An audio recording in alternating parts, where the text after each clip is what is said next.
Chapter 151, Temptation. Termabaro's thunderous voice resonated in Lumien's mind. Yes. A snort of laughter broke free from Lumien. His words oozed sarcasm as he retorted, so, Auror and the entire village were snuffed out just so you could set foot on the soil. Why the hell should I help you shatter your shackles? If you morphed into an angel with a boon, I could have swiped your abilities over and over with the ritual I just performed, under the watchful eyes of the mighty existence. Until, of course, I too bask in the angelic status of the inevitability pathway. Then, I could breathe life back into Auror and restore everyone to the pre-Cordu destruction era. How pathetic would you look then? If you hold the right Beyonder characteristic, I can bide my time until I ascend as an angel of the hunter pathway, seizing power on par with your inevitability skills. Once my army is vast enough, I'll free you, crush you, subjugate you, and make you resurrect Auror. Hell, I might be able to pull it off myself. I'll subject you to an eternity of torment till the end of time. I never had the hots for the inevitability pathway's boon, but now that I know the ritual was meant for your descent, I'm salivating at the thought of siphoning off all your might and pride. The more Lumien rambled, the higher his adrenaline spiked. His provoker potion seemed to digest a notch. Termabaro's voice was eerily steady, unfazed by Lumien's rant. I've encountered my fair share of Beyonders in the cosmos, and I've seen legions of races graced by the Lord's touch. Most of them can't cross the threshold into divinity, because that one extra step would obliterate their physical and mental existence. The quest for godhood is rife with peril. Are you so sure you can truly evolve into an angel? You should be aware that we're not talking about slim odds here. Saying it's a 1 in a million or 1 in 10 million chance doesn't even begin to capture the enormous task of ascending to the angel level. If you perish on the Beyonder path, Auror will follow suit. The seal binding you will naturally dissolve, freeing me from my predicament. Lumien threw his head back and laughed. His laughter bounced off the quarry's cavernous walls, heightening the eerie quiet and heaviness underground. So, why aren't you sitting tight, waiting for me to kick the bucket? Lumien picked up the carbide lamp and strode out of the quarry cave. A cryptic smile played on his lips. I don't give a damn what you're plotting or what your endgame is. I couldn't care less whether you're a saint or a sinner. All I know is that Auror and everyone in Cordu village are dead because of you. He paused for a beat, his face contorted into a maniacal grin. Someone's gotta pay the piper for this. Guillaume Bainet, you, and even your so-called lord. Termabaro's fell silent. The booming voice that had filled Lumien's mind, heart, bloodstream, bone marrow, and cavities disappeared entirely. Phew, Lumien heaved a sigh, clutching the carbide lamp as he navigated the pitch-black underground. Despite the conversation's brevity, it had drained him. In Lumien's previous worldview, corruption was merely that, corruption. At its extreme, it was comparable to power granted by an evil god. The concept of an angel being shackled within him was beyond his wildest dreams. Amidst the wreckage of Cordu village, atop the crimson-hued mountain, stood the body of a 3-headed, 6-armed behemoth, a vessel designed for an incoming angel. It was a mystery how much it deviated from a bona fide angel, but it already filled Lumien with a sense of invincibility. Lumien couldn't deny the allure of Termabaro's proposition. Had he not remembered their vile deeds, he might have been swayed to give it a shot. From where he stood, pledging allegiance to the eternal blazing sun, and the god of steam and machinery seemed no different than submitting to the hidden existence known as inevitability. At worst, he'd lose himself. Regaining his composure, Lumien's senses suddenly tingled. He darted into a side alcove, using loose gravel to snuff out the carbide lamp. Moments later, the hurried footfalls of 3 people echoed from the adjacent tunnel, soon swallowed by the inky darkness. Underground Trier is a hive of activity too. Lumien bided his time for a couple of minutes before digging out the carbide lamp and rejoining the upward path. The interruption allowed him to collect his thoughts and consider a conundrum. Given that the corruption inside him was a living entity, the angel of the inevitability domain, Termabaro's, why had his plea for a boon been successful? Termabaro's wasn't just raw power lacking consciousness, responding automatically to the correct ritual. He could deny granting the boon. Could it be that his imprisonment is so severe that he can't even choose to resist the ritual? The thought made Lumion realize why Termaburrows was so desperate to flee. According to Madame Magician, with every boon he granted, Termaburrows would weaken marginally, and the corresponding corruption would dwindle. Simultaneously, the seal imposed by the Great Existence wouldn't slacken. As Termaburrows's power faded, he would be shackled to the brink of extinction. Eventually, even his consciousness might be expunged. Lumion steadied himself and began to replay Termaburrows's utterances. Great old ones, above the sequences, he'd said great old ones and above the sequences. Lumion's head pounded, as if something was attempting to burrow out of his skull, the instant he dredged up these topics. He stopped his recollection abruptly and murmured to himself, a residual sense of dread lingering. Merely possessing certain knowledge can inflict serious harm. Had I not been safeguarded by the seal of the Great Existence, would I be dead or afflicted with abnormalities? I was contemplating exploiting Termaburrows's desperation to escape, to bleed him dry by compelling him to respond to the ritual magic, thereby boosting the likelihood of success and the eventual impact. But it seems the angel has plenty of tricks up his sleeve to screw me over, even in his imprisoned state. I need to tread carefully. Before I really tap into Termaburrows, I must have Madame Magician verify my plan for any flaws. On this front, Lumion doubted that the vice president of the Curly-Haired Baboons Research Society, Hella, would offer any viable advice. Only Madame Magician, who could effortlessly slip in and out of the time loop and easily tackle the colossus atop the Crimson Mountain, was worthy of his trust. Lost in a whirlwind of thoughts, Lumion, lamp in hand, navigated his way back to the level marked by a street name, leveraging his honed hunter's intuition and recollection. He attempted to shout in a hushed tone, "Termaburrows." No answer came. Lumion intended to inquire whether the angel, imprisoned within him, was aware of the events in Cordu. After a thoughtful examination, he concluded that Termaburrows likely remained in the dark. Termaburrows had only materialized in Cordu at the ritual's culmination before being shackled. He was oblivious to the intricate details. Lumion let out a sigh, surveying his present condition. His provoker potion had undergone further digestion.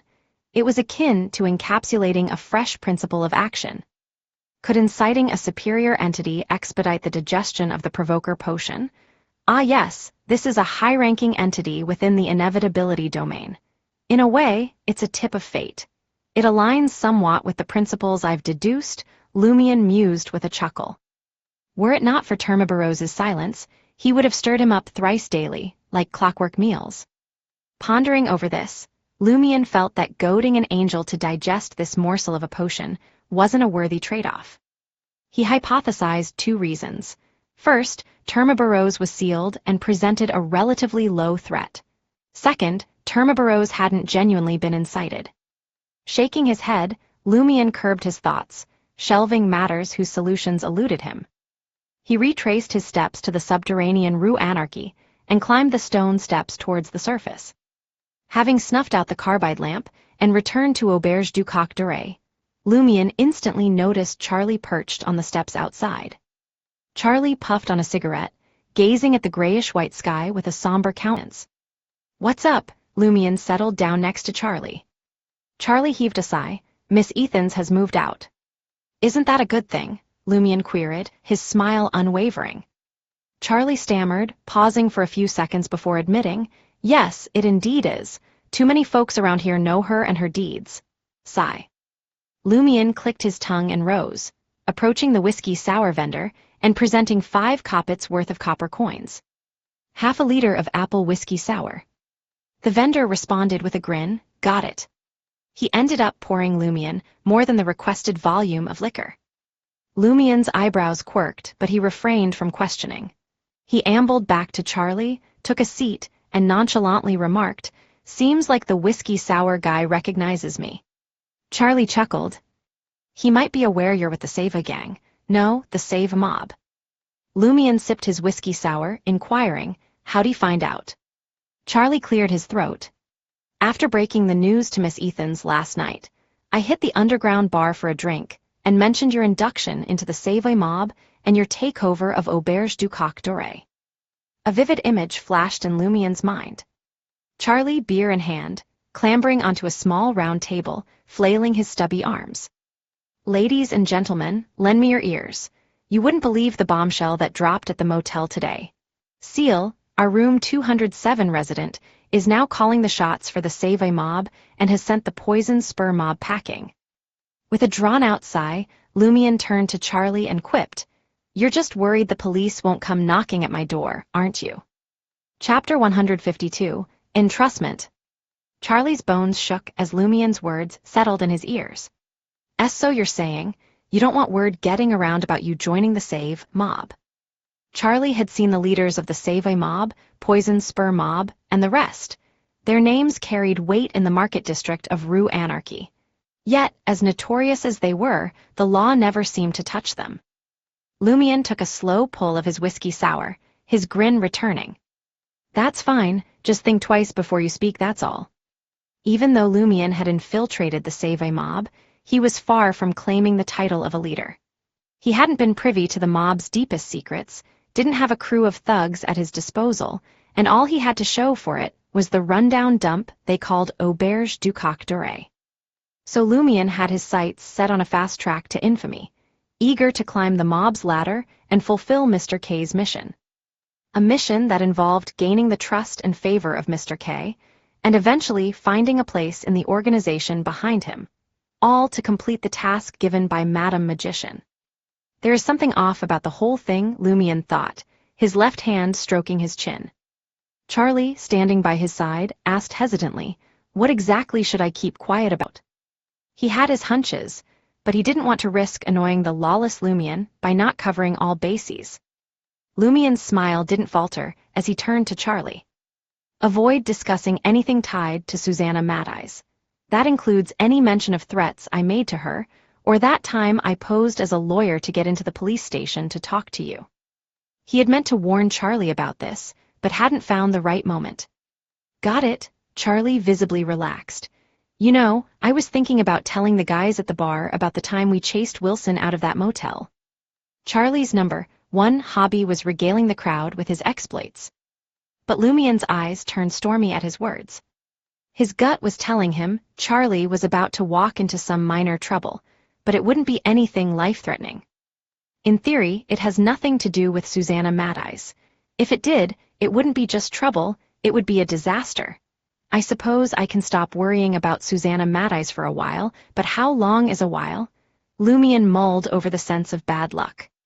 He'd come to realize that unless someone was extremely unlucky or lucky, or if danger was about to strike, he needed to concentrate to perceive a person's general luck through his intuition. It was unlike a hunter's danger sense. It wasn't always activated passively. Charlie's voice began to fade as he talked. He turned to Lumien and asked, "Why are you staring at me like that?" He was half expecting Ciel to jump out with a prank. Lumien sneered. "You might want to swing by the nearest eternal blazing sun cathedral and say a prayer. I have a feeling you're about to hit a rough patch." His tone mirrored that of Ostatrull, the conman. "What kind of rough patch?" Charlie asked, his voice sharp. Then it hit him, "How would you know?" "I have a hunch," Lumien replied, a smirk playing on his lips. "Of course, it's a joke," Charlie let out a sigh of relief. "I'm hoping your prediction's off then." "On the contrary, I couldn't be more cert." Lumien's words were rock solid. Charlie squinted at him, suspicion etched on his face. Lumien let out a low chuckle. "And if I'm wrong, I'll give you a thrashing. That way, even if something bad does happen, that just proves me more right." And Charlie was speechless. Is that even allowed? Regardless, this approach could come in handy for some practical jokes, with some slight modification. Lumien was about to rise when he noticed a thin, mangy mutt creeping towards Auberge du Coq Doré from the shadowy street, eyeing the trash he'd tossed from the fruit vendor's cart. The mutt moved with care, aware that many of the destitute locals would gladly turn him into dinner. Just then, Lumien lunged forward, pressing the dog's neck to the ground. Caught off guard, the mutt writhed helplessly, baring its teeth in a futile attempt to bite, but its head was immobile. With his free hand, Lumion pulled out a small vial of tulip powder, emptying its contents into his pocket. Then he held the vial to the mutt's frothing mouth, collecting the saliva as the dog squirmed. Soon he had 5 milliliters. He released his grip and stood up. The mutt, ready to snap at him, whimpered and scampered off, tail tucked between its legs, when Lumion shot it a menacing glance. Charlie, who had been standing by, was flabbergasted. A story he'd once heard came rushing back to him. The protagonist in the tale would often describe the villain's cruelty with a line penned by best-selling author Unruly. He would kick any dog that crossed his path. Lumion downed the rest of his whiskey sour and made his way into the motel. As he passed the front desk, the perpetually grumpy Madame Fels forced a smile. "Good morning, Ciel, Monsieur Ciel." Lumion gave the plump Madame Fels a sideways glance and asked nonchalantly, "No sign of Monsieur Ive today either." Monsieur Ive, the owner of Auberge du Coq d'Oreille, was known far and wide in Rue Anarchy for his penny-pinching ways. As the new guardian of Auberge du Coq d'Oreille, Lumion figured he ought to have a word with Monsieur Ive, just to make sure he didn't run crying to the cops, afraid the Savoy mob would shake him down for more cash. Madame Fels pursed her lips. As stingy as he is, only paying for a weekly cleaning crew, he's a stickler for cleanliness and wouldn't be caught dead in the motel. "Who cleans his house?" Lumion asked, a hint of amusement in his voice. "He's a widower, he and his 2 kids take care of it," Madame Fels scoffed. If she were the one with that kind of money and a motel to boot, she would hire someone to handle such chores. She'd just sit back and enjoy life. Lumion nodded and chuckled. "I noticed he didn't drop by after the cleaning on Monday. Is he still kicking?" Madame Fels replied, a hint of fear in her voice, "I visit him thrice a week to deliver the motel's earnings and various bills. I'll let him know you want to see him." She mistook Lumion's words as a veiled threat to Monsieur Ive. If he didn't meet with the new guardian of Auberge du Coq d'Oreille soon, his survival might be at stake. Lumion didn't bother to clarify. He climbed the stairs to his room on the 2nd floor. Under his pillow, he found Mr. K's finger and tucked it back into his pocket. After dealing with the tulip powder, he planned to pick up some containers for the ingredients he needed to gather next. But then, a knock on the door interrupted his thoughts. Lumion swung the door open, curiosity piqued. He didn't recognize the footsteps. In the doorway stood a man in his 40s, clad in a dark jacket, worn-out brown trousers, and a grubby cotton hat. He offered a smile, asking, "Is this Monsieur Ciel?" "Who else would it be?" "Madam," Lumion retorted, his eyes taking in the man's appearance, expression, and body language. His brown hair, though slightly greasy, was neatly combed. His dark brown eyes held a hint of sycophancy, and his lips were creased with lines of practiced smiles.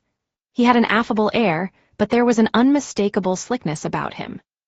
"Yes, yes, yes," the man echoed Lumion's words. Lumion's eyebrows twitched. "And who might you be?" "I'm Fitz from room 401. Bankrupt businessman," the man introduced himself with a congenial smile. Without waiting for Lumion to press further, he spilled his beans. "I went belly up 'cause of a con that cost me 100,000 Verl d'Or. I've been traveling between Trier and Suhit for over a decade, saving up. Wanted to settle down, start a family, but then this swindler tricked me out of everything, promising a joint venture. If you help me recover that money, I'm willing to part with 30%, no, 50%. Lumion didn't invite Fitz into room 207. Leaning against the doorframe, arms folded, he asked, "Why didn't you go after that money with Margit or Wilson before?" It wasn't as if they required an upfront payment. Fitz didn't beat around the bush. "I did go to Margit."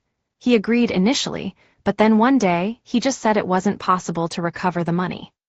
Even the Poison Spur mob couldn't retrieve it. Was the con man bankrupt or backed by someone who made the Poison Spur mob tread lightly? Lumion, who had been only half interested till now, leaned in. "Did Margit say why?" Fitz shook his head. "No, but it's certainly not because Timmins is broke. His dance hall in Quartier de l'Observatoire is printing money." Timmins, Lumion suspected the con man had either powerful backing or was shielded by a high-ranking figure, which made the Poison Spur mob wary of pressing him for repayment. Or maybe Timmins was a force unto himself. So why do you think I can get your money back? Lumion asked Fitz, a smirk playing on his lips. Fitz pondered for a moment before laying it all out. You're more ruthless than Margit. Plus, even if you decide not to pursue after your investigation, I have nothing to lose. Without that money, I can't afford to pay a dime. Honest to a fault, Lumion nodded, appreciating the candor. I'll look into it, but don't get your hopes up. If Timmons was simply bluffing and managed to scare off the poison spur mob, the prospect of pocketing an easy 50,000 Vril d'Or was tempting to anyone. Fitz, the bankrupt businessman, was playing a long shot.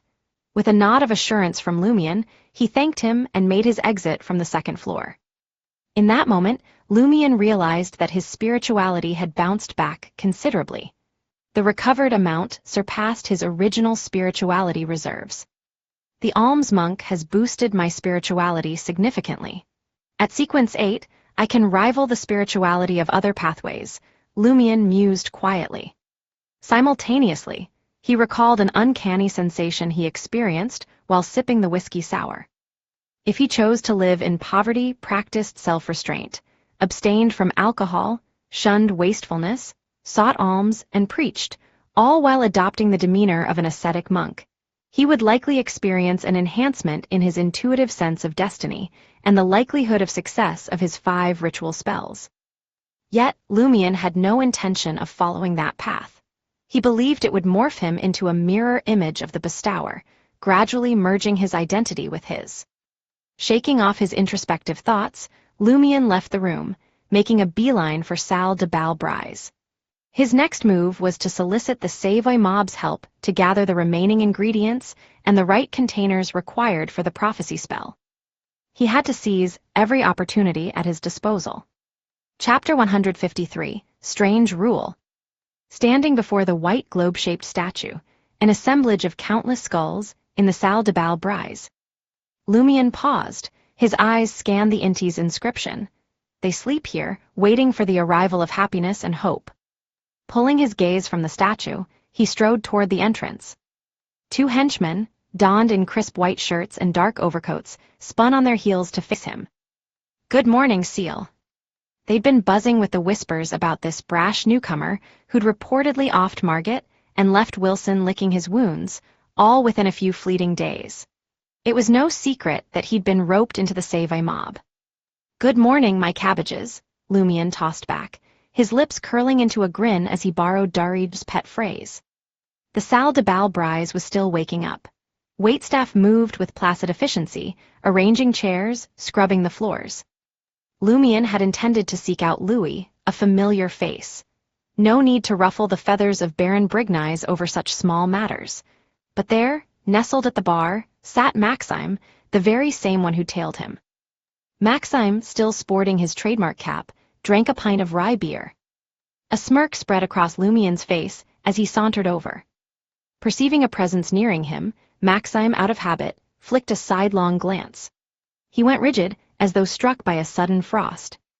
In the next heartbeat, he vaulted off his stool and swiveled toward Lumion, plastering on a toadying grin. Good morning, Ciel. He too had caught wind of the rumors, of Ciel's assassination of Margit and the defenestration of Wilson from the 4th floor of Auberge du Coq Doré. A surge of relief washed over him. Thank the stars he hadn't pushed his luck when he'd been nabbed tailing Ciel. Considering Ciel's penchant for violence, he could have easily ended up as fodder for the rats in some godforsaken corner of underground Trier. This man was a bona fide killing machine. No qualms, no hesitation. Lumion smiled. Merely Ciel doesn't quite ring with the proper respect, does it? Seeing Maxime blanch, Lumion added. I'm curious as to when I'll hear Baron Ciel rolling off your tongue. This was a jest, yes, but also a thinly veiled indication of his ambition, to rise to the ranks of the Savoy mob leadership, and sooner rather than later. Soon, very soon, Maxime replied with a forced smile. His internal dialogue sang a different tune. I'd call you Baron this very moment if it kept you happy, just like our Baron isn't a real Baron, but a self-proclaimed one. Lumion claimed a stool at the bar and patted the one next to him. Have a seat, I have a few questions for you. Maxime swiftly obliged, gesturing to the rye beer before him. Fancy a pint. Ranger for me, if you please, Lumion responded without missing a beat. A Ranger, a tangy blend of orange and pomegranate beer, cost 2 licks more than the rye. Though it pinched his pocket, Maxime hollered over to the bartender, a glass of Ranger. Swiveling back towards Lumion, he flashed a grin. What would you like to know? Lumion bided his time until the generous pint of the orange-colored beer was delivered before launching his inquiry. How did you join our savvy mob? I'm savvy born and bred. Maxime gestured to his weather-beaten features. Hopped over to Trier in search of greener pastures, but my buddy who'd put me up had already joined the savvy mob. The savvy mob was the brainchild of a handful of savvy natives who'd made their living as laborers, servants, and peddlers in Le Marché du Quartier du Gentleman. They were a fierce lot, unafraid to put themselves in harm's way, and they'd quickly carved out their own slice of the pie. As the mob's influence grew, they began to pull in recruits from other provinces and even Trier locals, but the heart of the organization still came from savvy. Lumion gave a slight nod, steering the conversation to his next question. And is Baron Brignies the head honcho of the whole savvy mob? No, Maxime stared at Lumion aghast. He'd joined the mob without even grasping the basics. And he'd taken out Margit and severely injured Wilson in the name of the savvy mob.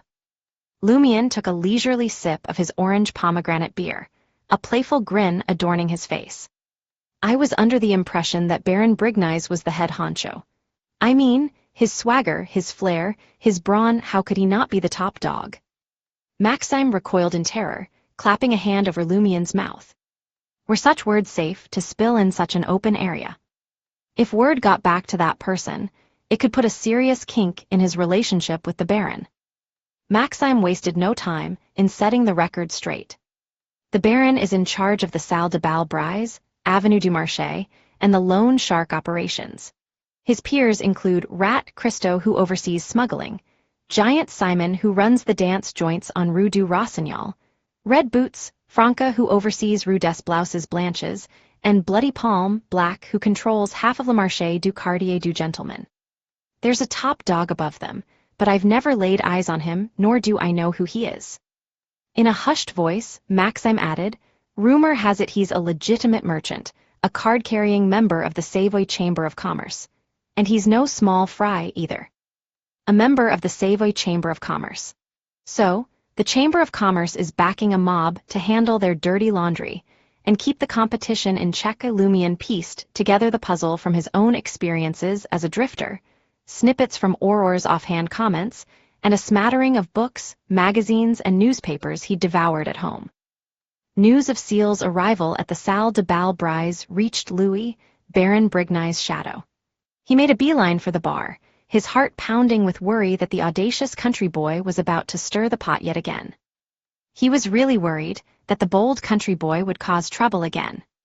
Finding Lumion engrossed in conversation with Maxime, Louis slid onto a stool on the other side, easing into the chat. What's got you coming to the Salle de Bal Brise at this hour? Lumion shot him a sly smile. I've got a favor to ask. Louis, his forehead still sporting a nasty bruise, shrank back at the sight of Lumion's grin. What is it? Sensing they were about to dive into heavier matters, Maxime beat a hasty retreat from the bar, nursing his rye beer closer to the dance floor. Lumion retracted his gaze and said slowly, I need you to fetch me a lizard's eye, a rock from an eagle's nest, and a snake's venom gland. He kept the full list of the prophecy spell's ingredients under wraps, planning to source them from different places. What do you need those for?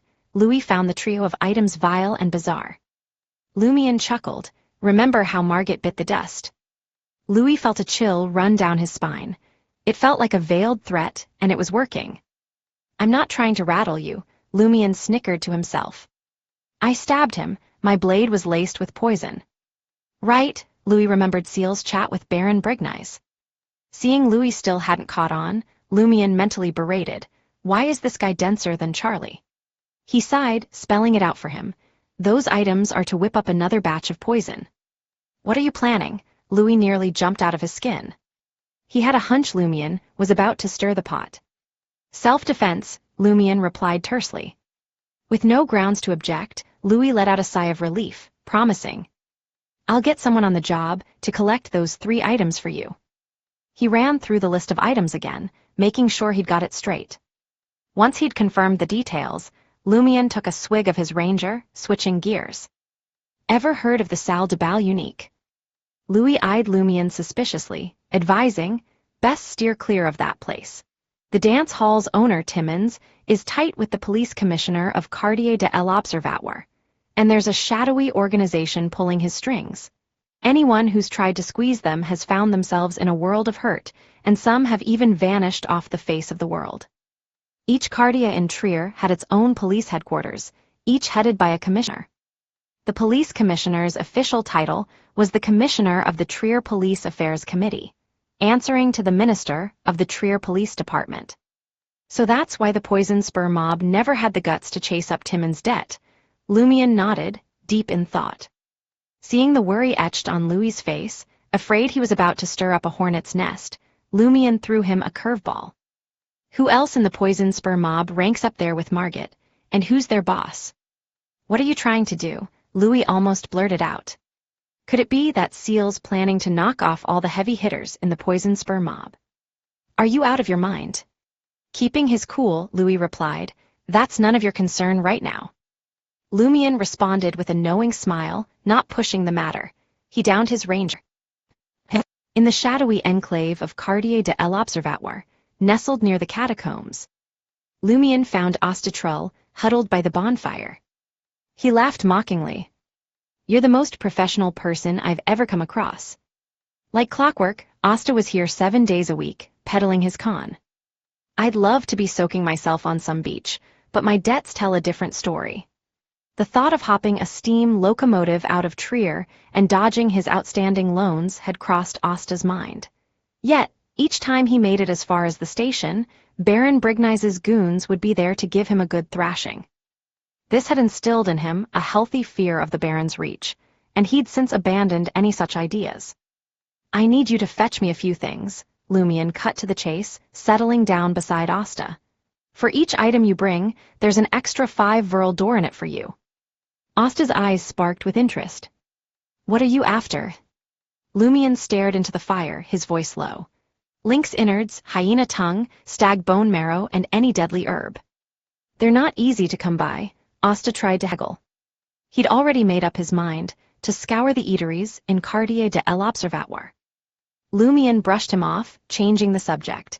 "Where can I find aquatic monsters in Trier?" Asta pondered a moment before replying, "There's an underground river in the catacombs nearby, fed by the Esrenzo River. Every so often, someone claims to have run into an aquatic monster. And occasionally, some surface along the Esrenzo River banks, but they're quickly dispatched by the purifiers or the machinery hivemind." Lumion nodded. "Do you know the Salle de Bal Unique?" "Sure do," Asta pointed skyward. "It's over on Rue Ancienne, right by Place du Purgatoire." "1 Verl d'Or, show me the way." Lumion rose to his feet. He planned to scope out the place, gather what intel he could. If it was a dead end, he'd move on. In no time, Asta was leading Lumion topside, veering into Rue Ancienne near the square, and halting in front of a vintage edifice. The building, a somber shade of blue-gray, retained its pre-Roselle charm. Classic pediments, a chevron roof, and leaded windows. The Salle de Bal Unique occupied the ground floor, its entrance resembling a giant maw. It happened to be past noon, and a carriage pulled up to the curb as 3 men and a woman alighted. Dressed in dark short suits, they sauntered towards the Salle de Bal Unique. As they neared the entrance, each member of the quartet produced a monocle, fitting it over their right eye. Watching this, Lumion turned to Asta, bemusement written all over his face.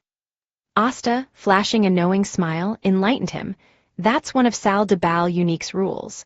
Everyone who steps inside must be donning a short suit and a monocle. Chapter 154, Mini Theater. Taking in Asta's revelation, Lumion couldn't help but chuckle, thinking, what kind of strange rule is this?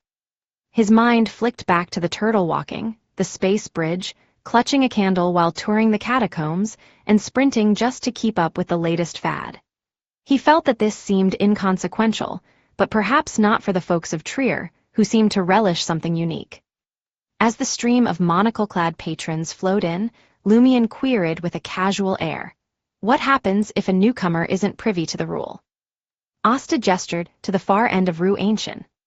"There's a place selling monocles and short suits there. I'd wager the proprietor of Salle de Bal Unique is behind it." "No doubt about it," Lumion murmured under his breath. He wouldn't put it past Timmins to concoct such a rule for the Salle de Bal Unique, to cash in on the monocle and short suit trade. Undeniably, it was also a nod to the citizens of Trier's relentless pursuit of the latest trends and fashion. "How long has this joint been in business?" Lumion nonchalantly gestured toward the Salle de Bal Unique across the street. "Over 2 decades. It's been here since I first landed in Trier. Rumor has it, it opened when dance halls became the rage." Asta stole a glance toward Place du Purgatoire. "Anything else? I need to get back underground." His mind was on making money, wary of missing out on potential clients seeking his divination and assistance. Lumion swung his gaze onto him. Asta's heart stuttered, feeling as though he were in the crosshairs of a formidable predator. "What's the matter?" He subconsciously forced a smile again. Lumion withdrew his gaze, nonchalantly advising, "Stay sharp for the next couple of days." "What?" Asta found himself flustered, bewildered, and somewhat frightened. "Ciel isn't threatening me, is he? We just had a smooth collaboration.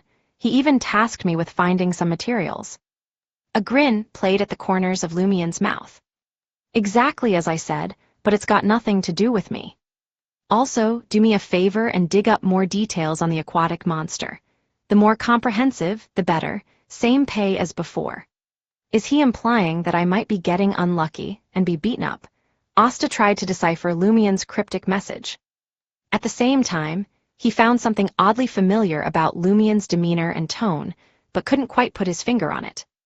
Retracing his steps toward Place du Purgatoire, Asta resolved to cast a divination for himself to see if ill fortune truly loomed ahead. As a secret suppliant, his divination prowess was remarkably superior to the average person. Suddenly, it struck him why he found the whole exchange eerily familiar. Wasn't this the exact manner he addressed his own customers? Across from the antiquated building, Lumion contemplated whether to invest in a short suit and monocle to infiltrate the Salle de Bal Unique and gather intel. If Timmins is indeed part of some mysterious organization and chummy with the police commissioner, snatching him for a bounty of Verle d'Or isn't a smart move. It'd muck up my operation. Wouldn't the money spent on the short suits and monocles go down the drain? They don't come cheap after all. Lumion was never one to hold back on expenses, with Trier teeming with generous souls, but he knew when to pinch pennies. Mulling over his options, he scanned his surroundings, his eyes landing on an alone bar diagonally across the Salle de Bal Unique. Patrons of a dance hall would likely frequent a bar too. They must be rivals. Suddenly, a light bulb went off in Lumion's head. After all, enemies often knew one another best, and those most familiar with a dance hall would likely be its competitors. Even if their accounts were likely embellished, they could still offer some grains of truth. Without missing a beat, Lumion swiveled around and sauntered into the alone bar. The buildings on Rue Ancienne were steeped in antiquity, with most dating back to pre-Roselle times. Their windows were mere slits, letting in scant daylight. The overarching theme here was one of darkness. Unperturbed by the unlit gas lamps, Lumion navigated through the dimly lit hall, sparsely populated by patrons, and took a stool at the bar. Removing his cap, he ordered, "A gin on the rocks." The bar counter was tucked away in the darkest corner of the joint. The lean bartender was shrouded in shadows, his features obscured, revealing only a silhouette.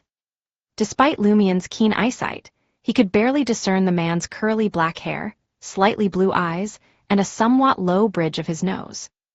As he awaited his gin, Lumion flashed a casual smile and remarked, "Business seems slow here. The Salle de Bal Unique across the way appears to be drawing quite the crowd." The bartender slid a lemon wedge and iced gin across to Lumion.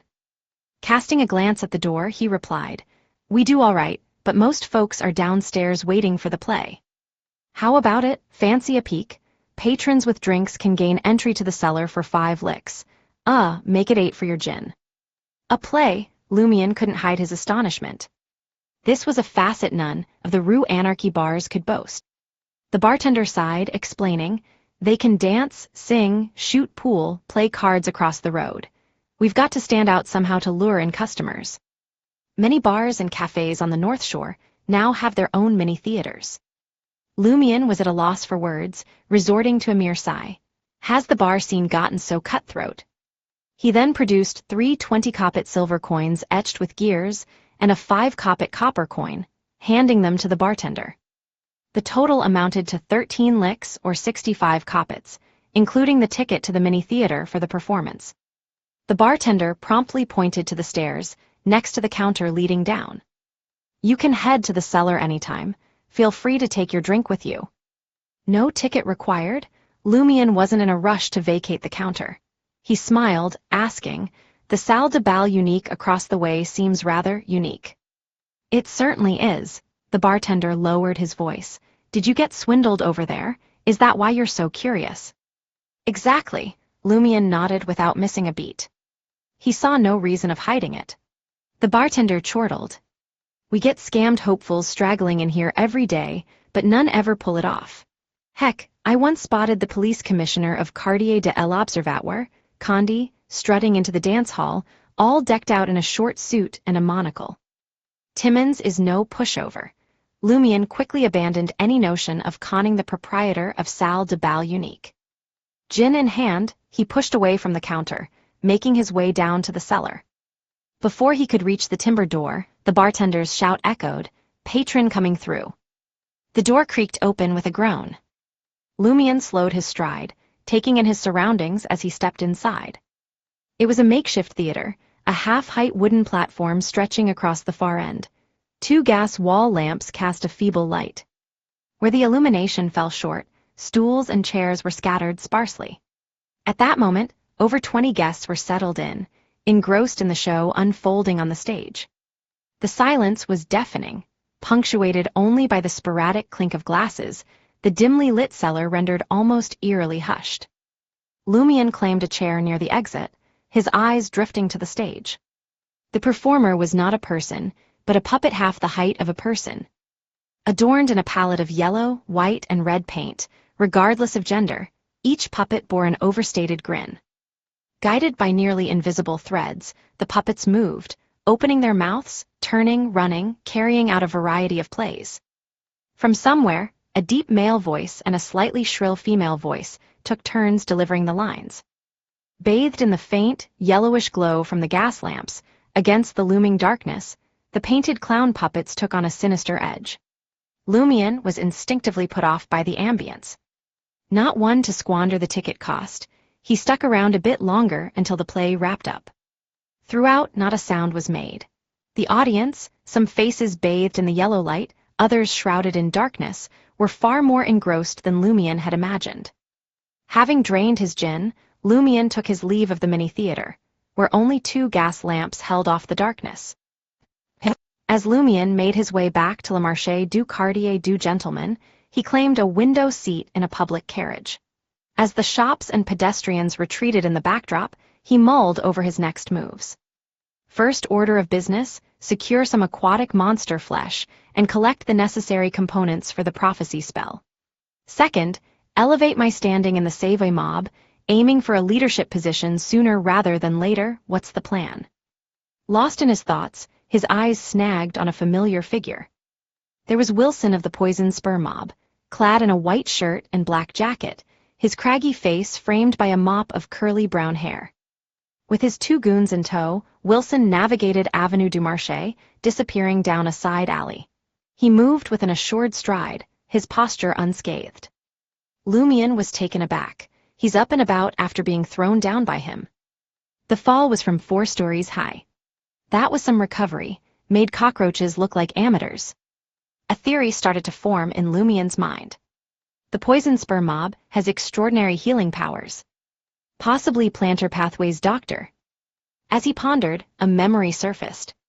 In his dream, Madame Pualis had demonstrated the power to heal wounds instantaneously. Although the dream might have distorted or exaggerated the reality, Madame Pualis's anomalous pathway, did encompass a sphere related to life.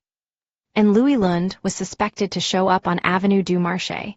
Could the force behind the poison spur mob be linked to the evil god worshipped by Madame Pualis? As Lumion ruminated over this, a smirk slowly crept onto his face. Chapter 155, Jenna. The circumstances of Wilson's rapid recovery were riddled with uncertainty. Lumion toyed with the idea that it was the work of a Sequence 8 doctor from the plantar pathway, or a Sequence 9 apothecary from its namesake pathway. Yet, his heart clung to the hope of unmasking Madame Pualis and her subordinates. Had he pieced together the puzzle sooner, and had Wilson and his crew not gone far off into the distance, Lumion would have thrown himself from the moving public carriage, hot on their trail. He envisioned wrangling Wilson into some clandestine quarry cave, pressing him for answers about his miraculous recuperation. If this saga bore no link to the evil god that Madame Pualis revered, Lumion was prepared to swallow his pride and apologize to Wilson, who, in turn, would owe Lumion his life for not permanently silencing him. But to snuff him out was also on the table. The ball was in Lumion's court. As the carriage came to a halt at its station, Lumion was the first to alight, retracing his steps to the alley where Wilson and his crew had disappeared. No barricades existed here. It was a bustling place, with people constantly coming and going. Wilson and his gang hadn't left any clear trail. Lumion devoted a painstaking quarter of an hour to trying to discern any signs of them, finally admitting defeat. But he wasn't beaten down. Wilson may have slipped through his fingers, but there were others like Will or Williamson. The poison spur mob was a hydra of sorts, with a plethora of leaders just a notch above Wilson. Each had their own turf, their own dealings. They could run, but they couldn't hide. Lumion just needed patience.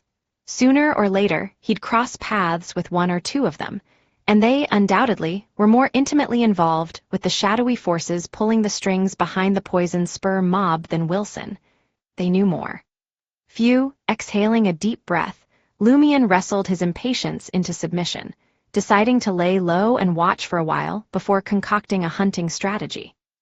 If the poison spur mob truly was entwined with the evil god that Madame Pualis worshipped, then the leaders on par with Margit were either Sequence 8s, endowed with Beyonder characteristics, or they were spawn of an evil god, gifted with boons akin to a Sequence 8 Beyonder. They could even be stronger. If Lumion didn't arm himself with enough intel and set an appropriate snare, he was likely to end up on the losing side. I can't forget I'm a hunter, just because I've become a provoker. Chiding himself, Lumion slipped down Avenue du Marché and strolled into the Salle de Bal Brise. Given it was barely past 3 in the afternoon, the place was practically deserted. No music played, no one danced. His eyes immediately found Louis, the thug, nursing a glass of pomegranate ale at the bar counter. Soda, Lumion grinned, sauntering over. How about drinking something an adult would drink? Louis swiveled, meeting Ciel's amiable smile draped over the bar counter. The sight left him momentarily stunned, as if he couldn't quite place the young man before him. Was this the same Ciel who masked his wild ruthlessness behind a constant grin, one who'd resort to violence over the slightest disagreement? He seemed more like a greenhorn, a naive country boy who had just been roped into the Save-A-Ma. Louis gave his soda a wistful swirl, a bitter smile tugging at his lips. I've got to be at the Baron's side later, can't afford to get sloshed. Lumion's eyes flicked to the bruised knot on Louis' forehead, a chuckle bubbling up. He pointed at his forehead, commenting, "Still nursing that bump? How long's it been?" "I ran into Wilson earlier. After I broke his arm and tossed him from the 4th floor, you'd think he'd be worse for wear, but he looked perfectly fine." Louis was taken aback. "You're saying Wilson's back on his feet?" "Seems so, at least on the surface. Wanted to say hello, but he hightailed it out of there too fast." Lumion's tone carried a hint of regret. "Say hello, more like you want to rough up Wilson again and not even give the guy a chance to heal," Louis thought, but he didn't dare voice it. His face took on a grave cast as he muttered to himself, "When we clashed with the poison spur mob in the past, their wounded always bounced back in just a few days. The Baron thinks they've got some Beyonders with a knack for healing. But for someone like Wilson to recover so rapidly from such serious injuries, That's unheard of. Could it be because you guys have never managed to put a serious dent in any of the Poison Spur mob members? Lumien's voice was laced with mockery. Louis pondered, then conceded, there have been a few, but not many. Plus, we usually don't see them again for a good long while. By then, they're all healed up. So, Wilson's recovery outpaces even Doctor and Apothecary Beyonder powers. Lumien managed to glean a crucial tidbit from Louis's words. Although it could point to a higher sequence Beyonder on the corresponding pathway, it at least narrowed down some possibilities for him. Just as Lumien was gearing up to probe the progress on gathering concoction ingredients, a stunning figure swept into the room. A woman, ostentatiously attired, with her chestnut hair tied up, loose tendrils framing her ears, cheeks, and falling down her back. Her face was dusted with powder, black eyeliner accentuating her blue eyes, lending them a deep, decadent allure. At present, she was decked out in a bold red dress that left little to the imagination, sequins catching the light at strategic spots. Isn't this the chanteuse known for her bawdy songs at the Poison Spur mob's salle de gristmill? Lumien did a double take. This was the Savoy mob's salle de bal brise. Still, Lumien couldn't be entirely sure if it was the same woman. The singer had a mole by her lips, while this woman sported one at the corner of her left eye. Catching your eye, is she, that little minx? Louis followed Lumien's gaze. Lumien chuckled. How about we use a more respectful moniker? Manners matter. You sound just like the Baron sometimes, Louis mused. Her stage name is Little Minx Jenna. She's known as a showy diva. And what exactly is a showy diva? Lumien didn't attempt to cover up his ignorance. After all, he was a newcomer to Trier, straight out of a backwater like Cordoue. Louis took a moment to recall the Baron's words and then delivered smoothly. It's all about her performance style, her acting, her flamboyant outfits. She's a standout singer. She's a chanteuse too, Lumien probed. She performs at the salle de gristmill as well. Sure does. As long as she's getting paid, she'll belt out tunes in any dance hall on Rue Anarchy. As Louis spoke, Little Minx Jenna sauntered over.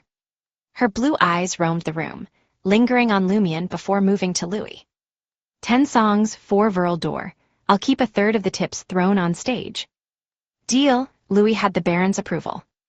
Only 4 Verle d'Or for a night's performance? Lumien found himself questioning. Had he overpaid Ostatrull? In unfamiliar territory, he was woefully out of touch with the going rates. Spotting his lingering gaze, Jenna swiveled her head, flashing him a grin. Feel free to let your eyes wander a bit lower. She was referencing her scantily clad chest. For Lumien, whose only exposure to such scenarios was through novels, this was uncharted territory. Yet, his face betrayed no unease. Flashing a smile, he said, I was merely wondering. The last time I spotted you, your mole was by your lips, now it's nestled by your eye. Jenna's reply came in the form of a captivating smile, which made Louis swallow hard. Are you from out of town? Jenna queried. Lumien bobbed his head in affirmation. With a playful grin, Jenna leaned in, a finger tracing her cheek as she softly elucidated. It's all the rage here in Trier. Ladies often sport a faux mole. Right in the middle of the cheek for elegance, smack in the middle of the nose for audacity, at the corners of the eyes for passion, by the lips for allure, and nestled in the décolletage for secrets. As she spoke, she sent Lumien a saucy wink, as if to say, Today I'm all about passion. Ah, Trier! Lumien could only shake his head in amazement. Given their proximity, the intoxicating blend of Jenna's natural scent and the heady perfume she wore invaded his senses. This led Lumien to instinctively rub his nose. Jenna's reaction was immediate. Don't tell me you still have your virginity. I'm not a street girl, but for you, I might make an exception. She took a moment to appraise Lumien, seemingly pleased with what she saw. Virginity, something that magically returns every morning at 6 a.m., Lumien scoffed inwardly, his smile nonchalant. Right now, I'm afraid you might miss your performance tonight. Back at the All Tavern in Cordoue Village, Lumien often had to match the locals in their coarseness, else he'd become the butt of their jokes. Jenna's response was a hearty laugh and a dismissive wave of her hand. I'll find you after my set tonight. With that, she sauntered off towards the modest wooden stage at the front of the dance floor, keen to get a feel for the place. Isn't she jumping the gun a bit? Where's the agreement on a time and place? Lumion mused to himself. She was clearly just yanking his chain. Louis chimed in, a tinge of envy coloring his voice. Don't fall for her act. She gets a kick out of toying with good-looking men. She won't actually follow through. I reckon she's Franca's sweetheart. Franca, Red Boots Franca. Lumion's surprise was palpable. Red Boots, Franca was a key figure in the Save mob, ruling over Rue des Blouses Blanches, and rumored to be a woman. Exactly, Louis affirmed. Franca appears to be the boss's mistress, but she seems to swing both ways. She and Little Minx are thick as thieves. A lover's lover. Lumion once again marveled at the peculiarities of Trier. Louis watched Jenna, now swaying gracefully on the stage, a look of longing etched on his face. She wasn't this mesmerizing when she first arrived in the market district. Over the past couple of years, she's become more adept at presentation, more feminine. What a shame. If you manage to climb the ranks and stand toe-to-toe with Red Boots, you might have a shot, Lumion teased, stoking Louis's ambition. He then shifted gears. Any luck tracking down those 3 items I needed? Louis tore his gaze away from Jenna to respond. I was just about to tell you, we've managed to gather them all. That quick, Lumion was taken aback by the Save mob's efficiency. Why not start a factory? Why stick with the mob life? Louis elaborated. Rat Christo keeps a variety of critters, some rare, some less so. Some we could take off his hands for the right price. That's how we got the lizard's eye and the snake's venom sac.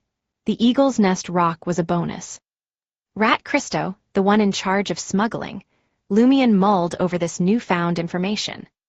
Chapter 156, Landlord. Louis carried on. I'll arrange for someone to bring those 3 items to Auberge du Coq d'Oreille later. And the cost? Lumion was prepared to offer Louis an extra reward for his diligence. Louis merely shook his head. The Baron says you needn't worry about the payment. He believes your strength building equates to our Save mob strengthening.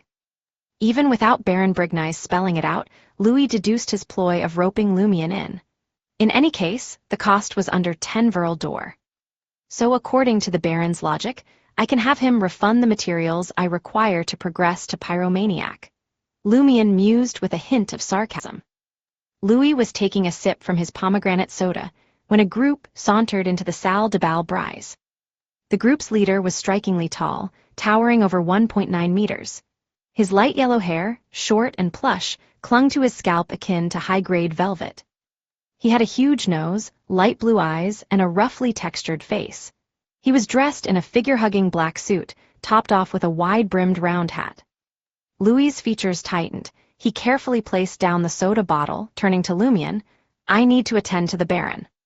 Just then, the beefy man in his early 30s walked a crew that had the air of gangsters about them towards the cafe's staircase. Who's he? Lumion questioned, unable to hide his curiosity. Louis rose, offhandedly answering. That's Giant Simon, runs the dance halls on Rue du Rossignol. Isn't he a part of our Save mob as well? Lumion probed further. Louis nodded. True, but he's not on good terms with the Baron. He's always arguing that the Baron, since he oversees the loan sharking, ought to relinquish control of the Salle de Bal Brise. I'm heading up, need to see what he's here for. Louis had barely taken 2 steps when he noticed Lumion, still planted at the bar counter, from his peripheral vision. He couldn't resist an inward sigh. He just doesn't grasp how to seize the moment. Shouldn't he have shown some initiative and backed me up with the Baron? If Giant Simon dares say anything unsavory, stare him down, threaten him with a gun. Only then will he start to earn the Baron's trust. Yes, he may be ruthless, mad, and powerful, but he remains a greenhorn when it comes to these things. Naturally, if Lumion truly wanted to accompany him to the 2nd floor and aid Baron Brigny's in maintaining appearances at the cafe, Louis would turn him down. After all, the Baron and Giant Simon could potentially be discussing confidential matters concerning the Save mob. It was no place for a rookie to eavesdrop. Lumion ruminated. The Save mob seems riddled with internal strife. Suppose there's a showdown between Baron Brigny's and Giant Simon and one bites the dust. And then the head honcho needs a strong hand to quell the storm and take over their positions. Wouldn't I be the perfect candidate? When that time comes, as long as I pass muster, I'll have fulfilled Mr. K's mission. Besides the leaders, I can't see anyone else in the Save mob who could take out Margit single-handedly. Now the trick is to pit Baron Brignize and Giant Simon against each other without arousing suspicion. Lost in his strategic contemplation, Lumion requested a glass of absinthe. Before he could savor the last of the enigmatic emerald elixir, he spotted Giant Simon emerging from the staircase, henchmen in tow, a thunderous expression on his face. Well, he doesn't seem pleased, Lumion noted, retracting his gaze. He wasn't rushing to translate his thoughts into action. He was still woefully short on the ins and outs of the Save mob. Later that evening, on his return to Auberge du Coq d'Oreille, Madame Fels, seated at the reception desk, rose and informed him, "Monsieur Ives has arrived. He's waiting for you in the first-floor dining room, by the window." "Not bad. He came quite quickly." Lumion nodded approvingly, making his way to the small dining room opposite the lobby. Monsieur Ives had heard tell of Ciel's eccentric yet stylish hair. On seeing him step into the dining room, he rose, all smiles. "Monsieur Ciel, right this way." He was a man on the cusp of his 50s. His blonde hair, streaked with silver, was neatly arranged. He sported a faded dark suit with a pair of chestnut tweed trousers. His eyes were a bright blue, and he bore a thin beard. Lumion glanced at the cane resting against the dining table, then approached, a congenial smile playing on his lips. "Good evening, Monsieur Ives." Once both men were seated, Ives beckoned the waiter to begin serving. "My apologies for the delay in visiting. I've been swamped recently," Ives expressed remorsefully. His accent distinctly belonged to the Trier region. Feigning ignorance, Lumion questioned, "Do you own more than one motel? Otherwise, what's kept him so busy?" Ives was taken aback. He hadn't anticipated that Lumion would take his polite remark literally. He stammered, "There are some other affairs, but they're neither here nor there." As their conversation flowed, the waiter brought in the evening meal, a serving each. Bean soup, pork sausage, feinepotter rice, and a sauce that occupied a fifth of the plate. "This is their signature meat sauce," Ives informed, bubbling with enthusiasm. "Is that all?" Lumion's perception of the landlord's miserliness took a new dimension. It didn't overly concern him, though. He dug into the feinepotter rice, smothered in the mildly meaty sauce, laced with pepper and vinegar. After consuming his meal for about a minute, Lumion looked up, addressing Monsieur Ives with a wry smile. "With your penny-pinching tendencies, why provide each room with sulfur?" He purposely avoided the softer term, frugal, his tone saturated with sarcasm. Monsieur Ives' face clouded over, evidently displeased. He kept his emotions in check, forcing a strained smile. "The motel is riddled with bedbugs. Nobody would stay here without the sulfur we provide." "Really? As long as the price is low enough, those hard up for cash won't fuss about a few bedbugs." Lumion casually sectioned off a piece of sausage, taking a bite. After mulling it over a bit, he suggested, "Why not employ a couple of regular cleaners for daily cleaning? That could effectively cut down on the bedbugs. 2 full-time cleaners would set me back 130 to 150 Viril d'Or a month, while a thorough cleaning once a week only costs 18 Viril d'Or," Monsieur Ives protested, visibly pained at the prospect. Lumion simply smiled. "I meant, why don't you do the cleaning yourself, get your kids to help? That would shave off 18 Viril d'Or from his weekly expenses." Monsieur Ives appeared to mull over the proposal, seeming to see the merit in it. However, after a reflective pause, he sighed and said, "Sadly, we're otherwise occupied." "Doing what?" Lumion didn't push for an answer. He had already established that Ives was nothing short of a tightwad. Monsieur Ives studied Lumion, hesitating before he offered, "I used to hand Margit 20 Viril d'Or weekly. Which day would you prefer?" Lumion scoffed. "No need to hand it over to me. Invest in an additional thorough cleaning each week." Monsieur Ives was somewhat surprised but raised no objections. After all, the cleaning service cost only 18 Viril d'Or, and if contracted for twice a week, he could haggle for a better rate. Having polished off his plate, Lumion queried, "Do you happen to know what happened to the tenant from 504? He was speaking of the man who'd plastered Susanna Matthijs's portrait in Charlie's room, a frequent face on Rue de la Murille, Rue de Breda, and Rue du Rossignol, who had since moved on. Lumion had sought this information from Madame Fels earlier, but she'd offered no insight. As far as she was concerned, her interest in tenants ceased as soon as they paid their rent and didn't damage anything. Monsieur Ives appeared taken aback, glancing at the leftovers on his plate before replying. "I'm not sure who you mean. I don't often visit the motel. I'm unaware of who's occupying which rooms." That response, smacks of guilt. Lumion's eyebrows twitched slightly, but he didn't push the issue.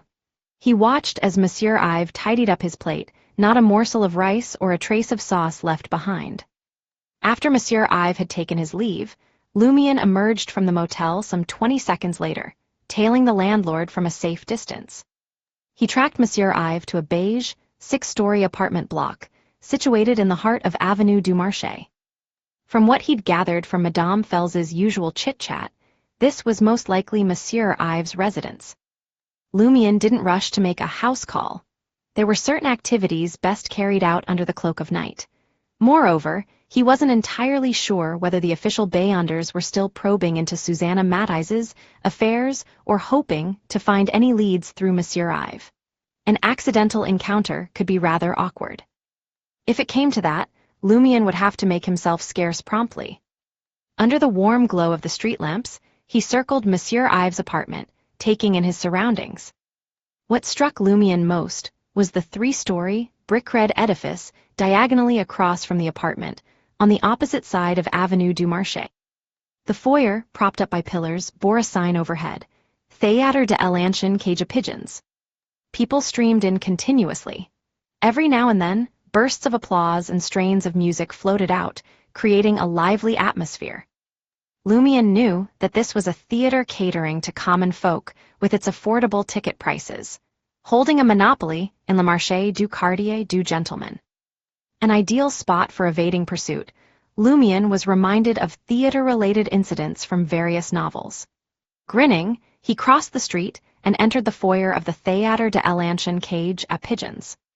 Posters advertising current and upcoming plays, as well as a few past classics, adorned the walls. As Lumion considered how best to exploit the theater, he stood there, earnestly examining the photographs, sketches, and captions. Suddenly, a familiar face caught his eye on a poster tucked away in a corner. Playing an extra in the background, a man with a shock of starkly blonde hair, blue eyes, and a wispy beard was featured. It was none other than Monsieur Ives, the man he'd been tailing. Chapter 157, Ancient Cage of Pigeons.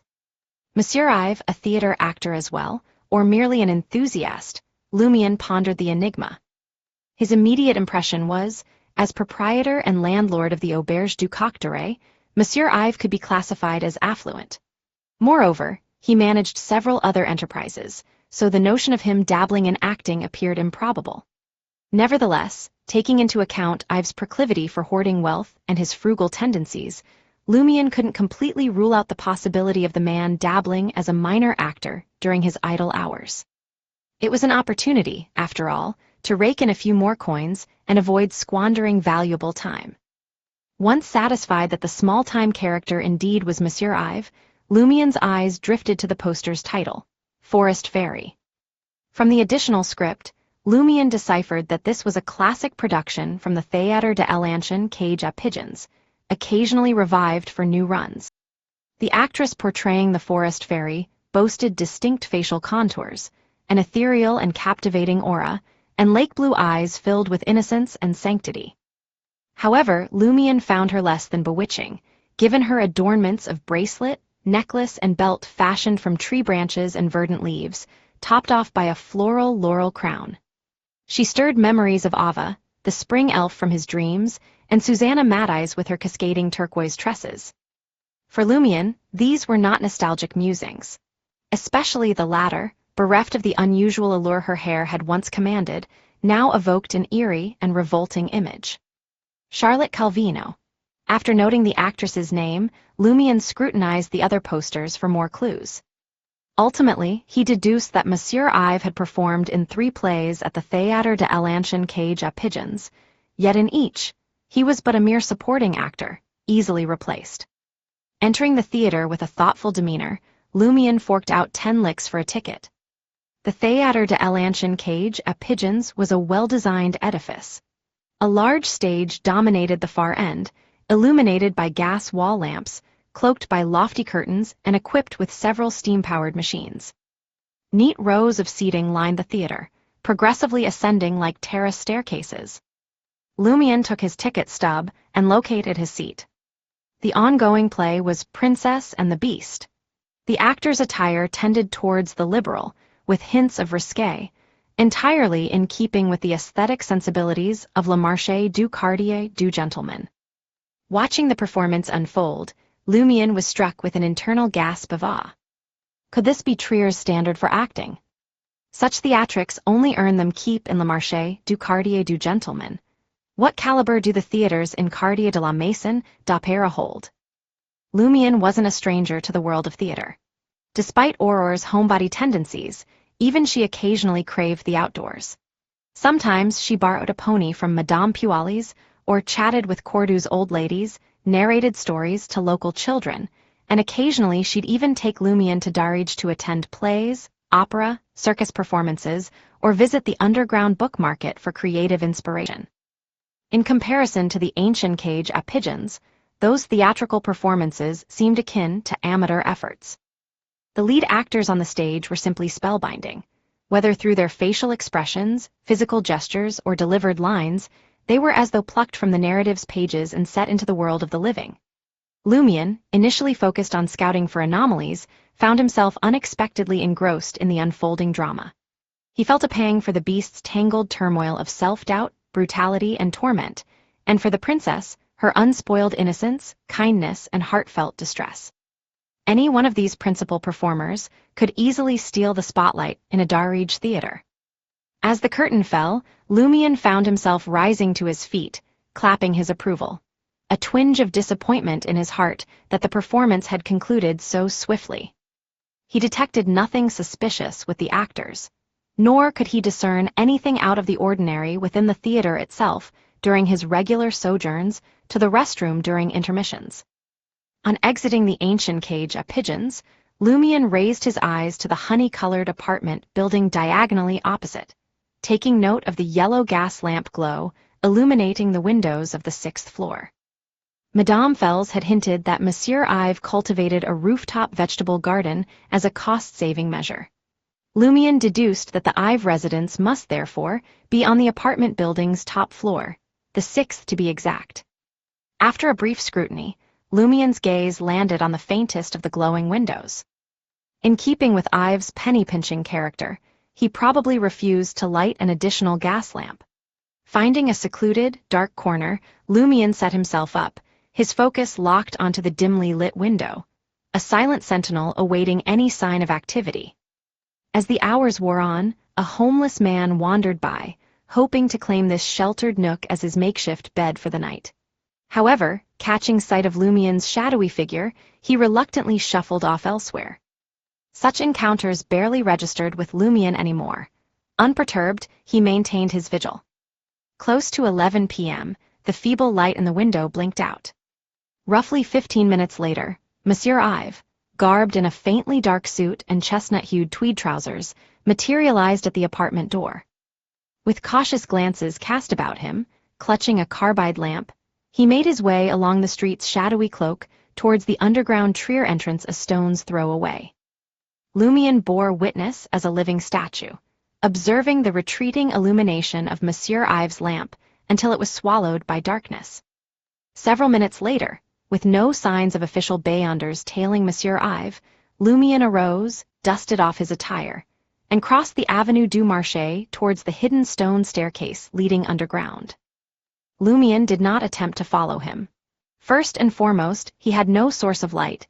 His only candles were those used in ritualistic magic, their scent too conspicuous. Second, he lacked knowledge about Monsieur Ive's true capabilities, his motives for venturing into underground Trier, or the extent of power he might command. Retracing a few steps, Lumion melted into the shadow of a nearby building's pillar, shrouding himself in the comforting dark. A tedious wait ensued. As midnight loomed, the blue radiance of the carbide lamp punctuated the darkness at the underground entrance. The elongated shadow of Monsieur Ive once again graced the scene. Just as he came to the bottom of the stone staircase, Lumion tugged his cap lower over his eyes and stepped forward, barking out, "This is a hold-up." The strategy behind this sudden ploy was to gauge Monsieur Ive's strength. Should the landlord be a formidable force, Lumion suspected he would merely dismiss the mugger with lethal efficiency. In that case, Lumion would have the opportunity to make a swift exit, his greatest risks being some minor injuries and a dent in his pocket. If, however, Monsieur Ive failed to exhibit significant ability, the faux robbery would quickly morph into a real kidnapping. Lumion would then corner the landlord in a remote pocket of the underground trier, demanding answers about his secretive behavior around room 504's tenant and his nocturnal trips to the underground world.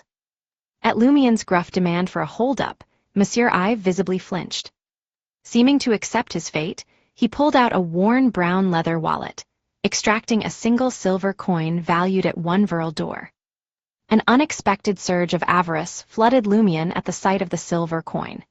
Its intricate design, with the cherubic relief on the surface and radiating lines, drew him in.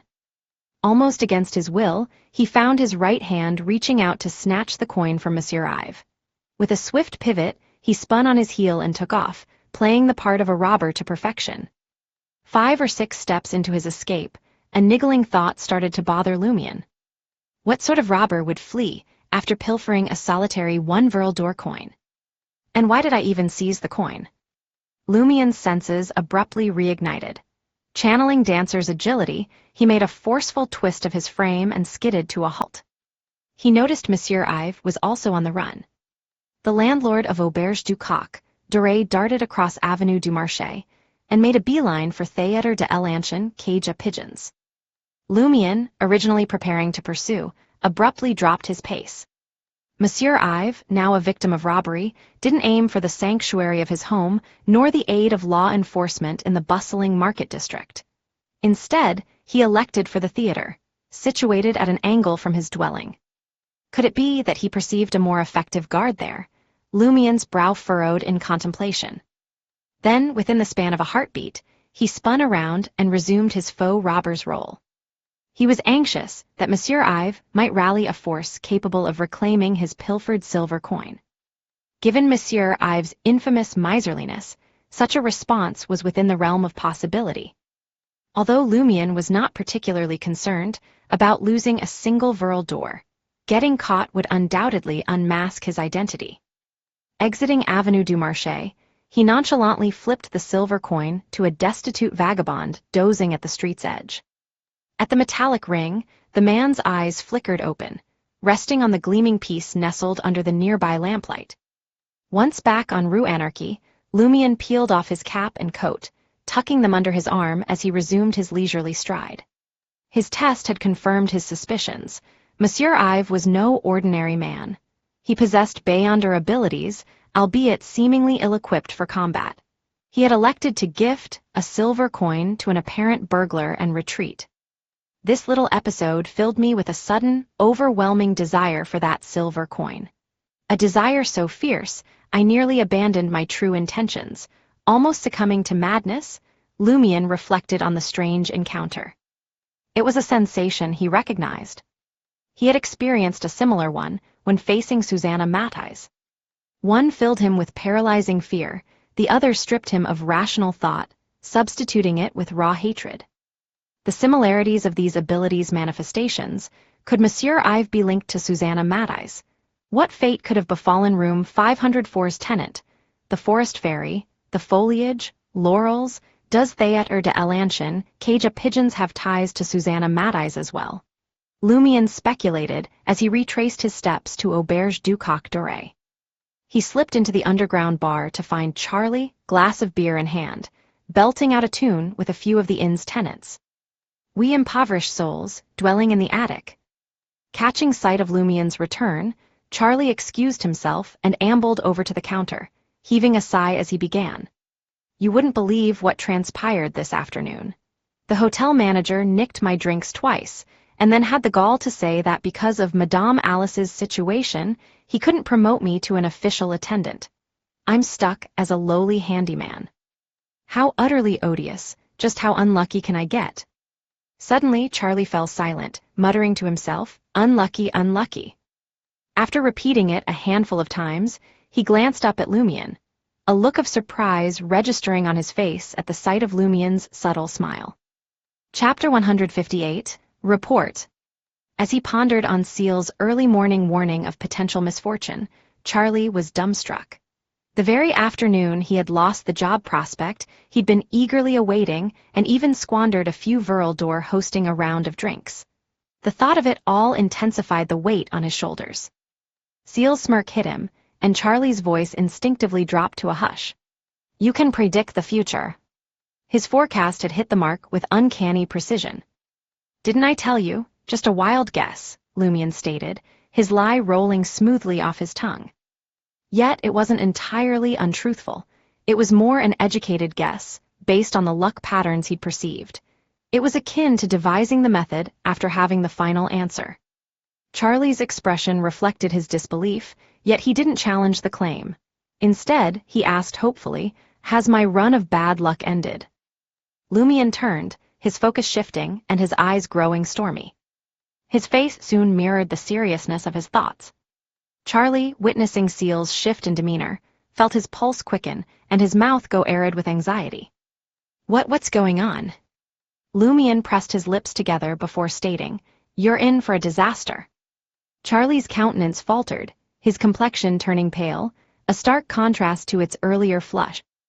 Lumion chuckled. Just pulling your leg. You may not have the best luck for a while, but you won't be particularly ill-fated either. It suggested that even if the issue with Susanna Matthijs hadn't been entirely handled, it wouldn't escalate anytime soon. Charlie couldn't quite grasp Lumion's words. Really? It's a tall tale, believe it if you wish. No skin off my back if you don't, Lumion remarked, ordering a glass of absinthe fennel with a dismissive smile. Lumion's nonchalant demeanor helped Charlie breathe easy. He nestled onto the bar stool next to him, sipping his rye beer. I had thought the whole situation wasn't quite done yet. That's not out of the question. Lumion made no effort to unnerve Charlie further. Charlie's gaze fell on the bar top as he murmured, you know, in that moment, I wish to be a lowly handyman and leave the market district ASAP. Lumion glanced his way. If disaster is on its way, you won't be able to outrun it no matter where you relocate. A raw bitterness bared itself on Charlie's face. Lumion suggested further, you might as well pay a visit to the nearest eternal blazing sun cathedral and pray more. And by the way, I dined with our landlord, Monsieur Ive, today. He seemed a bit odd when room 504 came up in our chat, almost as if he knows something about the previous tenant but isn't keen on sharing. Charlie froze for a moment before comprehending Ciel's reference. He lowered his voice again, the one who hung that woman's portrait. Lumion confirmed with a slow, assertive nod. Charlie stayed quiet for a beat before muttering, does that woman have any ties to Monsieur Ive? Does he suspect something off about the portrait? I should inform the authorities. I'll head to the nearest cathedral at dawn and speak to the priest. Not bad. A few days under my wing and you're much sharper than Louis from the Save mob. You caught my hint right away. Lumion raised his glass, taking a sip of the visually appealing green liquid. Lumion was not well versed in the details of Theater de l'Ancienne cage at Pigeons, hence the severity of the problem was a mystery to him. Any self-led investigation would take at least a couple of weeks to gather any meaningful information. Even then, he might not possess the means to tackle it. As such, his best course of action was to alert the authorities from the get-go, allowing them to take the reins. Once he'd reached a decision, Charlie shot a covert glance at Pavard Neeson, who was engrossed in the art of mixology. Confirming that he had the man's undivided attention, he leaned in and whispered to Lumion, if they query the source of my information, what should I say? Just tell them that it cropped up during our chat, Lumion responded candidly. With Charlie previously singing his praises, the police in Le Marché du Quartier du Gentleman were aware that Auberge du Coq Doré had fallen under Ciel's jurisdiction. Thus, it was only a matter of time before Ciel and Monsieur Ive, the landlord, crossed paths over a meal and some idle chatter. When the time came, the official Beyonders could make casual inquiries and ascertain that all was in order. They would have no reason to cast suspicion upon Lumion. All right, Charlie's demeanor noticeably relaxed. Lumion savored another sip of his La Fée Verte before posing a question. Which of the leaders of the Poison Spur mob do you know? Charlie had previously alluded to the leaders of the Savoy mob, the Poison Spur mob, and several other smaller gangs having a certain notoriety in Le Marché du Quartier du Gentleman, enough to frighten the youngsters. What are you scheming? Charlie's countenance lit up with excitement. I intend to ask them a question or two. Lumion chose to frame it in the most courteous manner possible. Charlie's enthusiasm dipped a notch, realizing he wouldn't be privy to any spectacle. Besides Margit, I know of two others. One's Hammer 8. He was a regular at Le Marché du Quartier du Gentleman, but he's been frequenting Rue Anarchy of late. Then there's Harmon, sans any nickname. I've observed Margit in his company on multiple occasions, showing him considerable deference. He's bald, by the way. The head honcho of the Poison Spur mob is Black Scorpion Roger. He appears to reside somewhere on Avenue du Marché. Garnering Margit's respect implies Harmon's status and power within the Poison Spur mob superseded his, perhaps. Hammer 8 has taken control of Salle de Gristmill and Rue Anarchy, hence his regular appearances here. Lumion pondered, setting his sights on Hammer 8. His plan was to shadow the gang leader over the ensuing days, familiarizing himself with his routines and behaviors. Should he fail to locate Wilson in due course, he would contemplate making an example of 8. After emptying his glass of absinthe, Lumion and Charlie made their way upstairs. Upon reaching room 207, Lumion noticed a wooden crate, adorned with the black-painted emblem of the Savoy mob, a bullet and a dirk, placed near the entrance. Could it be the ingredients sent by Louis? Lumion stooped to pick up the crate, subsequently unlocking the door to the room. As he flipped open the lid, the foul stench of bird droppings wafted up from a dark stone, accompanied a pair of eyeballs, bloodshot and haunting, and a poison sac, securely encased within a glass jar. Avenue du Marché was bathed in a yellowish glow, thanks to the gas lamps. Ives, the landlord of Auberge du Coq d'Oreille, was guiding someone towards a vagrant, slumbering soundly with eyes tightly shut. Here lies my silver coin, he pronounced. The person behind him threw a skeptical glance towards the sleeping tramp and queried, "Did he rob you?" "Absolutely not," Ives replied with firm conviction. "The differences in height, physique, even clothing are too significant. A robber that tosses stolen loot to a tramp, this situation is undeniably peculiar." The figure, teetering on the edge of the lamp's glow, nodded in near imperceptibility. "We must remain vigilant, prepared for unforeseen complications or potential investigations." Ives simply grunted his agreement, grumbling under his breath. Had he not cast my silver coin to this vagrant, we could have traced him directly. He possessed the unique capability to sense the location of his possessions, but only for a limited time. The following morning found Lumion holed up in Auberge du Coq d'Oreille, engrossed in Auror's grimoire. He needed to keep an eye on Hammer 8 and his cohorts, which meant altering his study routine to the morning. These gangsters only made their appearance in the afternoon, and their nightly escapades ended in the early morning hours. Charlie had left at dawn for the closest eternal blazing sun cathedral. Upon his return, his calm demeanor was underscored by a radiant smile. He seemed to have found a source of solace and received validation. As the clock approached noon, Lumion stowed his grimoire and ambled over to Avenue du Marché. He positioned himself a short distance from Monsieur Ives' apartment and the Théâtre de l'Ancienne cage à Pigeons, hoping to witness any activity from the official Beyonders. The streets were bustling as usual, the shops brimming with activity and carriages weaving in and out. Yet none bore any hints of the recent events. After observing for some time, Lumion was about to seek out a restaurant to satiate his hunger when he spotted Monsieur Ives in the distance. Still clad in his faded formal suit and chestnut tweed trousers, donning a gray wide-brimmed hat and grasping a black cane, he made his way towards his apartment. The official Beyonders haven't made their move yet. Lumion contemplated briefly before crossing Avenue du Marché to intercept the landlord. "Good afternoon, Monsieur Ive. Out on an errand?" he greeted, all smiles. Monsieur Ive looked slightly disoriented before scrutinizing Lumion, a touch of trepidation in his gaze. "I'd something to attend to at the police station." So, the official Beyonders roped in Monsieur Ive through the police station, but delegated the interrogation to someone with the required abilities. Lumion surmised the situation, albeit with a lingering query. The officials didn't uncover that Monsieur Ive possessed Beyonder powers. Lumion responded with a gentle nod and a reassuring smile. "Is there something I could assist you with?" "No need," Monsieur Ive responded, his tone veering between guarded and resistant. He gestured towards the beige apartment. "I need to get home."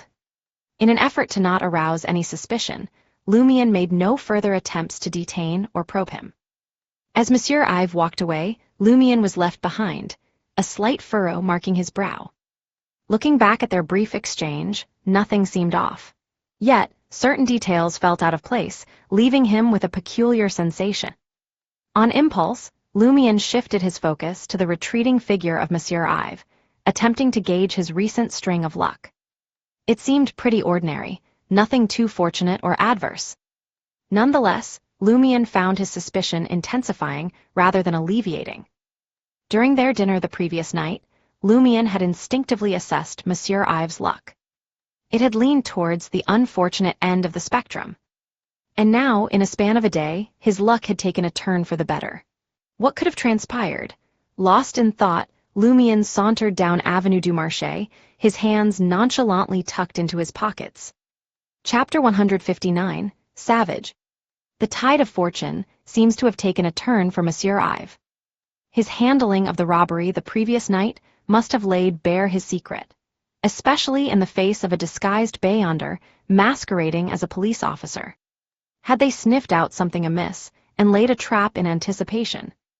The gears in Lumion's head whirred ever faster, his growing suspicion suggesting that his robbery attempt on Monsieur Ive had alerted the man and his unseen benefactors. Still, he couldn't verify any peculiarity regarding the landlord without attempting some sleuthing. Realizing the eyes of the figure at the Théâtre de l'Ancienne cage at Pigeons could be upon him, Lumion abandoned the thought of paying a visit to Monsieur Ive, making a hasty exit from Avenue du Marché. An urgency overwhelmed him to execute the prophecy spell in order to unravel some of the mysteries plaguing him. Within the confines of Quartier de l'Observatoire, near the subterranean cemetery, warmed by a flickering bonfire, Lumion spotted Ostatroll's peculiar stance. "Did you manage to procure the items I asked for?" Asta responded with a genuine grin, indeed. The entrails of a lynx, tongue of a hyena, marrow of a stag, and some gray henbane. It all amounts to 5 Verle d'Or. Including the reward you pledged, it comes to 20 Verle d'Or. Per their agreement, Lumion was to hand him an extra 5 Verle d'Or for each item. But noticing the sum worth of the items was only 5 Verle d'Or, Asta's conscience wouldn't allow him to charge full price, hence the discount. Lumion didn't mind. The arrangement saved him a great deal of time. Naturally, he didn't push to pay more, handing Asta a sum of banknotes amounting to the quoted price of 20 Verle d'Or. The 4 items were contained in either modest glassware or small wooden boxes and cloth bags. Lumion inspected them individually before sliding them into his pocket. His gaze once again fell on Ostatroll. Any further insights on the aquatic monster? Asta nodded, indeed. His expression bore a plea for affirmation. In my effort to gather more information about the aquatic monsters, I even ventured into the underground river myself. Regrettably, the ground was treacherous, and I ended up taking a tumble. He pulled up his sleeve, revealing the distinct marks of his slip on his forearm. So that's why his posture seemed off. If I hadn't requested Asta to gather information on the aquatic monster, would he have avoided the injury? Yet I only enlisted him after foreseeing an imminent accident. What could have transpired if I had rescinded? A feeling of inevitability wrapped Lumion. He was also a pawn in the game of destiny, his actions and will embedded in the luck he sent. Lumion curtailed his musing and responded with a light chuckle. I did advise you to be cautious. Asta appeared taken aback. The recollection of Ciel's warning for the upcoming days suddenly sprung to mind. Did it manifest so rapidly? Is his divination prowess truly this potent? Amid his astonishment, Asta queried, "You divined I would be injured within the next 2 days. What sequence does Ciel belong to? Not only does he appear combat savvy, but his divination skills are impressive."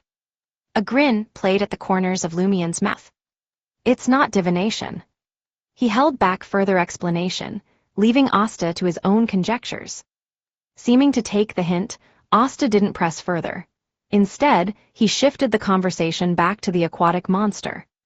"I've been able to piece together the whispers and conjecture, and it seems there are 3 kinds of aquatic monsters in the underground river. The first appears to be a drowned corpse, bloated and eerily pale.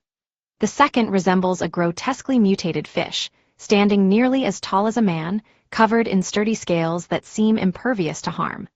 The third bears an uncanny resemblance to strands of black hair floating atop the water, only to suddenly reach out and ensnare the unwary souls on the banks, dragging them under. These aquatic monsters, however, aren't particularly formidable. Most of their attacks on humans end in failure, which accounts for the abundance of tales and rumors. They're an elusive lot, sometimes seen 2 or 3 times a month, sometimes they disappear entirely. I ventured down there last night myself, but aside from my unfortunate slip, I found no trace of them." Lumien scoffed at this, saying, "With your level of combat prowess, I wouldn't bet on your return if you ran into one of them." Asta only managed a sheepish smile in response, not deigning to refute the comment. The only reason he dared to venture there was due to the aquatic monster's reputed weakness and his own divination. Lumien's brow furrowed in contemplation. Given the aquatic monster's record, any Beyonder team from the 2 churches or Bureau 8 could effortlessly eradicate them. So, why were they still prevalent? If the underground river concealed a greater peril, any poor soul encountering the aquatic monster should have no chance of escape. As these thoughts spun in his mind, Lumien took the materials Asta Trull had provided and carefully concealed them between a pair of nearby rocks. He was cautious, thinking that should he engage in a heated battle with the aquatic creature in the future, these delicate items might get damaged.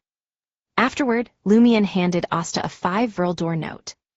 "This is for your insights about the aquatic monsters." Lumien picked up his carbide lamp, and, following Asta's instructions and the tunnel signs, began his journey towards the underground river. A few moments of hesitation later, Asta quickly rose, grabbing his own carbide lamp and hurriedly following Lumien. Upon hearing the rapid footsteps, Lumien spun around, his puzzled gaze landing on Asta. Asta managed a strained smile and said, "I'll come with you. I might be of some assistance." "You?" Lumien couldn't veil his incredulous disdain. Asta cleared his throat before divulging his actual motive. "The aquatic monster is a spiritual being. It's improbable that you'll want everything. I am hoping to scavenge what you leave behind." If fortune smiled upon him and he found a buyer for the parts, he could make a tidy sum of more than 10 Vrildor. Lumien merely stared at Asta, letting the tension build before finally breaking into a grin. "You're welcome to tag along, but don't expect me to play your bodyguard." From what he could discern, Asta's luck was veering away from a bloody end, and instead showing promise of a minor financial windfall. Essentially, if Asta joined him on this underground river expedition, it implied that the hunt might be relatively safe and potentially lucrative. Of course, Lumien couldn't be entirely sure that his decision wouldn't sway the course of Asta's luck. "No problem," Asta replied, devoid of apprehension. In his mind, he'd merely be tailing Ciel from a distance. If they happened to encounter an aquatic monster, he'd simply keep a wider berth. The threat to his own life seemed minimal at best. Asta's unwavering resolution prompted Lumien to study him a moment longer. Seeing that his luck hadn't shifted, Lumien lifted his gaze, picked up his carbide lamp, and resumed his journey forward. In a way, having someone like Asta trailing behind had its benefits. Sometimes, the art of fishing required bait. On other occasions, in the face of a formidable monster, one needn't outrun the beast. one just needed to outpace their so-called allies. The two of them ventured deeper into the subterranean world, each step guided by the flickering light of their carbide lamps. After roughly 10 minutes, they were engulfed by an escalating humidity, and Lumion could discern the faint murmur of flowing water. He held his lamp aloft, casting an eye over the tunnel signage, before veering into a pathway shrouded in darkness to his right. Soon, the telltale shimmer of water, distorted by the lamp's radiance, beckoned ahead. Lumion approached the underground river with caution. It stretched 5 to 6 meters wide, ensconced beneath a naturally formed stone dome peppered with stalactites. The water was relatively clear, meandering through the carved gullies. Apart from a scattering of moss, Lumion detected no signs of life at first glance. Asta had already ceased advancing, observing from a safe distance as the dangerous Beyonder meticulously combed through the riverside. The pair maintained a distance of over 10 meters, sporadically progressing and halting. 15 minutes elapsed, and Lumion's search bore no fruit. Half an hour passed, and the situation remained unchanged. As the path ahead began to constrict, Lumion's keen eye spotted some anomalies. By the riverbank, several rocks lay scattered, their edges tinged with soil. A struggle here, this thought nudged Lumion's heart as he cautiously neared the area. He crouched down, setting the carbide lamp aside, and examined the vicinity with careful scrutiny. Soon enough, he discovered a pair of footprints and signs of something being dragged away. Yet where these traces led, the river flowed transparent and calm. The riverbed was clearly visible and bore no hint of lurking dangers. Drip, a solitary droplet of liquid landed on Lumion's nape. It was chilly and adhesive. An immediate sense of peril overwhelmed Lumion. Without delay, he jerked his head upwards. In the cavernous interlude between stalactites, a glistening figure of grayish-white rot. Its head resembled a python, the body slick with scales akin to a fish. From where fins should have been, emerged 2 arms and a single leg, eerily human-like. The monster's mouth gaped open, unveiling a neat row of ferocious white teeth. From its mouth, corner dripped a viscous and foul-smelling liquid. In the following heartbeat, the monster pounced, soaring towards Lumion. Crouched on the ground, Lumion tumbled backwards. Simultaneously, his body coiled like a spring, catapulting his right leg upwards in a swift whip-like motion. With a satisfying crack, Lumion, teetering on the brink of falling, landed a solid kick on the airborne monster, who failed to evade the strike, hurling it towards the opposing stone wall. Crash! The monster collided with the rocky facade. Lumion was back on his feet, charging at his opponent with the feral urgency of a cheetah. As the monster slid off the wall, Lumion's form was mirrored in its muddy yellow eyes. Lumion reached out, seizing its arm. The monster didn't evade, but opened its palm to welcome the assault. Each of its digits sprouted sharp scales, glinting ominously with a deep blue sheen. Without warning, Lumion twisted his elbow and flicked his wrist, clasping the monster's wrist with both hands to thwart the menacing blue scales. He then extended his right foot, sweeping away the monster's lone leg. With just one leg, the monster was powerless to resist. Its only option was to harness Lumion's grip on its wrist to propel itself upward, its solitary leg trailing behind and its monstrous maw leading the charge, ready to devour Lumion's entire head. At this critical moment, Lumion relinquished his hold, lowered his stance, and rolled towards the stone wall. Thud!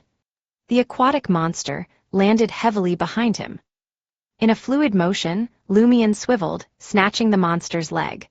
Channeling his strength from the core, he swung it towards the stone wall. Crash! The monster's skull crumpled upon impact. Lumion didn't pause.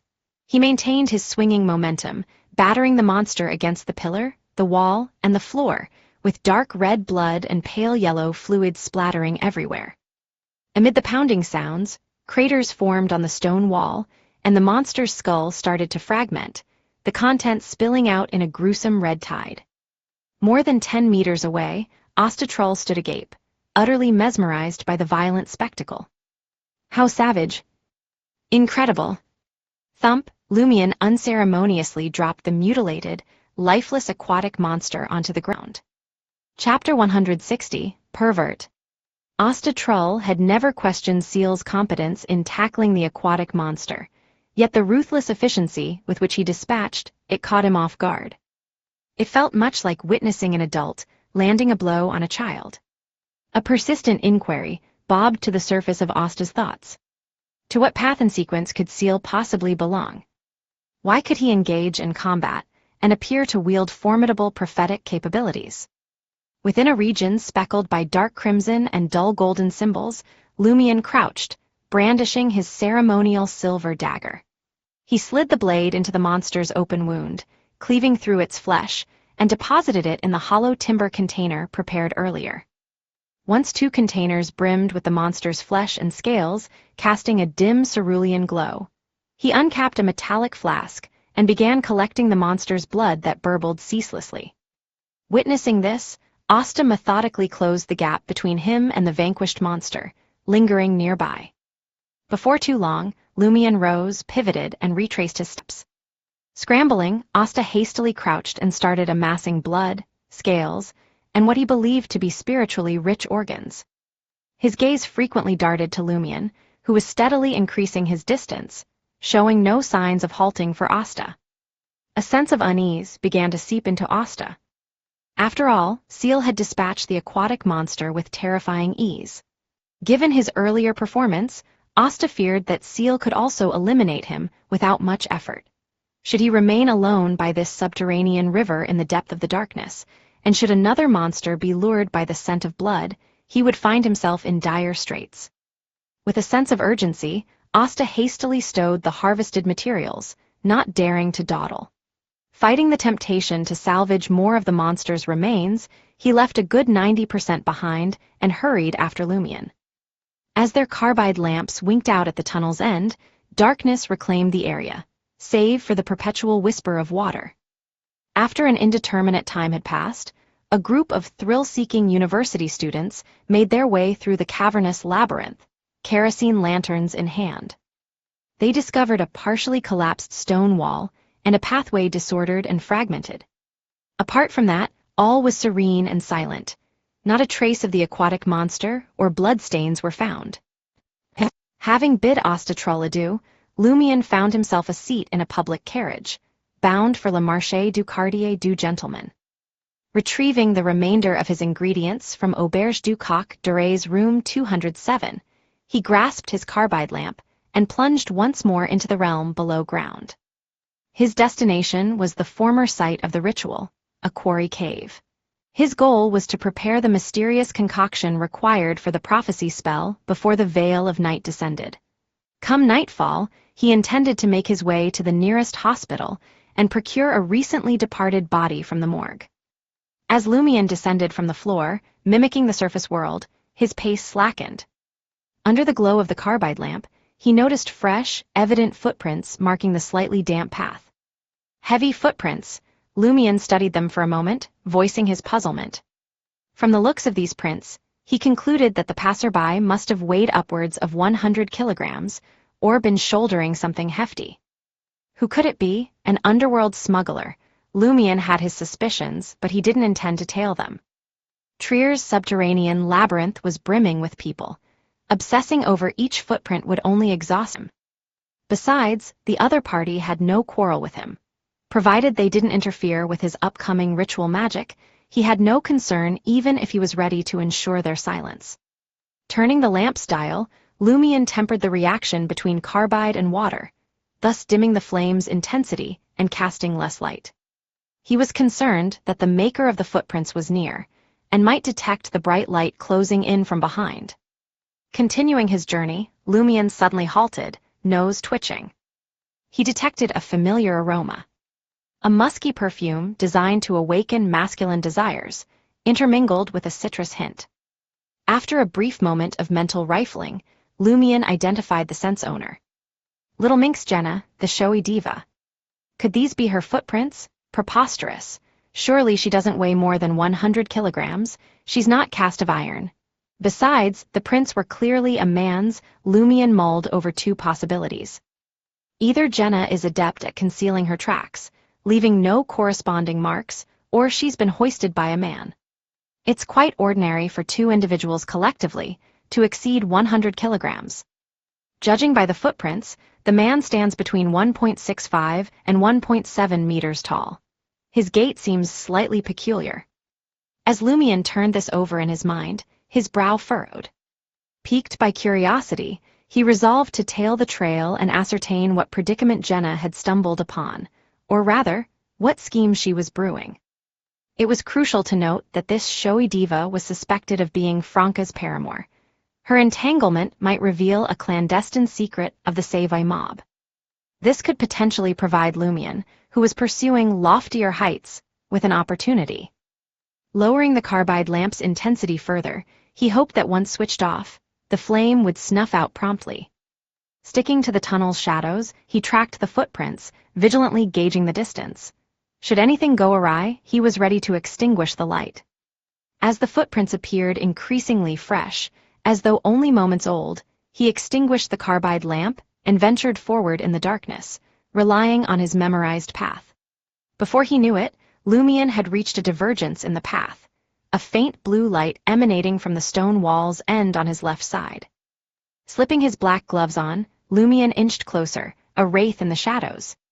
The blue light radiated from a small cave, nestled at the end of the stone wall. Stationed against the stone, Lumion tucked himself into the shadow's embrace, craning his neck ever so slightly to catch a glimpse of what lay within. At the cave's heart, a rather primitive iron-black carbide lamp sat in a relatively flat expanse. Nearby, a capacious bag of grayish-white fabric bulged, seemingly at its full capacity. A man loomed beside the bag, adorned in a blue cap, a common tweed suit of brown that one would see in Le Marché du Quartier du Gentleman, with a linen shirt peeking out from beneath his darker jacket.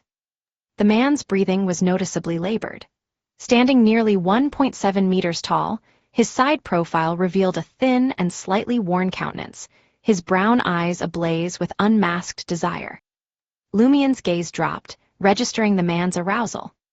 He inwardly chided, impatient, "Aren't we? No wonder he was lagging.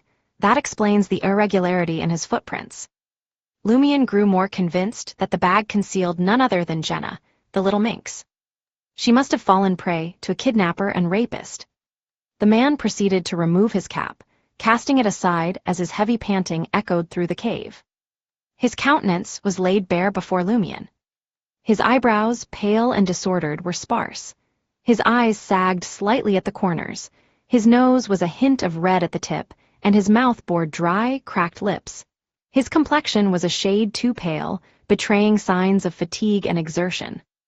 The man squatted, loosening the bag's ties, revealing its contents. Lumion's intuition proved correct. It was indeed Jenna, the showy diva. Her customarily tied brownish-yellow hair was in disarray, cascading over her body. Her eyes were sealed shut, framed by a layer of deep shadows. Adorned in a white blouse and a beige, fluffy short skirt, it was unclear whether she had lost or hadn't yet donned her mole. As the man drew Jenna from the bag, his breathing was so labored that Lumion could discern it effortlessly, even if he wasn't a hunter.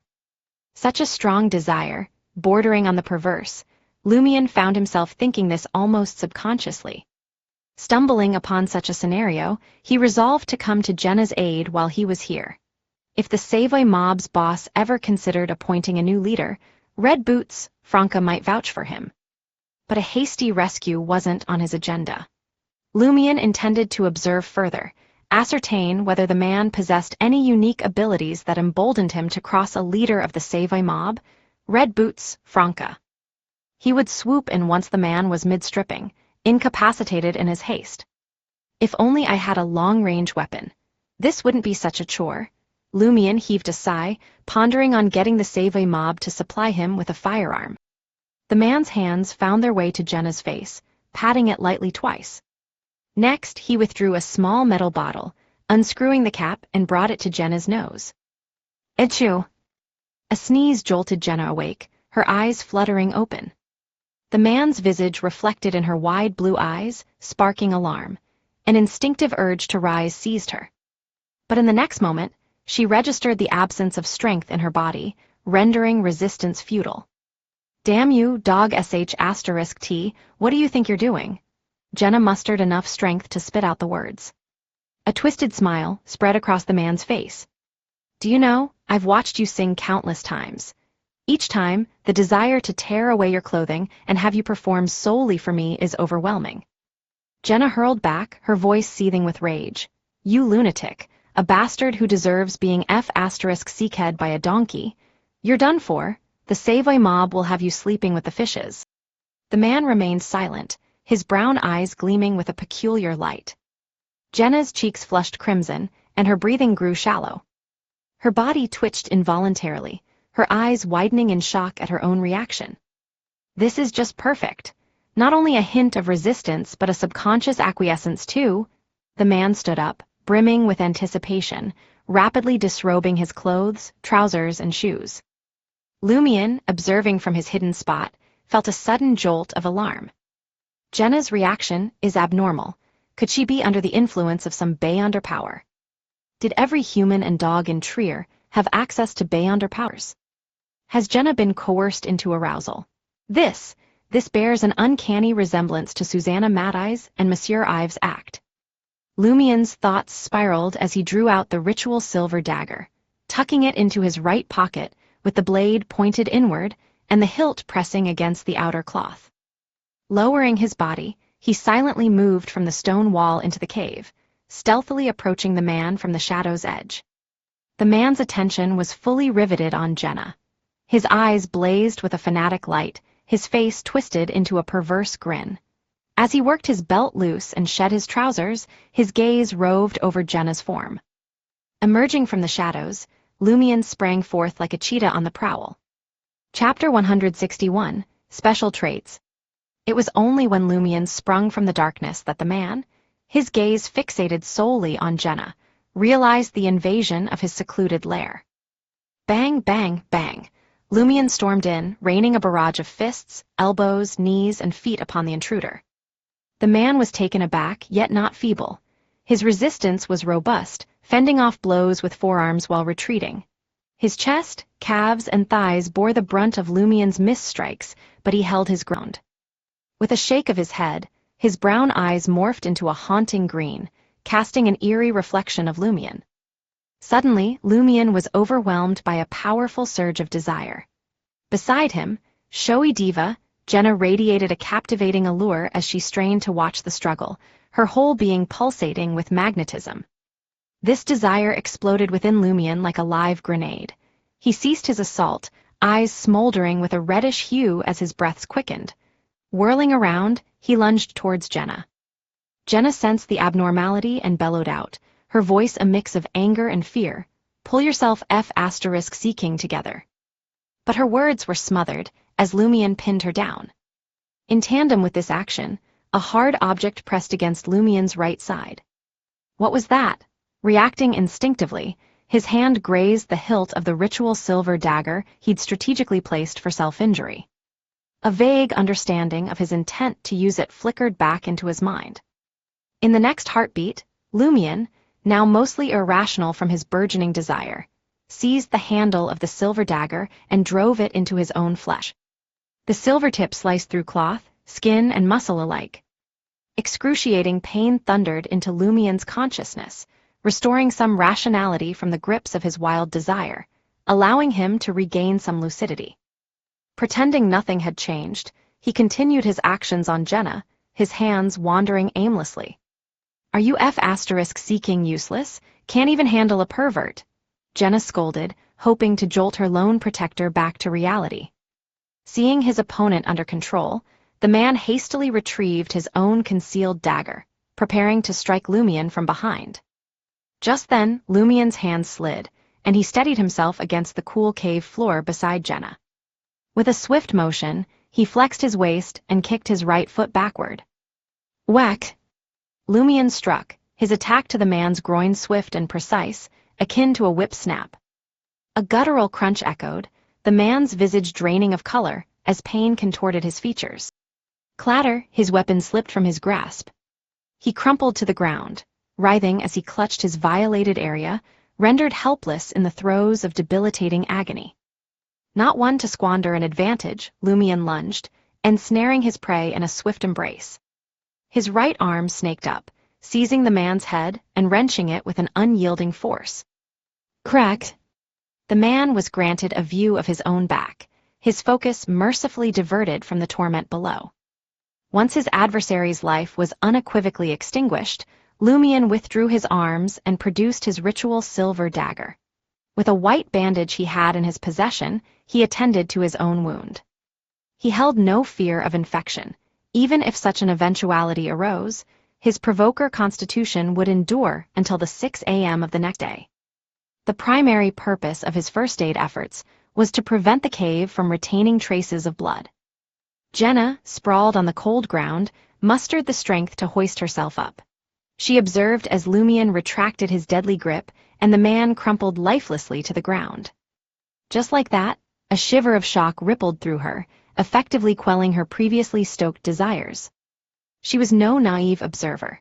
She had gauged the formidable, almost magical aura of that lecherous man, but he was annihilated in mere seconds by this handsome rural lad. Barely a heartbeat, 8 or 9 seconds at most, had transpired before a life was extinguished. Upon tending to his injury, Lumion collected the man's outer garments and moved towards Jenna. She blinked out of her stupor and queried curiously, "Why are you here?" Almost reflexively, she added jokingly, "Don't say you're enamored by me and have been trailing me." Lumion's response was a soft chuckle as he squatted down, drawing Jenna's hands behind her back. "What are you doing?" Jenna's voice teetered on panic. Despite her feeble struggles, Lumion effortlessly secured her wrists using the man's shirt. In the blink of an eye, he pulled a dark jacket over Jenna's head, blocking her sight completely. "Dogsh*T, bastard pervert, what do you want?"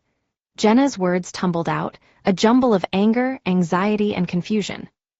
Lumion dismissed her outburst. Ripping off the remaining piece of his shirt, he wadded it up and thrust it into Jenna's ears and mouth. Jenna was silenced. A resignation washed over her as she thought, "Fine, I'll endure this like a dog bite, as long as he doesn't kill me." Yet her apprehension was met with stillness. Lumion had risen, leaving her side to approach the lifeless form on the cave floor. Upon purifying his ritual silver dagger and wiping it clean, Lumion circumnavigated the petite cave, weaving a wall of spirituality. Next, he commenced the summoning dance. His intention was to invoke a spirit via this rite. Despite this method's efficacy falling notably short compared to traditional psychic spells, the goal of the summoning dance wasn't strictly spirit invocation. Nevertheless, it was far better than the alternative, doing nothing. His spirituality melded with natural forces and diffused in every direction, but was confined within the wall of spirituality enveloping the cave. Thus, the summoning wouldn't attract any unwanted entities. In the midst of the chaotic, mesmerizing dance, Lumion perceived the spectral form of the man. Drawing the ritual silver dagger, he let a droplet of blood fall, commanding the spirit to bond with him. Almost instantaneously, Lumion was gripped by a chilling sensation as an unusual and fervent heat ignited within him. This was accompanied by an overwhelming desire for women. Is this an actual side effect? Does it parallel the insatiable hunger experienced with the mouth orifice monster? Lumion made a conscious effort to avoid glancing at Jenna, who was now bound and blindfolded, as he noted his newly acquired head. Since the man had recently perished, his other head was saturated with lingering emotions such as lust, pain, fury, loathing, and the instinctive urge to utilize his distinctive traits. Also present were traces of obsessions and the most profound memories. Analyzing the situation, Lumion understood that this pervert possessed far more abilities and traits than the mouth orifice monster. Inciting avarice in others. Becoming miserly and greedy, able to detect items that once belonged to him. Stimulating others' appetites. Maintaining a robust and healthy physical state. Existing in perpetual hunger and thirst. Constantly utilizing mental faculties to augment strength, reflexes, agility, and resilience. Employing one's gaze, speech, and actions to subtly induce a measure of lust in the target. Through direct contact and spell-like abilities, the target will experience varying degrees of lust. Preparing rape drugs and the like. differentiating hormonal information of various individuals. Did Monsieur Ive utilize the first one? This pervert is indeed connected to Monsieur Ive and Susanna Madeyes, a constant state of hunger and thirst. No wonder he targeted Jenna and dared to abduct her. Can this be categorized as a negative effect? Indeed, Jenna may not be his first victim. Lumion didn't select any specific trait. He was limited to general observations of the spectral companion and was unable to comprehend any of the more nuanced abilities. Lumion made an attempt to amplify the man's most profound memories. Suddenly, he was in the midst of a bustling theater. On stage stood a young woman clad in a divine white dress, her deeply carved features accented by lake-like eyes, crystal clear and rippling with innocence and charm. Charlotte Calvino Lumion identified the woman instantly. She was the reigning star of the Théâtre de l'Ancienne cage à Pigeons. Simultaneously, Lumion felt the man's excitement, the predatory hunger within him intensifying. However, with the crowd around, he refrained from any untoward behavior. He bolted to the lavatory as soon as the scene concluded. As the memory faded, Lumion ceased the summoning dance, letting the man's spirit withdraw from his being. Almost immediately, he performed the summoning dance again, inviting the spirit to rejoin him. This was because each possession allowed Lumion to select only one trait, one memory, or one obsession. Once chosen, it was irrevocable. Lumion had opted for one of the spirit's most poignant memories. In the next instant, Jenna appeared before him, giving an overtly dramatic performance on stage. The situation became clear to Lumion. He couldn't resist clenching his jaw and cursing. Is there nothing else in your mind but women, women, women? He abandoned the idea of spirit channeling, regretting that he hadn't yet achieved the status of a contractee, unable to forge a long-term contract with the spirit and borrow a skill. Lumion appraised the man's traits, certain that some of them would prove immensely useful in combat. If only I could rear this spirit, Lumion sighed, conceding his present limitations. Subsequently, he dissolved the spiritual barrier, sheathed his ritual silver dagger, and returned to Jenna. He removed the jacket shrouding her eyes and the shirt binding her hands. Jenna winced, plucking the cloth from her mouth and ears. She massaged her reddened wrist, throwing a skeptical look at Lumion, who was busy searching the pockets of the man's clothing. She inquired, "Why did you blindfold me and block my ears earlier?" "I was protecting you. You shouldn't see or hear what isn't meant for you," Lumion responded in a half-jesting tone, his search yielding a total of 8 virile door coins and 3 somewhat antiquated metal canisters. Perceiving no threat from him, Jenna huffed. What could possibly be unseen or unheard here, unless you didn't with the corpse? Her voice faded as she connected a few dots, roughly guessing that Lumion might have been using some power to extract information from the corpse. Upon noticing Lumion evaluating the 3 metal canisters, Jenna deflected the topic and reminisced. "One of these bottles contains a gas that knocks you out, leaving you feeble. That's how he abducted me. Also, another bottle has this gas, extremely foul-smelling, but strangely enough, it wakes you up. Damn, that pervert deserves being f***ed by a donkey.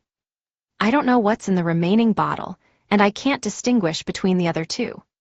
Chapter 162, Fresh Corpse. Lumion crouched down, clutching the 3 metal canisters in his hands.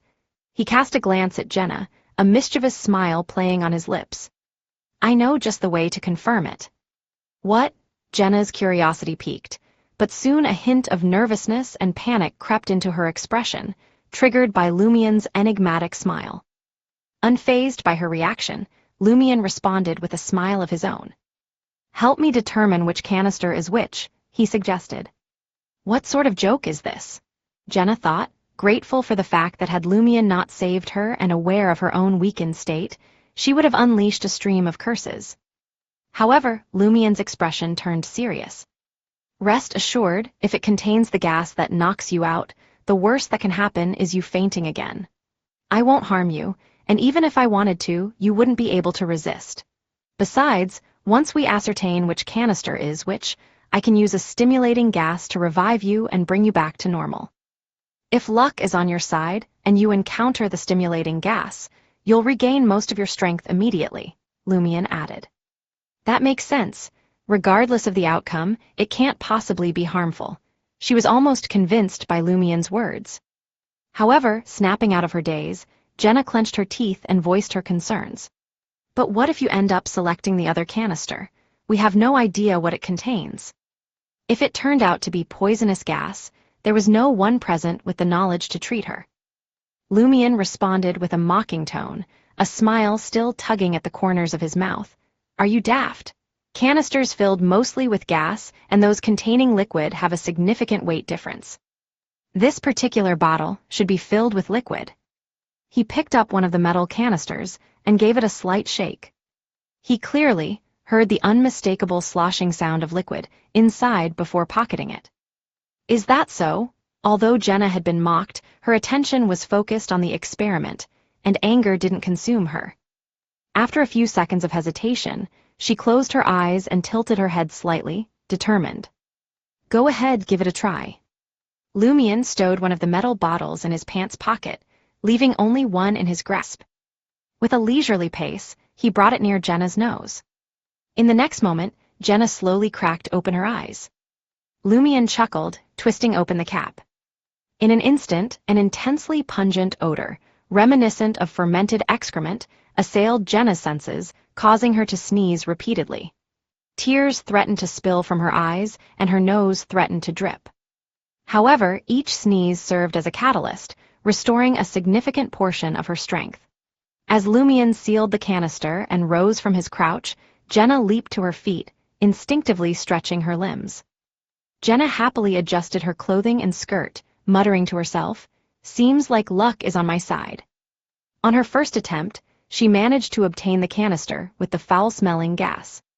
But then she noticed Lumion's playful expression.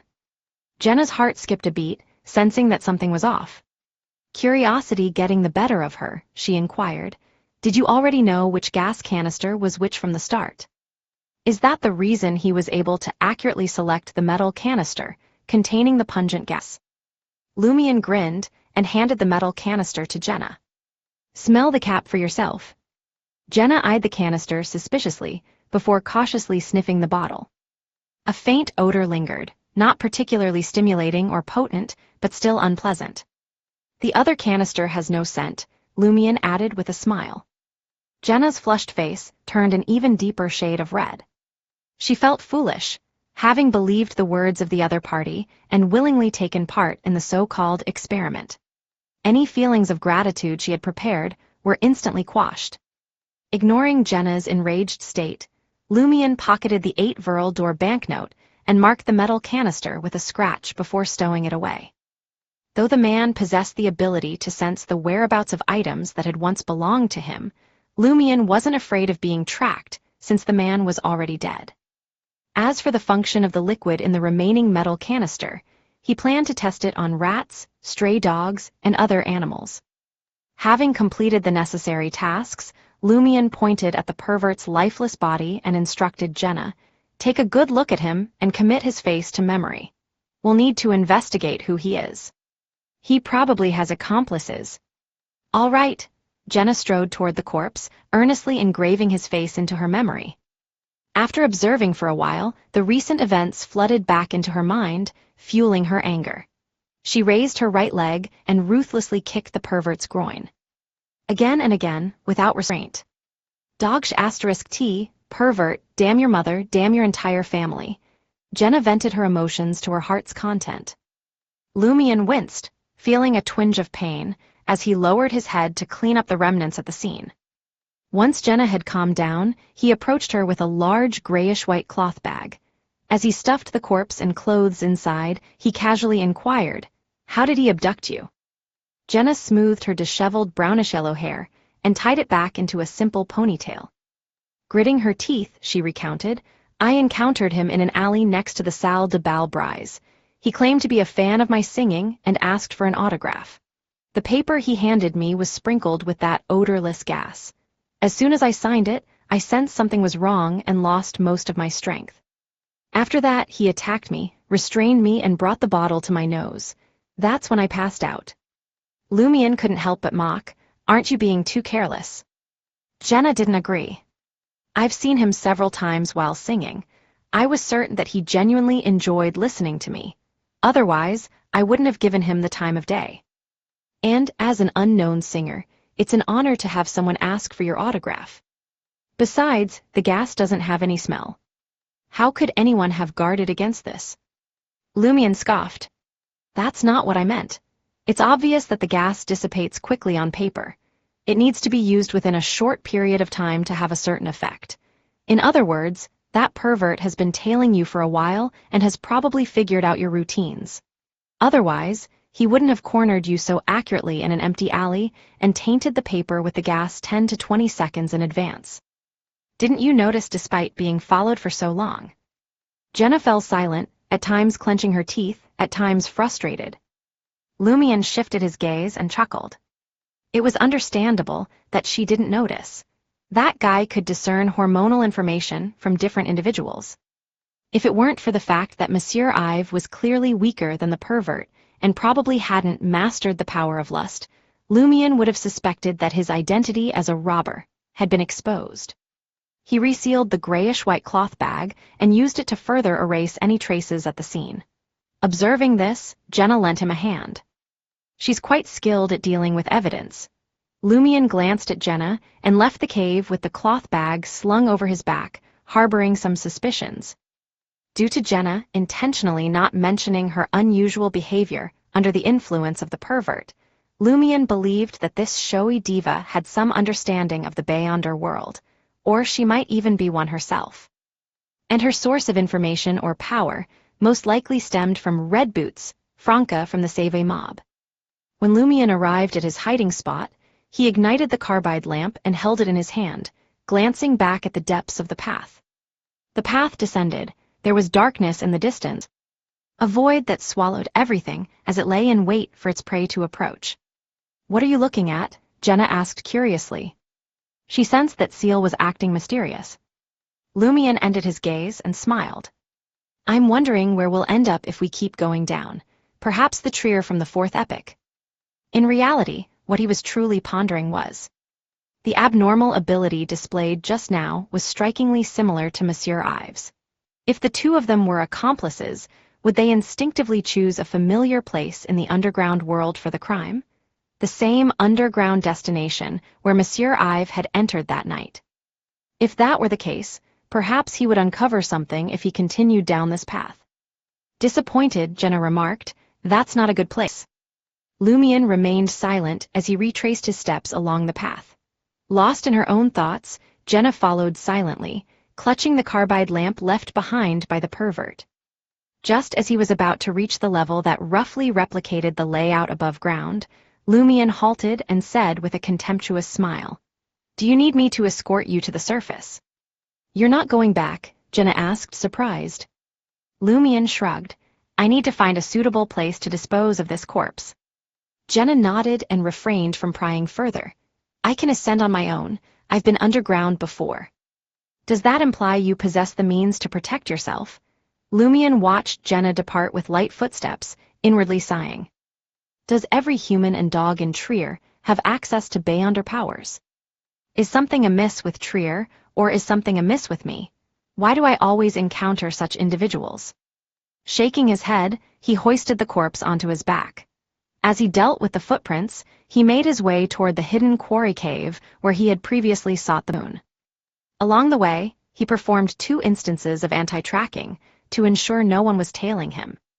Upon reaching the underground quarry cave, Lumion tossed aside the grayish-white cloth bag containing the corpse and arranged the altar. Initially, he had intended to visit the nearest hospital morgue during the night to acquire fresh corpses, but now he had a better option.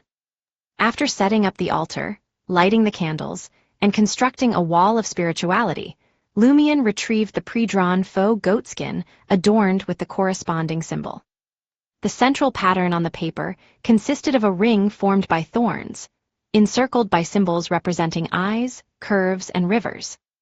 Just tracing these patterns in room 207 had drained Lumion's spirituality. With the faux goatskin in place, Lumion took 2 steps back and gazed at the flickering candles, preparing for the subsequent incantation. In this ritual, one couldn't employ the phrase, I summon in my name to beseech oneself. Instead, they had to craft a 3-line description of their being and feign the role of a creature from the spirit world. It could be done in any manner, devoid of any wielding of authority, as long as it could pinpoint the location within the wall of spirituality. Lumion parted his lips and muttered in Hermes, Cordu Village's trickster king, Ororlee's younger brother, an entity known as Lumion Lee. Chapter 163, 3 Questions. The flame of the orange candle, representing the focal point of the prayer, flickered as though stirred by an unseen breeze. Apart from that, it remained unaffected, maintaining its ordinary hue without any hint of transformation. Lumion sensed an unusual pulsation deep within his soul, as if a distant cry had reached his ethereal essence. Temporarily unable to respond, he continued to recite the incantation. I implore you. I beseech to be bestowed the prophetic concoction. In this ritualistic spell, words like help create couldn't be used. It had to be bestowed or gifted. Lumion's spirit trembled with each uttered word, like ripples extending outward, leaving him with an unsettling sensation of both elevation and dizziness. Taking 2 steps forward, he surveyed the aquatic monster's flesh, the lizard eyes, and the gray henbane. Retrieving the faux goat skin adorned with enigmatic symbols, he positioned it atop the orange candle's flame, symbolizing the target of his prayer. Once the faux goat skin was ignited and placed within the natural hollow of the stone altar, Lumion meticulously gathered tulip powder and other ingredients, sprinkling them into the flames. A peculiar fragrance swiftly permeated the ethereal barrier, causing Lumion to experience hallucinations.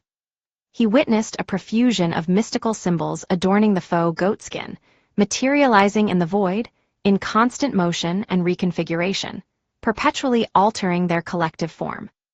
Lumion stepped back and scrutinized the diverse materials on the altar. In a resonant voice infused with Hermes' power, he invoked, Tulip, a herb that belongs to Inevitability, please pass your powers to my incantation. As Lumion uttered the final word, his spirit's ripples merged, granting him the illusion that he could graze the candle's flame with a mere touch of his palm. Simultaneously, a searing sensation ignited within his chest, accompanied by a faint hum resonating in his ears. His surroundings spun, akin to being tossed into the air and spun around repeatedly. Guided by his spirituality, Lumion extended his right hand, pressing it toward the candle's flame. His vision dimmed as his spirituality surged forth, intertwining with the flames. The candle's flame promptly expanded, casting a radiant and ethereal glow upon the entire altar. The disparate ingredients of the prophetic concoction once gathered, stirred, and converged. Blood churned and shadows undulated, crafting an exceptionally sinister tableau. Struggling to maintain a steady flow of his spiritual essence, Lumion observed the physical components fade into specters, completing their reassembly. A dark crimson phantom, infused with silver-black tincture, materialized before him, condensing into a murky liquid. The liquid incessantly bubbled, each burst releasing sinuous tendrils of silver-black light, reminiscent of slithering serpents. Lumion advanced 2 steps, seizing a metal canister from the altar. Unscrewing its lid, he positioned it beneath the liquid's surface.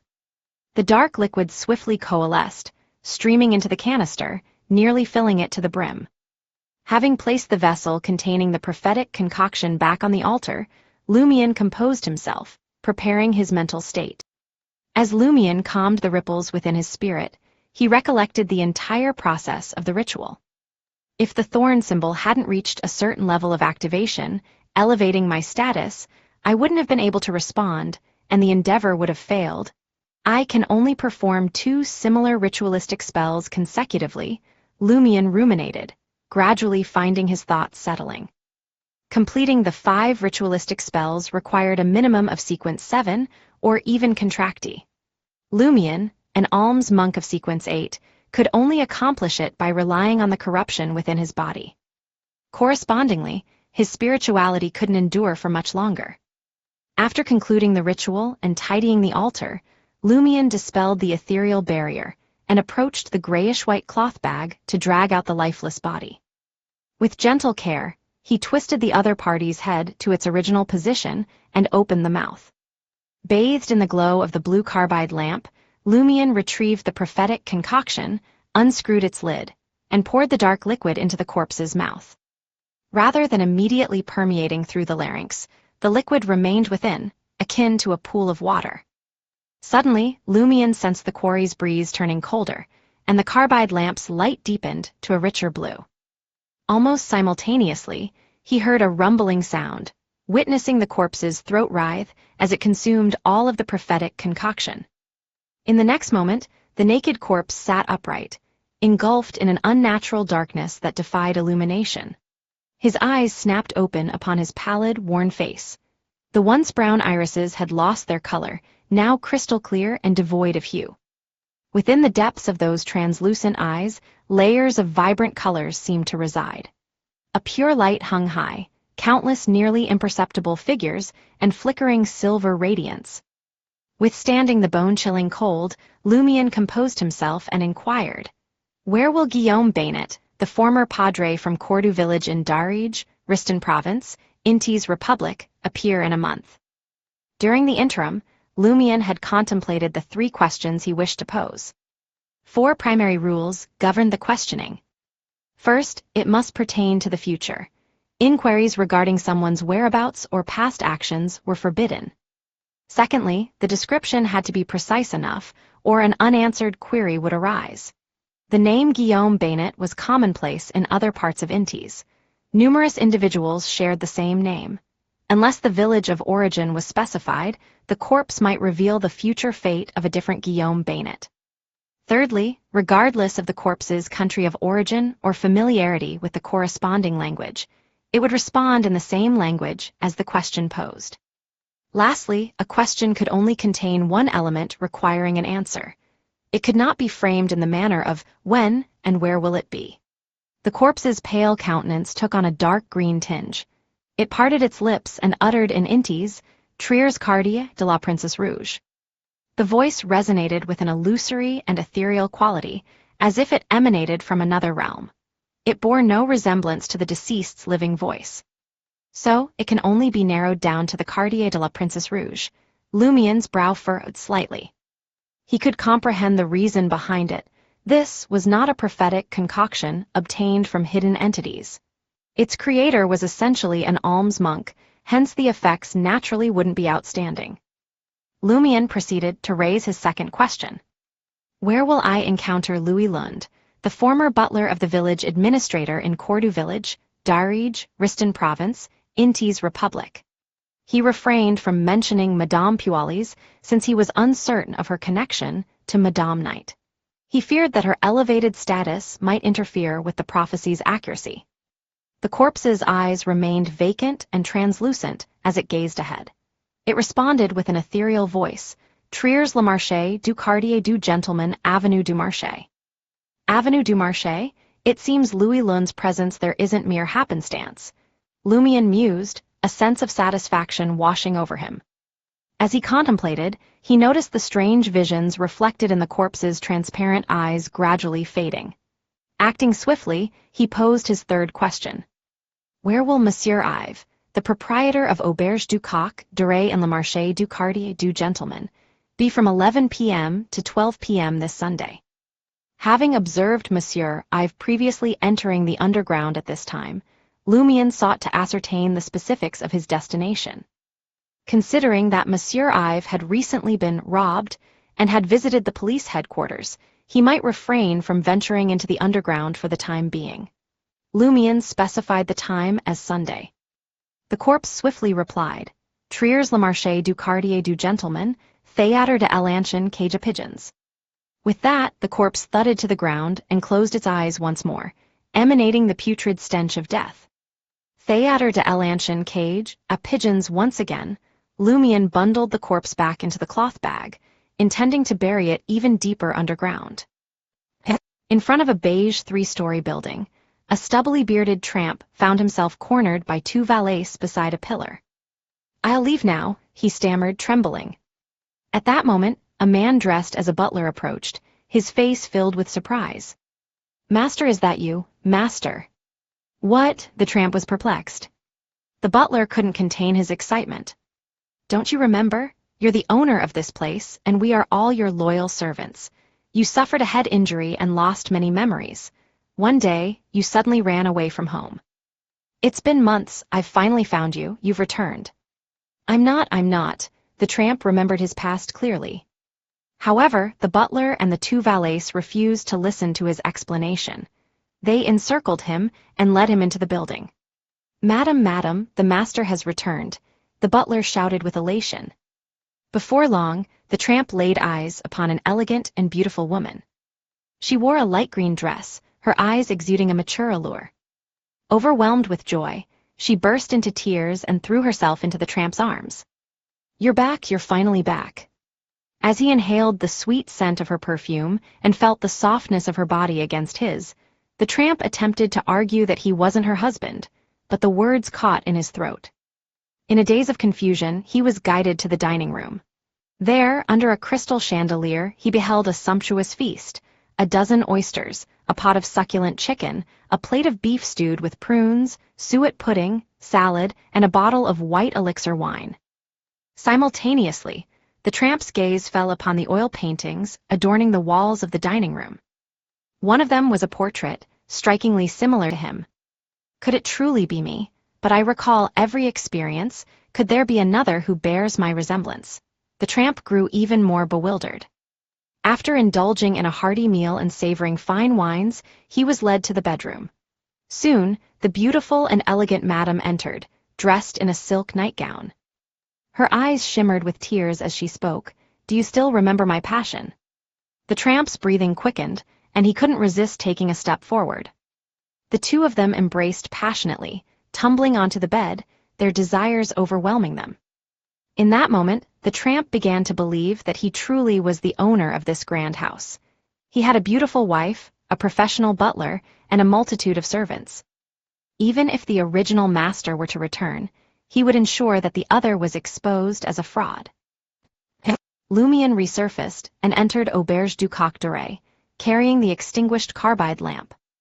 Madame Fels, who manned the front desk, immediately stood up upon seeing him. "Ciel, Monsieur Ciel, Baron Brignies wishes to meet you at the Salle de Bal Brise after dinner." "Baron Brignies is seeking me. What could it be about?" Lumion nodded. Chapter 164, Intelligence. Salle de Bal Brise, the café on the second floor. Lumion strolled over to Baron Brignies with an air of nonchalance and took a seat. Not only did he lack any sense of deference or humility, but he also showed a blatant disregard for basic politeness, as if they were equals.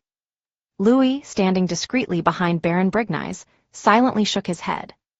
He had encountered many such individuals before, and their fate had always been the same: either handed over to the police by the Save mob or gravely wounded in a violent gunfight, losing their capabilities in the process. They had no choice but to become subservient, like dogs wagging their tails, in exchange for the gang's protection. Some met their demise due to various reasons: their bodies cast into the dark recesses of the underground world, or packed into wooden barrels filled with stones and thrown into the depths of the Esrenzo River. "Good evening, Baron," Lumion greeted with a disarming smile. Baron Brignies betrayed no sign of anger on his face. He leisurely took a puff from his mahogany-colored pipe and casually inquired, "Where have you been this afternoon?" "Underground," Lumion responded, resembling the corpse that had imbibed the prophecy concoction. He answered the other party's questions without any elaboration. If Little Minx, Jenna, and Red Boots, Franca concealed the fact that he had dispatched the pervert and saved the former, his response would have been a display of utmost candor. Baron Brignies appeared momentarily taken aback, but refrained from further probing. As he rubbed the mahogany pipe in his hand, he calmly stated, "I have a task for you." Without waiting for Lumion to inquire, he explained with a smile, "I hold great expectations for you. I believe you can become a crucial member of our Save mob, entrusted with significant matters. However, my favorable opinion alone is insufficient. You must demonstrate strength that surpasses most and make contributions that garner their recognition." A carrot dangling before a donkey, Lumian scoffed inwardly. Outwardly, he deliberately narrowed his eyes. And what might this be about? Baron Brignize set aside his mahogany pipe, took a sip of his coffee, and adopted a soothing tone as he spoke. Assault any prominent member of the poison spur mob. It would be best if you inflict severe injuries. Killing them outright works too. Lumian chuckled. Just 2 days ago, you cautioned me against causing a commotion and provoking an all-out conflict between the poison spur mob and us. Aren't you concerned that such actions might transpire, ultimately leading to you becoming a target of the police headquarters? Although he had intended to lie in wait for the poison spur mob's hammer, 8, Lumian refused to be treated as a fool by Baron Brignize. Baron Brignize nodded, pleased with Lumian's astuteness. You are far more intelligent than those who surround me. For the past 2 days, I've been closely observing the poison spur mob's reactions, and it seems they have no immediate plans for revenge against you. What does that imply? It means they're terrified of our Save mob, Lumian replied with a jest. It was, of course, a jest. If the poison spur mob feared the Save mob, they would never have grown to become the second largest mob in Le Marché du Quartier du Gentleman. Baron Brignize shook his head. In the past, they would have undoubtedly retaliated, exacting a higher toll than just medical expenses from our Save mob. Moreover, after Margit's demise, they merely put on a show on the surface. In reality, they took no actions that would attract the police's attention. It seemed they were searching for the true assassin amidst the chaos. These recurring anomalies lead me to believe that the poison spur mob is preparing for something significant, something very, very important. That's why they remain patient and restrained. I can't be certain whether their forthcoming actions will impact our Save mob, but we cannot idly wait for answers.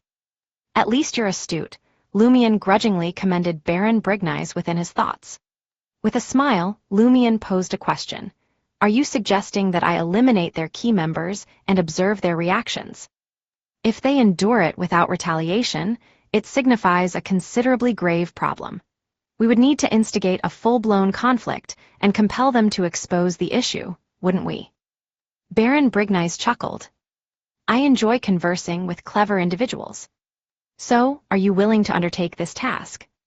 Though his tone appeared inquisitive, his posture, gaze, and actions left no doubt that it was in order. Should Lumian refuse, the Save mob would withdraw its protection. Lumian chuckled. I require information on all the significant members of the poison spur mob, names, appearances, capabilities, distinguishing traits, and whether they have immediate family or spouses. Louis, who stood behind Baron Brignize, was taken aback. Why is he asking about the family members of the poison spur mob leaders? Is he planning to use them? Among Trier's mobs, an unspoken rule prevailed, one that everyone abided by unless it was an exceptional circumstance. Never target family members who weren't involved in the mob. Most individuals had parents, spouses, and children. If they were to abandon all moral boundaries and kill without hesitation, none would be spared. Everyone would be in jeopardy. Secondly, dealing with the families of low-ranking mobsters held no value.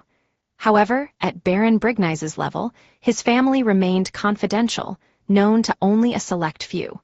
Furthermore, they resided outside Le Marché du Quartier du Gentleman. Thirdly, those who held a certain status within the mob could be deemed ruthless. Threatening them with their families would only ignite their fury. Fourthly, the annihilation of a family would inevitably make headlines, angering the higher-ups at the police headquarters and triggering a severe crackdown. Thus, it was only in the process of eliminating a faction that they would confront the family of an enemy leader, avoiding the sowing of seeds of animosity and serving as a deterrent to other mobs. What was Ciel's intention, inquiring about the immediate family and wife of a crucial member of the poison spur mob? Baron Brignize gazed at Lumian for a few moments before a slow smile crept across his face. The boss of the poison spur mob is Roger, known as Black Scorpion. He resides at 126 Avenue du Marché. I'm uncertain if he has a wife or immediate family. Even if he does, they aren't in the market district. They might not even be in Trier. He possesses sinister spells and magical powers. Even I wouldn't dare to confront him. Baron Brignize seized the opportunity to caution Lumion about the formidable strength of Black Scorpion Roger. It was wise to avoid any designs against him, for death would be the only outcome. Sinister spells, a Beyonder focused on spellcasting. Considering Roger's ability to subdue Margit, he must be at least a sequence 7.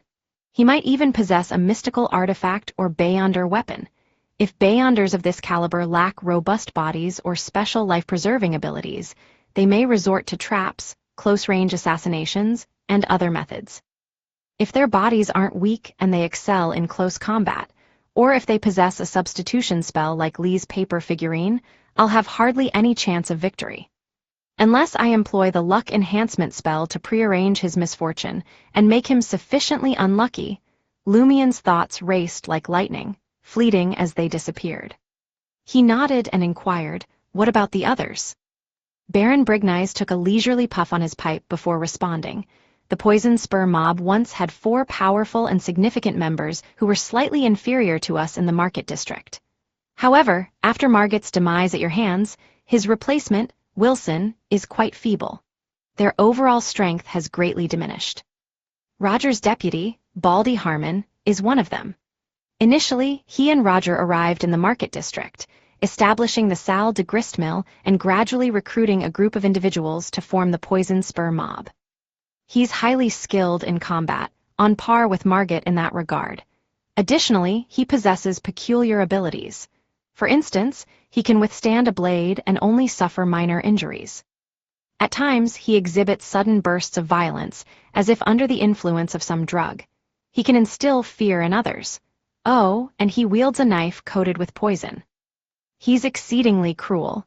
He doesn't have a family or a mistress, but he takes a keen interest in women. He often dallies with street girls under the Poison Spur mob. His usual residence is Black Scorpion Roger's house. When he seeks the company of a woman, he opts for a relatively clean motel or hotel within the Market District. Lumion listened attentively, gradually formulating a plan. There's a highly effective trap for Baldy Harmon. Regardless of how Harmon acquires such formidable defenses that only result in minor injuries after being slashed, it suggests a high probability that he's willing to trade injuries for victory. He relies heavily on his strengths in this aspect. If that's the case, I can provide him an opportunity. However, Fallen Mercury will be the one to inflict those minor injuries upon him. Even minor wounds can bleed. Baron Brignize continued, "Most of the dancers under the Poison Spur mob are under the supervision of Castina from Fainapotter. She was abducted to Trier and later became Black Scorpion Roger's mistress. Short-legged Candlestick was her nickname back when she worked as a dancer, owing to her relatively petite stature." Lumion envisioned a compact Candlestick and formed a rough image of Castina in his mind. Castina doesn't engage in frequent fights, but she exhibits remarkable combat skills when she does. She's cold and merciless when dealing with disobedient dancers. Perhaps she's forgotten the hardships she endured. Baron Brignize remarked with a touch of gentlemanly courtesy. She resides in an apartment at 19 Rue du Rossignol. We're unsure of the specific floor or room she occupies. She often frequents Roger's house. What right do you have to speak of her like that? Why don't we discuss the person who became a singer at Salle de Balbrise after her father was forced to die due to a debt? Lumion never believed that mobsters possessed a true conscience. No matter the camaraderie, loyalty, or care they exhibited toward their peers, they were merely wildflowers adorned with mud. They essentially sought out victims among the dancers, street girls, ordinary individuals persecuted by loan sharks, and the peddlers they extorted. Brignize proceeded to introduce the final leader of the Poison Spur mob. Hammer 8 was originally a member of our Savvy mob. He possessed courage, intellect, and a sturdy physique. I held him in high regard and planned to recommend him to the boss. However, he betrayed us and joined the Poison Spur mob. He swiftly acquired Beyonder powers. I suspect he consumed a potion from the warrior pathway and has already reached sequence 8. His towering height, nearly 1.9 meters, and his conduct during conflicts lead me to this deduction. Hammer describes his fists, which possess the hardness and force of iron hammers. He typically fights unarmed, but he's also adept with a revolver and a dirk. He resides at 25 Rue des Pavés, adjacent to Le Marché du Quartier du Gentleman. There is a sizable contingent of poison spur mob members in that area. Pugilist, will Beyonder characteristics manifest upon his demise? Lumion nodded and queried Baron Brignize. I also require their approximate travel patterns. Additionally, provide me with a revolver, an ample supply of bullets, and a portable weapon. A dirk, dagger, bayonet, or axe will suffice. No problem, I'll have Louis deliver them to you tomorrow morning. Baron Brignize nodded with satisfaction.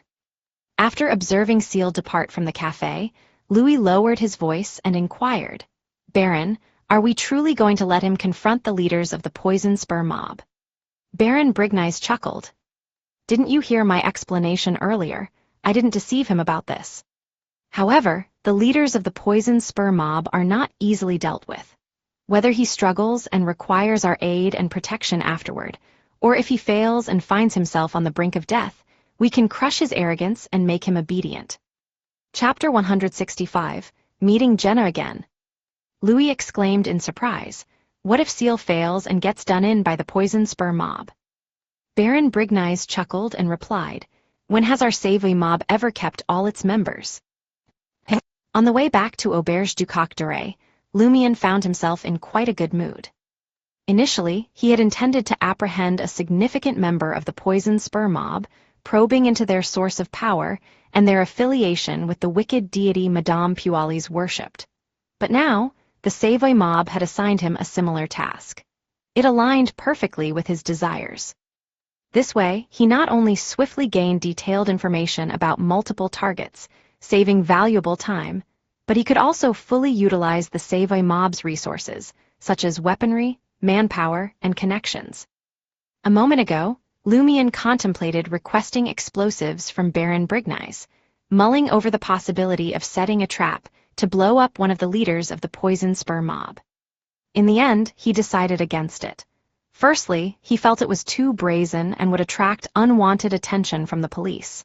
Secondly, being a wanted criminal, he couldn't afford to be investigated. Thirdly, if he obliterated his target entirely, how could he gather any information? Of course, he could employ the summoning dance and the wall of spirituality to allow the deceased spirit to cling to him and enhance the memories that left the deepest imprints. However, this method was entirely unpredictable. Who knew if those individuals' minds would be as deranged as the previous perverts? Moreover, each summoning dance could only amplify a single memory. If luck wasn't on his side, it could take a significant amount of time to find useful information. This contradicted his intention of swiftly departing from the scene of the assassination. Initially, Lumion planned to deal with Hammer 8, but upon hearing Baron Brignize's description, he considered Baldy Harmon as a viable candidate as well. Compared to 8, Harmon had notable weaknesses that hunters could exploit to set traps. His power granted him exceptional body resilience. On numerous occasions, he sustained only minor injuries despite being slashed with knives. Lumion recalled Auror's words, those skilled in swimming are prone to drowning. In Harmon's case, one could interpret it as, those adept at blocking weapons with their bodies are more susceptible to perishing by weapons. As for Lumion, he possessed fallen Mercury, the cursed blade. Furthermore, in comparison to Hammer 8, who frequently traveled with a large entourage and resided within the poison spur mob settlement, Baldy Harmon ventured out alone occasionally, seeking street girls and dancers. Consequently, he proved to be a simpler target for assassination. Moreover, he was closer to the core power of the poison spur mob and held more secrets. However, the conundrum arose. If Lumion were to set a trap and employ fallen Mercury to deal with Baldy Harmon, capturing him alive and extracting information would be impossible. If Lumion could overpower Baldy Harmon after stabbing him and dragging him to a secluded corner in underground Trier, why bother stabbing him initially? If he couldn't, his only recourse would be to stab the enemy and allow him to flee. Alternatively, after his escape, Lumion could await the intervention of the Montsoirus ghost to assist in the target's demise. Whether this would implicate the target's family wasn't his concern. Hence, the pursuit of Baldy, Harmon and Hammer, 8 presented their respective pros and cons. Lumion was not yet able to reach a decision. He intended to contemplate his target selection after receiving more detailed information, weapons, and ammunition from Baron Brignize the following morning. Upon entering Auberge du Coq d'Oreille, Lumion immediately spotted Roer and Mitchell, the short, gray-haired couple. They were clad in tattered, foul-smelling garments, laboriously hauling a large, swollen bag made of flaxen-colored cloth up the stairs. "What's all this?" Lumion inquired curiously as he traversed the lobby. Weren't these the same elderly folks peddling counterfeit street maitresse, Datelier photos at Suhit Steam Locomotive Station? Why were they bringing back such a sizable bag? Roer ceased pulling at the cloth bag, wiping the sweat from his forehead. He forced a smile and replied, "Don't you know Monsieur Ciel? We moonlight as scavengers by night. We salvage discarded items that might still hold value." Informed by Charlie's, the couple was aware of Ciel's newfound leadership role in the Save mob. Consequently, they saw no issue with Ciel seeking answers from them, since Auberge du Coq d'Oreille was his turf. From their perspective, as the guardian of Auberge du Coq d'Oreille, Monsieur Ciel needed to stay informed about the establishment to prevent any mishaps. Juggling 2 occupations, one of which involves deception, it certainly reeks of all sorts of rubbish. Lumion pinched his nose and silently muttered. He pondered and asked thoughtfully, "Do you hoard all this trash in your room?" Roer wore an ingratiating smile and confirmed, "Indeed, we visit the waste disposal site every few days. People drop off various items there. Ha ha, while scavengers are filthy, without us, Trier would be overwhelmed by foul odors. Every nook and cranny would be brimming with refuse. In Trier, scavengers served as supplementary cleaners. No wonder there's a stench in the room. No wonder you perpetually reek and forego bathing." As Lumion ascended the stairs at a leisurely pace, he stole a glance at the wrinkled faces and slightly stooped postures of Roer and Mitchell. He casually inquired, "You're not young anymore. Why do you still toil so diligently for money?" Roer and Mitchell were taken aback, their smiles faltering subtly. After a brief pause, Roer mustered a pained and helpless smile. "It is precisely because we are old that we must labor so strenuously. We arrived in Trier when we were very young and took up various occupations. We had a child, but he did not survive to adulthood. The monthly wages we received merely sustained our survival. As our health began to decline and our strength waned, fear gripped us. We were uncertain of what the future held. What if we grow too old to engage in our usual work someday? What would we do? Deplete our meager savings within a few months and rely on the charitable acts of the church and the government to eke out a meager existence until we perish from hunger? I do not wish for such a fate." Lumion was suddenly reminded of something his sister had once uttered. "Intis is exceedingly harsh now. There is no protection for hardworking individuals in their twilight years." Stirred by his thoughts, Roer continued, "Thankfully, our appetites have diminished with age. We don't eat or sleep much. That leaves us with more time to earn money. We don't have to worry about anything else. We can save most of what we earn. In the coming years, we should be able to enjoy a few more good ones by relying on our savings." Ha ha ha, truth be told, compared to most people, we're considered fortunate. None of them made it to our age. Madame Mitchell, standing beside him, wore a wistful expression. "Once we've saved enough, we'll return to Amir and purchase a plot of land to cultivate grapes. Even if we lack the strength in the future, we can hire assistants. We don't have extravagant expenses anyway." Amir stood as the provincial capital of Champagne province, renowned as the foremost hub of wine production in the northern continent. Silently, Lumion nodded as he observed the elderly couple laboriously hauling the bag of trash upstairs. After a brief respite, he put on simple makeup and changed his attire. Clad in a linen shirt, brown overalls, loafers, and a dark bowler hat, he made his way straight to Salle de Gristmill. Since Hammer, 8, remained one of his targets, he needed to personally observe him. It was the late hours of the night, and Salle de Gristmill buzzed with activity. Amid the pulsating music, men and women gyrated on the dance floor, releasing their frustrations. Concerned about being recognized by the poison spur mob, Lumion approached the bar and ordered a glass of rye beer before making his way to the dance floor. As he swayed to the rhythm, he surveyed his surroundings. Before long, he spotted Little Minx, Jenna appearing on the raised wooden platform in front of him. She wore a similar outfit to the one she had donned in the afternoon, a short white blouse and a flouncy skirt, showcasing her fair chest. This time, she sported a mole on the bridge of her nose. It signified audacity. Impressive mental strength she possesses. Despite the afternoon's events, she's back at work in the evening. Lumion couldn't help but marvel. In his opinion, since Jenna was Red Boots, Franca's lover, there was no need for her to be so committed. The rhythmic drum beats halted, and all eyes on the dance floor turned to Jenna, panting. Jenna began with a high-pitched tone. "Ernest, stay away from my wife and pipe." Laughter erupted from the crowd, as if a collective realization had struck them. In sync with the cheerful and body singing, they swayed their bodies gently. As Jenna sang, she executed high kicks, shifting her position and winking at the audience from different angles, even performing an exaggerated split. During this display, her gaze briefly crossed paths with Lumion.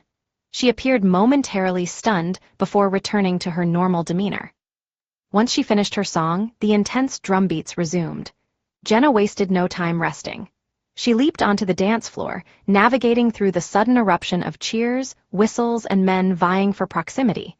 She approached Lumion and shouted with a playful smile, "Handsome lion, dance." In Inties, the lion was often used to describe alluring men due to their radiant mane, akin to the sun. Lumion sensed that Jenna had something important to share. He set aside his beer and joined her on the dance floor, engaging in a lively dance with the showy diva, face to face. Just as they were about to embrace, Jenna threw herself into Lumion's arms and whispered into his ear, "You're quite the talented dancer. By the way, I've discovered the identity of that pervert. His name is Hedsey. He used to reside in room 504 at Auberge du Coq Doré." Charlie's room, the occupant of room 504 who put up Susanna Matthijs's portrait. Lumion was taken aback. Chapter 166, In Return. Lumion had always believed that the tenant, like Charlie, had been enchanted by Susanna Matthijs in his dreams.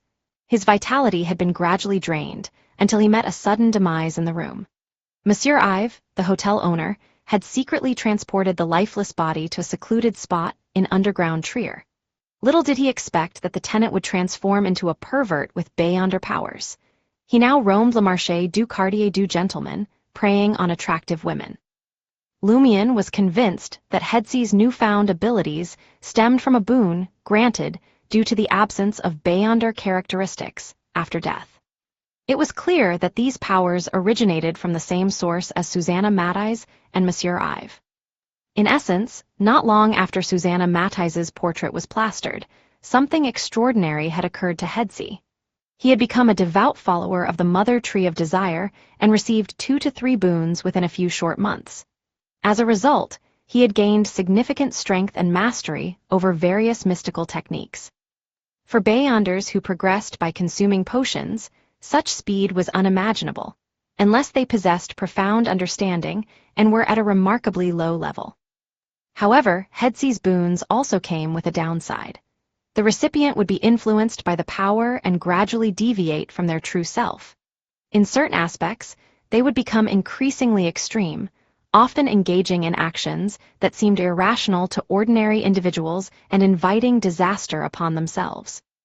Both Monsieur Ives' miserliness and Hedsey's insatiable lust for women fell into this category. Lumion suspected that nearly all boons had similar repercussions to some extent. Over time, they would inexorably draw the recipient closer to the bestower and induce corresponding mutations. The reason Lumion remained unaffected by the powers of the dancer and alms monk was that they didn't directly come from the hidden entity known as Inevitability, but rather the corruption within his body that had been filtered through the seal. Additionally, Lumion had always maintained a vigilant stance in such matters. He not only refrained from altering his style and way of life to exploit the traits of the dancer and alms monk for greater control over his strength, but at times even went against their influence. Furthermore, Lumion would advance in sequence and have a preliminary digestion before obtaining the corresponding boon. He sought to preserve the balance of power within his body. Lowering his head, Lumion whispered to Jenna in a hushed voice, "How did you discover this?" As Jenna swayed to the rhythm, she pursed her lips and replied, "It's quite evident that the pervert cannot exist without women. Kidnapping a woman every day and dragging her underground simply isn't feasible, or else he would have been apprehended long ago. Damn it, there must have been several victims. Do those incompetent black-skinned dogs even notice? Then how does he usually solve his problem? Clearly, relying on himself isn't sufficient to satiate his desires. So, I enlisted Franca's help and inquired with the dancers and street girls from the Save mob. I swiftly obtained an answer. How can that pervert, who deserves to be F***seeked by a donkey, possess such virility? He can perform multiple times a day. Why doesn't he pursue those wealthy old ladies? Both parties would be satisfied." Jenna recounted her investigation with a sense of pride, showcasing her intellect. Throughout the afternoon, she had been brooding over Lumion's earlier prank, which had made her appear foolish. Before embracing the beliefs of the Mother Tree of Desire and receiving the boon, Hetzi was a regular visitor to Rue de la Murille, Rue de Breda, and Rue du Rossignol. However, after obtaining the boon, his mind became consumed with thoughts of women Lumion couldn't help, but acknowledged that Jenna occasionally demonstrated some intelligence. With that in mind, Lumion decided to share some information. That abnormal desire must be a result of his Beyonder Powers influence. Beyonder Powers, Jenna glanced up at Lumion. She had expected him to feign ignorance, just as they did in Underground Trier, where neither side openly acknowledged Hetzi's displayed Beyonder Powers. To her surprise, he spoke candidly. After a brief pause, Jenna, who was dancing closely with Lumion, whispered in confusion, "Why do Beyonder Powers make him so perverse?" This was unlike the Beyonder Powers she was familiar with, which at most had a slight effect before losing control. Lumion smirked once again. "It's an abnormal Beyonder power." "Do you think I can't tell that it's abnormal?" Jenna grew infuriated once more. Lumion chuckled. "As for why it's abnormal, go back and ask Franca. If Franca doesn't know either, have her inquire with the boss." He shared this information with Jenna because he was concerned that there might be more to the issues surrounding Monsieur Ive, Susanna Madeyes, Hetzi, and the others. If the official Beyonders failed to uncover the truth, his only hope lay with Mr. K's finger and the Beyonders associated with the Save mob. Jenna snorted and dropped the matter. She refocused on dancing with Lumion. As the music neared its end, she suddenly reached out and touched Lumion's chest. "Haha, nice bod." Jenna grinned, then retreated, heading towards the half-height wooden platform in front of the dance floor. It seemed as though she had finally exacted her revenge for what had transpired underground. She was filled with elation. Lumion scoffed and left the dance floor, once again picking up his glass of rye beer. As he listened to the music, he swayed his body gently, all the while observing the situation within Salle de Gristmill. As Lumion surveyed the area, his attention was drawn to a group of mobsters congregating near the stage. They wore a mishmash of outfits, surrounding a towering man who stood at a staggering height of nearly 1.9 meters. The burly man bore a striking resemblance to Giant Simon. His black shirt and formal attire emphasized his bulging muscles, but the dark blue canvas pants and strapless black leather boots seemed out of place, creating a peculiar ensemble. With his tousled brown hair and slightly set-apart brown eyes, his ordinary facial features were complemented by a chiseled jawline. His hands and legs were longer than those of an average person. Hammer 8, Lumion averted his gaze, suspecting that this man was one of his targets.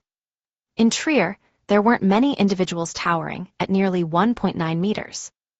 Lumion wasn't concerned about Hammer 8 and his subordinates recognizing him from this distance. The ballroom was dimly lit, with only the soft glow of gas wall lamps and a chandelier above, providing enough illumination for dancing and discreet conversations. Unless someone was intimately familiar with Lumion or had just seen him, they wouldn't be able to identify him. Furthermore, Lumion had taken precautions to disguise himself. He hadn't anticipated Jenna recognizing him at first glance either. After Jenna finished singing another song, Hammer 8 led his subordinates off the dance floor and ascended to the second floor. Lumion continued his observations when he suddenly spotted a familiar figure entering the room. It was Monsieur Ive, the proprietor of Auberge du Coq d'Oreille, his attire slightly faded from washing. His anxious and worried expression was evident as his blue eyes scanned the surroundings. Is he searching for Hedsey? The pervert didn't return after leaving in the afternoon. They suspect something happened to him, so they're scouring the dance halls, seeking clues with the street girls. Lumion withdrew his gaze thoughtfully and shifted his attention back to the dancers on the floor. Based on the characteristics exhibited by Hedsey's spirit body, Lumion sensed that Monsieur Ive was much weaker in comparison. He likely possessed the power of a sequence 9 boon, focused on greed, possibly with elements of appetite. As for Hedsey, he was likely on the level of sequence 8, with a slim chance of being a sequence 7. Lumion leaned more towards the former, as the few sequence 7 individuals he had encountered before were formidable adversaries, difficult to overcome even with preparations and traps. Of course, had Lumion not carefully observed and realized that Hedsey had the ability to trigger others' desires, he might have been swiftly dealt with. In that environment, without Jenna's presence, Lumion would have relied on his own strength to resist the influence and not completely forget the existence of the enemy. With showy diva, it was challenging for him to restrain himself. He had to rely on pain to awaken his senses. From the corner of his eye, Lumion observed Monsieur Ive engaging in conversation with the part-time street girl dancers. The way they scolded him, wearing expressions of disdain, struck Lumion as amusing. Is he pretending to negotiate a price in order to gather information about Hedsey's whereabouts? In the end, he's just too stingy, always bargaining down the other party's offer by half or more, resulting in their scolding. Charlie was worried that Monsieur Ive, an old widower, wouldn't be willing to spend money on a licensed prostitute and risk contracting a disease. It seems he's overthinking it. Monsieur Ive can't even bring himself to spend money on an unlicensed street girl. The negative effects of a boon are truly potent. If there are women in that group who possess the same boons as Hedsey and are on the same level, they should be in a constant state of hunger and thirst. Monsieur Ive wouldn't need to seek out another street girl. He would only end up despising himself for being a man. He would be on the verge of being drained dry, with his desires forcibly aroused. The best disguises for those women would be dancers and street girls. Something doesn't add up. If there really were such women, Hedsey wouldn't need to come out and harm others. Could it be that everyone at this level has advanced or died with no replacements? Or is there an imbalance in the number of men and women? Is Hedsey the one being ostracized? As Lumion contemplated these thoughts, the band struck up another lively dance tune. After finishing her song, Jenna leaped off the half-height wooden stage once again and approached Lumion, inviting him to dance. This elicited boos from the surrounding crowd. Knowing that Jenna had something else to say, Lumion deliberately maneuvered to provoke those who were jeering. He stepped onto the dance floor, drew closer to Jenna, and began swaying his hips. Jenna looked up at him, smiling, and asked, "What brings a savvy mobster like you to the Salle de Gristmill?" Lumion clicked his tongue and chuckled. "Don't you think I'm fond of you? Of course, I'm here to listen to your singing." Jenna scoffed. "Your target is Hammer 8, isn't it? You want to repeat what happened with Margit." "You're quite clever," Lumion praised in a taunting tone. Jenna smirked confidently. "I can assist you and provide important information." Lumion suppressed his nonchalance and asked thoughtfully, "What do you desire in return?" Jenna snorted and cursed. "Are you seeking underestimating me? Although I didn't thank you this afternoon, I won't forget that you saved me. Coincidentally, I'm familiar with all the dance halls in the market district. Moreover, I just had a chat with 8 about some matters after the performance. I should be able to help you." Without waiting for Lumion's response, she gritted her teeth and continued, Hammer resides in the innermost room on the second floor, towards Auberge du Coq Doré. He has 10 thugs by his side. 4 stationed at the door, 2 inside and 2 outside. 2 by the window, 2 near the sofa, and 2 always behind him. They're all armed. The security wasn't this tight before, and there weren't as many people. It's all because of what you did to Margit. That room has an attached washroom. It's currently unoccupied. If the window is fully opened, it can just about accommodate a person. From the ventilation pipe in the ballroom kitchen, you can climb up to the second floor and bypass the guards stationed at the stairs. Then, enter the adjacent room and leap from the windowsill onto a narrow ledge outside the washroom. It requires considerable skill to pull off successfully. Chapter 167, Convergence. Upon hearing Jenna's account, Lumion instinctively twirled and spun, his surprise evident as he asked, "How do you know all this?" It made sense that Jenna would have a basic understanding of the room layout and the thugs' positions after venturing to the second-floor room and conferring with Hammer 8. However, how did she know about the ventilation pipe in the ballroom kitchen leading to the second floor? Or jumping from the neighboring windowsill to the washroom? And what about the ledge on the outer wall of that specific room? Were these details within the grasp of an underground singer, known for her bawdy songs and exaggerated performances? She shouldn't possess such knowledge. Jenna, her face adorned with black eyeshadow and a fake mole, sported a smug expression. "Don't fret about how I know. I avoid seeing what I shouldn't, hearing what I shouldn't, and asking questions I shouldn't," she retorted, cleverly turning Lumion's words back on him. This brought her considerable satisfaction. Only those planning an assassination or devising an escape in dire circumstances would pay attention to such particulars and observe with a purpose. Which category does Jenna fall into? Her powers of observation in this environment are nearly on par with a hunter's.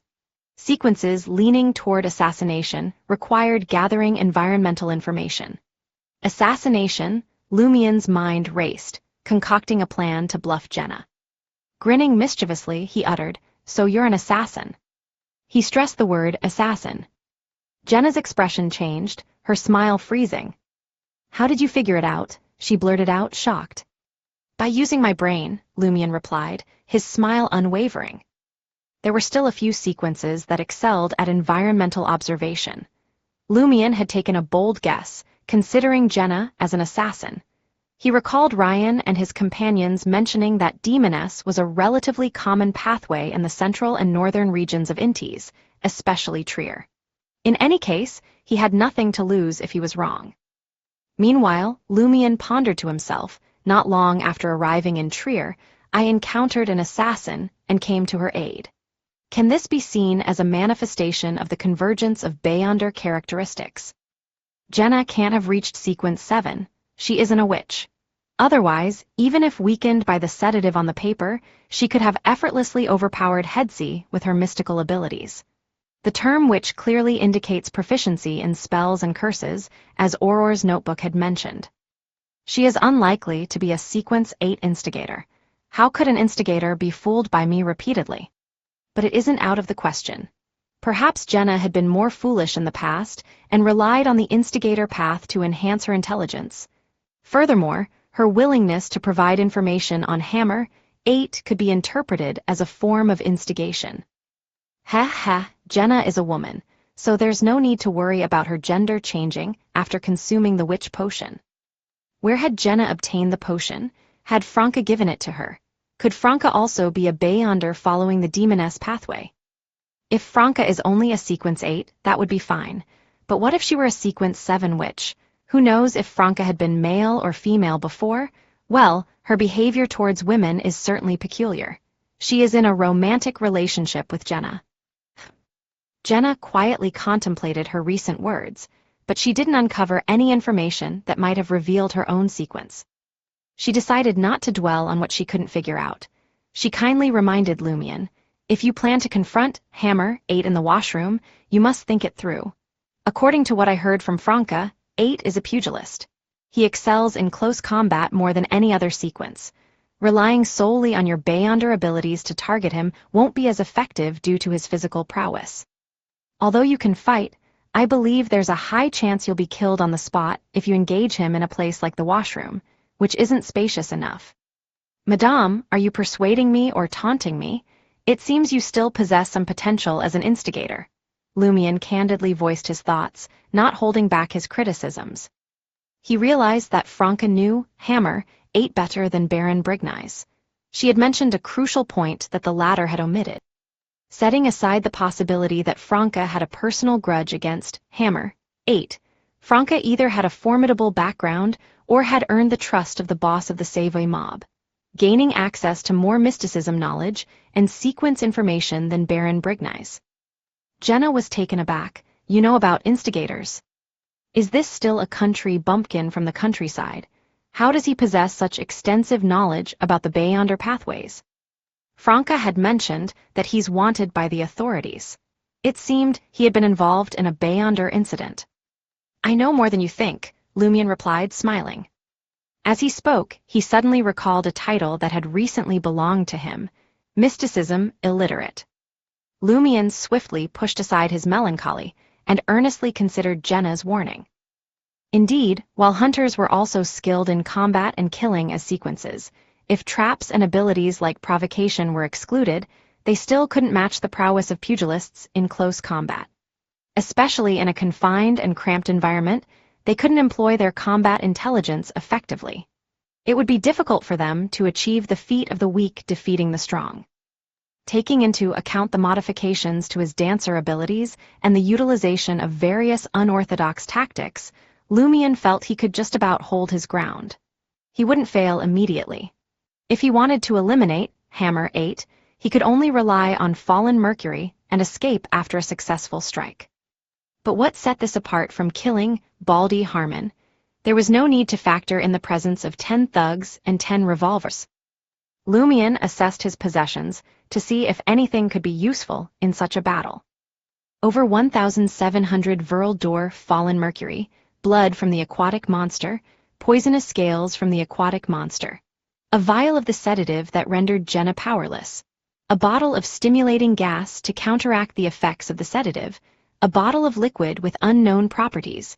A dagger left behind by that pervert. A ritual silver dagger, several white bandages. As he contemplated, a plan gradually took shape. As he swayed to the rhythm, he cast a sidelong glance at Jenna and posed his question. Is that washroom spacious? Jenna made confirmation. No, it's not. Besides the bathtub, toilet, and sink, it can only accommodate 4 to 5 people. In other words, if Lumion and Hammer 8 engaged in close combat, there wouldn't be room for anyone else. Is there a curtain outside the bathtub? Lumion inquired further. Yes, Jenna pondered for a moment. Do you have a gun with you? I believe it would be better to use a gun. It's safer and gives you a higher chance of success. I don't, Lumion replied, shaking his head. Jenna sneered. You intend to carry out the plan tonight with just that. She paused briefly before continuing. If you truly wish to kill Hammer 8 tonight, I can lend you my revolver. You still have a revolver on you. Lumion was surprised this time. He hadn't suspected that Jenna had a concealed revolver. The showy diva wore a short white blouse with a wide collar that allowed her bra to peek out. Her beige fluffy short skirt and black boots that didn't reach her knees added to her attire. Moreover, she kept raising her legs as she danced. It seemed impossible for her to have a gun holster strapped to her inner thigh. Lumion speculated that the only possible place for her to hide the revolver was within her pair of boots. Jenna assumed Ciel was questioning why she carried a revolver, so she responded with a disdainful sigh. I perform in dance halls in places like the Market District. Do you think all those monsters are upstanding citizens? Do you think they won't act impulsively and try something on me? Those pieces of filth have twisted minds all day. When their thoughts are controlled by their desires, they won't consider that I have a connection with Franca and a good relationship with her. Damn it, if deterrence always worked, there wouldn't be so many criminals. While speaking, Jenna followed the rhythm of the drums and crouched down, searching inside her boots. Swiftly standing up, she pressed herself against Lumion. Twisting her body, she slipped her hand into his naturally lowered and swaying palm. Lumion immediately felt the cold metal texture and the solid wood. Without missing a beat, Lumion withdrew his hand and discreetly tucked the gun into his pocket. Afterward, Jenna continued, I bought it with most of my savings when I first arrived in the market district, before meeting Franca. That blasted black market merchant even tried to bed me, but I kicked his shin, making him scream in pain. Carrying a gun for self-defense at all times, you're quite vigilant. Otherwise, those mobsters could have controlled you before meeting Franca. You might have even become a part-time dancer or a street girl, Lumion replied with a smile. Well done. As the accompanying music reached its end, Jenna fell silent. With the drum beats fading away, Lumion observed Jenna as she walked toward the stage. He left the dance floor and returned to the outer circle. Taking advantage of the opportunity to visit the washroom, he carefully examined and familiarized himself with the revolver Jenna had given him. It was a compact revolver with a short barrel, ideal for concealed carry. Its color was a dark iron black, and the grip was crafted from walnut wood. It held a total of 6 bullets. After tinkering with the revolver for a while, Lumion realized a predicament. His shooting experience was lacking.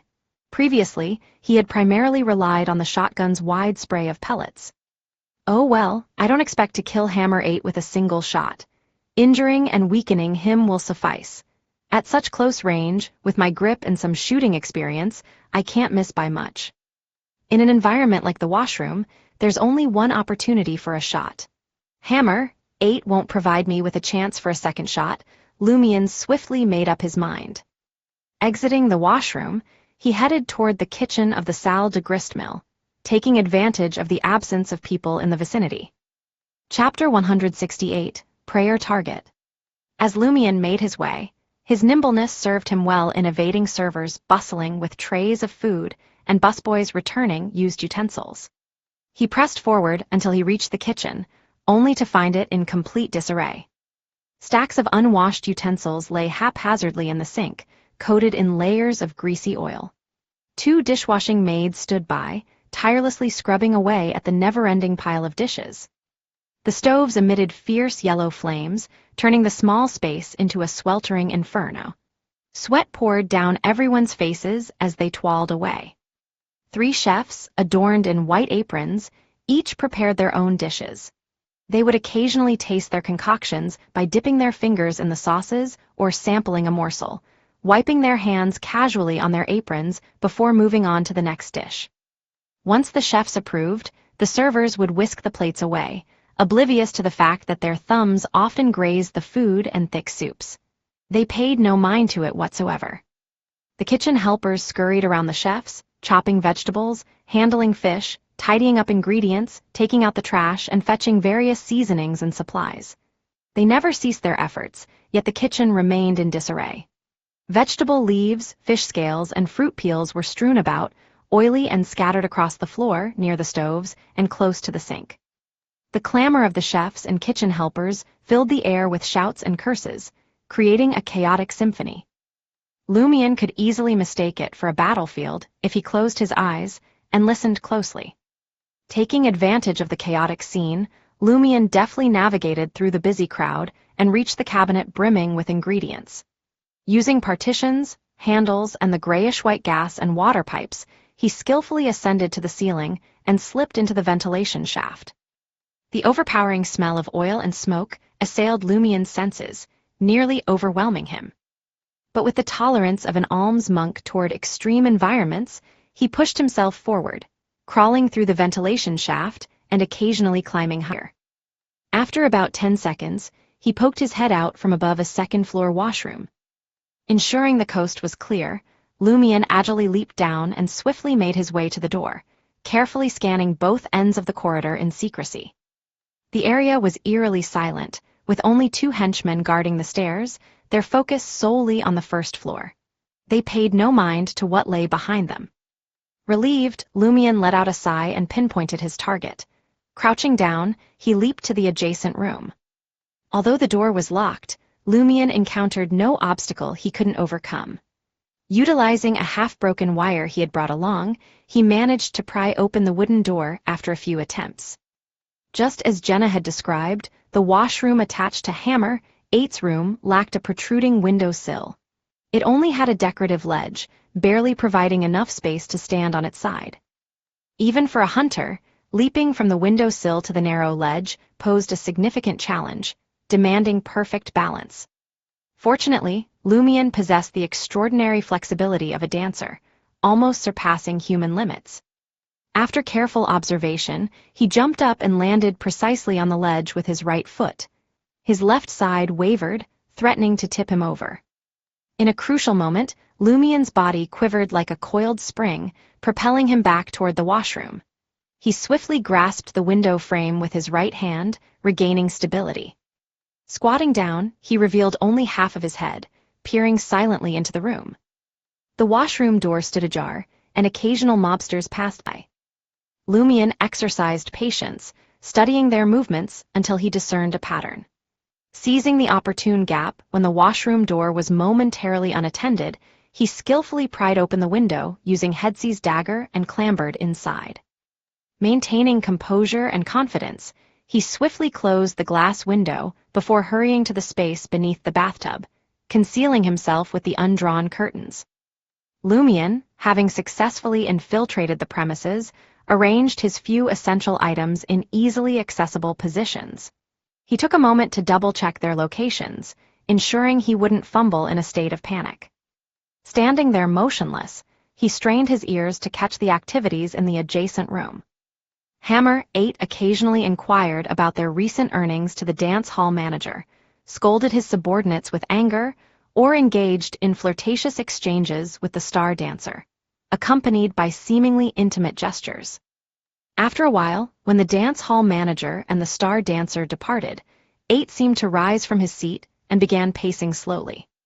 He addressed the mobsters in the room, saying, "In the following days, send out all your boys and have them visit every individual within our territory. I want you to ensure that we know who can be elected as the Market District's Member of Parliament in next week's election." "Oh, so your mob is meddling in the parliamentary elections."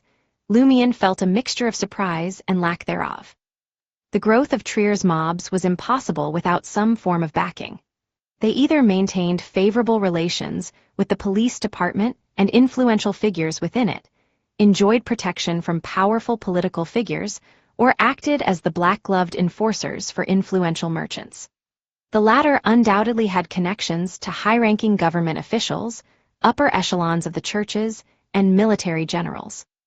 Lumion had never anticipated that the mastermind behind the Poison Spur mob possessed the audacity to vie for a parliamentary seat. He had initially assumed their ambitions would extend no further than becoming the Market District's police commissioner or a member of the Trier City Council. Intes functioned as a parliamentary republic, where members of parliament represented various constituencies and formed the National Convention. This convention held the authority to appoint the president, prime minister, who in turn appointed ministers, although their decisions required approval from the convention. The National Convention also possessed the power to legislate, declare war, and determine the government's budget. Each member of parliament held considerable influence and authority. At present, the National Convention consisted of over 300 individuals, with 1/10 of them being former nobles. The Sauron family, once part of the royal lineage, served as their leaders. The remaining seats were allocated based on the economic status of different provinces and territories, particularly the prosperous Trier Greater region. Trier, whether in terms of population or economic prowess, stood unrivaled in Intes and the Greater Trier region. It held nearly 40 seats in the National Convention. These approximately 40 seats were distributed among 20 districts, accommodating as few as one member of parliament or as many as 4 to 5. These representatives also held ex officio positions as councillors in the city council.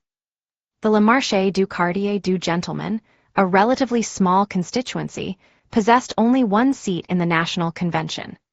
The individual chosen to fill this seat would wield immense power and influence within the region.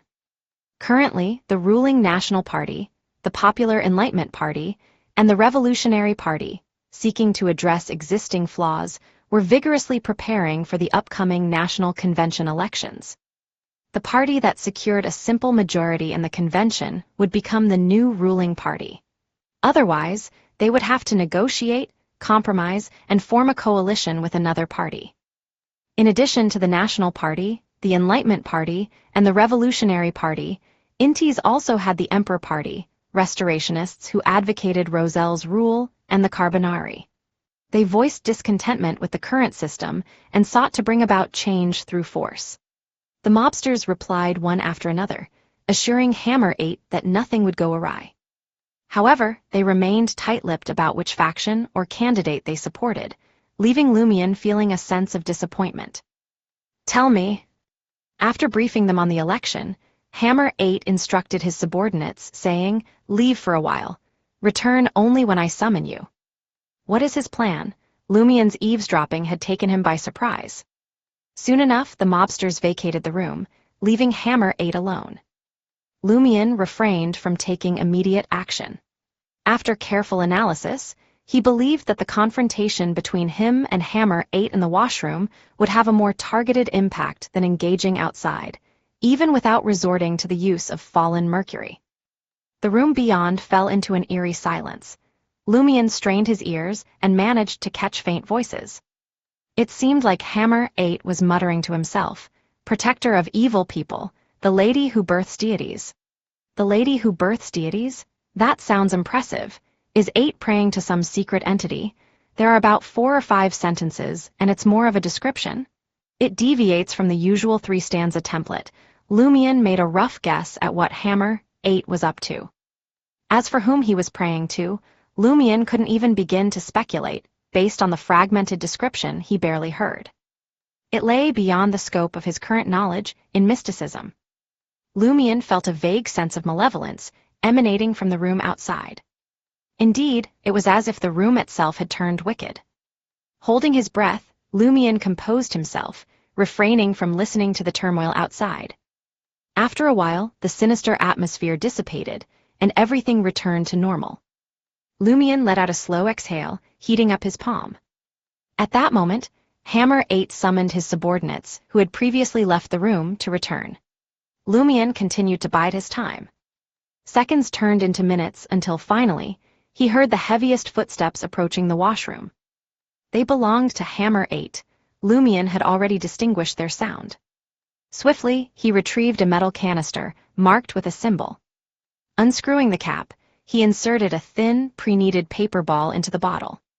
Seconds before the footsteps drew near the washroom, Lumion retrieved the paper ball and twisted the cap shut. He then tore the paper ball in two and inserted each piece into his nostrils. The stench, reminiscent of fermented excrement, assaulted Lumion's senses, nearly bringing him to tears. His right hand instinctively moved to remove the thin paper ball. With great resolve and the endurance of an alms monk accustomed to extreme environments, Lumion exercised control. His expression contorted, and his muscles twitched ever so slightly as he stood there, retrieving another metal canister filled mostly with gas. He unscrewed its cap. Clang! Hammer 8 shut the washroom door and approached the toilet bowl. The space now became partially enclosed. Only the gaps between the door and windows allowed a hint of fresh air to seep in. Yes, a gruesome encounter awaits him. Lumion observed the fluctuations in his target's luck, silently tossing the open metal canister into the air, allowing the colorless and odorless gas within to disperse and fill the washroom.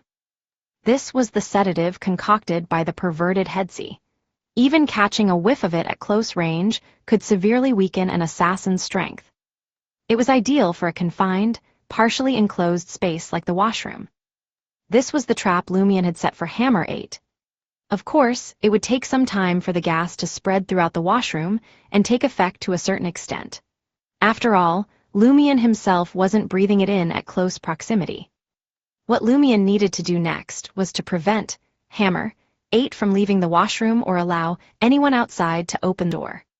He placed the open metal canister by the edge of the bathtub and retrieved Jenna's revolver, aiming it at the toilet bowl through the curtain. Chapter 169, Battle in the Room. The rush of water persisted, and Lumion grew anxious, fearing that Hammer 8 might sense danger. He needed to calculate the height just right before pulling the trigger. Bang! The bullet tore through the drapes, leaving behind searing scorch marks. Hammer, 8's hair stood on end before any of this happened. He paid no mind to the fact that he was midstream and promptly collapsed to the side. Yellowish liquid splattered in all directions. The bullet grazed 8's arm, striking the wall and narrowly missing Lumion on the rebound. Lumion's revolver flew from his grip after a missed shot. He seized the edges of the curtain, yanked it off, and used it to ensnare 8. Before 8 could recover from the agonizing cramps, darkness enveloped his vision, and he found himself wrapped in a cream-colored shower curtain. Unfazed, he rolled and concealed himself beside the bathtub. Then, he grasped the shower curtain with both hands, using it as an improvised weapon. With a soft whoosh, the curtain, now wrapped around Lumion's fist, veered off course, thwarting his attempt to strike 8's head. 8 seized the moment and rose, inadvertently tearing his pants in the process. He swung his heavy fist at Lumion, hammer-like. Lumion quickly raised his arm to shield himself, realizing that his opponent possessed exceptional strength. He couldn't withstand it. Forced to retreat a step in order to regain his balance, Lumion found himself on the back foot. 8 wasted no time, relentlessly bombarding him with a flurry of punches from both hands. Leveraging his height, long arms, and superior strength, 8 employed straightforward punches akin to cannonballs, neglecting any fancy techniques. It was only then that he could clearly discern the assailant's visage. Golden hair tinged with black, bright and light blue eyes, nostrils stuffed with bits of white paper, creating a peculiar sight. Ciel, the same Ciel who killed Margit and gravely injured Wilson. 8 felt initial surprise, followed swiftly by delight. He isn't that formidable, I can take him down completely. The washroom proved confining, with Lumion enduring the putrid stench. He suffered 2 blows from the towering 1.9-meter giant before finding himself forced 2 steps back, cornered near the door. At that moment, the mobsters outside heard the gunshots and hurriedly approached. One of them gripped the handle and pushed open the door. Just as 8's leg aimed for a low kick, Lumion's left leg suddenly swung back, forcefully striking the door. With a resounding clang, the partially opened wooden door snapped shut again, narrowly missing the mobster's nose. Realizing they couldn't breach the door for the time being, the mobsters drew their revolvers and aimed at the wooden barrier from various heights, but they dared not open fire.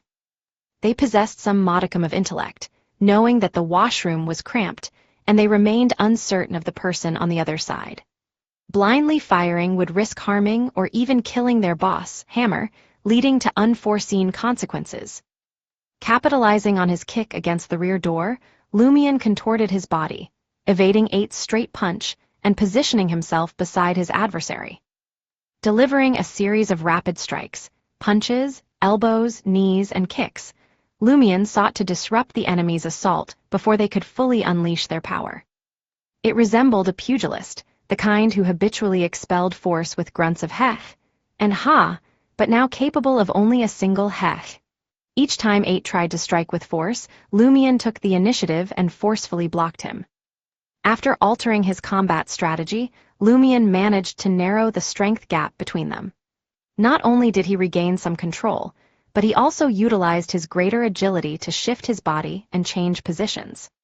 Soon enough, the figure blocking the washroom entrance turned out to be 8, his back against the door. Worried that his subordinates might lack intelligence and open fire from outside, accidentally killing him, 8 quickly diverted his attention and shouted, "Do not fire."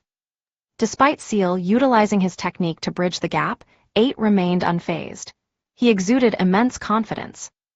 As long as he acted in a normal manner, he was certain he could eliminate his opponent in the confined washroom environment. The only uncertainty was the duration it would take. Nevertheless, 8 remained vigilant. He continued to unleash powerful punches and kicks, attempting to force Lumion toward the window, creating an opportunity for his subordinates to enter. Fearing that Lumion possessed some kind of beyonder power, 8 believed that using the threat of a revolver would expedite the process of dispatching his enemy.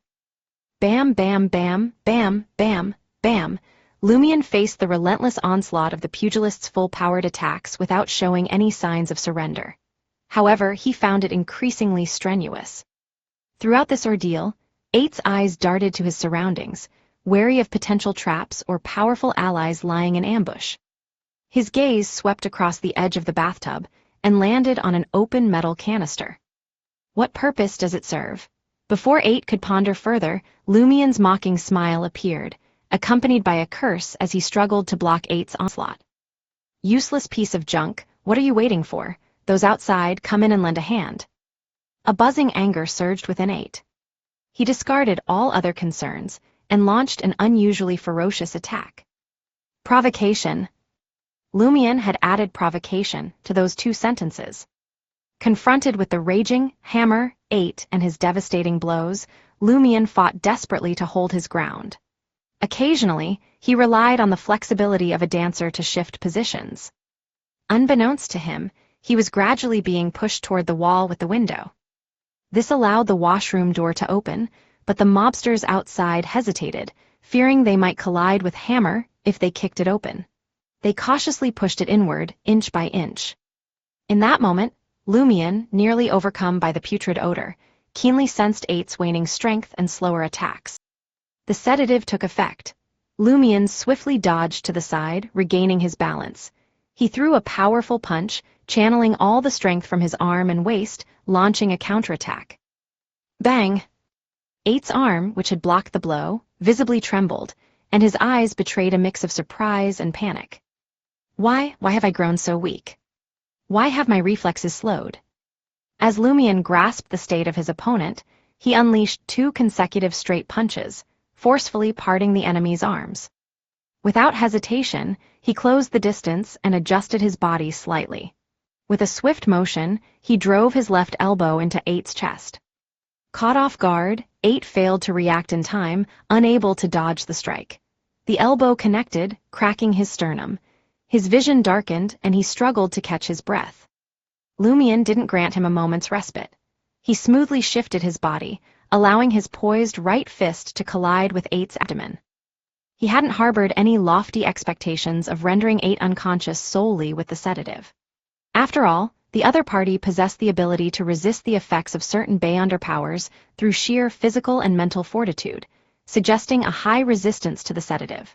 Furthermore, despite the compactness and semi-enclosed nature of the washroom, with its bathtub, toilet bowl, and sink, the drug's potency would be greatly diminished. Lumien aimed to exploit the drug's influence to weaken Eight's combat prowess, slowing his reactions and substantially reducing his strength. In doing so, the tide of victory would tip towards him uncontrollably. Eight, reeling from the blow to his abdomen, instinctively curled up, becoming shorter than Lumien. Seizing the opportunity, Lumien raised his fists and swiftly hammered them behind Eight's ears. Bang! Amidst the cacophony, Eight's vision faded to black, and he slumped unconscious. It was the combined effect of a potent strike and the sedative. Lumien squatted down, using Hammer as a shield. The mobsters had already held the washroom door open for several seconds, but with Eight obstructing Lumien from their view, they refrained from opening fire. Now they witnessed their towering boss, Hammer, being taken down by the assailant. Lumien clasped Eight and offered a smirk to the group gathered at the door. Go ahead, fire, why aren't you firing? One of the mobsters caught sight of the assailant's distinctive blonde and black hair, coupled with his rather handsome face, and suddenly pieced together a series of connections. Ciel, you're Ciel, he exclaimed, his surprise evident. The same Ciel who killed Boss Margit and threw Boss Wilson off the 4th floor. Ciel of the Save Mob. He's back at it. Lumien keenly sensed the mobster's profound fear. He grinned and gave Eight's shoulder a friendly pat, brushing off the dust.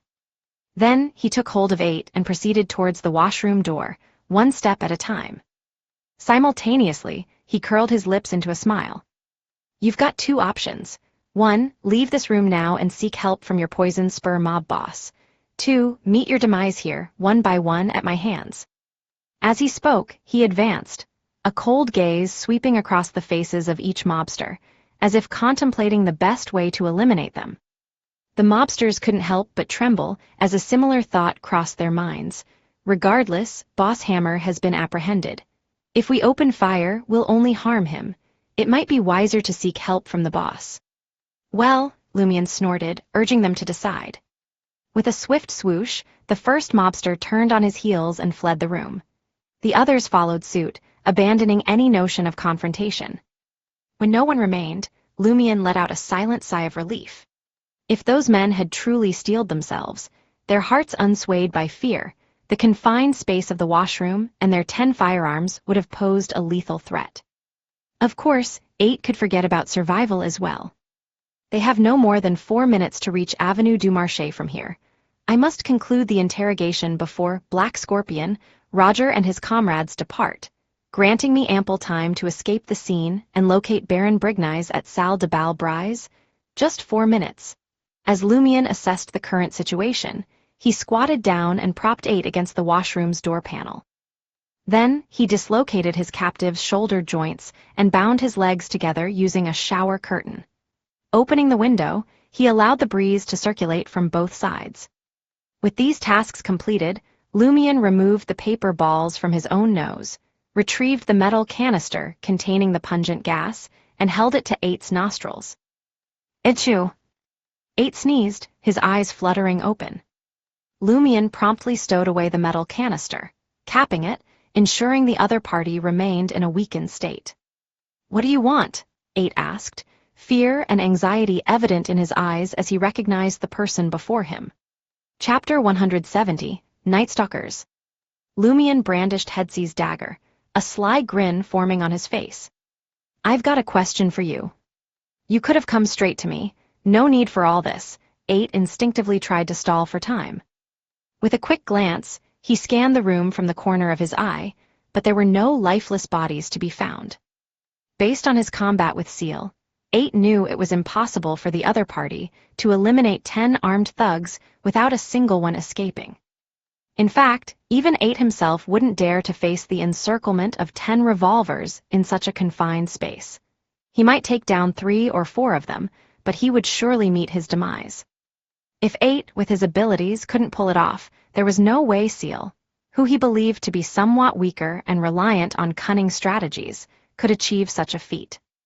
Given the circumstances, 8 assumed most of his 10 subordinates had fled, while a few might have sought assistance from the Black Scorpion. With this realization, a strong desire to survive surged within 8. As long as I don't anger Ciel and can buy myself 6 to 7 minutes, there's a good chance I'll be saved. If I hadn't done this, how else could I have crossed paths with you, considering my relationship with your poison spur mob? Lumion deliberately created the illusion that he didn't intend to spill blood. He raised the dagger, emphasizing his point. Enough with the games. Answer my questions. You know I'm not a patient person. If you refuse or lie, I'll end your life right here. I can always ask Baldy Harmon later. After all, there are plenty of folks in your poison spur mob who know about those matters. Lumion had compelled the mobsters to depart, not only due to the situation, but also to seize control of the situation. If he didn't make 8 believe, he still had a fighting chance. Prying answers from him in a short amount of time without employing mystical means would be futile. A person who clung to hope would fear death all the more. 8 promptly responded, all right. He resolved to divulge some information, delving into the details, hoping to hold out for those crucial 6 to 7 minutes. Naturally, he contemplated whether Ciel might abandon the inquiry at the last moment and execute him. Yet, aside from cooperating, 8 had no other choice. He could only hope the information he shared would be valuable enough to captivate Ciel's interest and prevent an untimely demise. About 3 minutes, Lumion silently counted the seconds and posed his next question. Have you encountered Louis Lund? 8 hesitated. In a swift motion, Lumion swung the dagger, piercing 8's shoulder and eliciting a gush of crimson blood. This is your warning, the final one, Lumion calmly stated, retracting the dagger.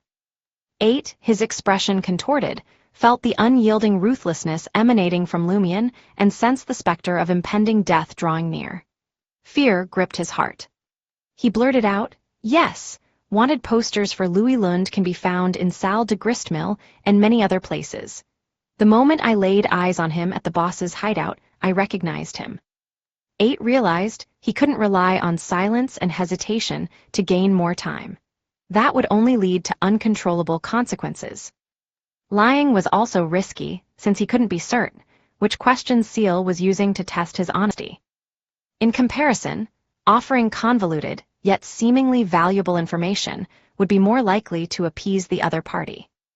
As expected, Lumion was delighted. Having confirmed the connection between Louis Lund and the poison spur mobs, Black Scorpion Roger, Lumion had achieved his objective for this operation. The remaining questions were just an added bonus. It would be nice to get answers, but it wouldn't be a deal-breaker if he didn't. Why did he go to Black Scorpion Roger? Lumion inquired further. 8 shook his head. I'm not aware of the specifics, but I've heard that the Lady Louis Lund is loyal to has arrived in Trier. She wants our poison spur mob and their respective spheres of influence to coordinate efforts and avoid conflicts. Our boss, with the approval of Madame Moon, took charge of the liaison. Madame Moon. Lumion never expected another Madame Moon to enter the picture. He didn't even know what was happening with Madame Night. Madame Moon is the one the poison spur mob swears loyalty to. Well, our boss has mentioned that she's not just a madame anymore, but a lady who births deities. We often offer prayers to her. I haven't seen her myself, only the boss and Baldy have. Not Madame, from Madame Moon to lady who births deities. Had she received more boons and elevated her status? Lumion nodded in understanding. What's the relationship between Madame Moon and Madame Night? They both belong to an organization called the Nightstalkers. Madame Moon appears to be the leader, or at least a significant figure at the leadership level. 8 provided a convoluted description of what he knew. A secret organization that believes in some hidden existence. Lumion redirected the conversation to the matter that intrigued him the most. Will Louis Lund visit Black Scorpion Roger again? He'll likely come back next week to check if everyone has followed through on their agreements and if any adjustments are needed. I don't know the exact timing, 8 honestly responded. I'll have the chance to reunite with Louis Lund on Avenue du Marché next week, and I'll be stationed there permanently after Sunday. Lumion felt a surge of delight and excitement. He then pressed on, asking, what kind of power does Black Scorpion Roger possess? He's a heretic spellmaster, 8 stammered instinctively. Our boss said it himself. The essence of a heretic spellmaster is using their life force to cast spells. It can be their own life force or someone else's, but it seems they need to be controlled beforehand. So he truly is a heretic spellmaster. Truly wicked and cruel. Lumion recalled the battle with the midwife. Observing Lumion's lack of surprise, 8 felt a sense of relief for not lying. He continued, I've witnessed him using a few spells. One is a peculiar curse, another involves manipulating blood, then there's a kind of black flame that weakens people, and finally he has some effects on corpses and ghosts. I don't know much else. There's at least one more, the ability to create a turf filled with undead creatures, allowing him to share damage and mysteriously teleport. Lumion silently muttered, his gaze fixed on 8, gesturing for him to continue. 8 steeled himself and spoke. Our boss also mentioned that if we perform well, he might receive more boons and become a sower. Having said that, 8 regretted his decision not to choose a boon back then and instead opt for a potion. It had caused his progress to be hindered by the need for ingredients and other factors. The hope of reaching sequence 7 seemed distant. As long as one contributed enough and their body could withstand it, they could attain more boons.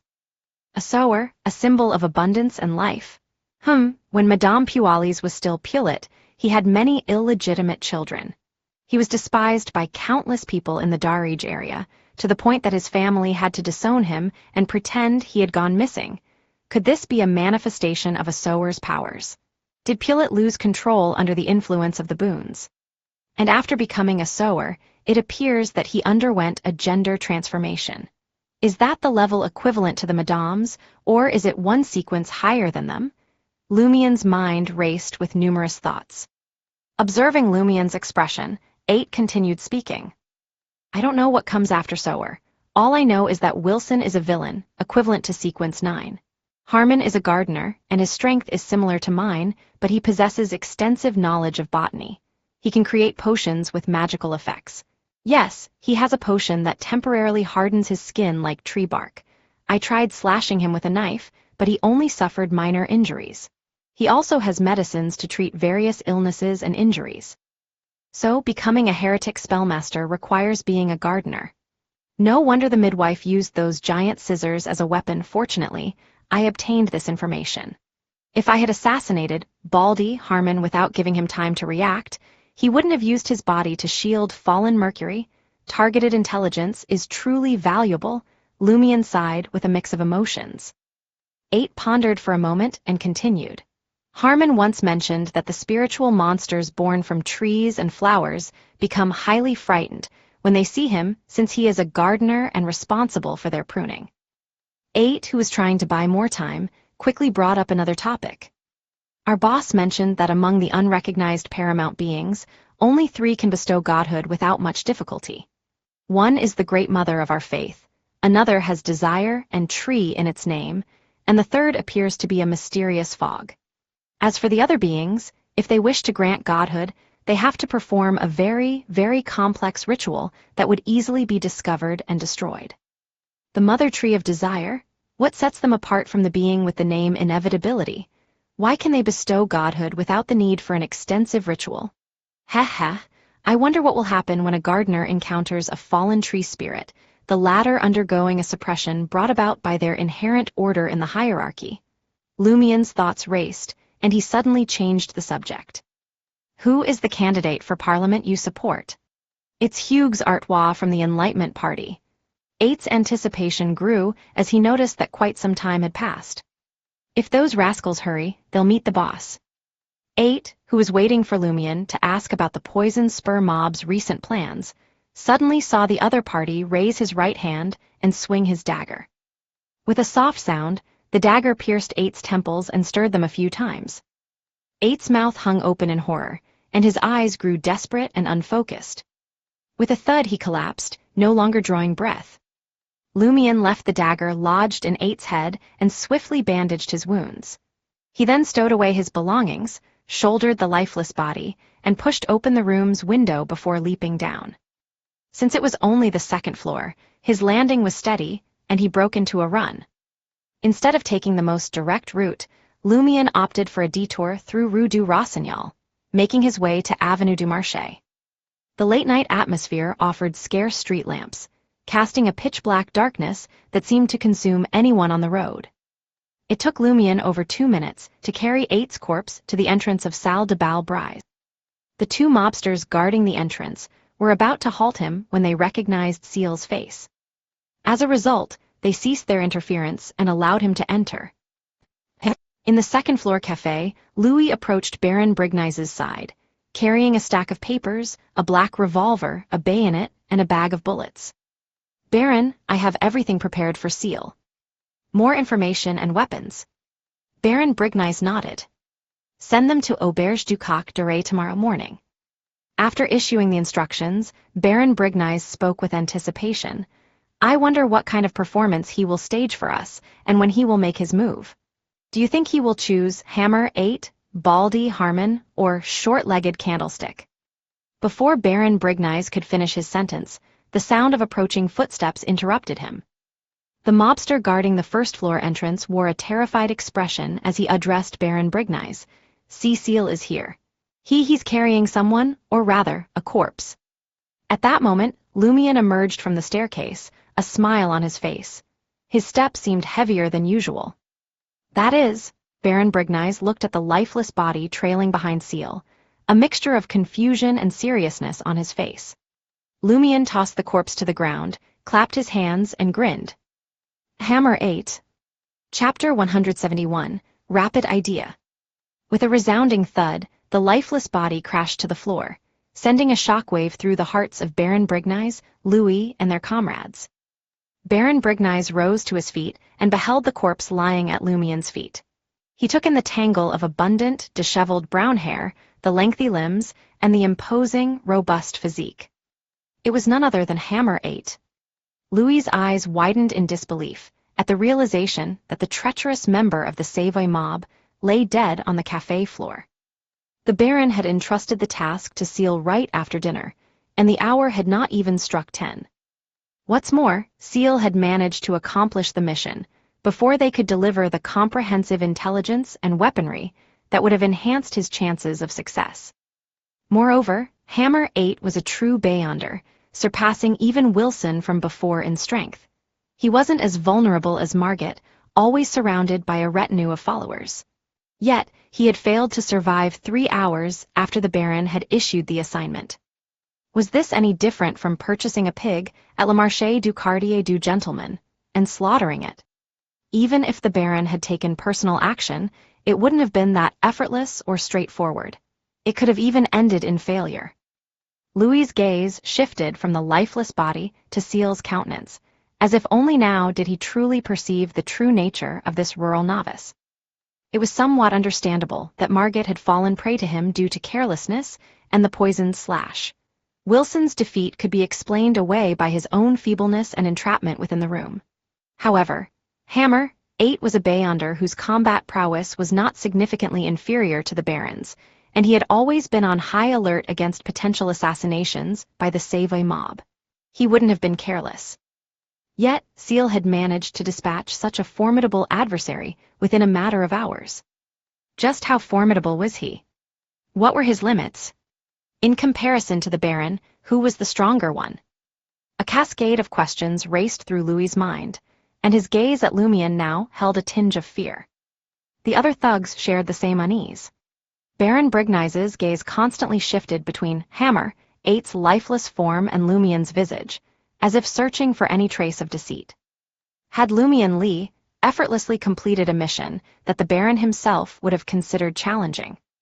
If Hammer 8 was so easily dispatched, why had the Save mob, who had long sought to punish the traitor, allowed him to live until now? This guy is even more terrifying than I had suspected. In terms of strength, intelligence, execution, and seizing opportunities, he is no less capable than I am. He must be concealing some secrets. There's more to him than meets the eye. Baron Brignise barely contained the turmoil within his heart and reclaimed the clarity, rationality, and intelligence he typically boasted. Just as he was about to bestow his usual smile and commendation upon Lumion Lee, signifying his intent to inform his superiors of Lumion's contributions to the Save mob, a sudden realization dawned upon him. Baron Brignise's expression turned to stone as he locked eyes with Lumion. "Does anyone else know that you've taken down Hammer 8? Lumion replied candidly, "Quite a few."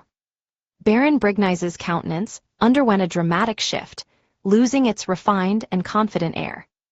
In that moment, all he wanted was to unleash a torrent of curses upon Lumion. Is your F***-seeking brain filled with shit?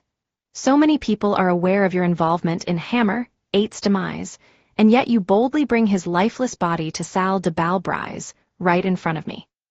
Do you think that these individuals won't inform Black Scorpion Roger? Do you believe he won't storm into Salle de Balbrise seeking revenge? Do you think I can fend off Black Scorpion Roger? Damn it, you're leading me to my own demise. You better find a bloody corner to hide in at Underground Trier." Seizing the opportunity presented by Baron Brignise's subdued breathing and silence, Lumion smiled nonchalantly and said, "Hammer 8's subordinates must have found Black Scorpion Roger by now. Only you, Baron, can offer me sufficient protection." "Baron, weren't you anticipating retaliation from the Poison Spur mob? That's why you sent me to hunt down one of the trio, Hammer, Baldy, or Short-Legged Candlestick."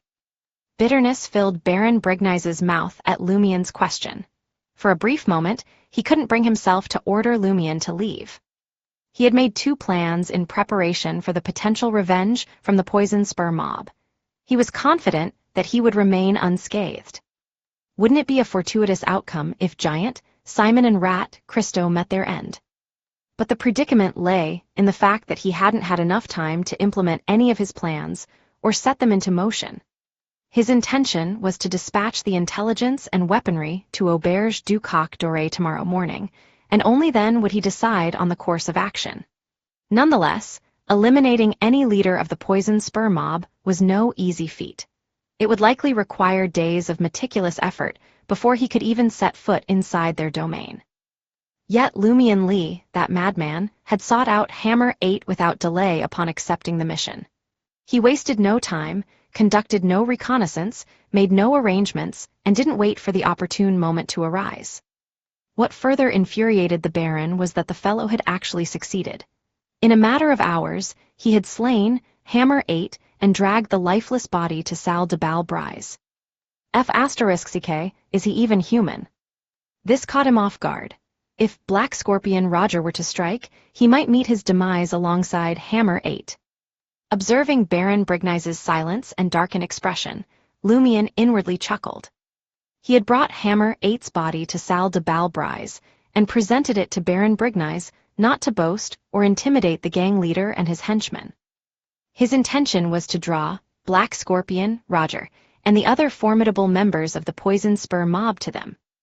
If Baron Brignice were to fall, a new opportunity would arise.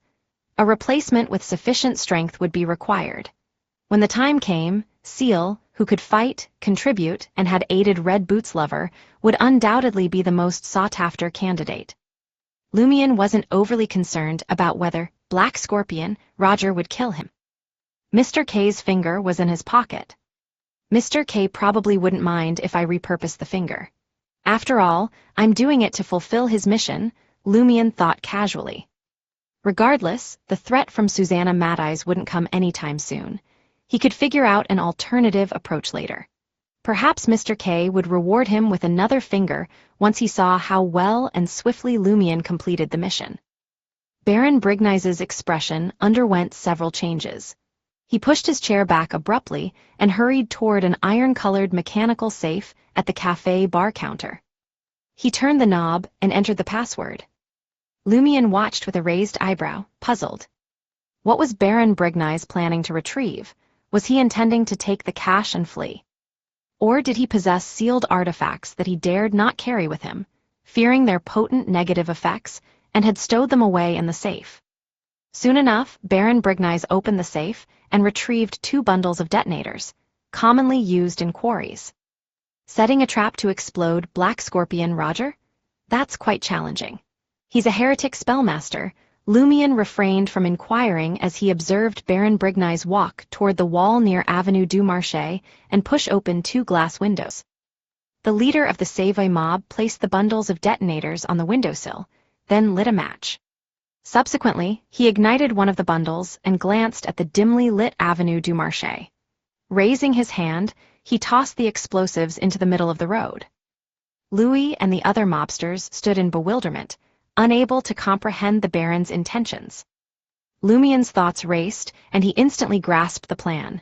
He couldn't help but inwardly applaud, very clever. Boom! The bundle of detonators exploded in the middle of Avenue du Marché, causing the surrounding glass to rattle. The few pedestrians on the roadside were startled and fell to the ground, sustaining minor injuries. Some screamed, covering their ears, and frantically sought shelter in nearby locations. Baron Brignice glanced over, lit another bundle of detonators, and hurled it into the deserted road. Causing casualties would be troublesome aftermath. He didn't wish to attract unwanted attention from authorities. Boom! The explosion reverberated once more. The police headquarters on Avenue du Marché, the Eternal Blazing Sun Cathedral, and the God of Steam and Machinery Cathedral responded to a certain extent. Ciel de Balbrise and the occupants of nearby buildings were thrown into disarray, but they dared not venture outside. Baron Brignice clapped his hands and returned to the wooden table. He pulled a chair over and sat down. Resuming his usual demeanor, he smiled at Lumian. It's all right now. This would surely unsettle the police and the clergymen. Some would undoubtedly investigate the cause.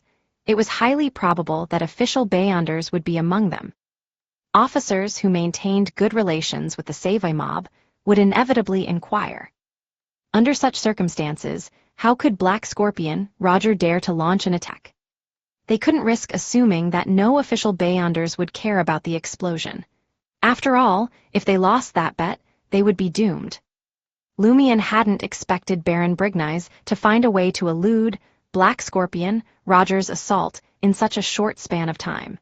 And he had accomplished it using only the resources at hand. This had momentarily foiled his plan.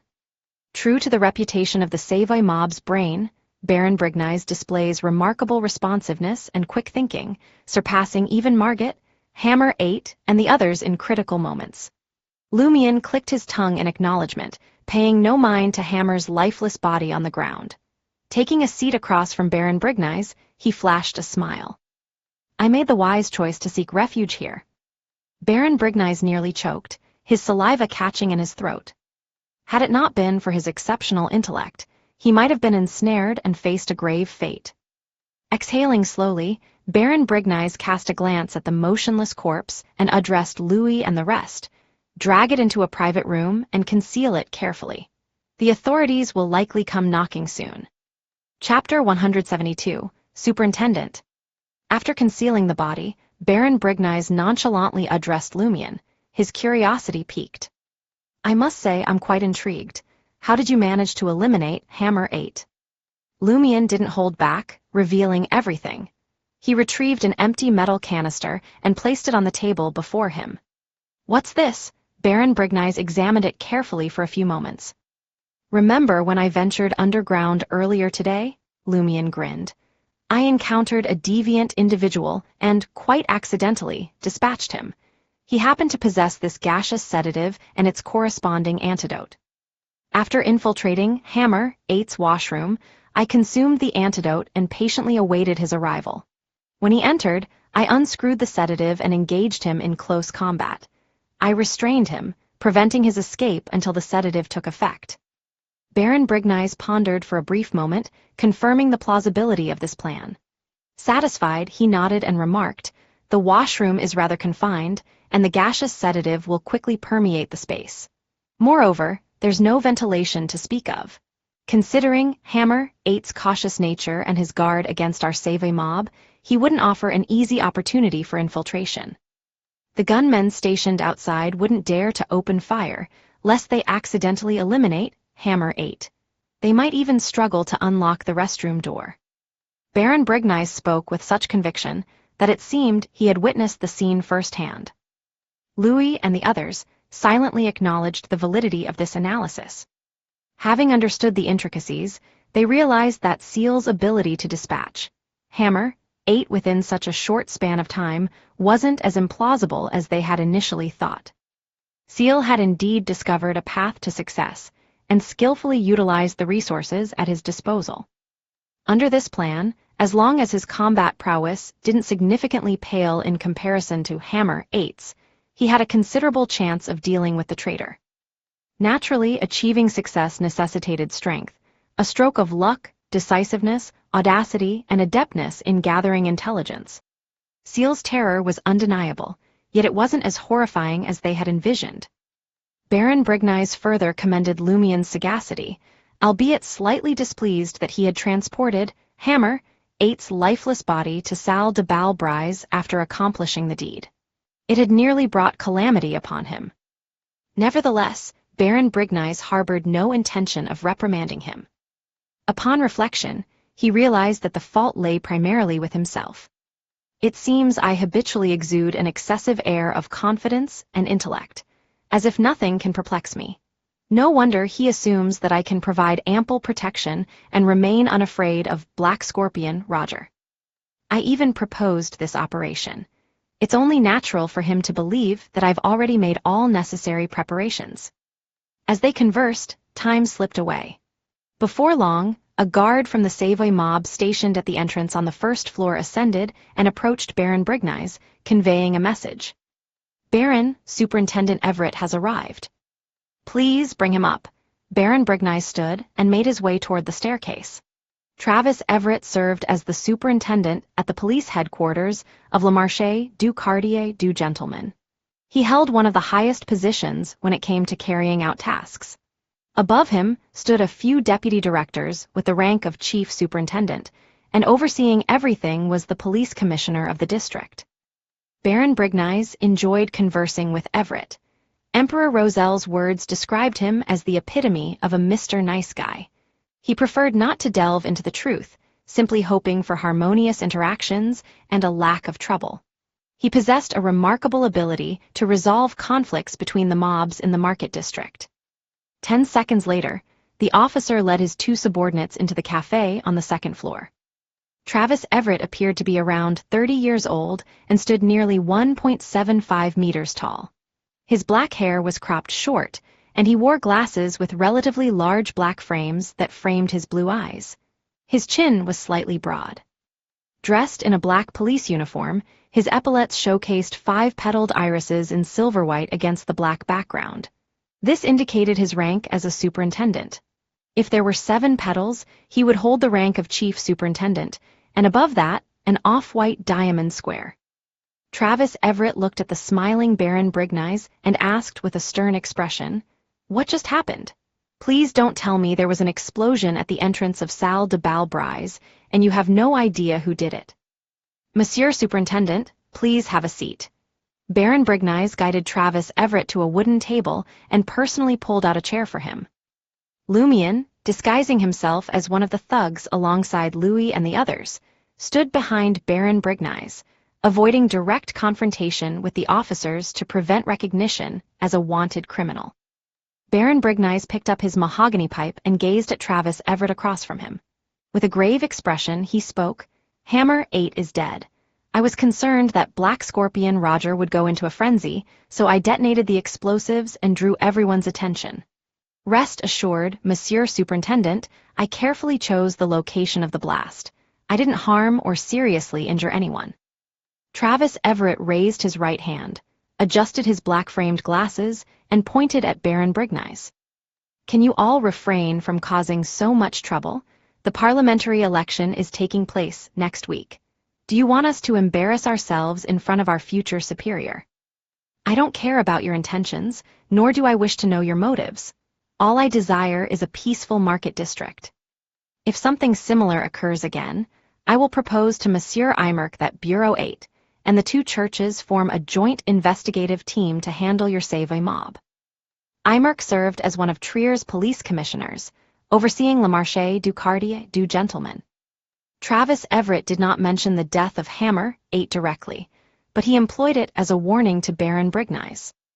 Baron Brignies responded with a smile, "Monsieur Superintendent, fear not. For the next 2 weeks, we shall strictly adhere to the law. I am merely concerned about the poison spur mob." Travis Everett nodded and let out a sigh. Emperor Roselle proclaimed that peace brings prosperity. If you do encounter any disputes, you can seek me out for a tribunal. He then turned to the 2 lower-ranking officers beside him and said, "Let us return now and find someone to keep a close watch on the leaders of the poison spur mob. We must ensure they behave." The superintendent rose from his seat and extended his arms. "Praise the sun." "Praise the sun." Baron Brignies also stood up, echoing the sentiment.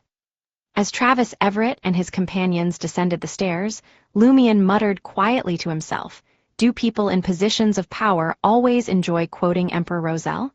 We lower-class individuals are different. We curse and use crude language as needed. The sense of a sentence doesn't depend on who utters it." Nearly half an hour later, Baron Brignies turned to Lumion and spoke, "Black Scorpion, Roger, and the others should be under surveillance. There is no immediate danger. You may return to Auberge du Coq Doré to rest now. Come here at 10:30 a.m. tomorrow. I will take you to meet the boss." "All right," Lumion replied with a smile. "Thank you, Baron." He then inquired, "According to the rules, since I was the one who killed Hammer 8, all his belongings belong to me, correct?" "That is correct," Baron Brignies confirmed, displaying a generous nature when it came to such matters. He motioned for Louis to bring over the black revolver, bullet bag, bayonet, and stack of intelligence. "These are yours as well." Lumion fastened the holster under his left armpit and stowed away the other items before entering the room where Hammer 8's lifeless body lay. Ensuring no one was tailing him, he squatted down and unbuttoned the corpse's shirt. There, he discovered a golden-red ball resembling the morning clouds and sunset, with a faint flickering light dancing within.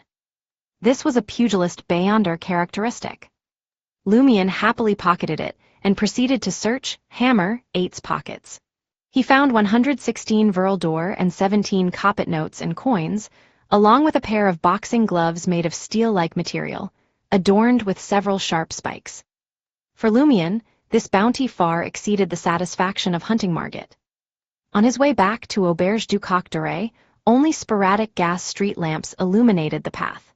Lumion weaved through the intersecting shadows, sensing pairs of eyes fixated on him. Is Black Scorpion, Roger commanding the deceased, or using other Beyonder abilities to keep tabs on me? Or am I simply being overly vigilant and imagining things? Lumion muttered, raising his right hand to massage his temples. He activated his spirit vision, but found nothing amiss. The unsettling feeling of being watched gradually faded away. In the 3-story building, with a garden at 126 Avenue du Marché. The imposing Black Scorpion Roger, with his piercing deep blue eyes, and the charming Baldy Harmon walked back through the door. The 10 members of the Poison Spur mob, who had been waiting anxiously, felt the air grow tense and their fear heightened. None of them dared to utter a word, as if they were facing an impending storm. After a tense silence that lasted for more than 10 seconds, Baldy Harmon gritted his teeth and spoke up. That Ciel doesn't take us seriously. The Savoy mob has been provoking us repeatedly. They must pay the price. Black Scorpion, Roger shared Harmon's sentiment, feeling equally provoked by Ciel. He spoke in a low, commanding voice. We cannot let this matter go unaddressed. Phew, Roger exhaled heavily, and motioned for the other members of the Poison Spur mob to leave. Only Harmon remained, and Roger continued, but we are being targeted by the police. It is highly likely that official Beyonders will be involved. We cannot seek revenge for the time being. Brignize is no ordinary opponent. He is cunning and intelligent.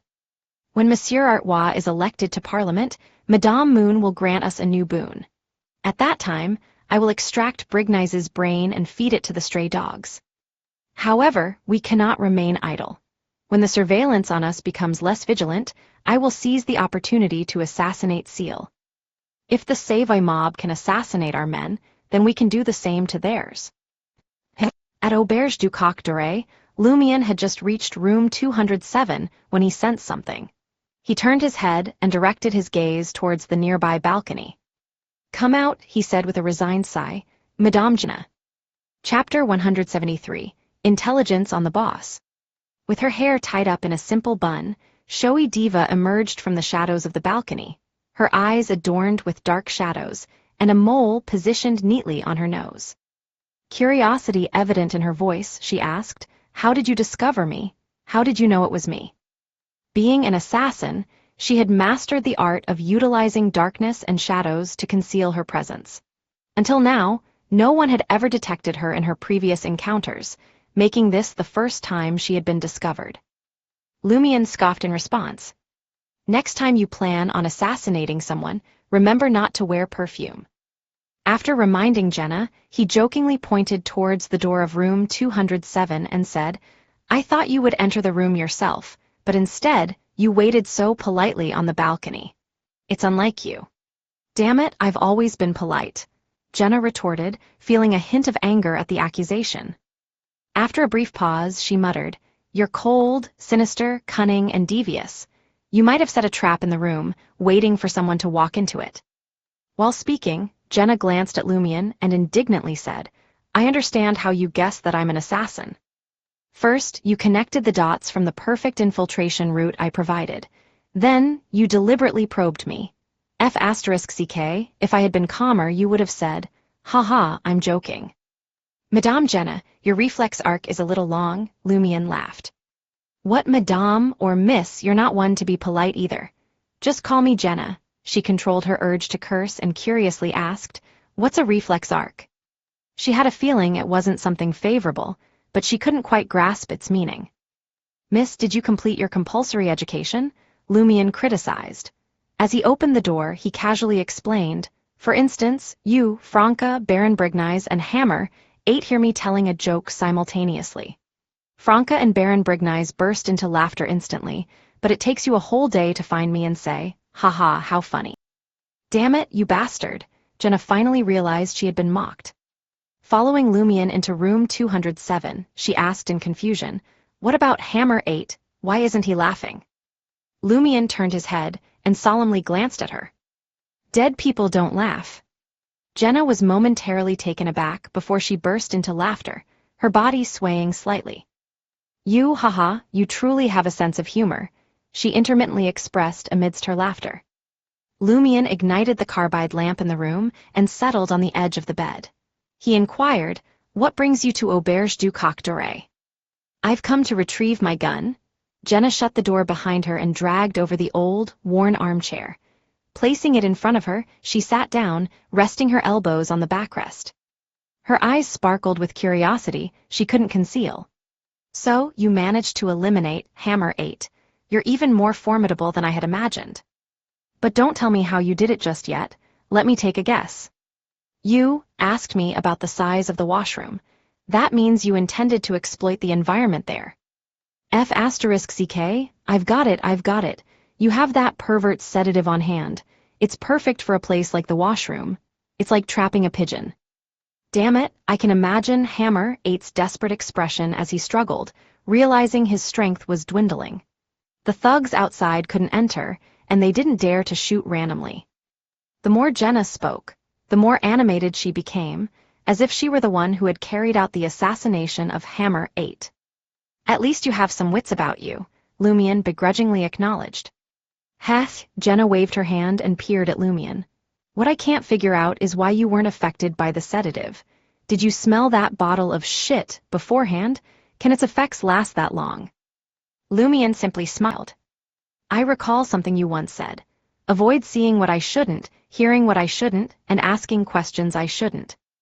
Jenna glared at Lumion in frustration and refrained from further probing. Lumion produced her compact revolver and tossed it to her.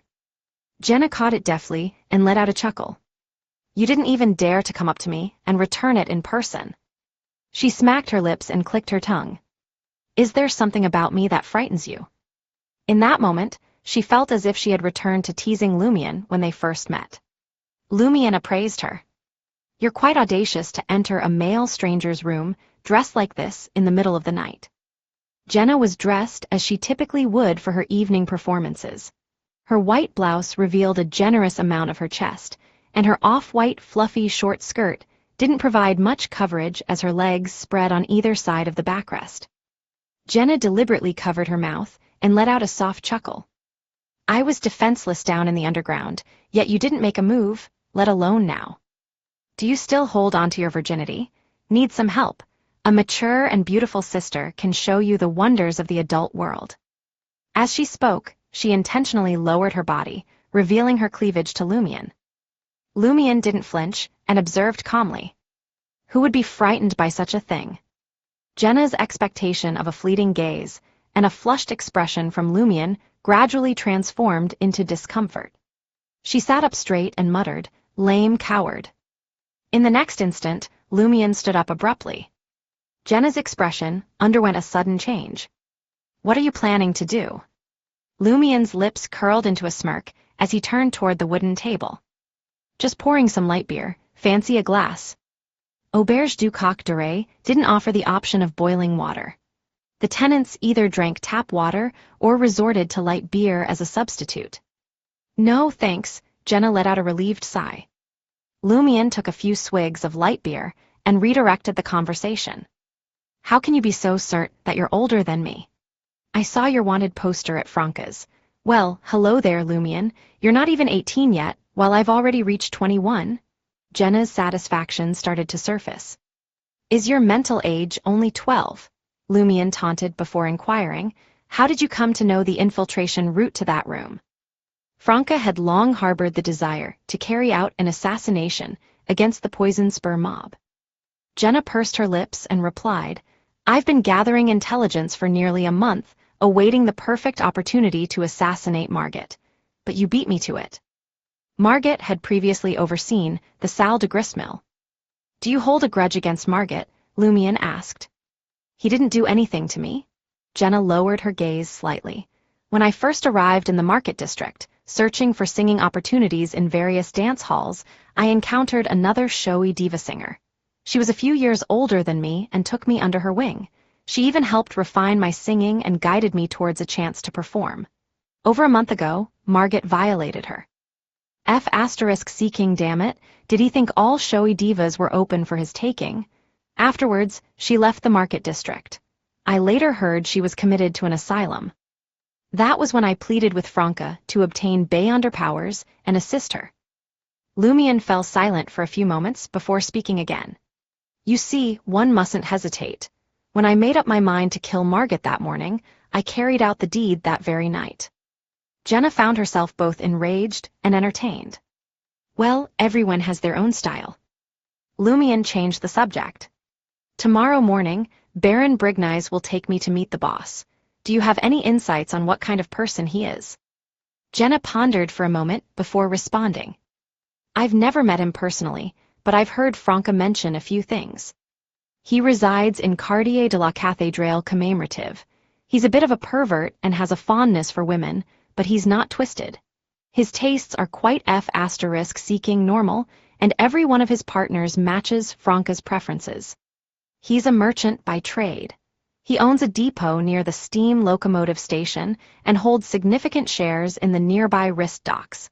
He also runs a freight company and a construction firm, providing employment opportunities for many Savoyards. You might not know this, but when the Poison Spur mob first gained power, they had a major conflict with the Save mob. All the laborers from the depot and the dock workers took to the streets. It was like a protest. A considerable number of people. If armed, they could form an army. Lumion motioned for Jenna to continue. Jenna pulled her collar up slightly.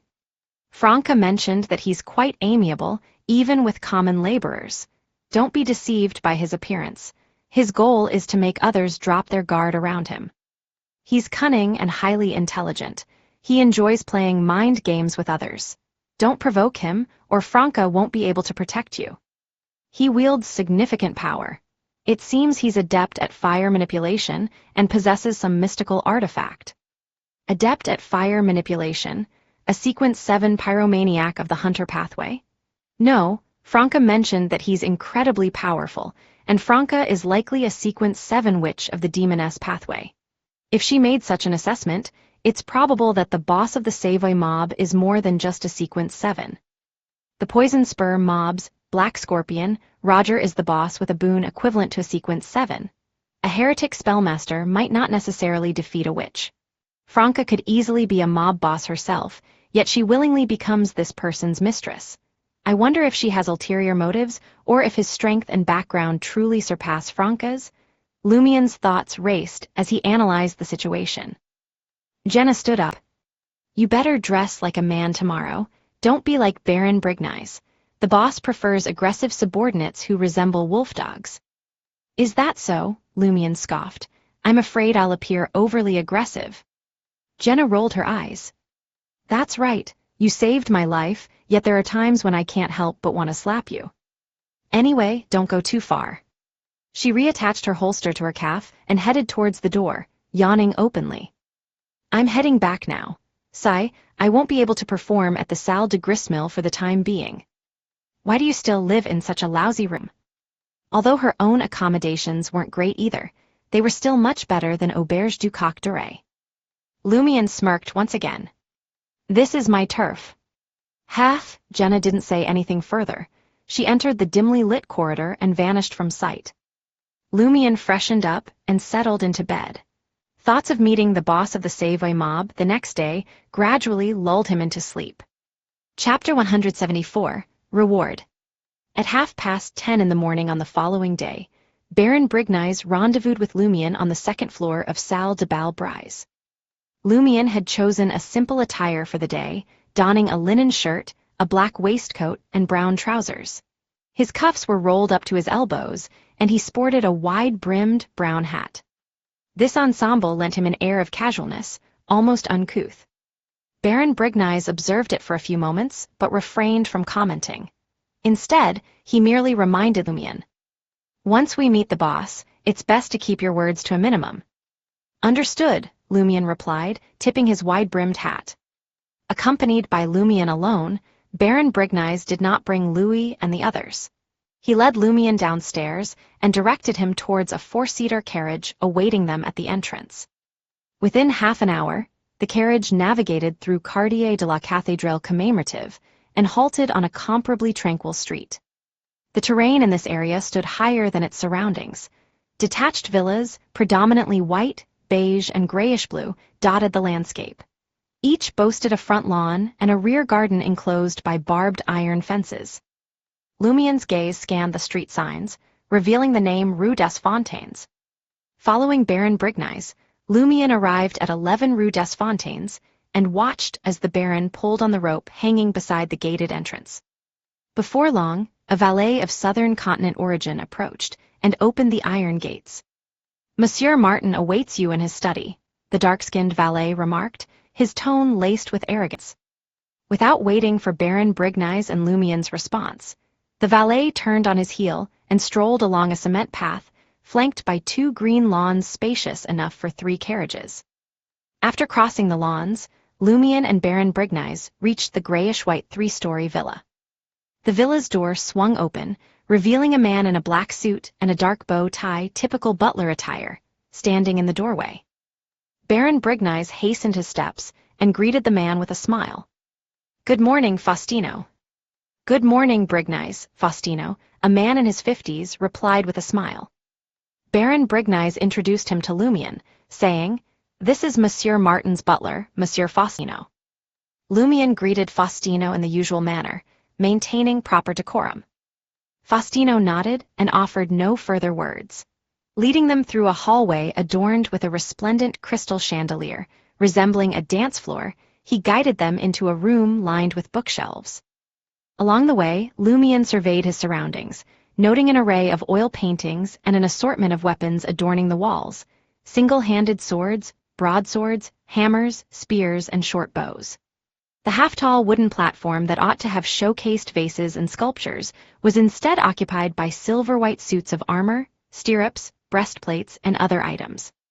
An enthusiast of cold weapons, Lumien thought, retracting his gaze before entering the study. Behind the desk, positioned beside the floor-to-ceiling windows, stood a man who measured nearly 1.8 meters in height. His hair, typical black as found in Intis, exhibited a few silver strands near his temples. He appeared to be in his early 40s, possessed strong facial features, and his slightly reddened eyes contrasted with his otherwise brown irises. The man possessed full cheeks that contrasted with his sharply defined features. Wrinkles were conspicuously absent from his countenance, and he exuded a relatively amiable temperament. He resembled a businessman who would effortlessly flash a smile before uttering a single word. In that moment, he wore a white shirt and a formal black suit, devoid of a bow tie or necktie. "Good morning, Monsieur Martin." Baron Brigny's expression turned respectful. After Lumien offered his greetings, Gardener Martin smiled and let out a sigh. "So young, aren't you?" "I'm beginning to understand Emperor Rosel's words. Heroes often exhibit a different demeanor from others when they are young. Should I address you as Lumien or Ciel?" "Ciel," Lumien replied respectfully. As Gardener Martin strolled away from the floor-to-ceiling windows, he offered warm praise. "In just a week, you've slain 2 Sequence 8 Beyonders and gravely injured a Sequence 9. I couldn't have achieved such feats at your age. What's your sequence?" "Sequence 8 Provoker," Lumien responded candidly. Gardener Martin expressed great satisfaction with Lumien's frankness. He nodded and remarked, "What I said earlier wasn't quite comprehensive. When I was a Sequence 8, I couldn't have accomplished what you did." "Very well. Our save mob could use an exceptional lad like you." Without waiting for Lumien's reply, he proceeded to ask, "Did you find anything noteworthy on Hammer 8? This person is aware of the law of Beyonder characteristics conservation. Judging by his demeanor, even if he isn't aware of conservation, he believes that human Beyonders are akin to Beyonder creatures.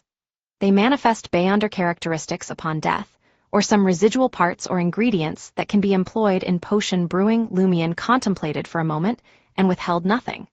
From his pocket, he produced a fist-sized sphere resembling the morning clouds and the evening sun. "I found this." Gardener Martin regarded it with approval. "Excellent, sell it to me. It holds no value for you. How about 18,000 Verl d'Or?"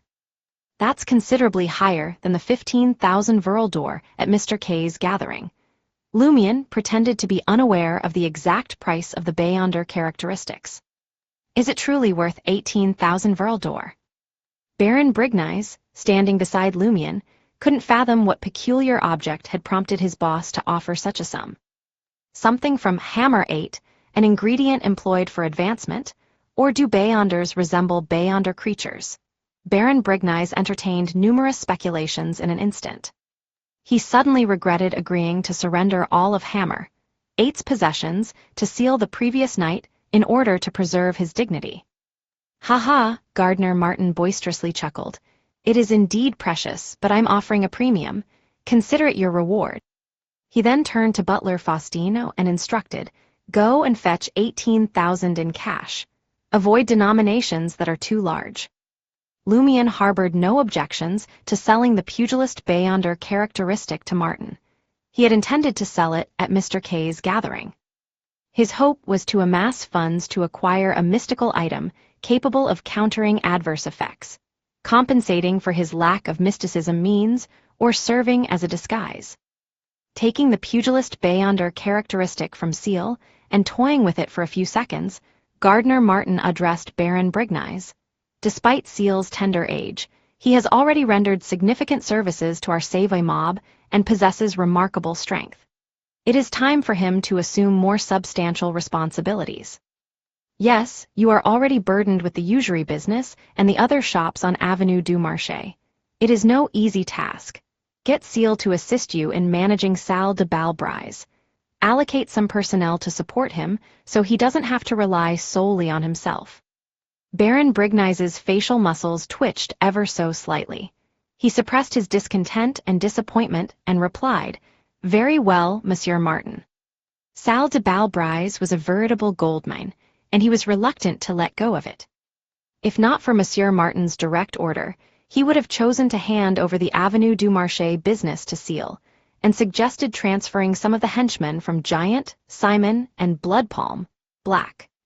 Lumion sensed the strain in his relationship with Baron Brignize. He couldn't deceive him as effortlessly as before.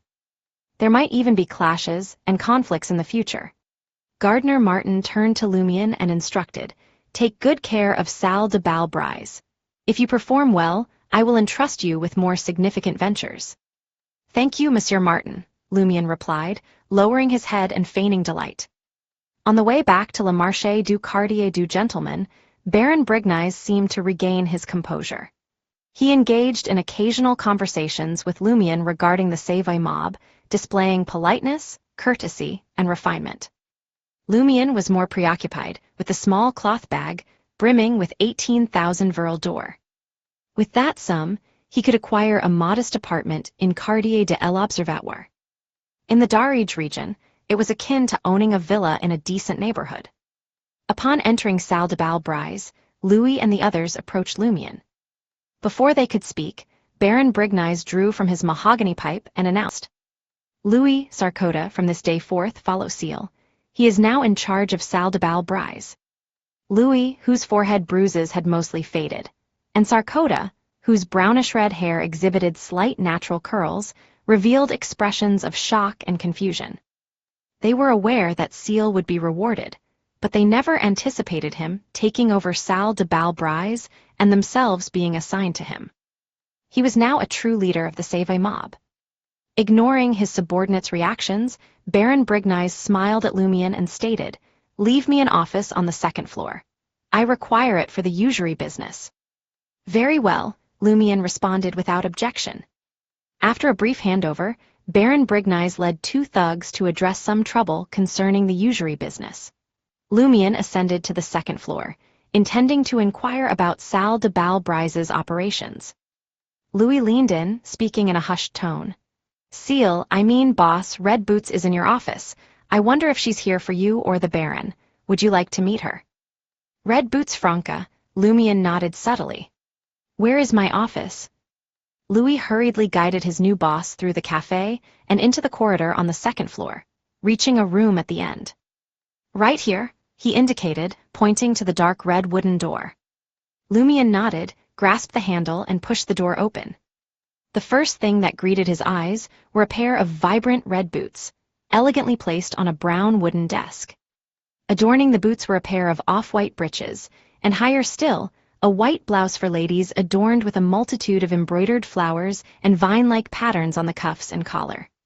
Over it, she wore a slender black and white checkered vest. Continuing upward, Lumien's gaze fell upon a graceful, smooth neck, followed by lips painted a delicate shade of red. A sharp, refined nose, eyebrows that arched toward the temples, and eyes sparkling with a vibrant, cheerful lake-like hue completed the picture. Her long flaxen hair was artfully tied up in a high ponytail. Seated upon a swivel chair that had once belonged to Baron Brigny's red boots, Franca nonchalantly rested her feet on the edge of the desk, as if it were her own personal territory. Chapter 175, Hidden Blade. Lumien stepped into the room, shutting the door behind him, the dark redwood closing off the outside world. He turned to Franca and asked, "Are you here to see the Baron or me?" Franca leaned back in the chair, stretching her body. However, the swivel chair tilted slightly, leaving the ground and wobbling uncertainly. "Care to guess why I'm here? For you or him?" Her voice cut through the air, clear and distinct, in stark contrast to her elegant appearance and demeanor. "Gardner initially wanted you to be Brigny's deputy, to see if you were capable of handling more than just fighting. I told him then that Brigny's hasn't been very obedient lately." Lumien nodded, a sudden realization dawning on him. Auror was right. A comment made in bed could play a significant role. His confusion from earlier, on Rue des Fontaines, began to dissipate. How could the boss be so generous as to take away one of Baron Brigny's most prized property and hand it over to an outsider like him? Salle de Bal Brise was the most popular dance hall in the entire market district. Initially, Lumien had contemplated mocking Franca's masculine sitting posture, but the thought of her true gender made him reconsider. He clicked his tongue and remarked, "So, I should be thanking you." "No need for that. After all, you saved Jenna," Franca replied, smiling as she shook her right foot on her left ankle. "I came here for two reasons. First, I wanted to assure you that I understand the distinction between kindness and animosity. I will surely repay kindness. Second, I wanted to warn you not to harbor any intentions toward Jenna." The latter half of her sentence carried a clear warning that she would seek revenge for any offense. Lumien couldn't help but chuckle. "Are you lacking confidence?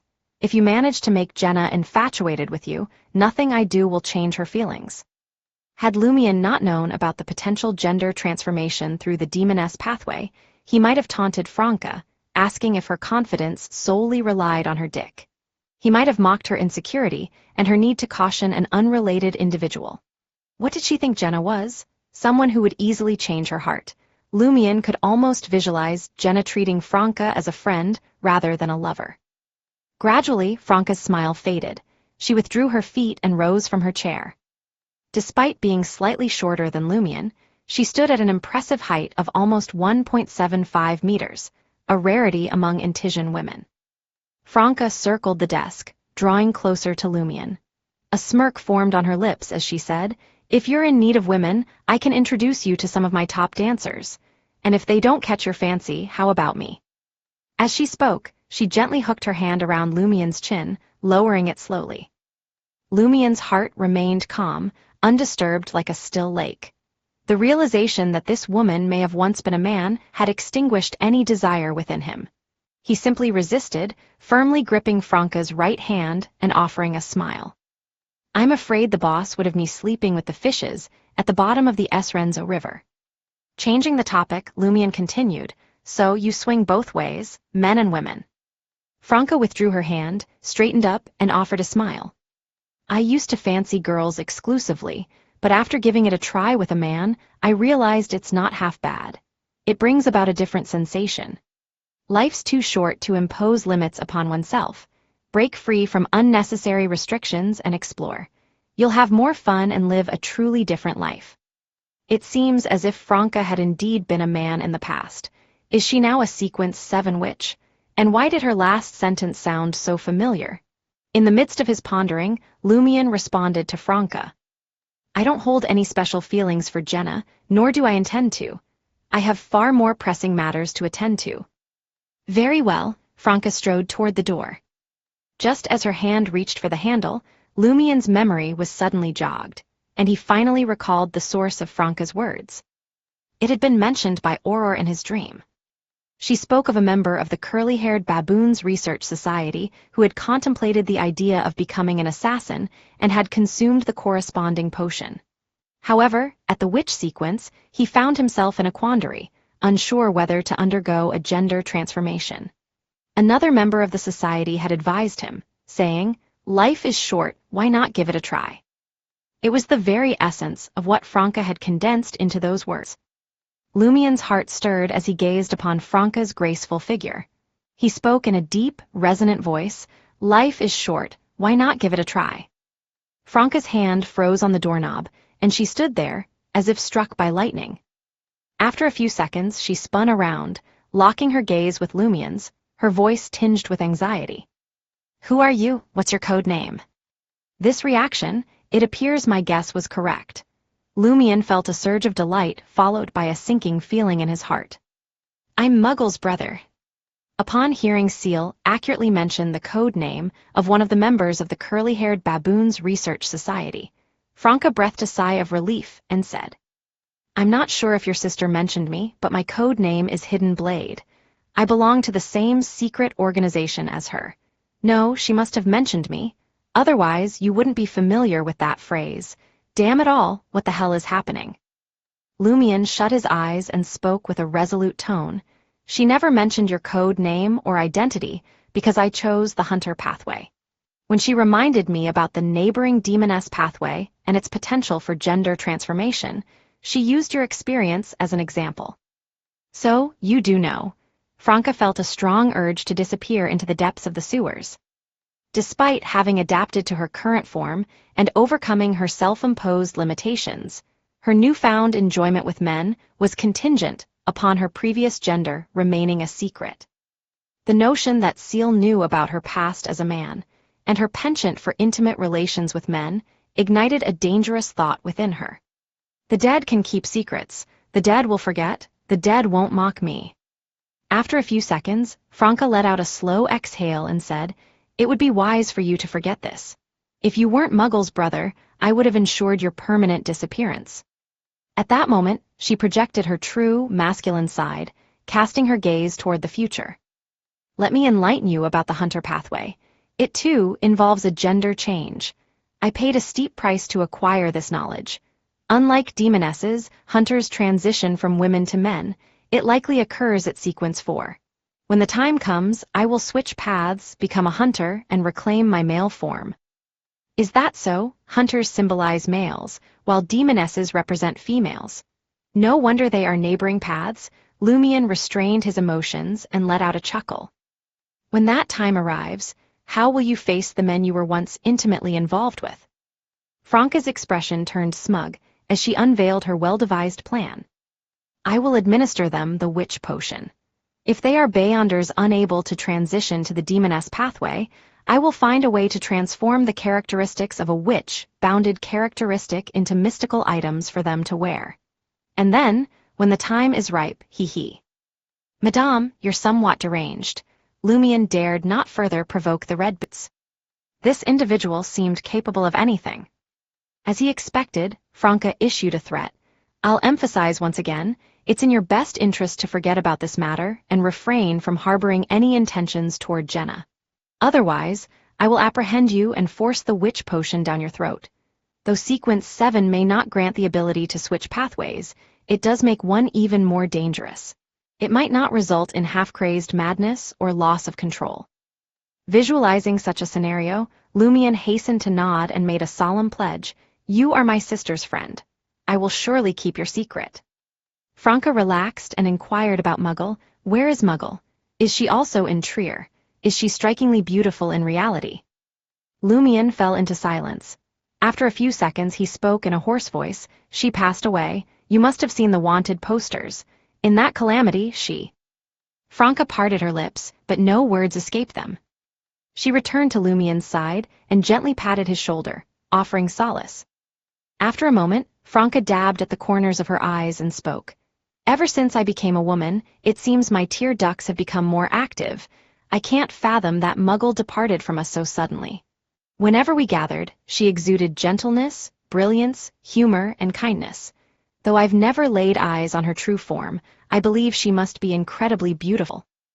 With a regained composure, Lumion gazed at Franca and said, Madame Hidden Blade, I request that you keep this matter under wraps for the time being. Do not divulge it to other members of your organization. It could impact my investigation into the truth behind the catastrophe. In a slightly nasal tone, Franca replied, No problem. Lumion observed Franca's shimmering eyes, resembling tranquil lakes, and contemplated before posing his next question. How many encounters did you have with my sister over the past year? Only once, why do you ask? Franca inquired, puzzled. Lumion continued. Did she exhibit any peculiar behavior or interact with any unusual individuals? No, Franca shook her head. It was a regular gathering where we exchanged knowledge of mysticism and traded items. We belong to different factions. She's part of the Academy, and I am affiliated with the Sanctuary. Our gatherings rarely coincide. Lumion refrained from further inquiries.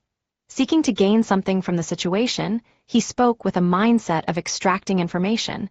Madame Hidden Blade, I am currently studying the grimoire left behind by my sister, but there are numerous sections that elude my understanding. Might I seek your guidance? Certainly, Franca disclosed her address. I reside in the penthouse at 3 Rue des Blouses Blanches, room 601. You can find me during Jenna's performances. Every evening, unless I am at Rue des Fontaines or visiting various dance halls, I will be at home. Also, please refrain from using my code name. Just refer to me as Franca. Why does it feel like we're engaged in a clandestine affair behind Jenna's back? Lumion criticized inwardly, feeling perplexed. He voiced his puzzlement. Franca, you possess the backing of that secret organization, and you are not lacking in strength yourself. Why did you join the mob? Franca grinned and playfully winked her left eye. Secret. Chapter 176, Property. After bidding farewell to Franca, Lumion led Louis and Sarkota back to the café and settled himself into Baron Brignise's usual spot. Already awaiting him was René, the manager of Salle de Bal Brise. In his 40s, René had a gaunt face, leaving one to wonder if he was overworked or simply born that way. His light yellow hairline was receding in a manner similar to the people from Loan. Despite being an executive directly appointed by Gardner Martin, the boss of the Savoy mob, René treated Lumion with utmost respect and wore an ingratiating smile. Monsieur Ciel, would you care to learn more about the dance hall? Very well. Lumion reached out to take the stack of reports from René and perused them with unwavering focus. Standing behind him, Louis and Sarkota couldn't help but feel like they hardly knew their leader at all once more. Lumion, a young man hailing from the countryside, possessed an understanding of complex financial statements that was far beyond their comprehension. They would have been left feeling dizzy and yearning for sleep had they been tasked with such a feat. Can this man both fight and possess a cultured mind? Louis diverted his gaze from the reports, which seemed to possess some kind of supernatural effect. René seized the opportunity to acquaint Lumion with the workings of Salle de Bal Brise. On weekdays, we earn a daily income ranging from 1,200 to 1,800 Verle d'Or. On weekends, that figure can reach as high as 5,000 Verle d'Or. Typically, it hovers around 4,000. Last year, our total income amounted to 645,425 Verle d'Or and 37 Capit. This year, there has been a slight increase based on current trends, but nothing significant. We require 12 bouncers, 4 bartenders, 6 waiters, 3 chefs, 6 kitchen helpers, 3 handymen, 3 dishwashers, 4 cleaners, 1 waiter supervisor, 3 finance staff, 3 alcohol and food procurers, and a carriage driver. Their average annual salary is 1,000 Verle d'Or. We also provide them with complimentary lunch and dinner, which costs us a total of 53,000 Verle d'Or. As the manager, my annual salary, along with the year-end dividend, amounts to about 7,000 Verle d'Or. As per our agreement with Red Boots, each dancer receives a base salary of 1 Verle d'Or per day. When they strike a deal with a guest, we take 30%. Transactions usually occur in the rooms on the upper 2 floors of the dance hall. If they wish to leave, they must settle the fee with the bouncer or the waiter supervisor at the door in advance. Wine, champagne, beer, brandy, sugar alcohol, absinthe, and various flavors of soda, along with ice and other ingredients, cost us approximately 120,000 vril d'or per year. We've already purchased this establishment, so there's no additional rent to be paid. When coupled with expenses for horse care, venue maintenance, gas, tap water, singers, and the band, our annual costs sum up to around 230,000 vril d'or. Out of the remaining 310,000 vril d'or, the boss will claim 100,000 vril d'or. We'll also need 100,000 vril d'or to establish a favorable relationship with the officers at the police headquarters. Monsieur Ciel, you're left with approximately 110,000 vril d'or. This needs to cover your personal expenses, firearm and ammunition supplies, rewards for your subordinates, as well as compensation for the victims and the injured. Sadly, the income of the people in the market district isn't particularly high. Otherwise, we could generate more revenue from alcohol and beverages.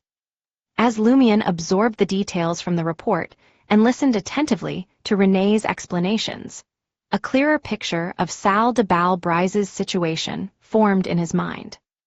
Inwardly, he couldn't help but let out a sigh. A mob leader with a profitable enterprise certainly rakes in substantial wealth. According to newspapers, magazines, and the information collected by his sister Aurore, the annual salary of a minister in Intes amounted to a mere 100,000 vril d'or. Although the government provided free housing, basic household items, silverware, and 2 private carriages, expenses for personal servants and banquets fell on their own pockets. Of course, Lumion had to reward his subordinates on occasion and allocate funds for compensations and ammunition in case of conflicts. However, there was no need for extravagant living, hiring servants, or hosting lavish banquets. All in all, he earned a sum similar to that of a minister. The only difference was that ministers didn't rely solely on their public salaries for income. On the other hand, laborers received an annual salary of around 700 vril d'or, while maids earned approximately 480 vril d'or. Construction workers fared only slightly better, with an annual salary of 1,000 vril d'or. Skilled workers brought in a meager 2,500 vril d'or per year, while senior engineers ranged between 10,000 and 20,000 vril d'or annually. Indeed, the shortcut to wealth is written within the laws themselves. No wonder Brignies couldn't bear to let go of this dance hall. Lumion recollected a comment his sister had made. By saving money and taking care of his subordinates, preventing them from recklessly rushing into battles, he had enough left over each year to purchase a sequence 6 potion formula and even the corresponding primary ingredients. Once René finished speaking, Lumion nodded and posed a question. Why provide the dancers with a base salary? It wasn't that he was reluctant to part with the funds, but rather out of curiosity. The dancers under our Savoy mob are under the control of Red Boots. She insists on a base salary, allowing the dancers to opt out of additional jobs. If they wish to earn less, they earn less. If they choose to starve, they starve. René explained. Apart from Red Boots's dancers, there are also women who are controlled by figures from the usury business. In the past, Baron Brignies had authority over them all, so there wasn't any conflict. How should we coordinate matters now?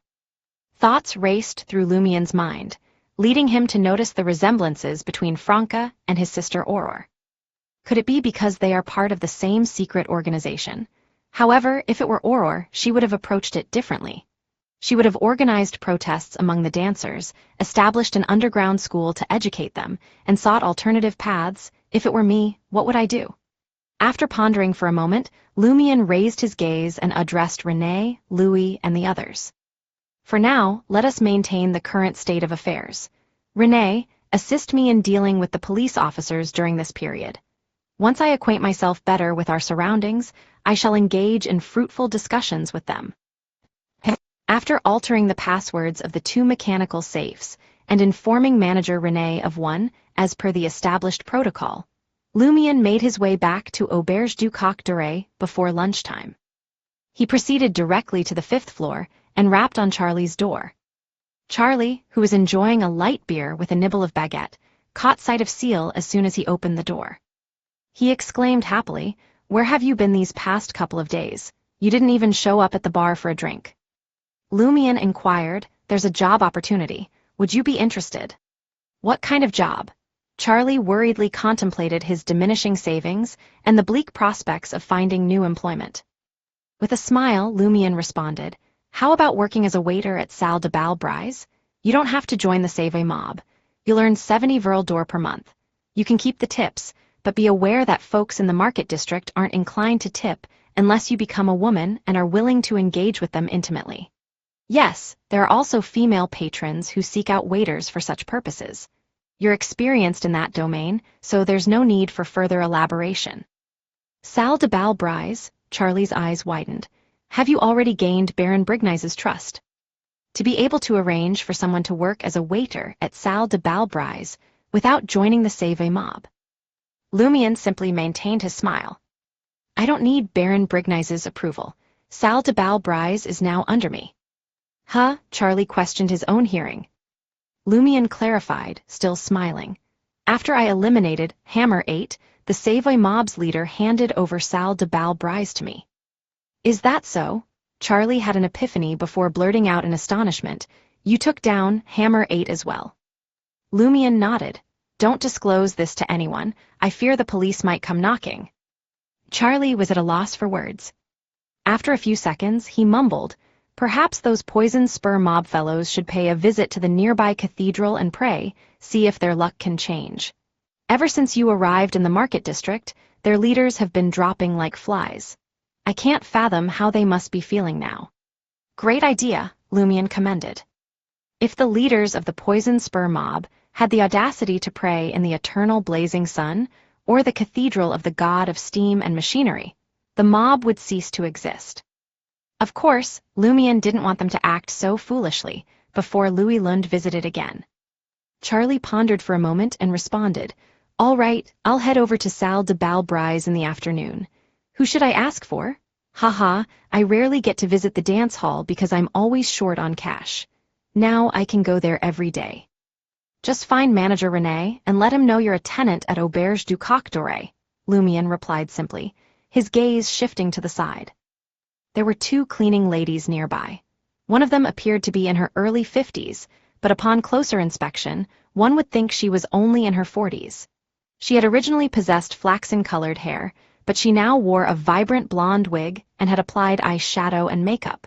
This concealed her fine wrinkles to some extent, but couldn't entirely hide her weariness.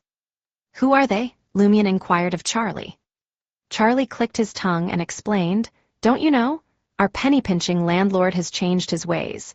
He no longer hires someone to clean just once a week. Now he's opted to have two cleaning ladies work every morning. Tell me, isn't this a miraculous turn of events? It's only slightly less fortunate than my own stroke of luck back then. Lumion, having just finished perusing Salle de Bal Brise's financial statements, immediately considered the salary of a cleaning lady. Around 70 to 80 Vril d'Or per month.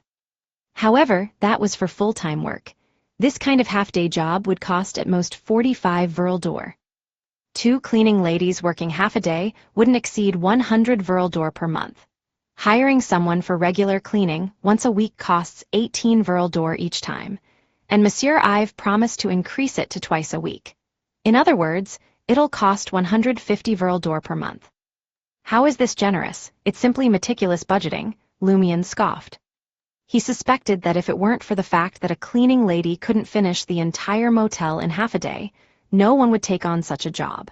Monsieur Ive definitely wouldn't hire two. Is that so? Charlie scratched his head. His computational abilities couldn't keep up with Lumion's rapid deductions. As the two cleaning ladies entered a vacant room to rid it of bedbugs, Lumion subtly gestured in their direction with his chin. Why is one of them wearing a wig and eyeshadow? What kind of cleaning lady does that? Charlie lowered his voice and said, I asked about that. Her name is Elodie.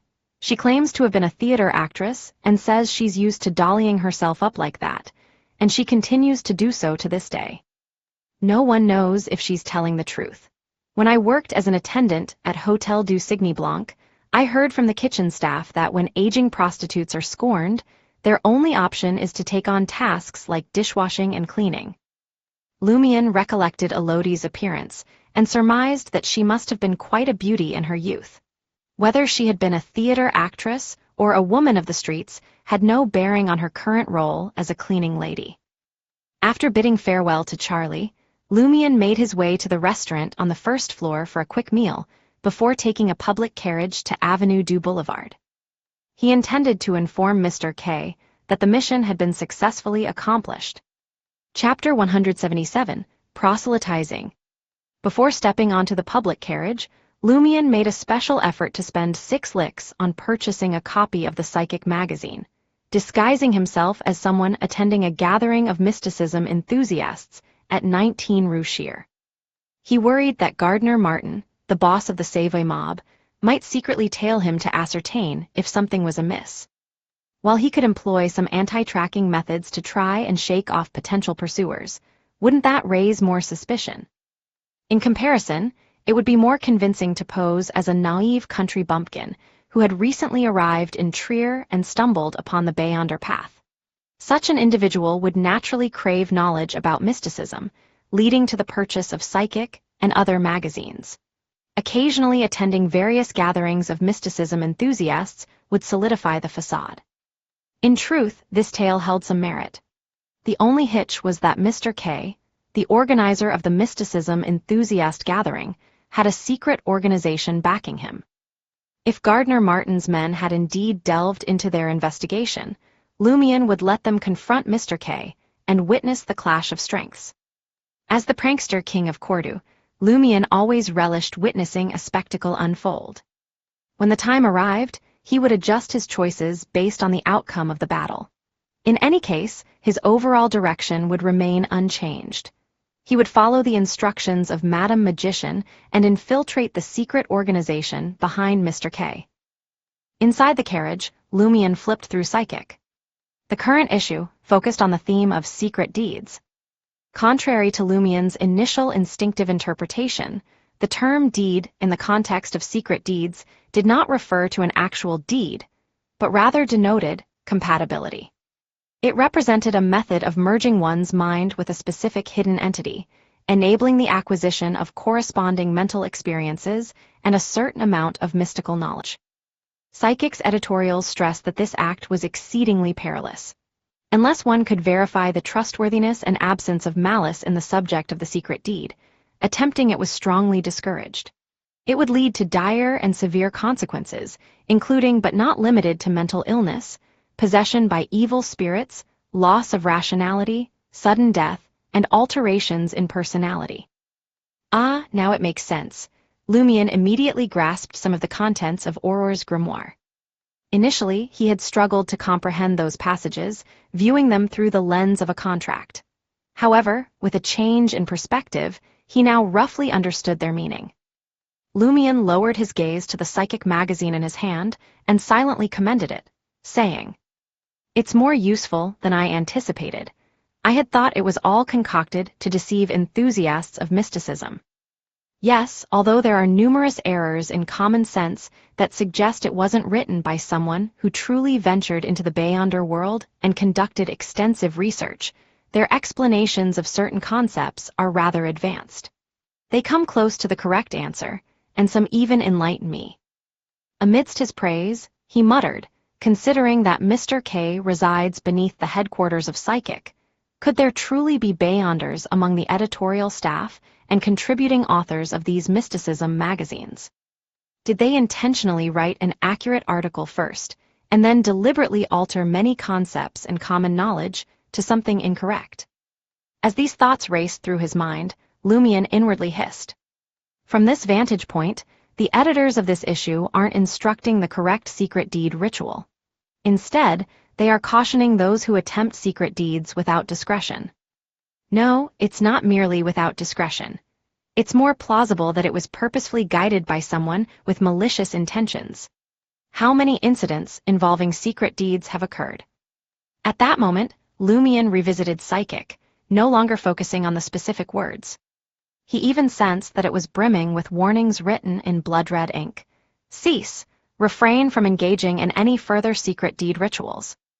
The mysterious world is truly fraught with peril, Lumion closed his eyes and sighed deeply, touched by emotions. The longer he immersed himself in the field of mysticism, the more he comprehended his sister's helplessness and struggle. He closed Psychic, a magazine 2 licks cheaper than the average, and directed his gaze out of the carriage window. Upon reaching Rue Shear in Avenue du Boulevard, Lumion executed his customary anti-tracking measures, showcasing his hunter instincts. He then entered Psychic's headquarters and knocked on the door of room 103 using the distinctive pattern of 3 long, 2 short, and 1 long knock. As before, he was led to the basement and encountered Mr. K. Mr. K still wore a voluminous black robe with an oversized hood, rendering his face concealed within shadows. Seated in the crimson-backed chair, he gazed at Lumion for a few seconds before speaking in a low, raspy voice. "What brings you here this time?" "Mr. K, I have fulfilled the mission you assigned me and have become a leader in the Savoy mob of the Market District. I now oversee Salle de Bal Brise and Auberge du Coq Doré," Lumion said with a smile. Mr. K offered a slight nod. "Excellent, I like your way of doing things. What you must do next is earn Gardner Martin's trust and secure his genuine recognition." This time, Mr. K omitted the words reward or mission. Instead, he issued a direct command, treating Lumion as if he were already his subordinate. Earning the boss's trust, Lumion was momentarily taken aback, followed by intense bewilderment and unease. He recalled vividly that when Mr. K assigned the mission, he hadn't specified joining the Savoy mob. He had used the word any. Yet now, the subsequent task was to be truly acknowledged by the boss of the Savoy mob. If I hadn't chosen Baron Brignize and chose another mob, what kind of mission would Mr. K have assigned me today? Or was he utterly convinced that I would join the Savoy mob? What makes him so certain? Thoughts swirled in Lumion's mind, reminding him of recent events. Baron Brignize dispatched me to handle a leader from the Poison Spur mob after I eliminated the Pervert and obtained the canister of sedatives, putting it to good use. Isn't this too much of a coincidence? There are other similar occurrences. Every so often, I sense someone's gaze upon me from the shadows nearby, yet I perceive nothing. Could all of this have been orchestrated by Mr. K? If I had not chosen the Savoy mob, would I have been arranged to join the Savoy mob following a series of incidents? The more Lumion pondered, the more a sense of dread overcame him. When Lumion looked at Mr. K again, the notion of treating him as a cash cow vanished from his mind. Perhaps, apart from Madame Magician and a few others, this might be the most powerful Beyonder he had ever encountered. Unknowingly, it compelled him to comply with the other party's desires. As these thoughts raced through his mind, Lumion lowered his head and said, "Yes, Mr. K." He assumed the demeanor of a subordinate. Meanwhile, he couldn't help but think of Red Boots Franca. This member of the secret organization, the Curly-Haired Baboons Research Society, possessed both a background and strength, yet she aspired to become the mistress of a mob boss. Clearly, she harbored ulterior motives. Is her objective also to get close to Gardner Martin? Is she involved in something significant or a crucial secret?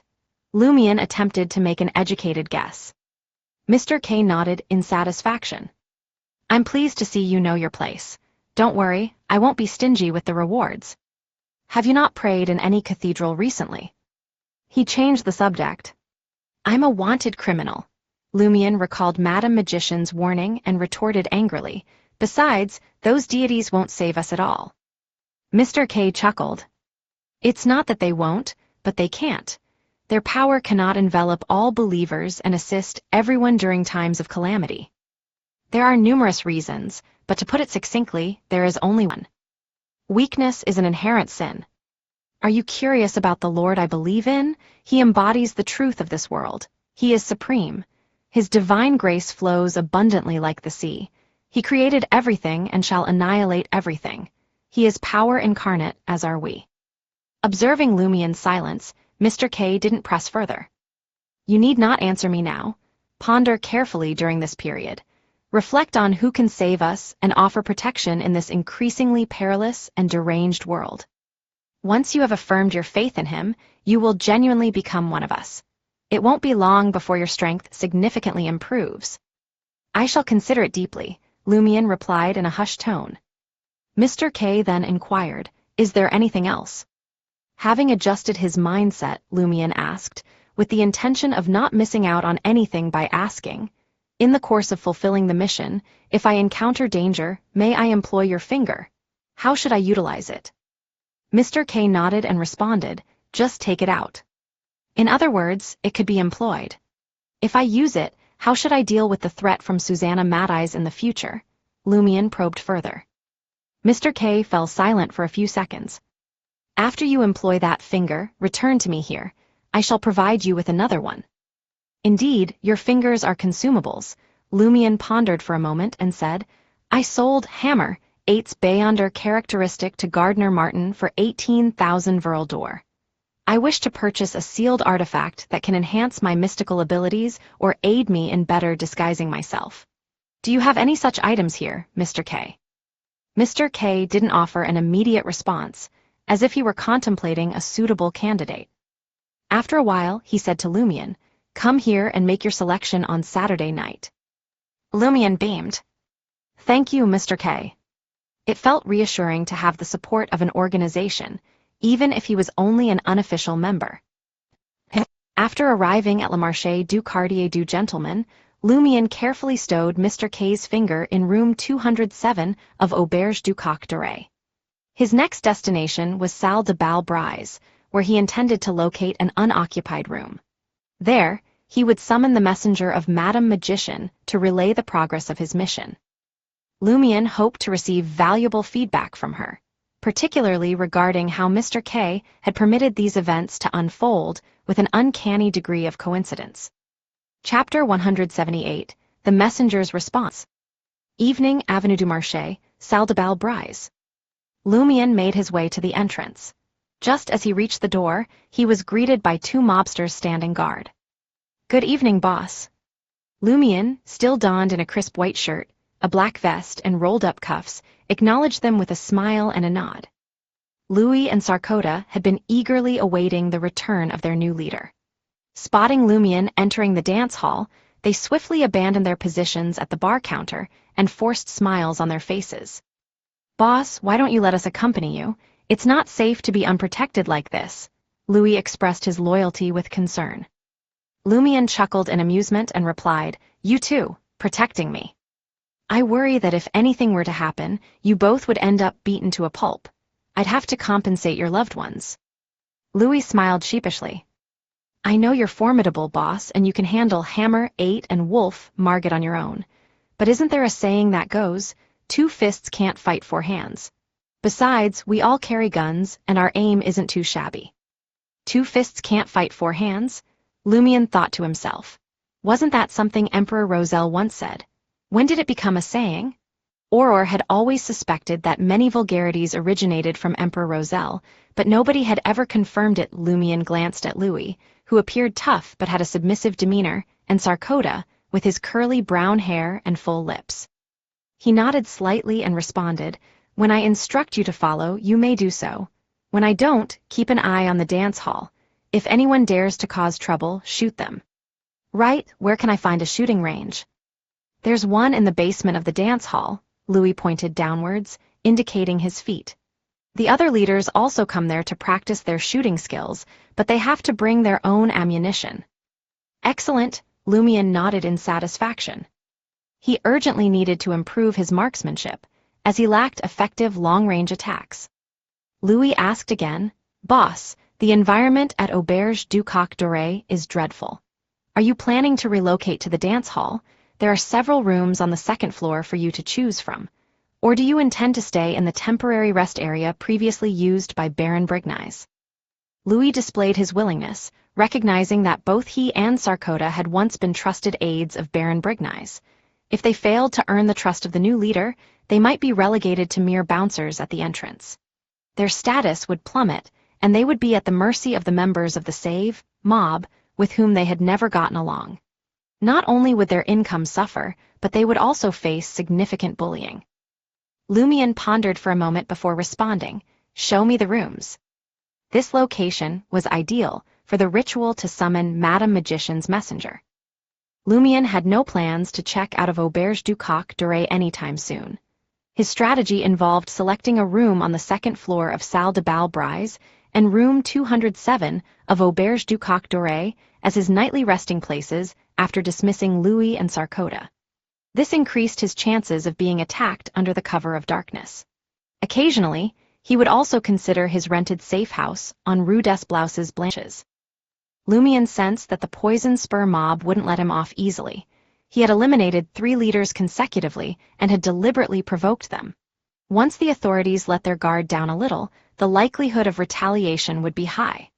Lumion was confident that the other side had been provoked, as his potion had been further digested. In another month or 2, he might even consider advancing to pyromaniac. Lumion didn't worry too much about being secretly attacked by Black Scorpion, Roger, and the other leaders of the Poison Spur mob. With Mr. K's finger, he stood a good chance of defending himself, even against Susanna Madeyes, who was equivalent to a sequence 5 Beyonder, let alone Black Scorpion, Roger, and the others who had not yet become sowers. His concern lay in the possibility that if a fight were to break out, Mr. K might lose control and end up killing Black Scorpion Roger. If that happened, Louis Lund would disappear and the trail of clues would come to an abrupt end. Upon reaching the second floor, Lumion made his way through the cafe and entered the corridor. After scanning the area, he pointed to a room closer to his office and declared, "I'll take this one." The room boasted classical furniture, a 4-piece set of dark red velvet, and a cushioned recliner. "Boss, should we replace these fabric items with new ones?" Louis ingratiatingly inquired. Sarkoda, ever quiet in comparison, stood by his side. "No need," Lumion replied, finding an excuse.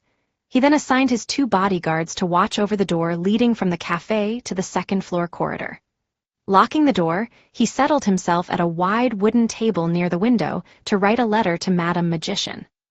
In the letter, he emphasized that he had completed Mr. K's mission and earned his trust, even undergoing proselytization.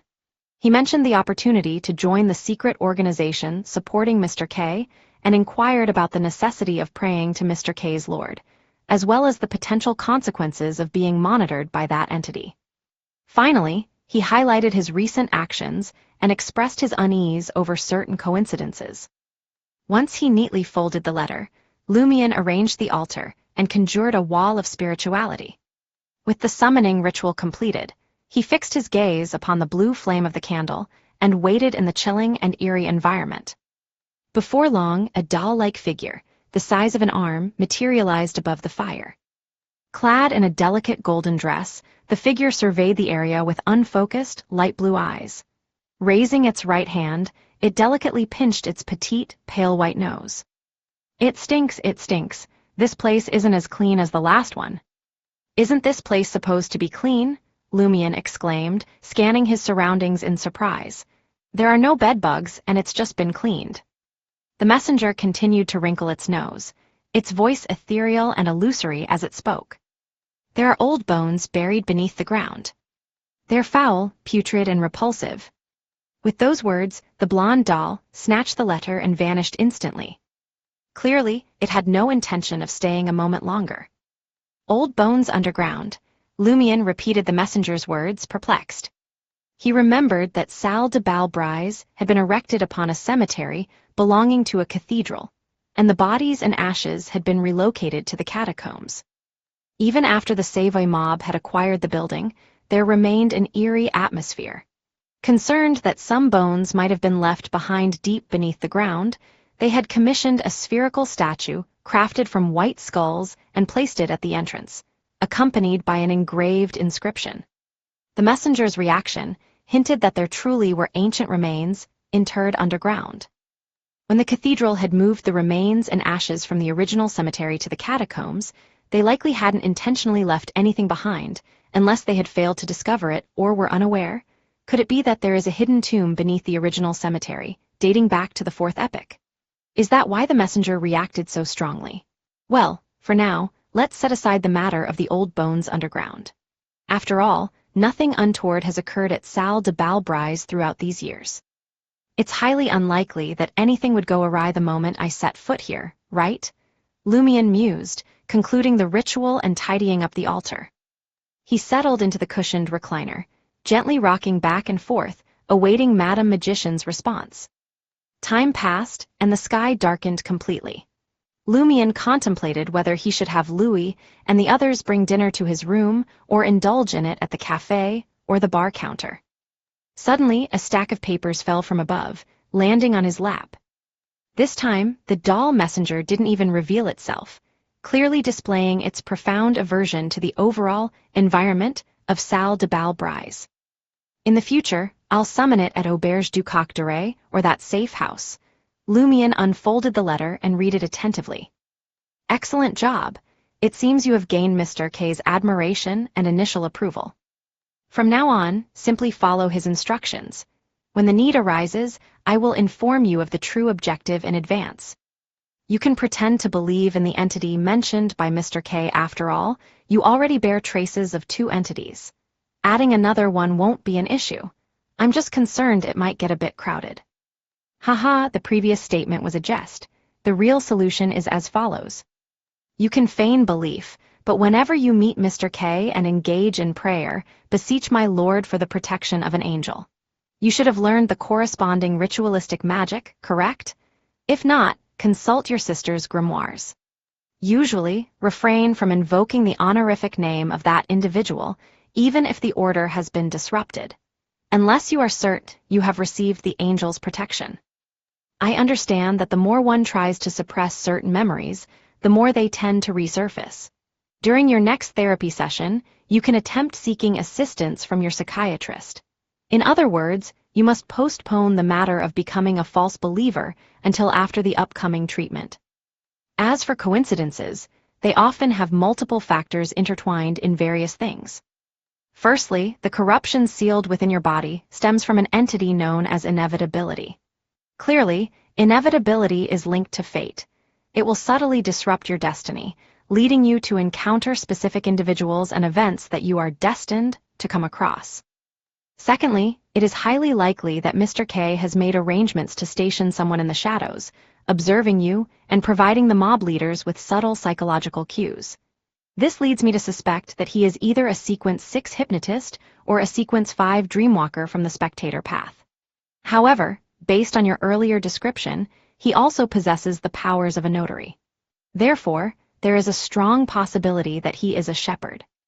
Shepherds are Sequence 5 beyonders from the secret suppliant path, and they serve the entity in whom Mr. K believes. Shepherds can graze upon the souls and characteristics of other beyonders, enabling them to wield their abilities. This renders every shepherd incredibly formidable, standing at the pinnacle of mid-sequence beyonders. Thirdly, this stems from the law of convergence and my previous hypothesis of repulsion. Trust me, I won't be surprised that you will encounter more believers of evil gods, hunters, and demonesses in a short span of time. Stay diligent, 7 of Wands.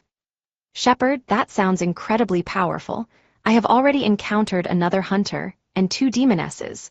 Lumion ignited Madame Magician's response by channeling his spirituality. Chapter 179, Feast. As Lumion gazed at the smoldering remnants of the paper, memories of Mr. K's relentless pressure flooded his mind. So a shepherd's essence lies in grazing. They graze upon the souls and characteristics of other beyonders or beyonder creatures to harness their abilities. Thus, a seasoned shepherd is truly unparalleled. They excel in close combat, long-range attacks, and a multitude of mystical techniques. In fact, a contractee is somewhat like a simplified version of a shepherd. Each contract is limited to a single ability. When one sequence is low, the number of contracts is severely restricted. At most, it might reach 5, but often it doesn't exceed 3. If one fails to choose their abilities wisely, they may struggle to defeat an ordinary person armed with a gun. It's not comparable to a shepherd's power, where grazing bestows all abilities undiminished. Of course, at the level of the Padre, signing 10 or 20 contracts becomes a different experience. Furthermore, contracts often target beings from the spirit world with a wide array of peculiar abilities. Beyonders encountering them for the first time will find it challenging to adapt. The more Lumion pondered, the more dread Mr. K instilled in him. Suppressing his thoughts, Lumion stood up and let out an inward sigh. No wonder Madame Magician believes Mr. K can withstand Susanna Mad-Eyes, an evil spirit. Leaving the room, Lumion approached Louis and Sarkota with composure and uttered, "Have the kitchen prepare dinner." "Boss, what would you like to eat?" Louis inquired before Sarkota could speak. Lumion couldn't recall the menu at Salle de Balbrise's attached café. He pondered for a moment and replied, "Bring me a set meal. Join me." "All right," Louis signaled Sarkota to inform the café attendant. Lumion settled at Baron Brignise's favored table and picked up the day's newspaper. The Trier Gazette adorned the top, followed by the Reformer Daily, People's Voice, Action News, Inti's Daily, Friends of the People, and other prominent newspapers. Lumion couldn't resist turning his head, a hint of amusement in his voice as he asked Louis, "Is that what Brignise typically reads? A mobster concerned about national affairs?" Louis glanced at Sarkota on the other side and replied with a smile, "He doesn't read such things. He only insists that we avoid offending reporters and newspapers. If possible, we should subscribe to influential newspapers. Occasionally, he'll spend money to place S for Salle de Balbrise, boasting of the presence of captivating dancers here. He usually reads the 3 newspapers and magazines at the bottom. Avoiding conflicts with newspapers and reporters, that makes sense. If the Trier Gazette publishes news of a significant mob presence in the market district, the Savoy mob would be doomed the next day. Those old men still value their reputation." Lumion gained a bit more understanding. He then retrieved the newspapers and magazines from the bottom.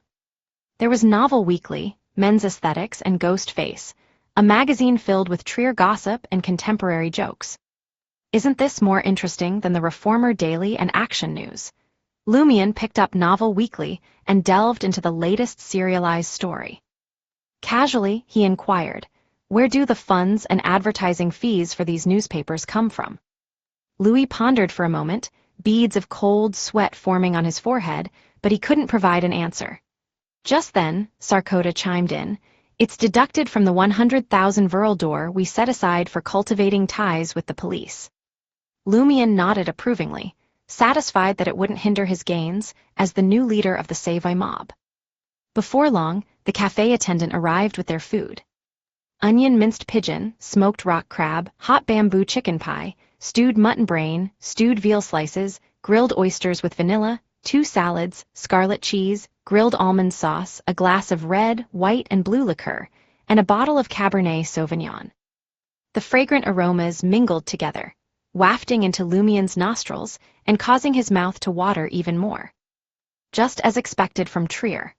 Even an ordinary café's set meal offers such a variety of dishes. If this were Lone, I'd be limited to choosing between pan-fried steak or stewed peas with tender mutton. Lumion, being a pure Intijan, mockingly compared Lone's cuisine based on his impressions from various newspapers, magazines, and folk jokes. He lifted the glass of tricolor liqueur and took a sip, then pointed to the armchairs on either side of the table, saying, "Let's eat together." Louis bowed slightly and replied with a smile, "Boss, we'll take turns eating after you finish."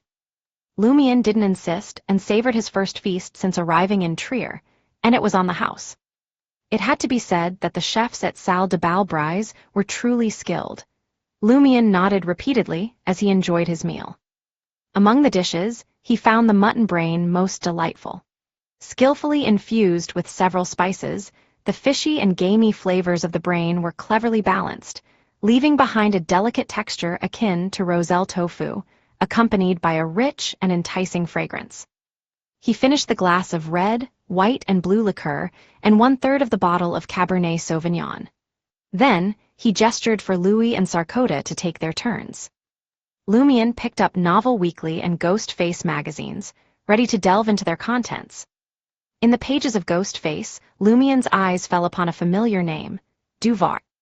The proprietor of the restaurant, renowned for inventing Duvar's broth, had amassed a fortune and relocated to Quartier de la Maison d'Opéra. An intriguing anecdote caught Lumion's attention within the Ghost Face pages. Duvar's infatuation with Pearl, a stage actress from Lone and a Trier courtesan, had cost him a fortune. The tale recounted a banquet held at Pearl's private residence, where she lay naked on an enormous silver platter, served by attendants, in the presence of over a dozen guests. This shattered Duvar's heart. He had even attempted suicide to no avail. Lumion couldn't decide whether to sigh at the Trarian's tendency to exaggerate or to jest at the Lonese for not being as conservative as they seemed. It appeared that the latter adapted swiftly in Inties, or perhaps he should mock Duvar for his unblemished innocence despite being a Trarian in his 40s. At times, Lumion couldn't help but wonder if these behaviors stemmed from the influence of a Beyonder's nature, or if the followers of the malevolent god couldn't rein in their impulses. Naturally, had it not been for the shared inclinations among the Trarians, and the fact that many things posed no issues, these individuals would have been exposed long ago. After Louis and Sarkota had finished their meal, Lumion led them down to the first floor. The dance hall buzzed with activity in the evening. Jenna stood upon the wooden stage, her voice carrying a melodious tune accompanied by the band. Couples below embraced one another, twirling around the floor. Lumion cast a fleeting glance at the scene, before redirecting his gaze and striding toward the exit. "Boss, where are we headed?" Louis inquired. Lumion chuckled. "Am I the boss, or are you? Do I need to report my whereabouts to you?" Louis's expression froze. He glanced at the silent Sarkota, and suddenly felt that emulating his composure wasn't a bad idea. "I'm merely concerned about our next course of action," he asserted. As Lumion made his way out of the dance hall, amidst greetings from the bouncers, he smiled and replied, "I will inform you when there is a need for you to know." He returned to Auberge du Coq d'Oreille, but veered away from room 207, where he had intended to retrieve Mr. K's finger and his revolver. Instead, he ventured into the underground bar. Before Lumion could assess the situation, Charlie's voice reached his ears, brimming with enthusiasm. "Have you heard the news? Ciel now goes by the nickname Lion Ciel. Little minx Jenna came up with it. Have you laid eyes on her? I doubt you've ever seen a woman as stunning as her. She possesses an alluring figure and a face that could bewitch anyone. When she sings, everyone yearns to abandon their faith for her. And she took a liking to Ciel and invited him to dance. They were inseparable, grinding each other." Oh, the dance hall was dimly lit. You can well imagine what transpired. Lumion suddenly felt like he had become the protagonist of a news story in ghost face. Louis and Sarkota, standing behind him, felt both embarrassed and concerned for their boss. They were embarrassed that the person at the small round table might be boasting on their boss's behalf.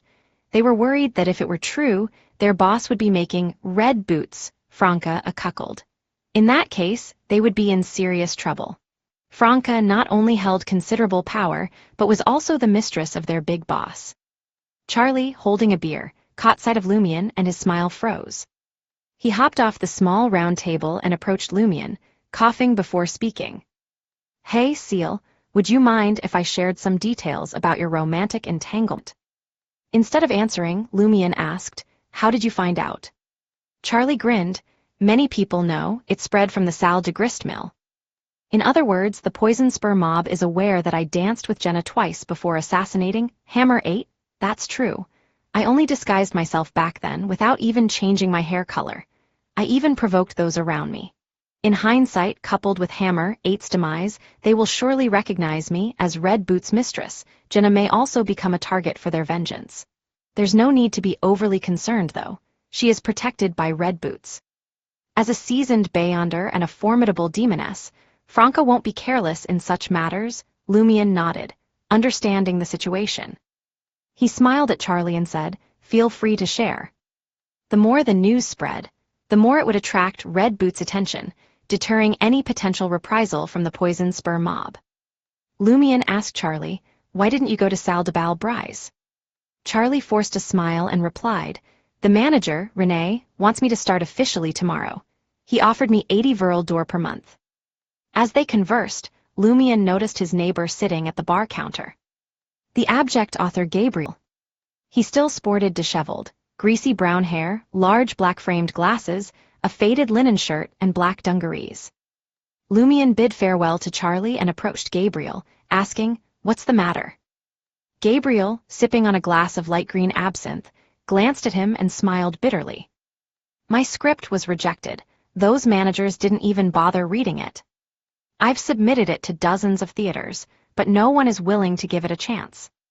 Dozens of theaters? Lumien's heart stirred as he casually inquired. Did you send your script to Theater de Ancienne, cage up Pigeons in our market district? Yes, Gabriel sighed. Their manager turned me down too. He mentioned that they write their own scripts or commission custom ones. Lumien took a seat and asked, who is their manager? Chapter 180, Lazy. Gabriel took a sip of absinthe and spoke. Mayer. He's a theater manager with big ambitions. He aims to make Theater de Ancienne cage at Pigeons the most renowned theater in Trier. His ultimate goal is to be awarded the prestigious Intes Legion of Honor Medal. The Intes Legion of Honor Medal originated during the time of Emperor Roselle when he was still a consul. It was created to replace the nobility system of the old royal family. However, when Roselle declared himself Caesar, the medal was abolished, and titles like dukes, counts, barons, and knights were reintroduced. Later, when the Intes Republic was established, the Legion of Honor Medal was reinstated. It was given to both military personnel and civilians who made remarkable contributions to the Republic. It wasn't limited to the military, but included individuals from various industries. It was the highest honor in the current Intes Republic, and being a recipient equated to being a knight from the past. In the past, painters, authors, actors, journalists, and sculptors had been honored with the Intes Legion of Honor Medal, serving as inspirations for future generations. In the stories he crafted in his dream, he deceived the villagers of Cordoue by claiming that Auror was headed to Trier to receive the Legion of Honor Medal. It wasn't entirely implausible. If Auror could become Intes renowned for his wall and the best-selling author on the northern continent, gaining recognition from L'Institut de Intes for her artistic achievements, she might have a genuine chance at obtaining the Legion of Honor Medal.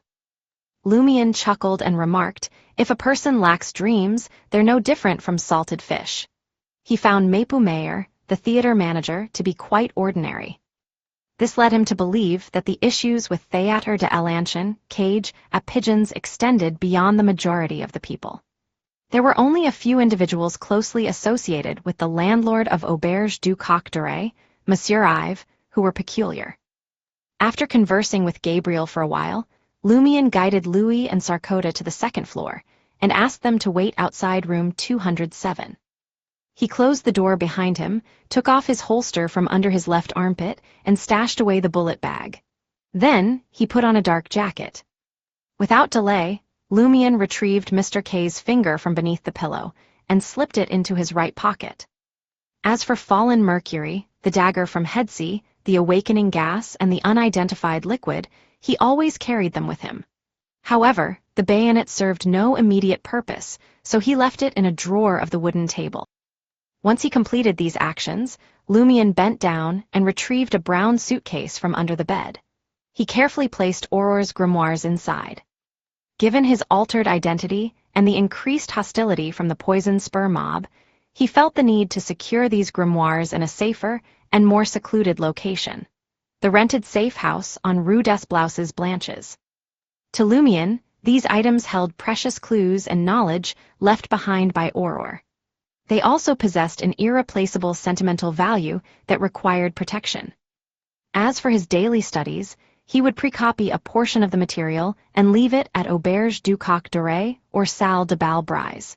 Once he mastered it and ensured there were no issues, he would copy a few more pages at the safe house. After turning down Louis' offer to assist with his luggage, Lumien made his way back to Salle de Bal Brise and entered a room near the office. He retrieved the grimoire he had been perusing recently and laid it out on the desk. Taking hold of a dark red fountain pen, he commenced copying its contents onto a thick stack of white paper. As he transcribed, Lumien found the task dreadfully dull. Ideas on how to avoid the monotony began to creep into his mind. Soon enough, an idea struck him. Why not summon that rabbit-shaped creature from the spirit world, the one who had previously written the report for him, and have it copy his notebook? Though that creature was dim-witted and lacking in intellect, it proved obedient. It possessed a remarkable speed for copying and could imitate the original handwriting. In that case, all I need to do is provide spirituality while I indulge in reading newspapers and magazines, waiting for my homework to be completed. No, not homework, rather, copying notes. Lumion pondered momentarily before setting his fountain pen down and preparing for the summoning ritual. If he could find a way to slack off, why not take advantage of it? Back in Cordu, upon finishing his sister's daily assignments, Lumion often contemplated ways to slack off. He had been teaching Riamund, Ava, and the others to comprehend words, hoping they could assist him with his homework as they improved. Alas, the disparity in knowledge between them was too vast. It couldn't be bridged without several years of effort. Before long, Lumion arranged the altar, consecrated the ritual silver dagger, and erected a wall of spirituality. As the fragrance of citrus and lavender wafted through the air, he gazed at the candle flame's yellow hue and uttered in ancient Hermes. I. In the next second, Lumion switched to Hermes. I summon in my name. Spirit wandering in the void, a friendly creature that can be communicated with, weakling who can write in Pigeon. The candle flame swiftly transformed into a deep shade of green, expanding to the size of a human head. Completing the remaining incantation, Lumion witnessed the emergence of a translucent and hazy figure from within the candle flame. Standing at nearly 1.9 meters tall, it possessed the head of an ox atop a human body, garbed in brown fur clothing. Not the rabbit, that's right. There must be numerous spirit world creatures that fit the description of my summoning incantation. The one who responds to the summons is entirely random. Lumion experienced a mix of disappointment and anticipation as he pointed toward the grimoire. Copy it for me. The ethereal minotaur nodded faintly. All right. Without delay, it seated itself, picked up the dark red fountain pen, and commenced copying Auror's grimoire. Not bad at all, much more intelligent than that silly rabbit, Lumion thought, his delight evident. Just as he was about to settle into the recliner and peruse the newspapers and magazines, an unsettling feeling washed over him. Isn't the Minotaur too slow? More than 10 seconds have passed, and it hasn't even copied a word. No, in fact, it had only written 2 letters. Can you work any faster? Lumion probed. This is already my fastest pace, the Minotaur responded truthfully. Lumion was at a loss for words. It was even worse than the silly rabbit. That creature, at the very least, functioned like a mystical typewriter. It could complete a full page of copying in less than a minute. Lumion unconsciously considered ending the ritual and dismissing the Minotaur before summoning another spirit world creature. However, knowing that the subsequent ones were likely to be equally peculiar, he abandoned the idea in weariness. By the time the summoning ritual naturally came to an end, the Minotaur had managed to copy only half a page. Lumion rubbed his temples and made up his mind to do it himself. After transcribing 3 pages, he heard a knock on the door. What's the matter? Lumion closed his notebook, set aside his fountain pen, and walked toward the door. It was Louis outside. In his rugged guise, he lowered his voice and said, "Boss, Giant Simon is here." What could he want? Lumion recalled that Giant Simon was a leader of the Save mob, overseeing a number of dance halls and bars on Rue du Rossignol. He was suspected to be a Beyonder of the warrior pathway, with a high likelihood of being a Sequence 8 Beyonder. Louis simply shook his head. I don't know. Lumion inquired, what did he discuss with Brignize last time? It didn't seem pleasant. Louis elaborated. Giant Simon has always held a grudge against the Baron because he controls Salle de Balbrise. He instinctively used the term Baron. Observing that Lumion didn't take offense, Louis continued. Salle de Balbrise's profits surpass those of all his dance halls and bars combined. He even has a casino in his bar. The last time he approached the Baron, he hoped that the Baron would prevent some of the more attractive dancers from coming here and instead have them transferred to Rue du Rossignol. The Baron replied, Red Boots is in charge of assigning the dancers. I have no objections if you discuss it with her. The prices on Rue du Rossignol are very low. Beautiful dancers are reluctant to work there. Lumian recollected Charlie mentioning that one could find inexpensive pusses on Rue du Rossignol for as little as 52 copit, which amounted to just half a verle d'or. On the other hand, at Salle de Bal Brise, if the dancers encountered generous patrons, they could charge up to 10 verle d'or. Typically, they fetched anywhere between 3 to 5 verle d'or. This was despite the relatively low income in the market district. If it were Rue de la Muriel in the Red Princess district, an above-average-looking woman would cost dozens of verle d'or. Is Giant Simon envious of my control over Salle de Bal Brise? Lumian nodded subtly, his brows furrowing in puzzlement, and he asked, "There's something I find rather perplexing. Why are Salle de Bal Brise's profits so substantial?" Louis grinned. "Most of our alcohol comes from Rat Cristo. It's tax-free and incredibly cheap. Moreover, we don't have to pay any rent." Rat Cristo, who is in charge of the smuggling business? Lumian grasped the general reasoning behind it. He exited the room, strolled along the corridor, and entered the cafe. Giant Simon, still clad in a snug black formal suit, had his light yellow hair tightly plastered to his scalp. He set his wide-brimmed round hat on the table and positioned himself by the window, puffing on a cigarette. The mobsters trailing behind him dispersed, engaging in an intense standoff with Sarkota and the others at Salle de Bal Brise from a distance. Spotting Lumian approaching, Simon crushed the cigarette in his hand and put on a feigned wide smile. "Well, well, Ciel, you've already gained the boss's approval and managed to get to run Salle de Bal Brise. Why didn't you treat us brothers to a drink?" As Simon spoke, he strode toward Lumian. At over 1.9 meters in height, Lumian, who was already standing at 1.8 meters, appeared rather short. Lumian gazed up at Simon's prominent nose and pockmarked face, returning the smile. "I have some sort of social phobia, so I couldn't bring myself to invite you guys." "Hey, you're quite tall, just as one would expect from a giant. You're even taller than Hammer 8. His words conveyed a message of maintaining their respective territories. "If you don't provoke me, I won't provoke you. Otherwise, I'm capable of killing you, just like the Sequence 8 warrior, Hammer 8. Giant Simon didn't comprehend the meaning behind the first sentence, but he discerned the provocation in the latter.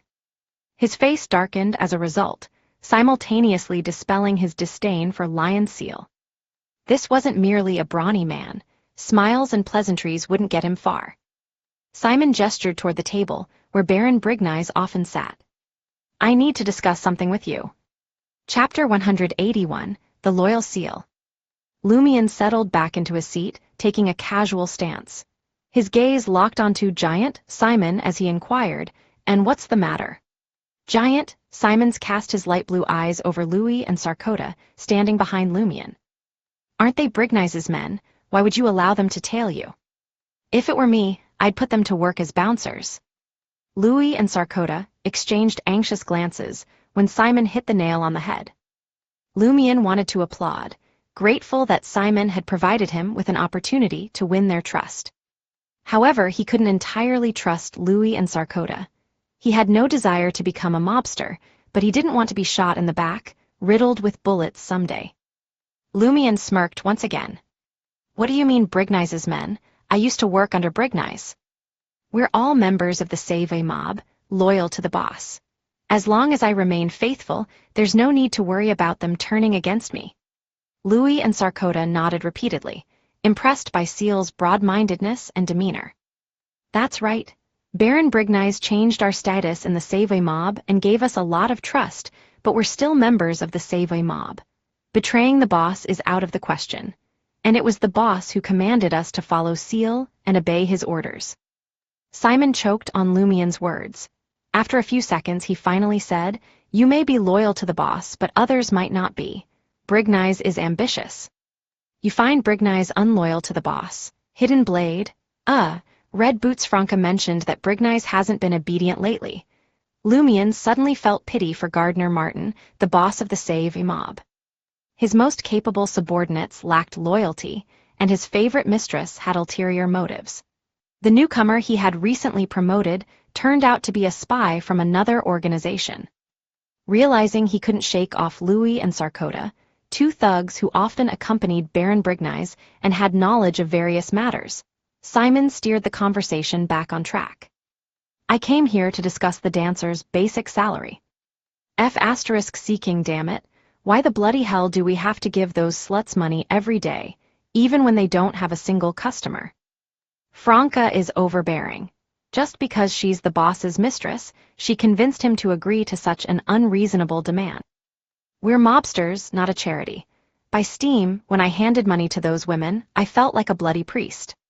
That's fine by me. I only need to give them a few licks each day, but it's 1 Viril d'Or a day for Salle de Bal Brise. The textile workers in Quartier du Jardin Botanique earn only 1.5 Viril d'Or a day, and they work from morning till night. In Trier, hiring female workers cost 55 to 70% of hiring male workers. The most ruthless employers were unafraid of being investigated, and those who dared to employ child labor paid only 15% of an adult man's salary, or even less. No wonder Franca's beautiful dancers refuse to work on Rue du Rossignol. The prices there are low, and the base salary is meager. Why are you cursing like Franca and Jenna? Can vulgarities be contagious?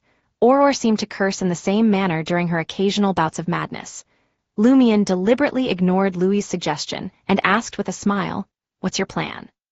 Simon's fury remained etched on his face. "You, me, and Black will go to the boss together. We must make him change his mind and reign in Franca. Which of the other mobs pays their dancers a base salary? Is he trying to take advantage of my recent takeover of Salle de Bal Brise? Is he inciting me to rebel against the boss? Ha ha, as Aurore once said, the early worm gets eaten by birds, and ravens who stick their necks out get shot." Lumion raised his hands, cracking his knuckles with a sly smile. "It's pointless. Franca is the boss's mistress. The boss will undoubtedly heed her. If you want him to change his mind, there's only one way: become the boss yourself." Is this something you should say in front of so many people? Louis, Sarkoda, and the others behind Lumion were so terrified that they almost covered their leader's mouth. Giant Simon also appeared taken aback. "What nonsense are you spouting?" Most of his thugs trembled with fear. "What I mean is," Lumion suddenly seized the table's edge and flung it at Giant Simon. Clang! The table crashed to the ground, and the cups upon it shattered into shards. Giant Simon had already retreated 2 steps, his expression darkening. His subordinates instinctively reached for their revolvers. He looked at Lumion and demanded, "What do you want?" Lumion stood behind the upturned wooden table, seething with anger. "You wretched dog *T, does the boss mean anything to you? How dare you plot a mutiny in secret, attempting to force him to change his orders? Do you truly aspire to be the boss? The boss's commands must be carried out, whether they're good or bad. If there's an issue, you can address it with the boss privately, but you cannot conspire with others to coerce him." The question exposed Giant Simon's true intentions, leaving him unable to explode in anger or continue inciting Ciel. He spat out his words. "Damn it, is there something wrong with your brain? When did I say I wanted to force the boss? I merely suggested that everyone should approach the boss and explain that providing a dancer with a base salary is unreasonable. It places a heavy burden on us." With that, Giant Simon waved his hand, wearing an expression that conveyed difficulty in communicating with Ciel. He turned and departed, his subordinates trailing after him, descending the staircase. Observing their departure, Lumion inwardly chuckled. "Thank you so much. Tomorrow, no, tonight, the boss will come to know how loyal I am." Lumion had stumbled upon an opportunity to earn Gardner Martin's trust, and he seized it without hesitation. Putting on a show, he simulated an angry exhale, restraining his emotions. Pointing at the mess on the floor, he commanded Louis and the others, "Clean this up." Just as Lumion finished speaking, a figure emerged from the shadows near the staircase.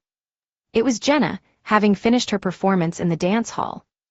Jenna wasn't wearing a revealing outfit today. Her rose-colored dress, supported by a petticoat, made her resemble an upside-down flower. Her brownish-yellow hair was tied in a simple bun at the back, with some loose strands cascading gently. The dark circles around her blue eyes were less pronounced, lending her a touch of elegance. A mole adorned the middle of her left cheek. This symbolized elegance. Observing Jenna, Lumion couldn't help but chuckle. Do the folks in the market district appreciate this style? He was referring to Jenna's less provocative attire. Jenna smiled smugly.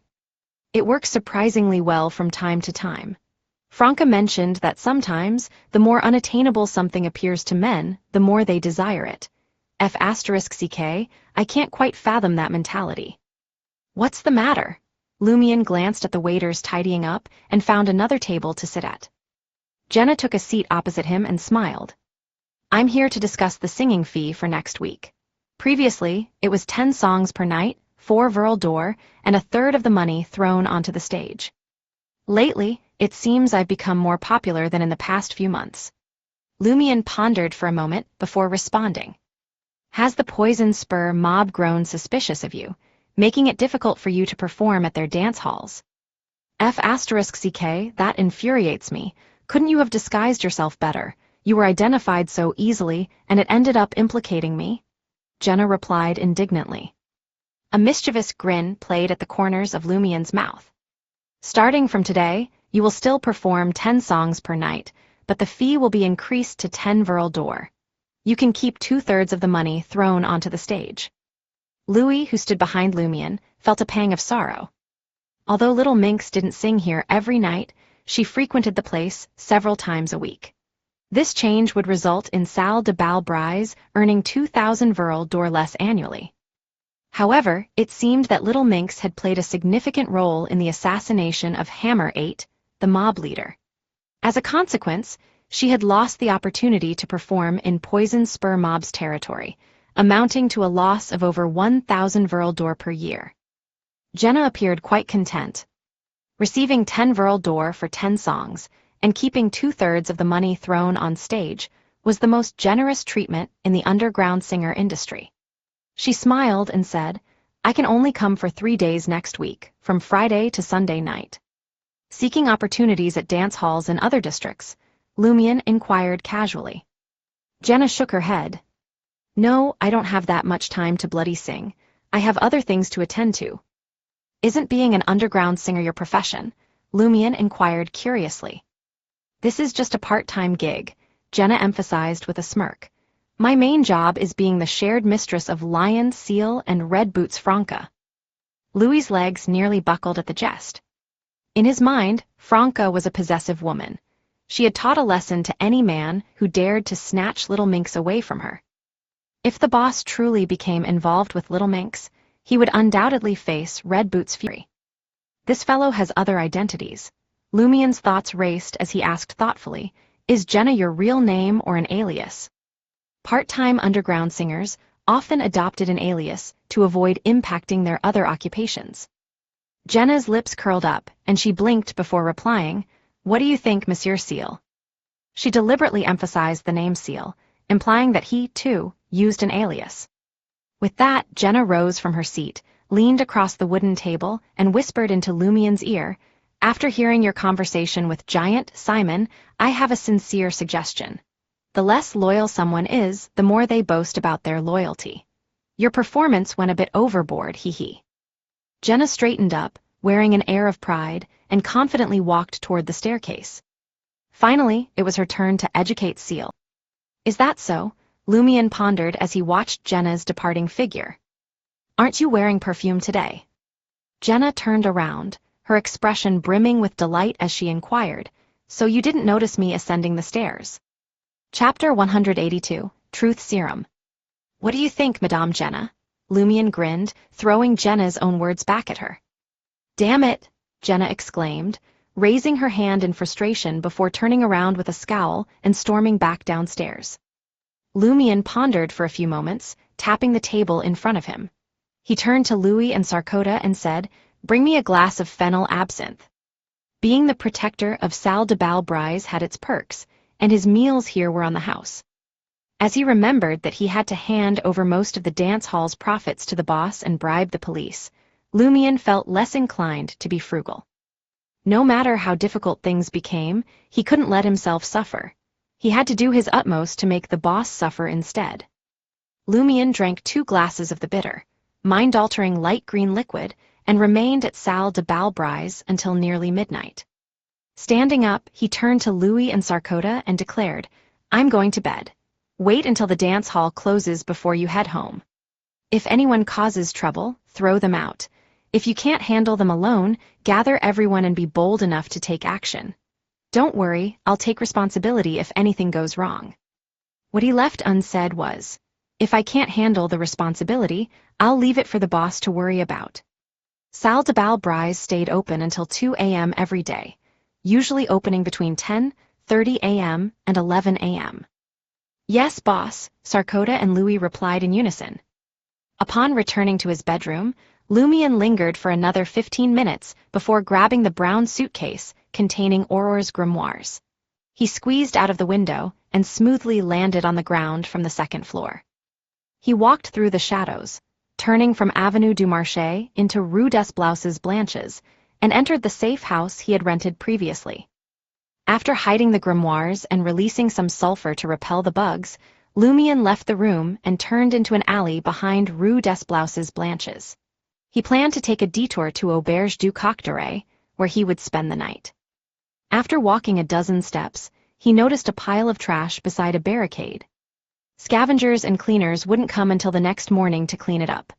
At that moment, it had become a haven for rats, cockroaches, flies, and stray dogs. Seeing the rats and stray dogs, Lumion suddenly remembered something. Among the 3 metal canisters he had acquired from the perverted Headsy, one remained unidentified. "I might as well give it a try," Lumion nodded to himself imperceptibly. Relying on his exceptional skills, lightning-fast reflexes, nimble movements, and keen observation, he swiftly stepped on a rat with grayish-black fur. He crouched down, retrieved the slightly heavy metal canister, and poured some odorless, colorless liquid into the prey's mouth.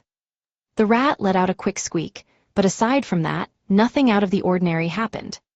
"Considering the pervert's methods, I thought it might be an aphrodisiac, but it doesn't seem like it. That makes sense.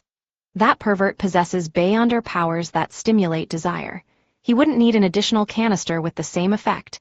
Lumion lifted his right foot, watching as the rat scurried back to its companions. It joined the swarm while emitting continuous squeaks, but it didn't do anything else. Strange, Lumion stared at the rat for a prolonged moment, unable to discern anything significant. Suddenly, a voice as clear as crystal rang out from behind him. "What are you up to?" Lumion whirled around and beheld Red Boots, Franca, emerging from the shadows at the far end of the alley. She still sported her trademark red boots, off-white breeches, and a black and white checkered blouse.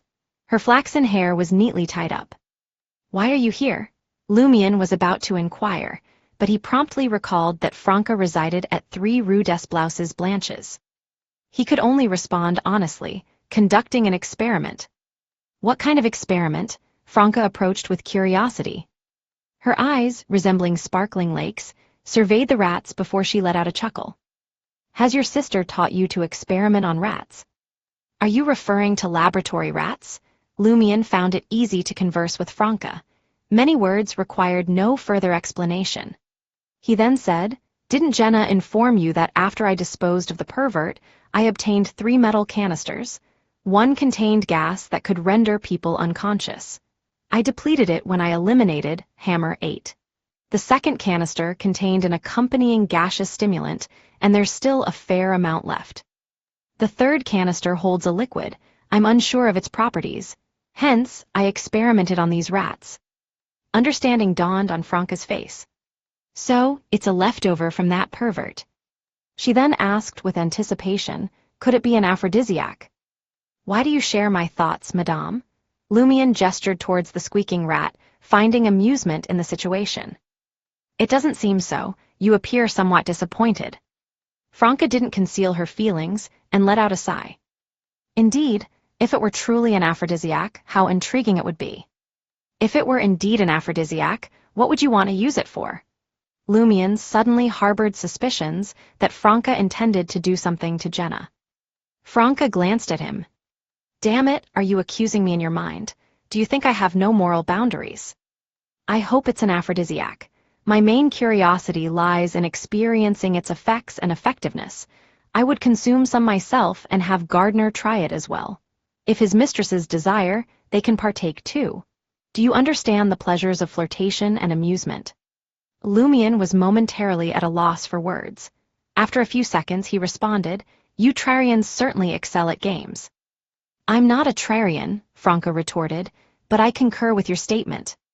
She turned her gaze towards the metal canister in Lumion's grasp. "Shall I assist you in discovering its properties?" "Aren't you concerned about the dangers?" Lumion was somewhat taken aback. It remained uncertain whether this vial of liquid was a slow-acting poison or a vessel for curses. Franca chuckled and replied, "You truly need to supplement your knowledge of mysticism. I intend to employ divination. Witches possess considerable divinatory abilities." Auror's grimoires made no mention of it. They solely documented the witch's potion, which causes gender transformation. It speculates that every witch excels in spells. Yes, those proficient in spells shouldn't be lacking in divination. Lumion handed the liquid-filled canister to Franca. Franca walked to the edge of the alley and halted behind a 5-story building. She extended her right hand and traced it back and forth on the dim glass window. Simultaneously, she softly recited something in Hermes. Even with Lumion's acute hearing, he could only catch a few words. Spirituality, inquiry, answer. A few seconds later, the glass window darkened and deepened, as though it led to an enigmatic, unknown world. Franca stepped back, raised the metal canister, and spoke in Intes. "What is the purpose of the liquid inside?" From the depths of the glass window, an aged voice responded, "Induces an urge to confess." Franca nodded, expressed gratitude, and concluded the divination. As the glass window returned to its original state, she turned to Lumion and stated, "It appears to be a concoction akin to a truth serum." "Truth serum?" Lumion inquired. Auror had never mentioned such a term. Franca casually explained, "It's a serum that compels people to speak the truth. Once their desire to spill their secrets is triggered, along with the interrogator's questioning, although there may be a fair amount of nonsense, it becomes exceedingly challenging to lie. What they utter should stem from their innermost desires. Confiding their desires, similar to the pervert's other abilities, involving diverse human yearnings. As expected of a boon from the mother tree of desire, this could prove quite useful for a Beyonder like me, who lacks proficiency in spirit communication and divination." Lumion retrieved the metal canister from Franca. Franca glanced around and queried with a smile, "Why did you choose Rue des Blouses Blanches for the experiment? Shouldn't your activities be centered around Avenue du Marché and Rue Anarchy?" Lumion withheld nothing. "I rented a safe house here to safeguard my sister's grimoires. I fear they may be damaged if I am targeted." "Very cautious," Franca nodded approvingly. "Your sister is fortunate to have a brother like you. I used to have a brother too. He was conceited, enjoyed flaunting his skills, and lacked practicality. I yearned to teach him a lesson every day." She trailed off midway, her gaze falling upon her red boots. "Used to have. Does that imply he is no longer present?"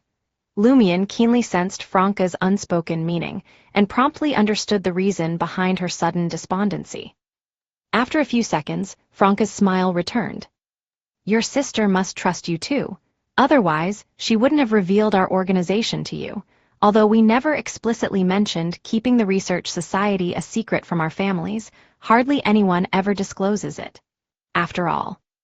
Franca fell silent once more, her smile taking on a bitter tinge. "After all what?" Lumion was perplexed, but he refrained from asking. Instead, he simply elaborated on Auror's rationale. "We were caught in a calamity back then, unsure of who would survive and who would perish. That's why my sister divulged some secrets to me, hoping they would prove useful in the future." "Understood." Franca nodded, regaining her composure. She smiled and remarked, "I thought you came to Rue des Blouses Blanches in search of me, eager to learn about mysticism." "It's too late now." Lumion was already feeling weary. Franca clicked her tongue and chuckled. "I won't do anything to you. It's too mad and shameful to engage in such activities with someone who knows my true gender." "Is that so? I was afraid that once you got accustomed to it, the shame would only heighten your excitement." Lumian suspected that Franca, who could be swayed by the notion of life is short, why not give it a try, would engage in more unforeseen endeavors. After bidding farewell to the demoness, he returned to Auberge du Coq d'Oreille. Nothing eventful occurred in Le Marché du Quartier du Gentleman until Thursday. At 8 p.m., Lumian arrived at 19 Rue Scheer on Avenue du Boulevard and met Mr. K in the basement. Mr. K gestured towards the 3 assistants holding silver trays behind him and stated, "There are a total of 3 mystical items, each priced between 15,000 Verle d'Or and 20,000. Make your selection." Chapter 183, 3 items. Upon entering the basement, Lumian's eyes immediately fell upon 3 silver plates holding the items. There was an unassuming white glove, a pair of gold-rimmed glasses with a tea-colored tint, and a shiny golden button. Observing Lumian's interest in the mystical objects, Mr. K, seated in a red armchair, introduced them in a low, raspy voice. "That glove is Circus. It grants you some weak but peculiar mystical abilities. It can conjure a gust of wind, create fog, and use bursts of light to mess with your target's vision.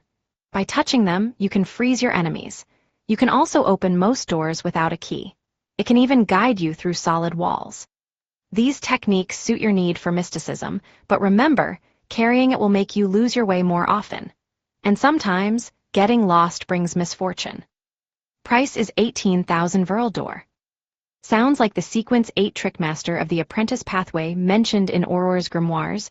Although the powers aren't formidable, if used as support alongside traps or my close combat skills and revolver shots, they can yield miraculous results. Lumian found solace in the positive effects of the circus glove, compensating for his lack of mysticism and helplessness in certain situations. However, the negative effects were dire. For hunters who relied on tracking and pathfinding, losing their way frequently meant losing their strengths entirely. Misfortune could strike at any moment, even without wearing the glove. Merely having it in his pocket would affect Lumian. Mr. K shifted his attention to the brown, gold-rimmed glasses and addressed Lumian. "Do you remember the painting from the gathering?" Painting? Lumian's mind immediately conjured the image of the dizzying oil painting. The painting, reputedly created by a Beyonder before his demise, boasted vibrant colors, a peculiar pattern, and a hallucinatory scene. It seemed as if the artist had descended into madness before his death. "I do," Lumian nodded. Mr. K continued. "After the painting's owner passed away, his Beyonder attributes together with a strange power fused into his glasses, creating a unique mystical item. It allows the wearer to perceive things invisible to the naked eye. Occasionally, one can glimpse the truth of this world to some extent." Auror's cautionary words echoed in Lumian's mind. Don't see what you shouldn't see, don't listen to what you shouldn't hear. Internally, Lumian couldn't help but criticize, isn't this pair of glasses doing the exact opposite? It's like a weapon of self-destruction. These items seem to have nothing to do with my 2 needs. Mr. K glanced at Lumian, his voice still low and raspy in the confined basement. By perceiving the world from a different perspective and witnessing the once invisible, the wearer will be seized by an uncontrollable urge to paint. Each painting produced will possess supernatural effects. For instance, a painting of an ocean will make onlookers feel as if they're drowning. In a similar vein, if you apply various cosmetics to your face instead of painting on canvas, you can achieve an excellent disguise. Anyone scrutinizing your face will be convinced that it's your true appearance, albeit temporarily. Remember, once you've painted a new face, avoid looking in the mirror. Otherwise, you'll believe it to be your real self. Slowly but surely, your body and mind will transform until you become an entirely different person. Much like this, you can't sustain that newfound countenance indefinitely. After a span of 3 hours or more, your sense of self will gradually succumb to its influence until you wholeheartedly believe that you are one and the same. Upon analyzing the possible Beyonder domain of the mystical item, Lumian couldn't help but speculate. It sounds akin to the hypnosis and suggestions of the psychiatrist pathway, but it differs greatly in other aspects. Considering the demise of the painter, could it be a power or aura left behind by an evil god? Mr. K fixed his gaze on the brown glasses. Its previous owner was a lawyer, which enables it to manipulate the target's thoughts, cognition, and conclusions to a certain extent through words, actions, or a series of processes. You can probably surmise its negative effects. Seeing what should remain unseen and perceiving the truth of the world without adequate protection exposes you to unknown dangers. Perhaps, one day, you may meet a peculiar death like the painter, leaving behind an enigmatic painting. The price is 15,000 Verldor. Corresponding to a Sequence 9 lawyer, the crucial aspect lies in the peculiar power associated with it. Yes, it doesn't fully reflect a lawyer's abilities. Auror's grimoires describe lawyers as masters of eloquence and reasoning, adept at uncovering loopholes in rules and exploiting their opponent's weaknesses. They create an advantageous atmosphere to achieve ultimate victory. They can influence judgment, thoughts, and conclusions through their words, actions, and established processes. Additionally, they excel at utilizing the power of order. Lumion mentally reviewed the relevant mystical knowledge. However, he remained uncertain about the lawyer trait, particularly how to harness the power of order. Auror lacked knowledge in that regard as well. In essence, the brown gold-rimmed glasses fulfilled Lumion's need for better disguises. They also provided mystical means that required preparation, but were less troublesome than the alms monk's elaborate rituals. The only issue was its perilous nature. Lumion contemplated, but didn't reach a final decision. He awaited Mr. K's introduction of the golden butt. Before long, Mr. K's raspy voice resounded again. It's called Flare. It originated from a deceased light suppliant. It grants additional buffs such as courage and strength through singing. It enables you to sense the presence of undead creatures and evil entities. You can also employ spells and rituals from the Sun domain, making it highly effective against undead souls and similar targets. After wearing it, you'll feel compelled to sing. Darkness and cold become unbearable, and you'll yearn for sunlight and warmth. If you haven't removed it after half an hour, you'll become a devoted follower of the eternal blazing sun, earnestly praising the sun. The price is 20,000 Verldor. If it can resolve my issue of resisting the undead, the negative effects are bearable. The problem lies in the limited viable targets. Lumion pondered deeply, torn between which item to choose. His rationale suggested opting for Flare or Circus, yet he couldn't make a decisive choice. The brown gold-rimmed glasses catered to both of his needs and were his preferred option.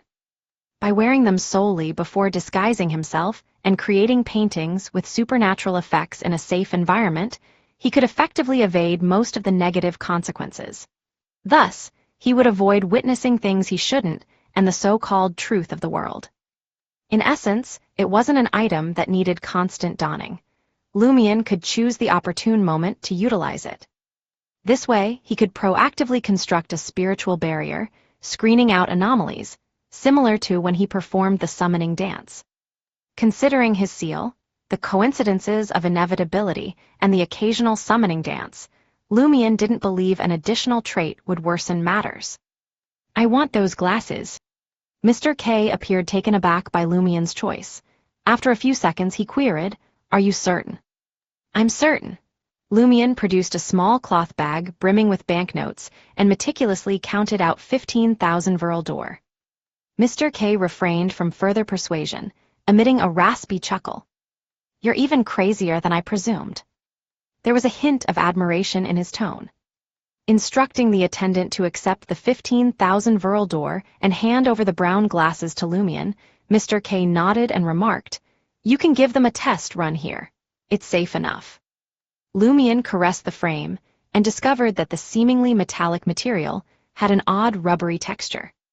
"I'll dub you the mystery-prying glasses," Lumion pondered, recalling his sister's Beyonder pathway. In the ensuing moment, he placed the brown gold-rimmed glasses on the bridge of his nose. Almost instantly, he beheld a multitude of scenes from various angles. The mottled ceiling, bloodstains in the corners, Mr. K's back that should have been out of sight, and the attendants stationed in the quarter. Lumion also caught sight of a blot of darkness, a silhouette, a gaze emanating from an unknown source, and a visage concealed within the shadows. Beneath the hood lay black, feathery hair, delicate features, sunken eyes, dark orbs, and ageless skin, only visible from below. Is that Mr. K's face? Lumion experienced a sudden revelation. Images from different perspectives flooded his mind, leaving him feeling lightheaded. His state of mind grew increasingly abnormal, and an insatiable urge to capture everything overcame him. Hastily, Lumion removed the mystery-prying glasses, and his vision reverted to normal. Yet, the compulsion to draw lingered within him. Exhaling deeply, he declared, "It's tolerable." Mr. K offered a brief warning: try to employ it in familiar and secure situations. After bidding farewell to Mr. K and departing the psychic's headquarters, Lumion boarded a carriage back to Le Marché du Quartier du Gentleman. En route, as he passed through Quartier de la Cathédrale commémorative, a thought struck him. I must gather some canvases, brushes, and paints. Even though my skills are limited to sketching and not particularly exceptional, the quality of the painting shouldn't influence the attached supernatural effects. Perhaps, the more distorted and grotesque it appears, the better the outcome. 15 minutes later, Lumion alighted from the carriage ahead of schedule and located a shop specializing in oil painting supplies. Upon hearing the price, he couldn't help but inquire, "What? 160 Verle d'Or. A single canvas costs 160 Verle d'Or." Chapter 184, Painting. When Lumion stepped back into the Auberge du Coq Doré, his mind was still filled with the exorbitant cost of painting supplies. Among his colleagues at the Salle de Bal Brise, Charlie's monthly salary as a waiter was considered decent. However, it would take him 2 months of foregoing food and drink just to afford a single roll of canvas. Lumion couldn't help but view painters as a destitute lot. How could they ever afford canvases, brushes, paints, wooden frames, human models, and all the other expenses that came with their craft? Perhaps they relied on financial support from their families just to get by. Shaking off these thoughts, Lumion closed the door behind him and carefully placed the stack of items on the wooden table. Eventually, he resigned himself to the fact that he couldn't afford proper canvases. Instead, he settled for the cheapest brushes, paints, paper, and other necessities. The truth was, Lumion didn't aspire to be a painter or have his work displayed in an exhibition. He simply needed a medium to imbue the supernatural power, obtained from the mystery-prying glasses. The quality of the paint, the possibility of cracking, the fading over time, or even his painting skills were all inconsequential matters. And so, Lumion spent a total of 30 Verle d'Or, acquiring his modest supplies. Mixing a palette of vibrant colors and unfurling a flexible sheet of white paper, Lumion prepared himself for the ritual ahead. With the sanctified silver dagger in hand, he crafted a wall of spirituality within room 207. His intention was to explore what he could draw and observe the effects it would yield. Based on the reaction of Madame Magician's messenger at Auberge du Coq Doré, Lumion surmised that there was nothing particularly abnormal about this place. The only notable issue seemed to be the abundance of bedbugs. Susanna Matthijs's predicament most likely had its origins in Théâtre de l'Ancienne, cage à pigeons, or perhaps even an underground cavern. Taking a slow breath, Lumion retrieved the brown glasses with golden rims and carefully placed them upon the bridge of his nose. In an instant, the world around him seemed to spin, as if he had plummeted from the sky into the depths of the earth. During this disorienting journey, Lumion beheld the inverted motel with its occupants moving about in a similar fashion, an underground bar, roots of trees and soil extending beneath the surface, rats lurking in the corners, and vermin scurrying about. Deeper and deeper he fell, enduring the nauseating sensation of weightlessness. And then, he caught sight of an immense network of brownish-green roots stretching in all directions, reaching into the distance and vanishing into the void. Lumion nearly expelled the contents of his stomach.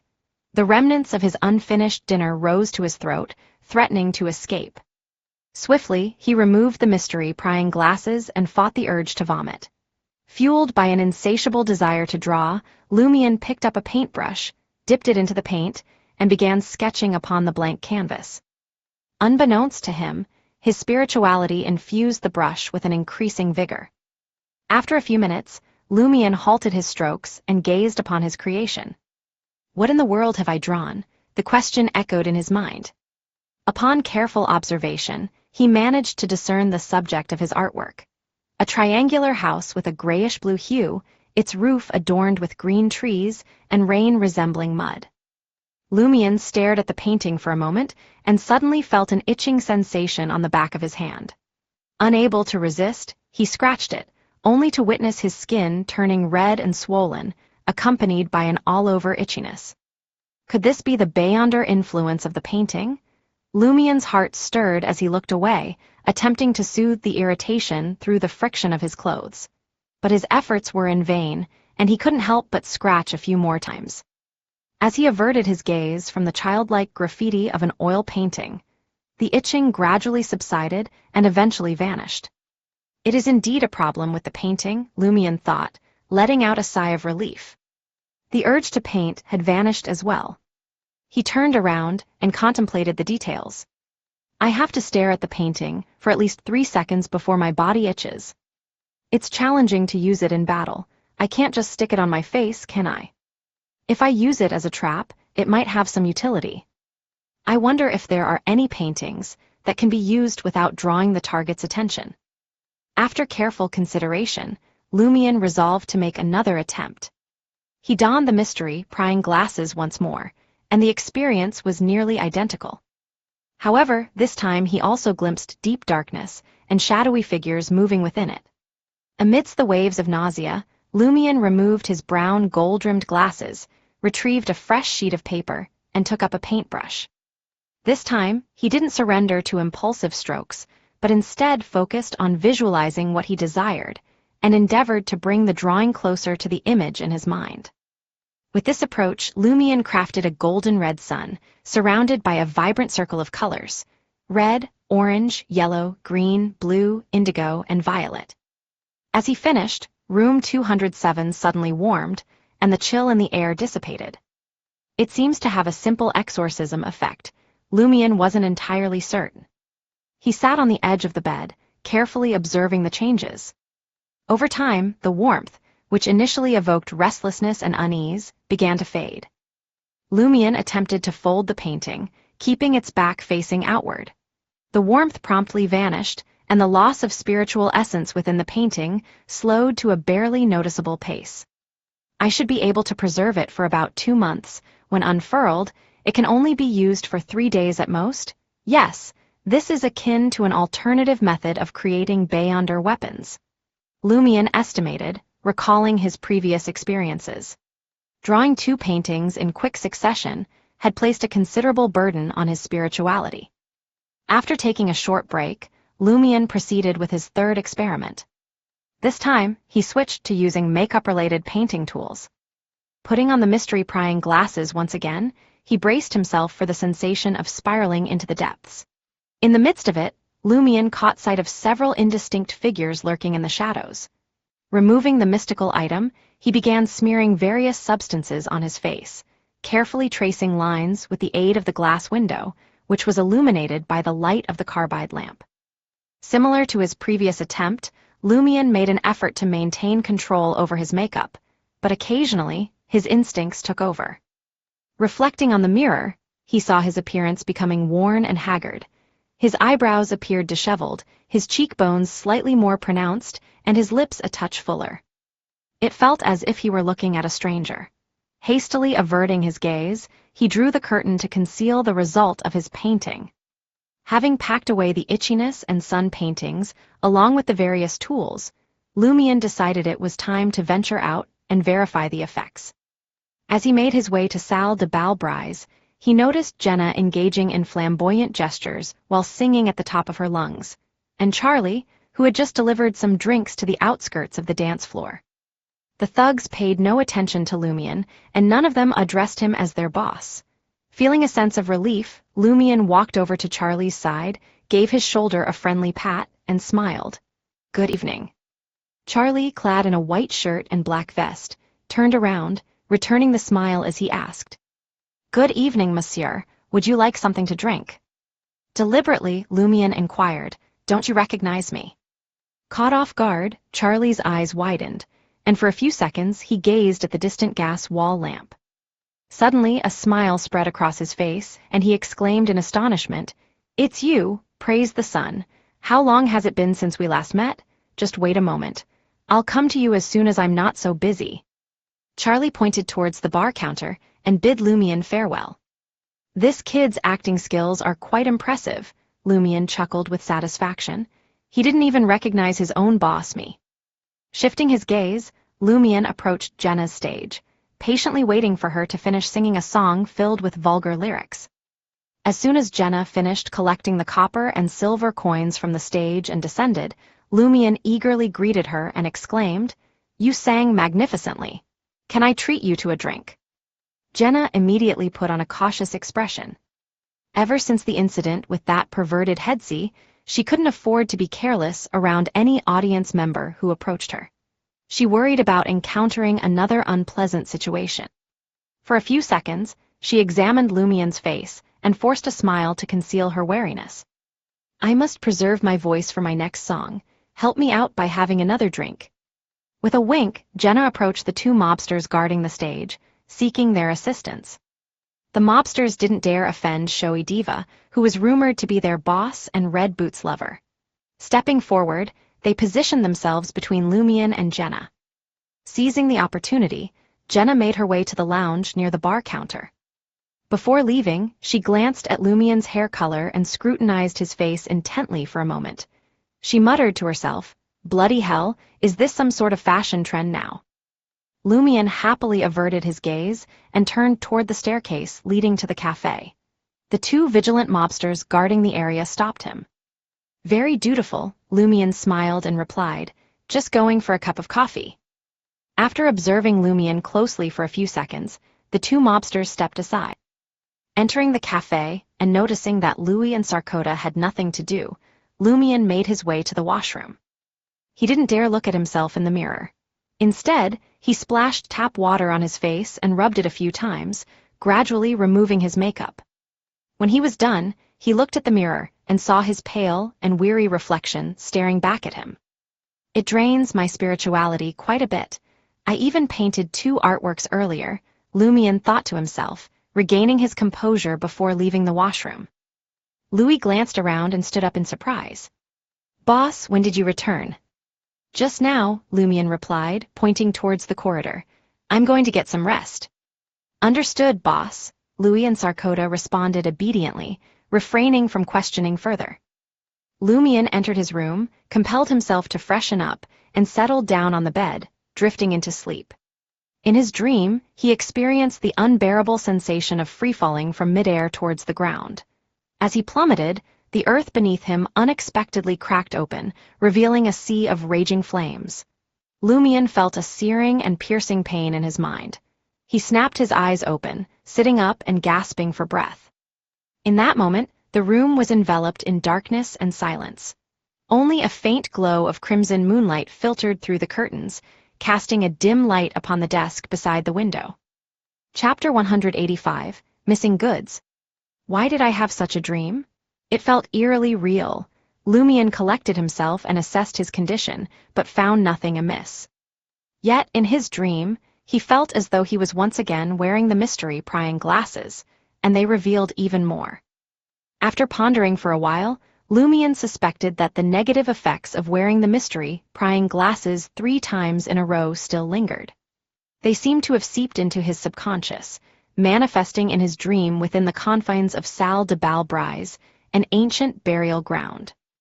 It appears that something is truly amiss beneath the surface here. Lumion sighed inwardly. He rose from his bed, donned his coat, and resolved to spend the night elsewhere to test his hypothesis.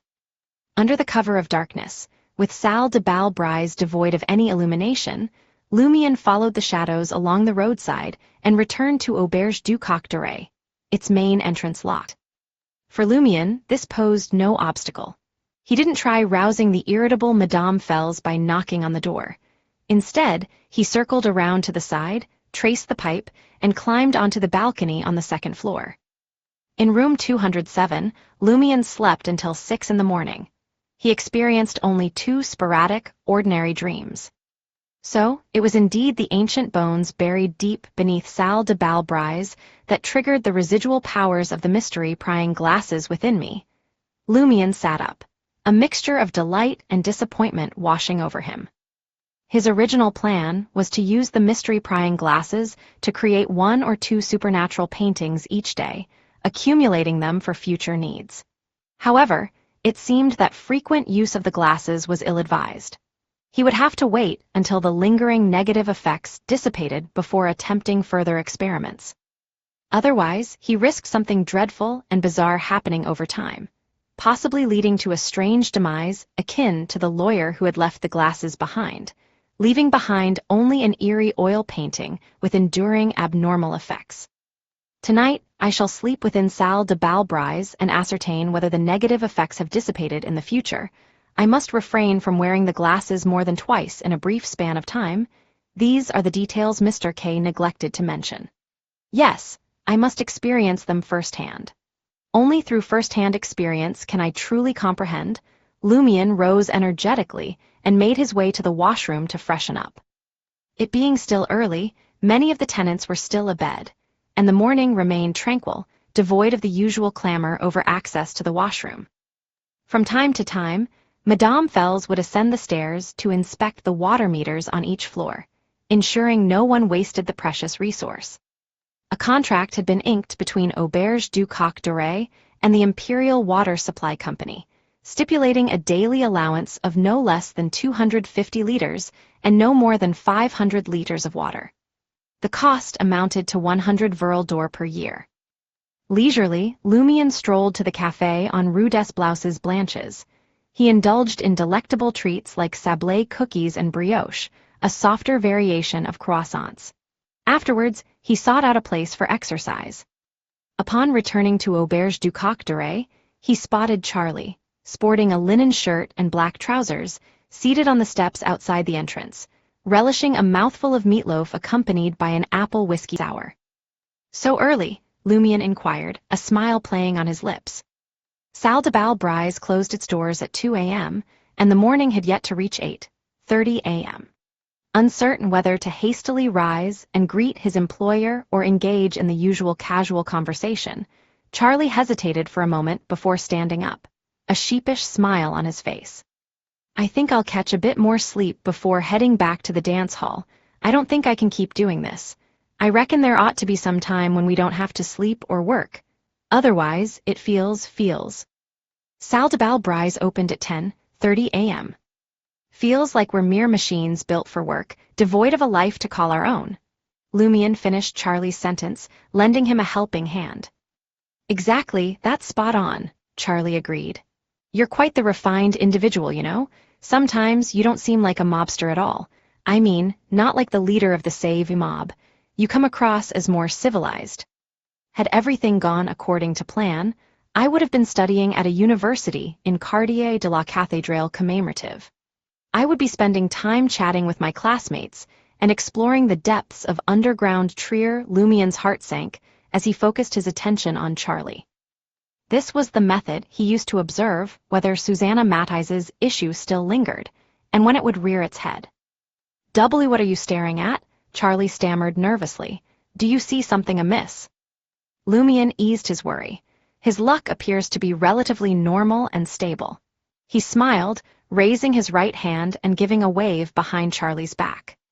"Good morning, Santa." Charlie spun around, eyes wide open, scrutinizing every detail. A few seconds later, he exhaled and turned back, forcing a smile. He addressed Lumion. "You're just messing with me again." That name remained a haunting nightmare he couldn't shake off anytime soon. "I'm strengthening your mental endurance. This way, if something truly occurs, you won't panic and find yourself unable to devise a solution." Lumion earnestly patted Charlie's shoulder. Moments before 10:30 a.m., Lumion made his way back to Salle de Balbrise. Upon his arrival, Louis and Sarkoda approached simultaneously, their voices merging into one as they spoke. "Boss, something's up." "What's the matter?" Lumion inquired with a smile, seemingly oblivious to the anxiety and unease radiating from his two subordinates. Louis glanced towards the staircase, lowering his voice. "Red Boots, Giant, and Rat are all here. It must be something serious." Every leader present, Lumion pondered his recent actions and found it hard to believe that he hadn't offended all the leaders of the Savoy mob. I've been on my best behavior these past few days. Indeed, Louis confirmed with a solemn nod. Lumion ascended the second-floor stairs nonchalantly, where Franca and the others awaited. Franca had swapped her footwear for darker red boots. She sported light-colored pants and a trendy dark skirt that had gained popularity in Trier recently. Completing her ensemble was a more masculine, formal attire. With her right leg crossed over her left, Franca grinned at Lumion as he approached. To her right was Baron Brignize, donned in a formal suit and top hat. On her left was a slender-faced man, barely reaching a height of 1.6 meters, boasting a pair of rat-like whiskers. He wore a dark brown shirt that fell short, and his thick, grayish-black hair framed his countenance. His dark blue eyes revealed a trace of anxiety. Rat Christo, Baron Brignize courteously introduced Lumion to the thin-faced man. Baron Brignize then gestured towards the man seated opposite him. Blood Palm Black. Black possessed brown hair, blue eyes, and a round face. He appeared to be in his early 30s and had a warm smile that hardly resembled that of a mob leader. Clad in attire leaning more towards formality, his hands were large, with clearly defined bones beneath the surface. He held a slowly smoldering cigar. "Good morning, everyone." Lumion dragged an armchair closer and settled in, positioning himself nearly a meter away from the table, assuming the air of someone in control. Giant Simon glanced at him, took a drag from his cigarette, and exhaled a cloud of grayish-blue smoke. "Christo met with some trouble and requires our assistance." "What sort of trouble?" Lumion directed his gaze towards Rat Christo. Christo played a vital role in Salle de Bal, Brise's lucrative business. Despite the premium he charged for the smuggled liquor he peddled, its lack of taxation made it significantly cheaper than the wholesale liquor stores in Trier. Moreover, a substantial portion of the alcohol Christo dealt with was moonshine, cleverly adorned with labels from relatively renowned brands and origins. Gritting his teeth, Christo, who bore a striking resemblance to a rat, spoke up. "I've lost a shipment underground. The delivery men and escorts have vanished. Damn it, my younger brother was among them. His wife and child are in tears at my place. Something has transpired in underground Trier. Smuggling operations are divided into carriers and armed protection? That's right. Ostatral had mentioned helping others transport illicit books. Horse-drawn carriages are useless in underground Trier.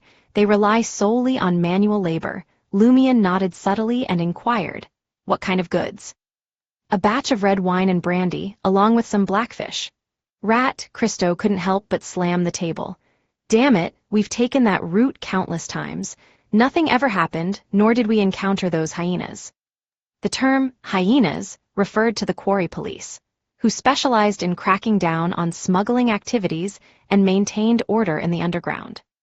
Observing Lumion's confusion, Baron Brignize casually explained, "Blackfish refers to firearms.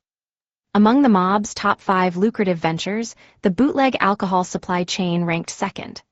Firearms, due to low demand, brought in the least profit. The casino business, which was the most lucrative, wasn't particularly favored in the market district, given the modest incomes of the local population. The money one could extract from the patrons was rather limited. Compared to gambling, which required wit, those who twalled all day preferred indulging in cheap liquor, gyrating their bodies, and seeking solace in the company of captivating dancers. Regarding the sale of psychotropic drugs, the police department in Trier cracked down heavily on it. Following repeated warnings from the market district's police headquarters, Salle de Bal Brise had put an end to such incidents.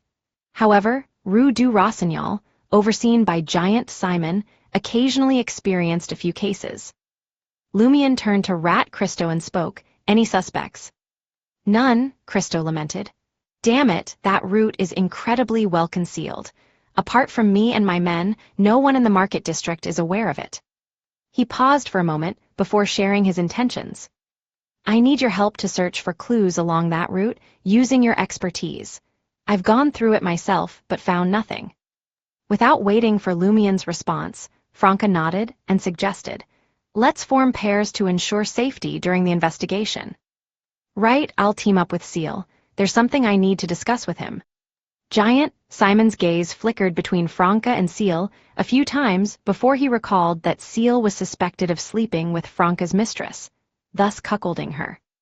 Seizing the opportunity to teach Ciel a lesson, Giant, Simon nodded imperceptibly and said to Blood Palm Black, "You and I will be a team." Baron Brignize then turned to Rat Christo, "I'll accompany you for your second trip." After Baron Brignize and Giant, Simon scoured the underground route to no avail. Lumion and Franca followed a smuggler into underground Trier. Chapter 186, Strange Footprints. Holding an iron-black carbide lamp, Franca glanced at the path between stone pillars and asked the smuggler, Fernandez, who was leading the way in a state of confusion, "Doesn't this lead to Quartier de l'Observatoire?" Though underground Trier was a complex maze, the tunnels on this level had street names corresponding to the surface. After pondering for a moment, Franca realized they were going in the wrong direction. Smuggling operations certainly entailed entering the city from its outskirts, and Quartier de l'Observatoire was positioned closer to the center of Trier compared to Le Marché du Quartier du Gentleman. The district stood on the other side of the S. Renzo River, effectively separating it from Avenue du Boulevard. Fernandez, a smuggler associated with Rat Christo, turned around with a smile and explained, "The hidden route we're taking leads to Quartier de l'Observatoire. We always deliver the goods to the warehouse there." "Is that so?" Franca slowed down and increased the distance between herself and Fernandez, who wore a brown felt hat. Since they hadn't entered the smuggling route yet, she lowered her voice and conversed with Lumion. "I remember you traded your pugilist Beyonder characteristic for 18,000 Verl d'Or with Gardner. You know it's a Beyonder characteristic, right? Or rather, do you grasp a Beyonder characteristic's true meaning?" "My sister mentioned it before." Lumion attributed his knowledge to Auror. Franca was tall and had long legs, making it effortless for her to keep up with Lumion. Overwhelmed with emotion, she sighed and commented, "It's fortunate to have someone to guide you. In the past, we were stumbling around like blind mice, relying on ourselves to figure things out. Otherwise, I wouldn't have made the choice." Her voice trailed off, ending with a long sigh.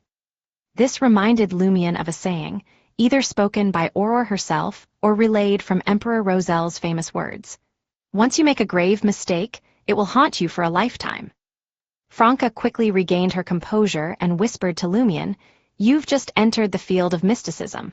Apart from knowledge, you're lacking much more. It's best not to be frugal with that sum of money. Use it to purchase a mystical item or a Beyonder weapon to compensate for a hunter's limitations in mysticism. Otherwise, if Black Scorpion, Roger truly seeks revenge against you, he won't need to go through much trouble. He can simply summon a few undead to hunt you down. If you have such intentions, I'll keep an eye out for you."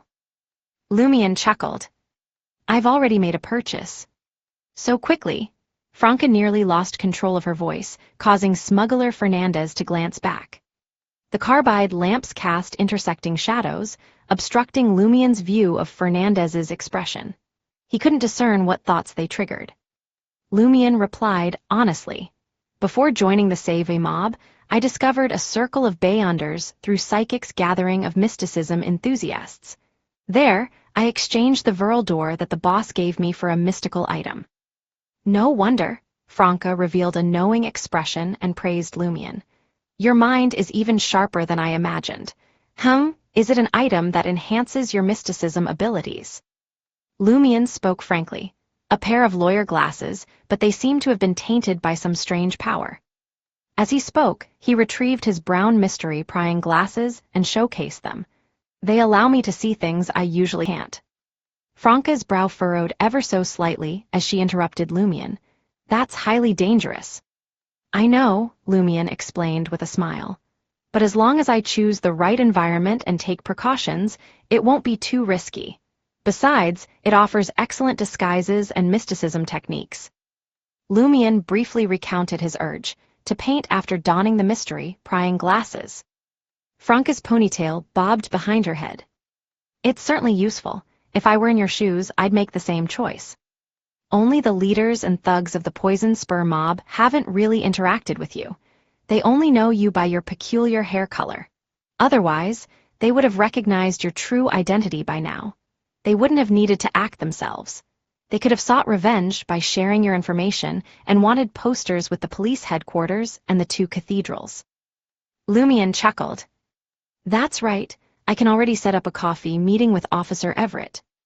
Franca's vibrant lake-like eyes sparkled as she said, You've shared so much with me about the mysticism gathering and your trump cards.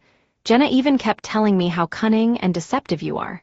Yet, you're truly sincere and straightforward. Of course, our relationship is different from others. I knew it. Muggle's brother isn't that kind of person. For a moment, Lumion felt a twinge of guilt. He spoke sincerely. Yes, she completely misunderstood me. After chatting for a while, they finally reached the outskirts of Quartier de l'Observatoire's underground area and turned into a southward tunnel.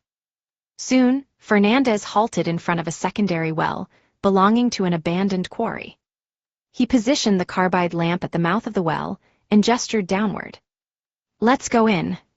With the aid of the blue light, Lumion peered down into the depths of the well. It had been neglected for a long time and appeared to be completely blocked by gravel. Using the recess in the well wall, ropes concealed in the shadows, and a basic iron ladder fastened to the moss, the 3 of them descended and swiftly reached the well's bottom. Fernandez moved a few seemingly heavy rocks, revealing a narrow tunnel at the well's edge, wide enough for 1 person. As they traversed the tunnel, which emitted a foul stench, the passageway ahead widened, as if they had entered another section of the quarry cave.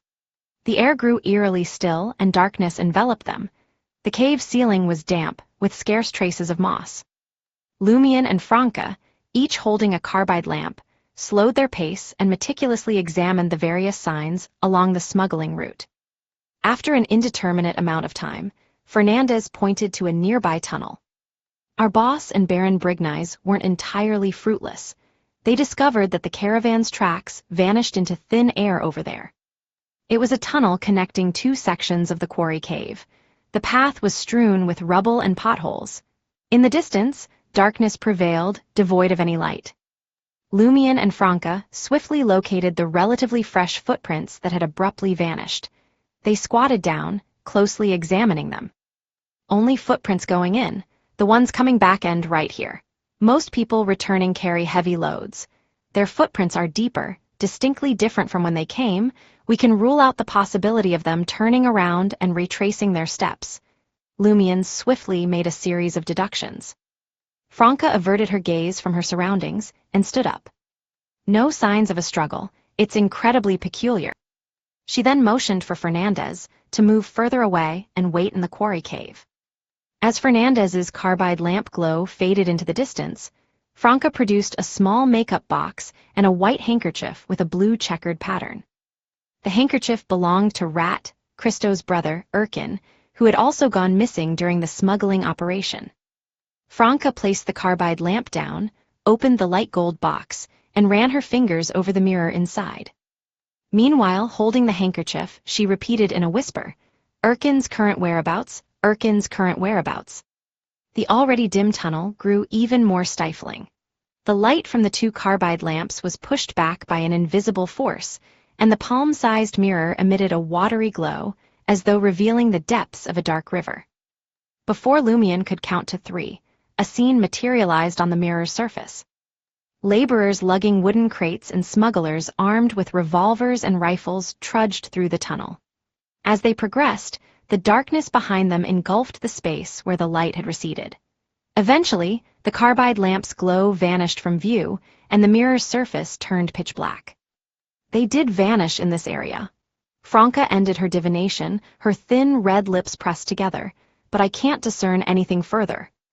Lumion didn't suggest trying the mystery prying glasses. From his perspective, Trier's underground was a treacherous place, concealing all manner of secrets.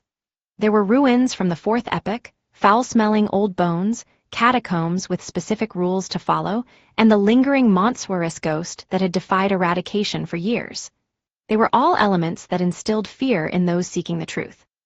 If he were to use the mystery prying glasses to survey the surroundings, there was a high chance he would explode on the spot. In due time, Trier's underground would boast another legend entwined with the power of an evil god. Therefore, Lumion would lend a hand out of consideration for the Savoy mob's boss, but he wouldn't go all out and take unnecessary risks. After all, it was Rat Christo who suffered the loss. What did it have to do with him, Lion Ciel? Sal de Balbrise still had an abundant supply of alcohol. Franca glanced at him, not intending to make things difficult. Red Boots stowed away the makeup box and Erkin's handkerchief, picked up the carbide lamp, and said to Lumion, "Let's return and find Fernandez. Let him guide us forward. Perhaps there are other clues left behind." All right. Lumion felt that Franca was merely fulfilling her duty as a member of the Savoy mob. The two turned around, carrying their carbide lamps, and ventured back toward the original quarry cave, plunging into the ever-deepening darkness. After taking a dozen steps, Lumion abruptly halted, his expression growing grave. "What's the matter?" Franca asked, perplexed. Lumion's voice resonated with gravity as he directed her attention to the scattered rubble and pockmarked ground. No more footprints. The smugglers' tracks from their departure and our own as we crossed have vanished, but there's a trail of footprints carrying a heavy load leading forward. Franca's heart skipped a beat. She peered ahead, coming to the realization that the ground lay in disarray. The footprints left by her, Lumion, and Fernandez in the tunnel had vanished, replaced by the sudden reappearance of the missing caravan's tracks out of thin air. Chapter 187, Shadow. "Damn it!" Franca exclaimed with frustration, her voice filled with intensity. She scanned her surroundings, her mind racing as she pondered and speculated. Did we stumble upon the same thing that the missing caravan encountered? Entering that tunnel transported us to another world, erasing the original footprints. Did we vanish into thin air in Fernandez's eyes? Lumion had never faced such a situation before, nor had his sister Aurora written about anything similar in her novels. He couldn't make sense of what was happening. Lost in thought, his brows furrowed, Lumion suddenly heard Franca's conjecture. How imaginative! Lumion's initial reaction was a deep sigh before he contemplated the possibilities. The more he considered it, the more he realized that Franca's words were eerily similar to their current predicament. He knelt down and examined the footprints once again. Indeed, the footprints suddenly appear with the weight of something heavy, Lumion said, gesturing to a dozen steps behind him. That was the same spot they had previously traversed, yet there were no traces of their passage. Franca clenched her teeth and spoke up. "It seems we truly have entered another world, or rather, an underground realm. Damn it, why did this happen to us? Christo, Brignize, Simon, and Black encountered nothing and safely returned to the surface." Lumion suddenly felt a twinge of guilt at Red Boots's questioning of destiny. Crouched on the ground, he instinctively raised his hand and touched his left chest. Was this somehow inevitable? Yes, I can't dismiss the possibility that it's Franca's doing. Her sequence is higher than mine, and she carries a mystical item that may hold some secrets. Lumion quickly gathered himself.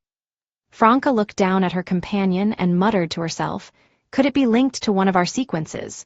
Alternatively, it might be the adverse effect of your glasses. Lumion replied thoughtfully, Hunter and Demoness are neighboring pathways.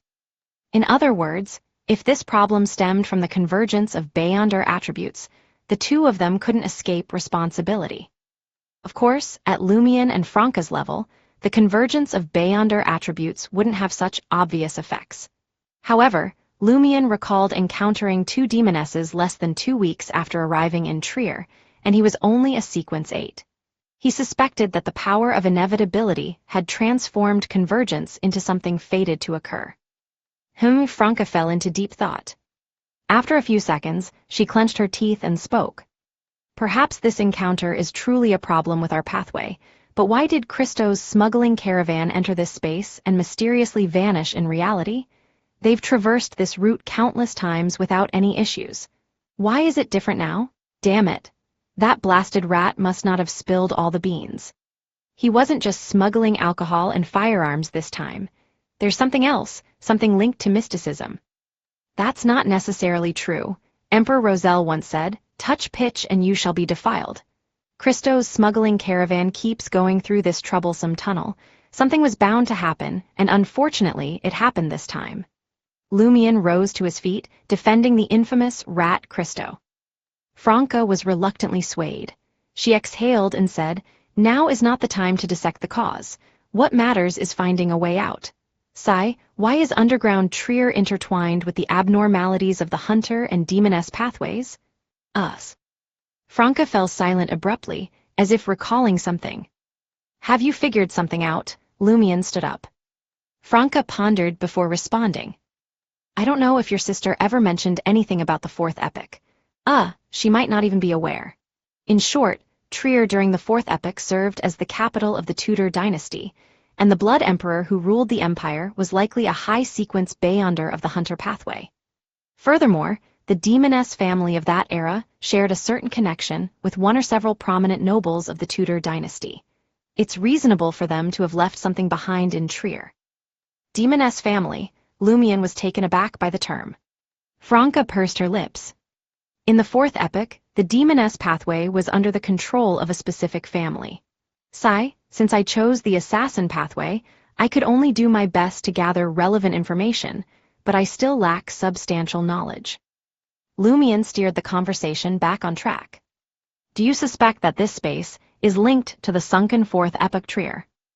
"Yes," Franca replied vaguely, not ruling out the possibility. She contemplated for a moment before adding, "The two churches must have dealt with the ruins to some extent. If we can find the corresponding node, we should be able to escape." Carrying the carbide lamp, Lumion once again examined the ground.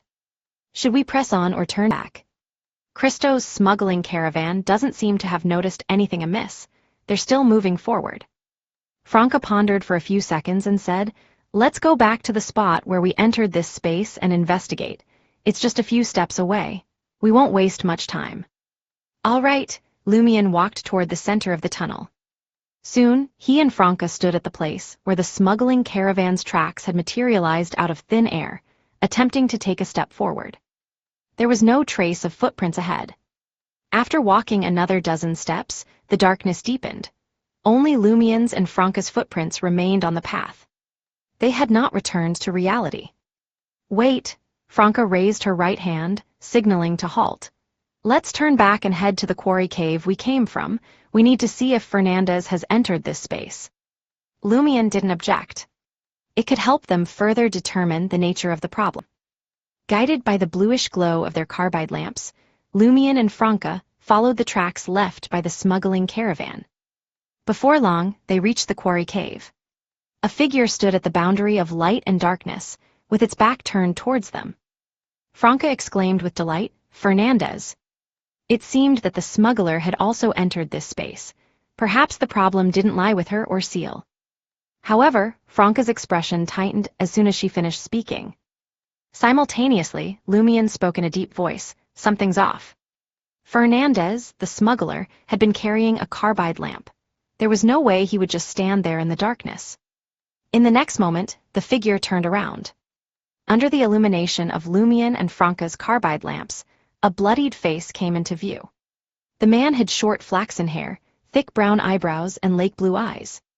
His lips were thin, and his appearance was unremarkable. Yet, his eyes radiated indescribable malice and hatred. At that moment, sticky blood stained the man's face, as if it might drip at any moment. "It's not Fernandez. Why does he look familiar?" Lumion assessed the situation as he reached for the black revolver concealed under his arm. With a clang, Franca's carbide lamp fell to the ground. Startled by the noise and the flickering light, the figure darted into the darkness and disappeared into a tunnel connecting to the cavern. "What's wrong?" Lumion turned to Franca. As a Sequence 7 Beyonder, a member of a secret organization, and an experienced combatant, she shouldn't be displaying such abnormal behavior and exaggerated reactions. Franca gazed into the darkness for a few seconds before speaking. That was my past self." "Your past self when you were still a man." Lumion was alarmed. An unsettling feeling crept over him as he asked in a low voice, "You mean, before you drank the witch potion?"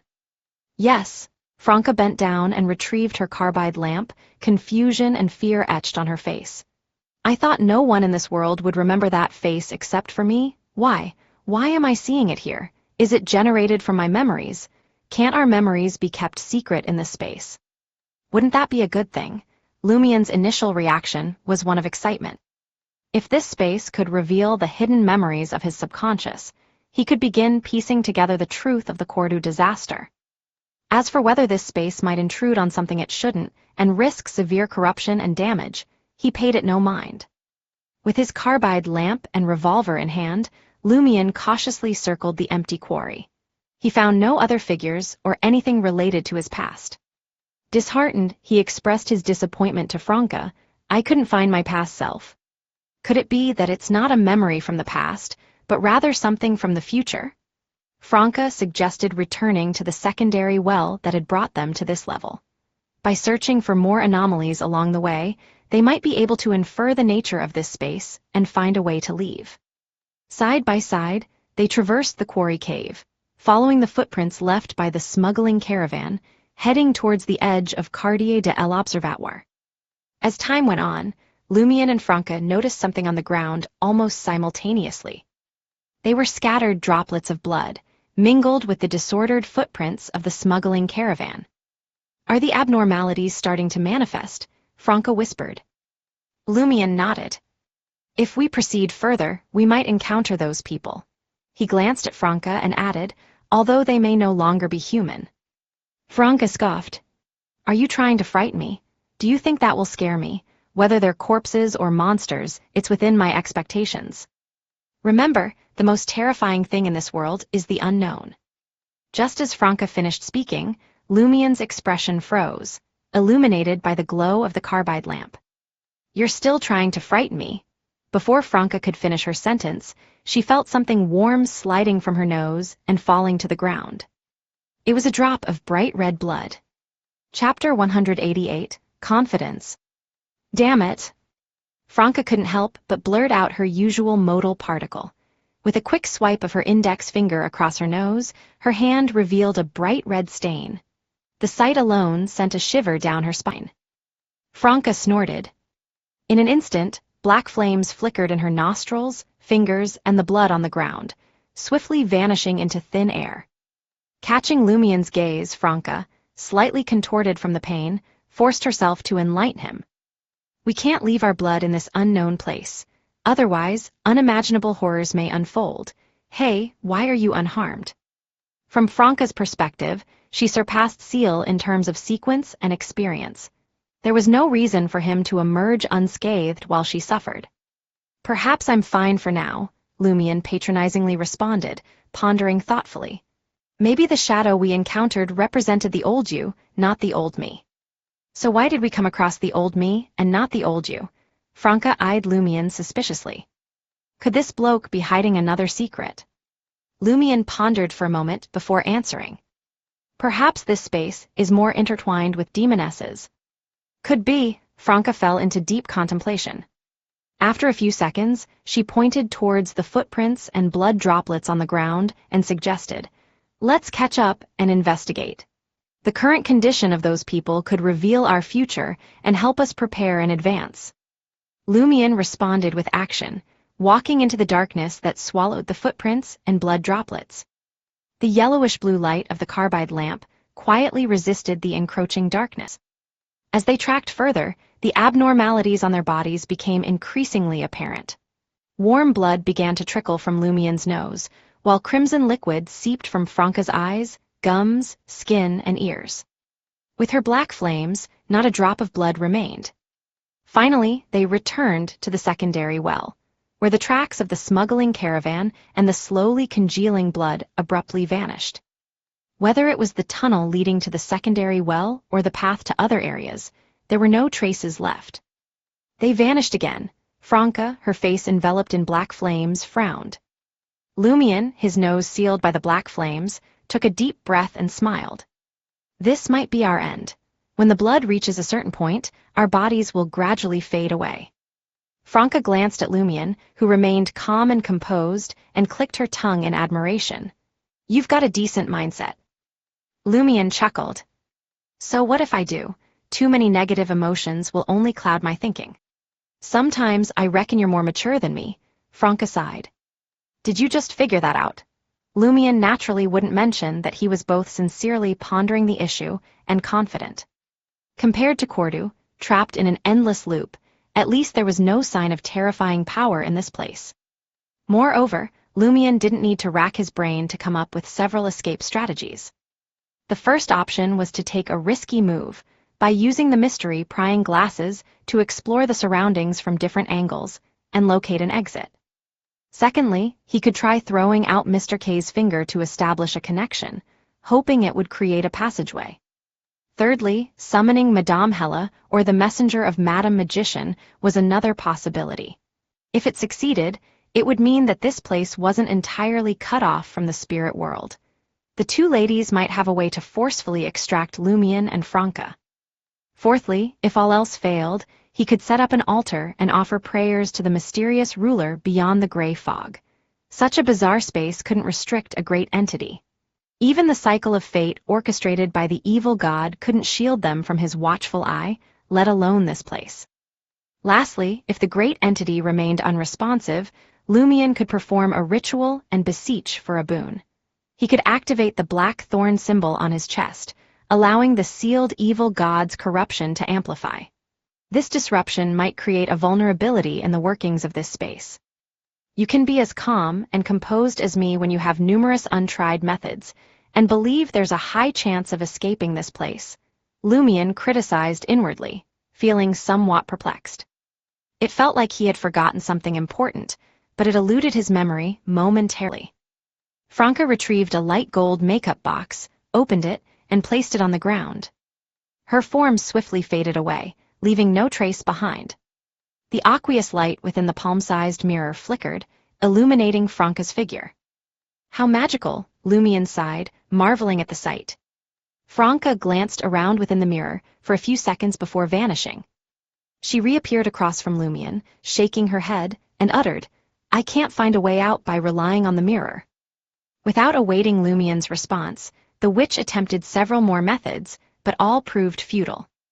Finally, she caressed the mirror inside the makeup box, seeking guidance from her spirituality. In such a place, she hesitated to perform magic mirror divination, fearing a perilous and dreadful connection. "The way out, the way out." Franca repeated the divination phrase in Hermes several times, and the mirror darkened, resembling a moonlit lake. The shimmering aqueous light reflected a figure. It was Lumion, wearing a wide-brimmed round hat, a white shirt, a brown jacket, and dark pants. Black flames flickered subtly at his nose. Franca turned around, looking at her companion by her side. She furrowed her brow slightly and stated, "Finding the exit with your glasses? Isn't that too dangerous?" "Congratulations on finally uncovering the simplest among my 5 solutions," Lumion pondered and remarked. "This is no longer the true underground Trier, nor does it seem to be directly linked to the ruins of the 4th epoch. As long as we protect ourselves, we should be able to endure any peril." "Protect," Franca repeated the word with a smile. "I happen to excel at that." With a swift motion of her right hand, she extinguished the black flames on Lumion's nose. After a few seconds, a drop of bright red liquid trickled down, caught by Franca's open palm. Then she conjured fresh black flames, sealing Lumion's nostrils once again. The mild burning sensation was tolerable for alms monk Lumion. He asked cautiously, "What are you doing with my blood, a curse?" Franca chuckled. "Do I need to go through all this trouble just to kill you? I'll perform a mirror substitution to shield you from the danger of using those glasses." As she spoke, she retrieved a palm-sized mirror and smeared Lumion's blood upon it. "She has so many mirrors. Are they the essence of a witch's spells?" Lumion observed Franca's busy movements, enlightened and slightly envious. Franca turned her head and addressed him, "Give me 2 strands of your hair." Without hesitation, Lumion plucked 2 strands and handed them over.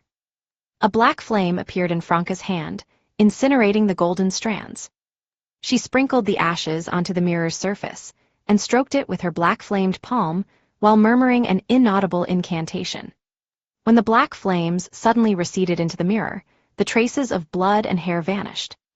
"Do not stray more than 30 meters away from me," Franca cautioned, holding the seemingly ordinary mirror.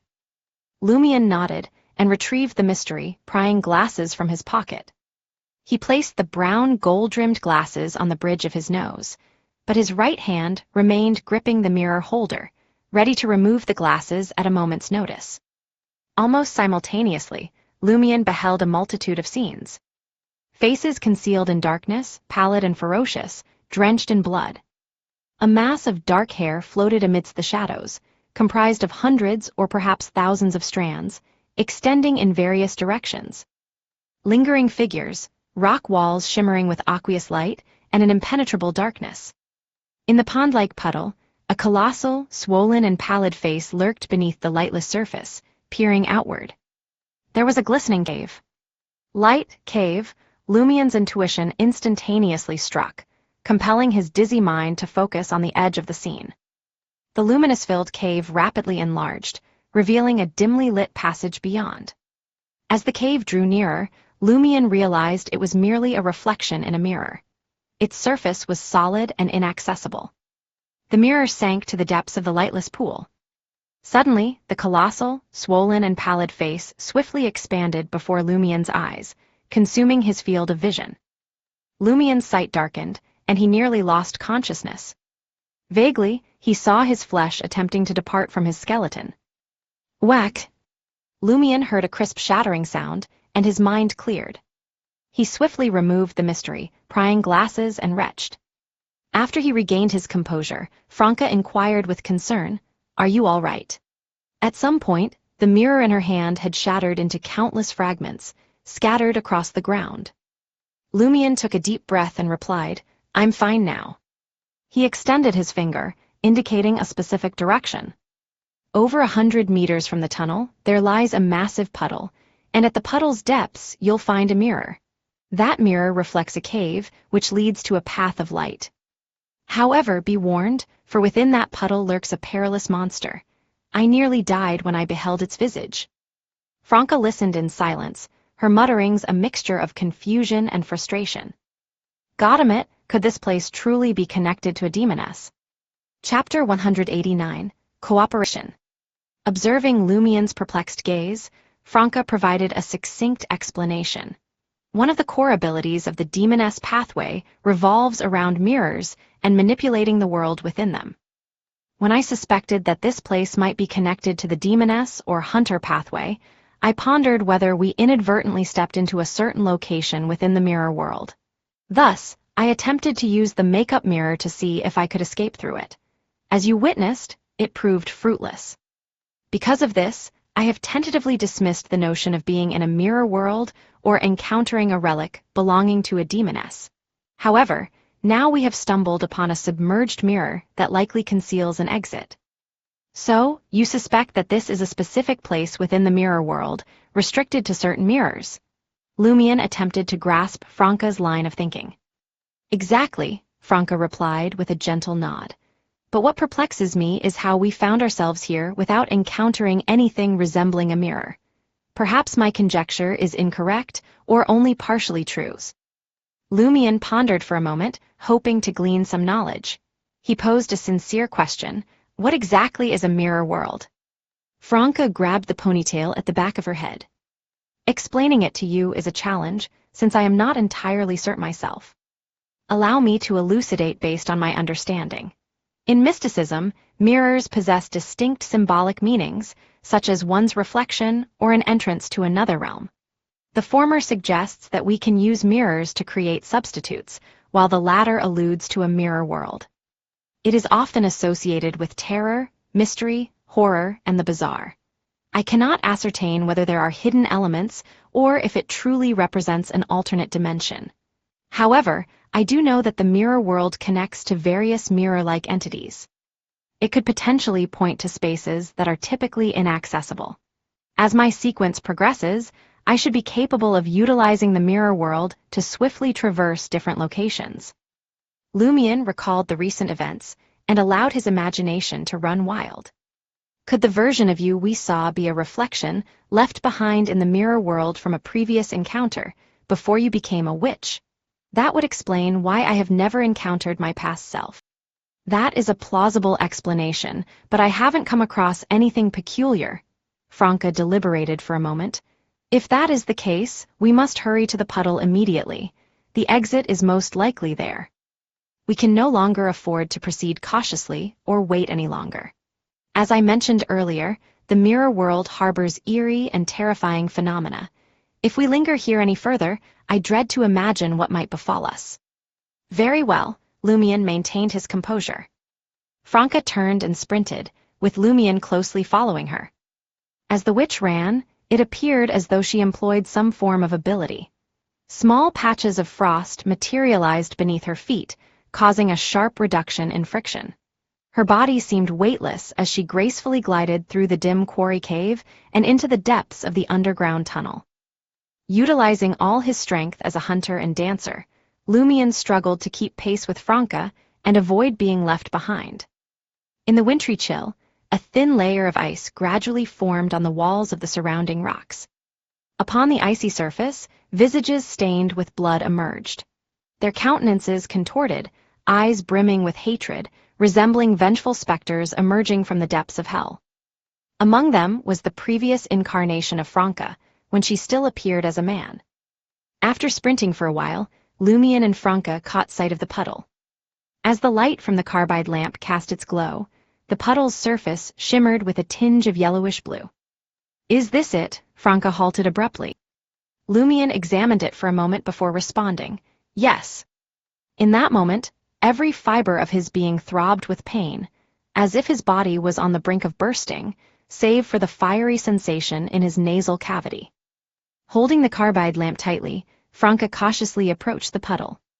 The challenge now is how to elude the monster you encountered and locate the mirror. Regrettably, I cannot yet traverse between mirrors. I can only remain inside for a few fleeting seconds. I will divert its attention and keep it occupied for a while. Why don't you dive underwater and retrieve the mirror? Lumion spoke plainly. I don't believe you stand a chance against it. It nearly overwhelmed me when I caught a glimpse of it. Though Franca felt a twinge of annoyance and frustration, she had to acknowledge that Lumion spoke the truth. With her sequence and mystical item, she could still hold her ground even against a Beyonder one rank higher. However, judging by the monster's display, it far surpassed her by more than a single rank. After a brief pause, Franca clenched her teeth and uttered, even if I am outmatched, my skills in escape and self-preservation are formidable. I should be able to hold out against it for more than 10 seconds. If you can retrieve the mirror within that time frame, we can make our escape. Lumion let out a chuckle. We shouldn't risk our lives just yet. I have a plan to stall that monster for 10 to 20 seconds without taking excessive risks. And I trust you can locate that mirror, correct? I'm capable. I have a unique method of detecting mirrors. Franca eyed Lumion skeptically. Are you truly up to the task? Is there genuinely no danger involved? In theory, the risks are minimal, Lumion replied calmly. Simultaneously, he silently added, if the risks prove too great, I'll find an alternative.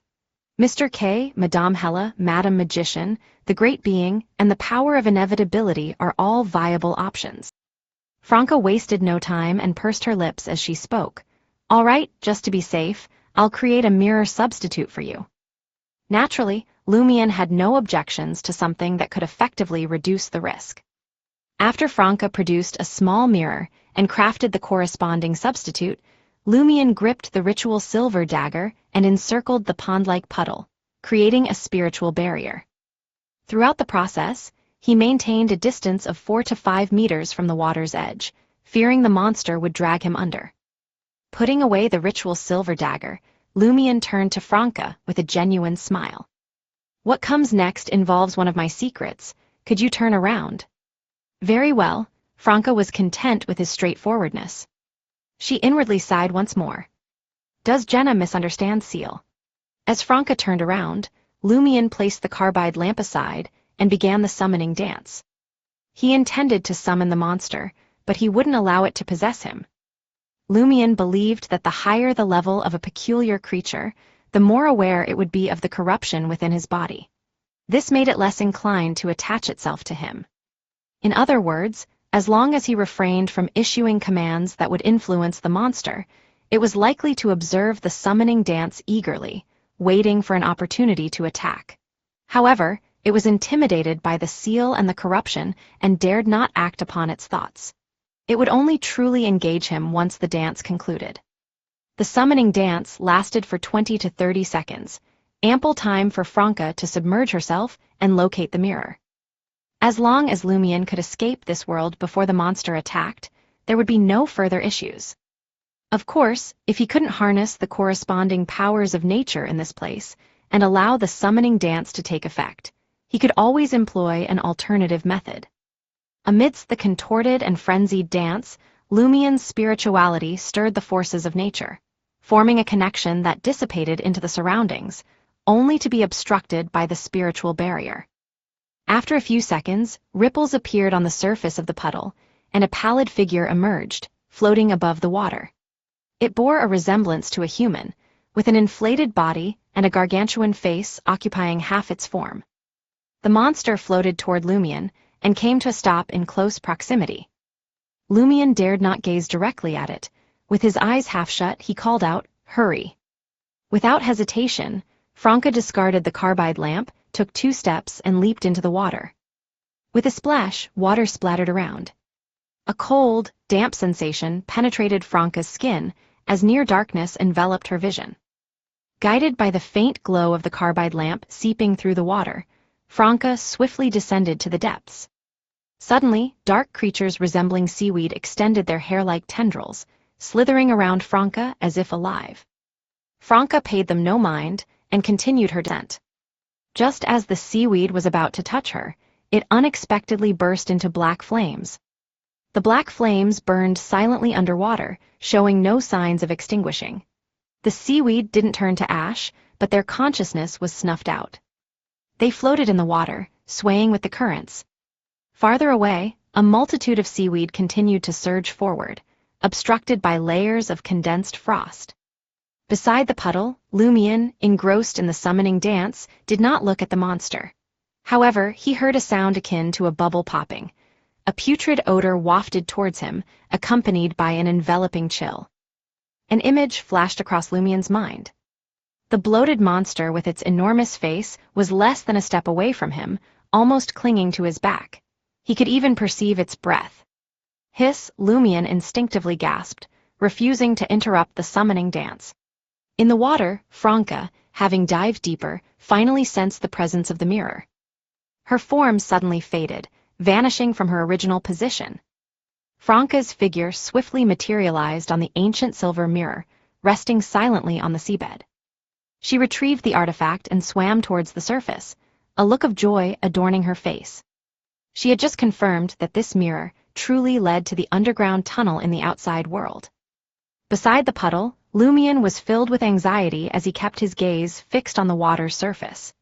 The summoning dance was nearing its end, and the bloated monster drew closer, its flesh almost brushing against his skin. If Franca did not emerge soon, he would resort to using Mr. K's finger. Just then, Franca reached the shore, holding the mirror, and leapt up amidst the splashing water. Avoiding eye contact with the monster, she lowered her head and hurried to Lumion's side, gripping his wrist. Simultaneously, both of them turned ethereal, while the ancient mirror clattered to the ground. A scene unfolded upon the mirror's surface, Franca grasping Lumion's hand and leading him through a short, dark tunnel to an illuminated cave before leaping out. Amidst flickering lights and shadows, Lumion realized he stood upon a dim path, with distant light seeping in. Franca retrieved the mirror that had served as his substitute and noticed countless cracks marring its surface, on the verge of shattering. That was a close call, she sighed sincerely. Chapter 190, Unexpected Development. Lumion glanced at the shattered mirror in Franca's hand, relief and confusion evident on his face. But I don't feel like I was being attacked. His summoning dance still had 5 to 6 seconds left before Franca grabbed his wrist. Franca cleared her throat and assumed the stance of a teacher. Some mysticism techniques are undetectable. The moment you feel attacked is the moment of your death. Could it be that the monster secretly influenced me when I paused the summoning dance to enter the mirror for those brief seconds? Lumion nodded thoughtfully.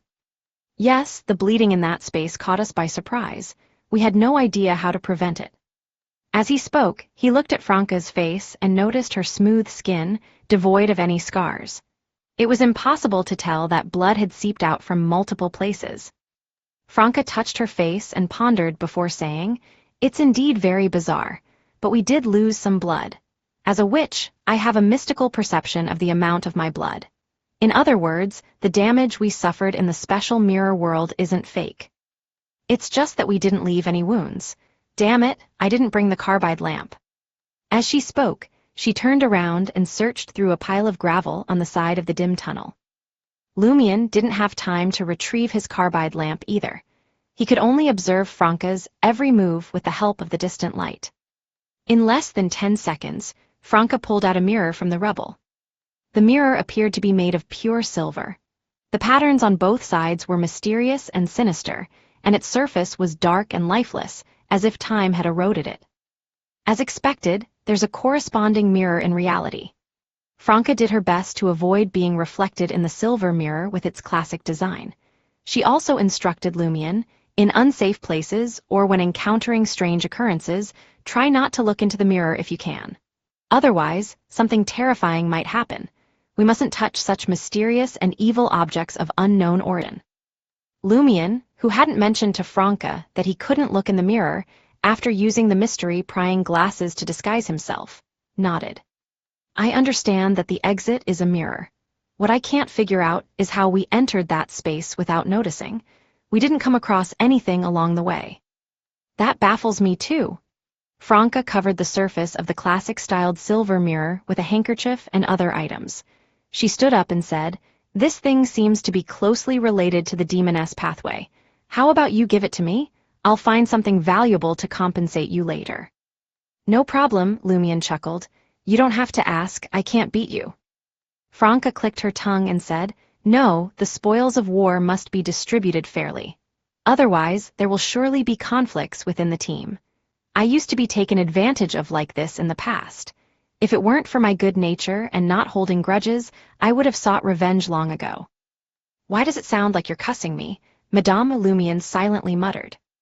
If someone took his spoils and exploited him for no reason, and his strength was inferior to the other party, although he wouldn't say anything on the spot, he would definitely find a way to seek revenge later. He wouldn't simply forgive the other party so easily. Stowing away the classic-styled silver mirror, Franca gestured toward the source of light. "Let's go and have a look over there. We might come across the quarry police or other smugglers. We can ask for directions." Getting lost in underground Trier and being unable to find a way out might be even more perilous than being trapped in that peculiar mirror world. "That's right," Lumion agreed wholeheartedly. If it weren't for that, the Montsouris ghost would have been eradicated long ago by the official Beyonders. The two of them proceeded through the tunnel, guided by the faint glow, staying alert for any potential attacks. Before long, they reached a quarry cave. In the center of the cave stood a figure wearing a felt hat. The light emanated from the carbide lamp he held in his hand. Franca recognized him and called out, "Fernandez." She realized that the figure was Fernandez, the smuggler who had been leading the way for them. This appeared to be the quarry cave, where they had arranged to meet him. Fernandez turned around, surprised, and asked, "How did you come from there? I've been waiting for nearly half an hour, but you didn't show up. I even went to the spot where the footprints vanished to search for you, but you were nowhere to be found." Lumion and Franca exchanged glances and nodded. Indeed, they had spent nearly half an hour in the special mirror world. Franca approached Fernandez and casually explained, "We stumbled upon some clues and pursued them. However, we ended up circling back here and encountered an ambush on the way. We lost our carbide lamps." "What clues?" Fernandez asked, pleasantly surprised. Franca smiled. "We'll discuss it with Cristo directly." Fernandez knew his place well and didn't pry any further. He led the two of them back along the same path they had taken before. They ascended the secondary well and entered the underground section corresponding to Le Marché du Quartier du Gentleman, finally arriving at the exit on Rue Anarchy. Only when Lumion and Franca laid eyes on street peddlers, children picking up fruit peels, homeless people huddling in corners, and the bustling crowd, Did they truly feel as though they had escaped from that strange realm and returned to the real world? After boarding the carriage that Rat Christo had sent for them, Lumion glanced at Franca and asked in a low voice, "What should we say later?" Fernandez knew the carriage driver and had taken a seat beside him, so he wasn't in the carriage. Franca chuckled. "We'll simply say that we entered an unknown space, discovered some traces, and managed to escape using my mirror magic. The rest has nothing to do with Christo." Lumion didn't say another word. He closed his eyes and recalled his encounters in the special mirror world. The four-wheeled carriage swiftly turned onto Avenue du Marché, hurtling towards Suhit's steam locomotive. It veered into the alley that led to the depot. Rat Christo awaited them in the nearby warehouse. Before long, Lumion and Franca caught sight of the rat-like smuggler. Christo approached them with a grin and exclaimed, "Thank you, by steam. Erkin and the others are back." Erkin, Franca's eyes narrowed as she blurted out, "The missing caravan has returned." Erkin, Christo's younger brother responsible for the smuggling caravan, had vanished previously, and Franca still had his divination handkerchief. And now he's back. What the F***CK was going on? Christo nodded, still smiling. "Indeed, the goods have returned as well. They arrived over an hour ago." "Over an hour ago? Wasn't that the same time when we discovered the spot where the footprints vanished and entered that peculiar mirror world?" Lumion frowned, a hint of confusion stirring within him. It was only because he had already experienced unbelievable phenomena like the time loop and the vivid dream that Lumion managed to keep his composure, unlike Franca. Observing the surprised and perplexed expressions of Franca and Ciel, Christo smiled and stated, "I'll let Erkin explain it himself." He turned and headed a few steps toward the entrance of the warehouse, calling out, "Erkin, come out for a moment." Seizing the opportunity, Franca tilted her head slightly and whispered to Lumion, "This is highly unusual." Lumion's lips curled into a smile as he lowered his voice and replied, "I even suspect that Rat and the others conspired to set a trap for us. They used the disappearance of the goods as bait to lure us underground into that perilous realm." Franca studied him, amusement in her eyes, and remarked, "You don't have much trust in others, do you?" Lumion spoke candidly, "The dancers' salaries make Giant and Baron Brignies resentful, and I possess the coveted salle de bal brise. Only, Rat has no conflict of interest with us, so he was made to intervene." Franca fell into deep thought, seriously considering the possibility of being deceived. In that moment, Lumion grinned. "This is merely a conjecture. It doesn't account for the footprints and other traces in the mirror world." As soon as he finished speaking, a man who appeared to be under 30 years old emerged from the warehouse. He was not particularly tall, standing at about 1.6 meters. Apart from the absence of rat-like whiskers, he bore a striking resemblance to Christo. "It is indeed Erkin," Franca whispered to Lumion. Then she turned her gaze to Christo and Erkin, who were approaching together, and inquired, "Erkin, what happened?" Erkin's dark blue eyes revealed a blend of fear and joy. "We entered a peculiar world within a section of the tunnel and couldn't find a way out. In the afternoon, while we were searching in all directions, we suddenly found ourselves back on our original path." Did our entry provide them an opportunity to escape? Franca had a suspicion. Lumion stared at Erkin, his expression devoid of any emotion, as if assessing an adversary who might bring him calamity. In his mind, he recalled the droplets of blood left behind on the ground of the mirror world. Gradually, they coalesced, staining a whole area crimson. Could someone who had lost so much blood truly return alive? Franca had evidently pondered this as well. She regarded Erkin and asked, "What happened to you there?" Erkin couldn't help but tremble. "We started bleeding inexplicably. Towards the end, many were on the verge of death. By steam, we managed to find the exit in time. As soon as we emerged, we recovered." Is that so? Franca felt that Erkin, adorned with the sacred emblem, was relaying his account in line with her own experience and could be explained. Thus, she could only temporarily set aside her doubts. Beside them, Rat Christo cast a glance their way and invited them with a smile. "Regardless of the circumstances, I must express my gratitude. Would you like to sample the most authentic savory roast chicken? All right, Lumian responded on Franca's behalf. Christo produced a set of keys and tossed them to his brother, Erkin. Go to my office and bring all the spices to the kitchen. All right. Erkin received the key and ascended the iron stairs embedded in the outer wall of the warehouse. With his left hand, he inserted one of the keys into the door of Christo's office and turned it to unlock it. Franca was momentarily taken aback before muttering to herself, I recall that Erkin habitually uses his right hand. Why would he awkwardly open the door with his left hand when he wasn't holding anything? Hearing Franca's remark, Christo nodded and replied, Indeed, he is right-handed. Chapter 191, Suspicions. Right hand, Franca's body jolted with a sudden shudder. As a witch, she was well acquainted with the intricacies of mirrors, attuned to their peculiarities. And one thing she knew for certain was this. When a person gazed into a mirror, their reflection would be inverted from left to right. The situation at hand was baffling. After Erkin, who habitually favored his right hand, had ventured into the enigmatic mirror world and returned, he had inexplicably switched to using his left hand.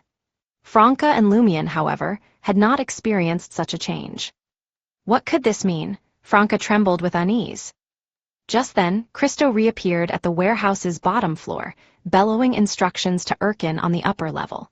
He demanded that Erkin retrieve his prized white elixir wine. Seizing the opportunity, Lumian leaned in close to Franca and whispered into her ear. Have you noticed any connections? You've thought of it too, Franca replied, taken aback. It was a challenge to detect Erkin's abnormality and grasp the underlying possibilities without extensive knowledge of mysticism and encounters with the Beyonder world. Lumian continued in a hushed tone, judging by the amount of blood present in that space, I find it hard to believe that a regular person could have survived. From the start, I suspected something was amiss with Erkin and the other members of the caravan. Furthermore, you mentioned that the peculiar mirror world contains your past self, the reflection of who you once were. A mirrored image is left-right reversed in reality. Do you think the Erkin in the mirror has replaced the original Erkin? Franca fell into silence, pondering the implications. I dread to consider such a horrifying possibility, but the circumstances align more and more with your theory. I need to be certain.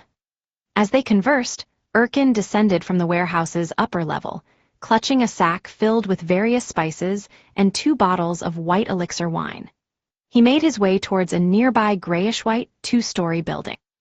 The structure served as a dining room and kitchen for Christo's subordinates. On the surface, Christo presented himself as a merchant. He owned multiple companies specializing in trade and providing storage facilities. Franca approached Christo with a solemn expression and asked, Are you absolutely sure that is truly Erkin? Christo blurted out in surprise, Why are you asking such a peculiar question? Of course, it's Erkin. By steam, how could I not recognize my own brother? My kids are also quite fond of him. They find nothing unfamiliar about him. Franca pondered for a moment before smiling faintly. I can't help but feel that something might go awry after venturing into that bizarre realm. I've checked on them. They're fine, just a bit weakened from the bleeding. Damn it, now I have to offer them some compensation. Why did Emperor Roselle have to introduce these bizarre notions, and why do so many people still remember them after nearly 2 centuries? Christo's heart ached at the prospect of additional expenses. Franca chuckled. You're not a Beyonder yet. Before you took over this smuggling business, didn't you anticipate that those above you would follow certain customs and pay extra for particular matters? Christo fell silent, uncertain of how to respond. Franca then said, I'll help you confirm whether anything is amiss with those individuals.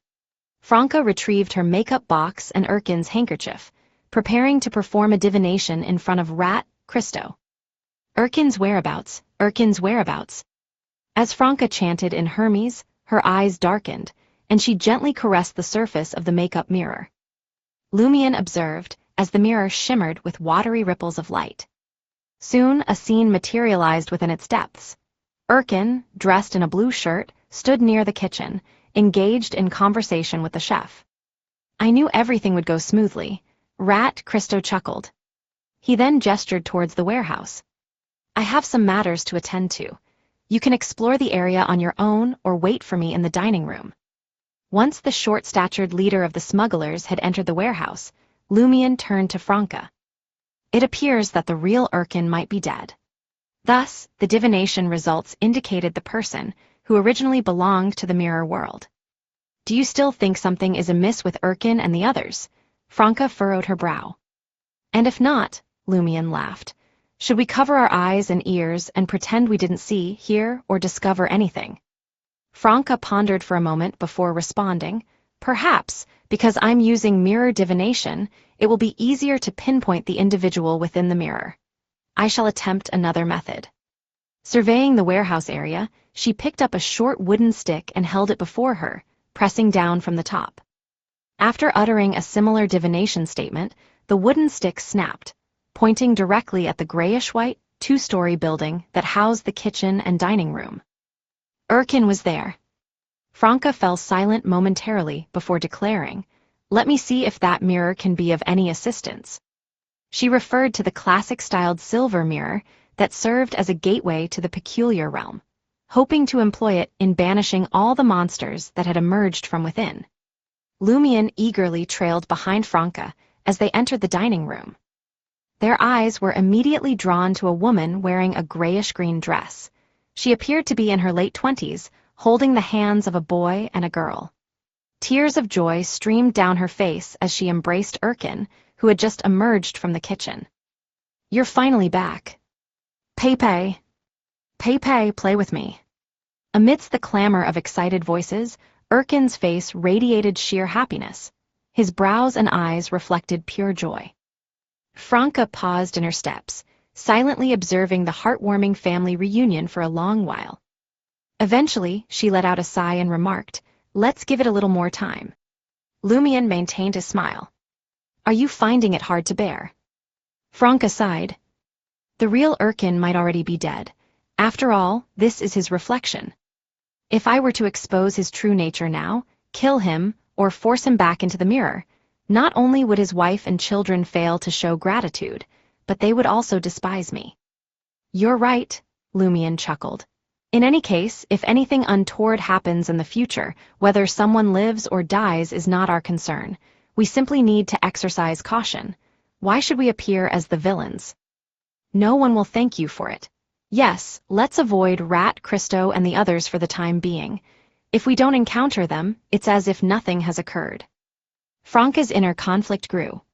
She didn't know what the mirror's reflection would do after replacing the person in reality. What if his kindness morphed into cruelty, and his affection transformed into hatred? Franca, unable to reach a decision, could only gaze at Lumion and sigh. "Your words are rather cold-hearted." She began to think that Jenna's assessment of Ciel held some truth. "Madame, am I not merely following your inclinations to help you convince yourself?" Lumion responded, a mix of annoyance and amusement evident in his tone. Franca offered a sheepish smile. "How do you propose we handle this situation?" Lumion glanced at Erkin, who was recounting his strange encounter to his wife and children as if it were someone else's story. "We should have someone write a letter and report this matter to the police headquarters or a cathedral. The letter should merely state that Rat, Christo's brother, Erkin, ventured into an underground realm with a group of individuals and remained absent for the majority of the day. Upon resurfacing, their dominant hand had changed. Official Beyonders have encountered numerous anomalies, so they should be familiar with the underground. They will likely deduce what has befallen Erkin and his companions. As for how they handle it, that's their responsibility. We need not worry. If they refrain from harming Erkin and the others, the mirror person poses no threat. They can serve as replacements for the deceased originals.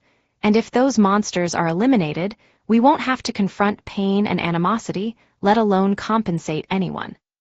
In short, we must trust the officials and the church. Emperor Roselle once mentioned that a gentleman wouldn't feel inclined to dine on an animal they were familiar with after it had been slaughtered. However, if they remained unaware, it wouldn't be an issue. They could enjoy their meal blissfully. The same principle applies in this case. Lumion couldn't recall the exact words, so he did his best to convey the sentiment in his own words. Franca pondered deeply for a few moments before being convinced. You're right. She glanced at Lumion. You don't sound like a mob leader at all. A true mob leader knows how to manipulate the authorities. Lumion grinned. Franca chuckled and remarked, Do I have to address you as Godfather from now on?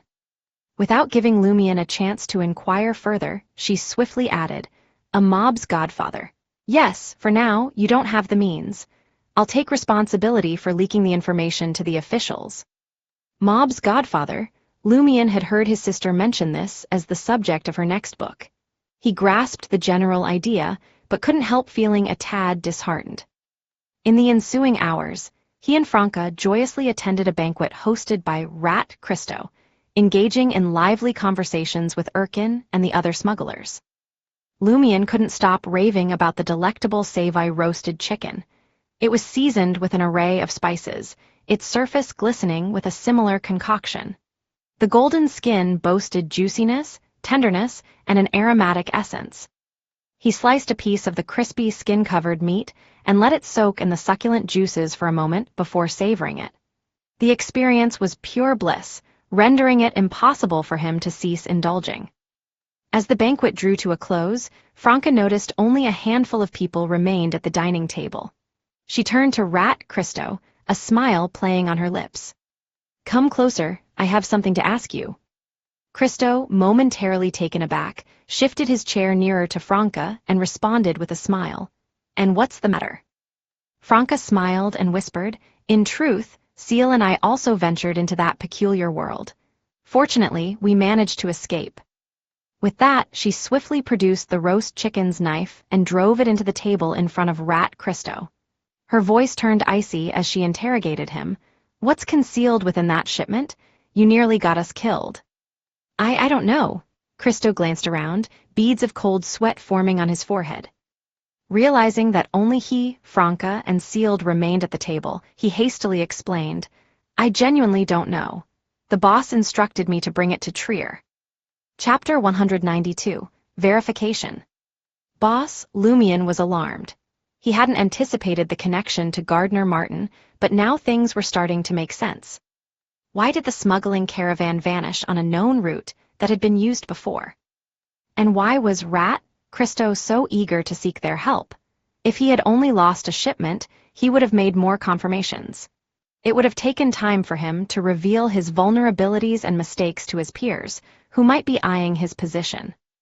Lumion's mind raced with thoughts. Gardner Martin might be a sequence 6 or 5 on the Hunter pathway. Both Franca and I entered the special mirror world, and were a hunter and a demoness, respectively, on similar and neighboring paths. Mr. K instructed me to approach Gardner Martin and gain his trust. Franca, as a member of the secret organization Curly-Haired Baboons Research Society, has quite a high sequence. It's surprising that she's willing to be the mistress of a mob boss like Gardner Martin. The boss of the Savai mob must be hiding a major secret or involved in something significant. Why does he want Christo to smuggle an item related to the hunter or demoness pathway into Trier? And why go through the risks of underground smuggling? Is he afraid of the tax collectors? Instead, why doesn't the boss retrieve the item himself outside the city and have Christo get a smuggler lead the way? It would be safer and more discreet. Could it be that he knows the item might cause trouble and wants to avoid the risk? Lumion shifted his gaze from Rat Christo to Franca's face. To Lumion's surprise, the witch seemed unprepared for such an answer. Her initial shock was swiftly followed by a hint of excitement and joy. She stared intently at Rat Christo and sneered, Are you trying to *seeking deceive me? How come I haven't heard about Gardner asking you to bring something into Trier? Where is that thing? Excitement, joy. Lumion grew increasingly certain that Franca had ulterior motives for joining the Savai mob and approaching Gardner Martin. Christo forced a smile and responded, It's in an iron box. I've already sent it to Rue des Fontaines. Perhaps the boss hasn't informed you yet. As a seasoned member of the Savai mob, he knew the power Franca possessed. She could easily dispatch him, especially since he wasn't prepared and hadn't brought any assistance. Moreover, She excelled in divination and could detect falsehoods. You better not be lying to me. Franca recoiled, produced her makeup mirror, and began performing a divination in front of Rat Christo. Lumion cooperatively stood up and walked to Christo's side. He reached out and firmly grasped Christo's shoulder. Once Franca confirmed the truth through her divination, Lumion patted the rat on the back with a smile. If anything similar happens in the future, make sure to remind me of any potential issues with the merchandise. I must be prepared for any unexpected incidents. Otherwise, I might just chop you into pieces and feed you to your beloved kids. He had heard from Louis that Rat Christo had numerous pets and had a special fondness for dogs. Fueled by the threat, Christo grew angry. Franca may be the boss's mistress, and she's stronger than me. I can tolerate her treatment, but what right does a newbie like you have? Recalling Margit and Hammer 8, who were just as powerful as him, Christo wilted under their memory and forced a smile. The boss asked me to keep it a secret this time. Franca stowed away her makeup box and cursed, "You son of a bitch, you could have at least given us a clue." Christo sheepishly smiled and replied, all right. Surprisingly, he wasn't at all offended by the insults. To him, dogs were cherished family members, so how could their mention be taken as an offense?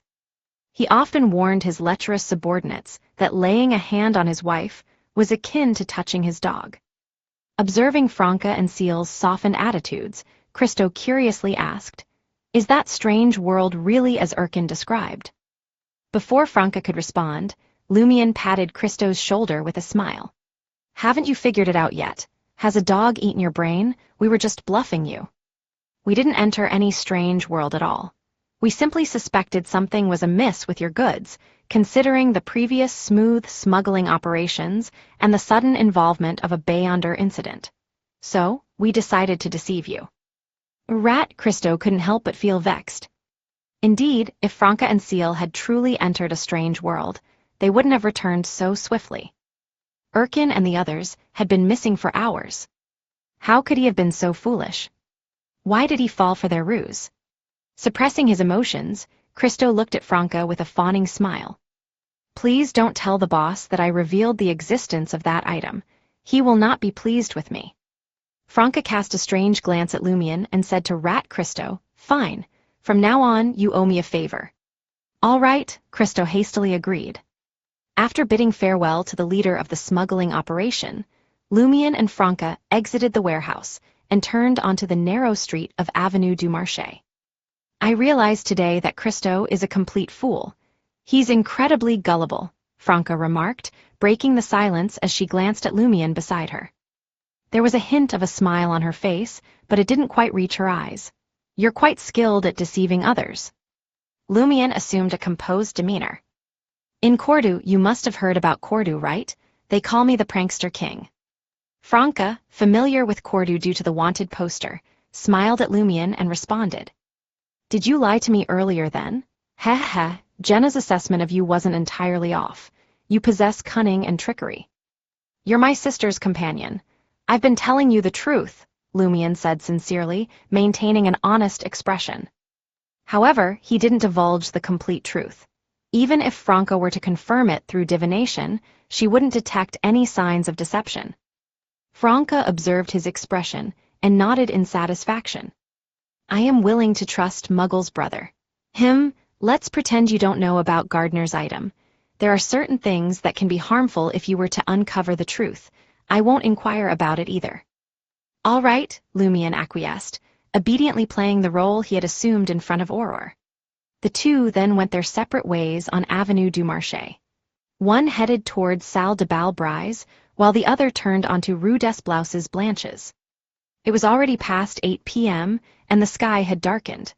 Gas wall lamps embedded in the walls illuminated the dance hall, casting a yellowish glow on the entire first floor. As they approached the dance floor, the ambience grew dimmer. Amidst greetings, Lumion took a seat at the bar counter and ordered a glass of fennel and mint absinthe, known as Parrot. The drink was rather invigorating, and with just one sip, it cleared his mind as if he had been slapped awake. Lumion sat for a while, enjoying Jenna's risque songs. Eventually, he noticed Charlie approaching the bar counter with a tray in hand. Ciel, boss. Charlie swiftly altered the way he addressed Lumion upon realizing it was the bartender looking at him.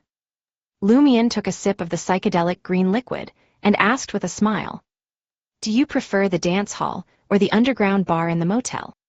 Charlie glanced at the bartender and the other waiters before lowering his voice. "I still prefer the motel bar. Over there, I'm the center of attention." "I can tell," Lumion chuckled and nodded towards the young female singer who had taken over from Jenna.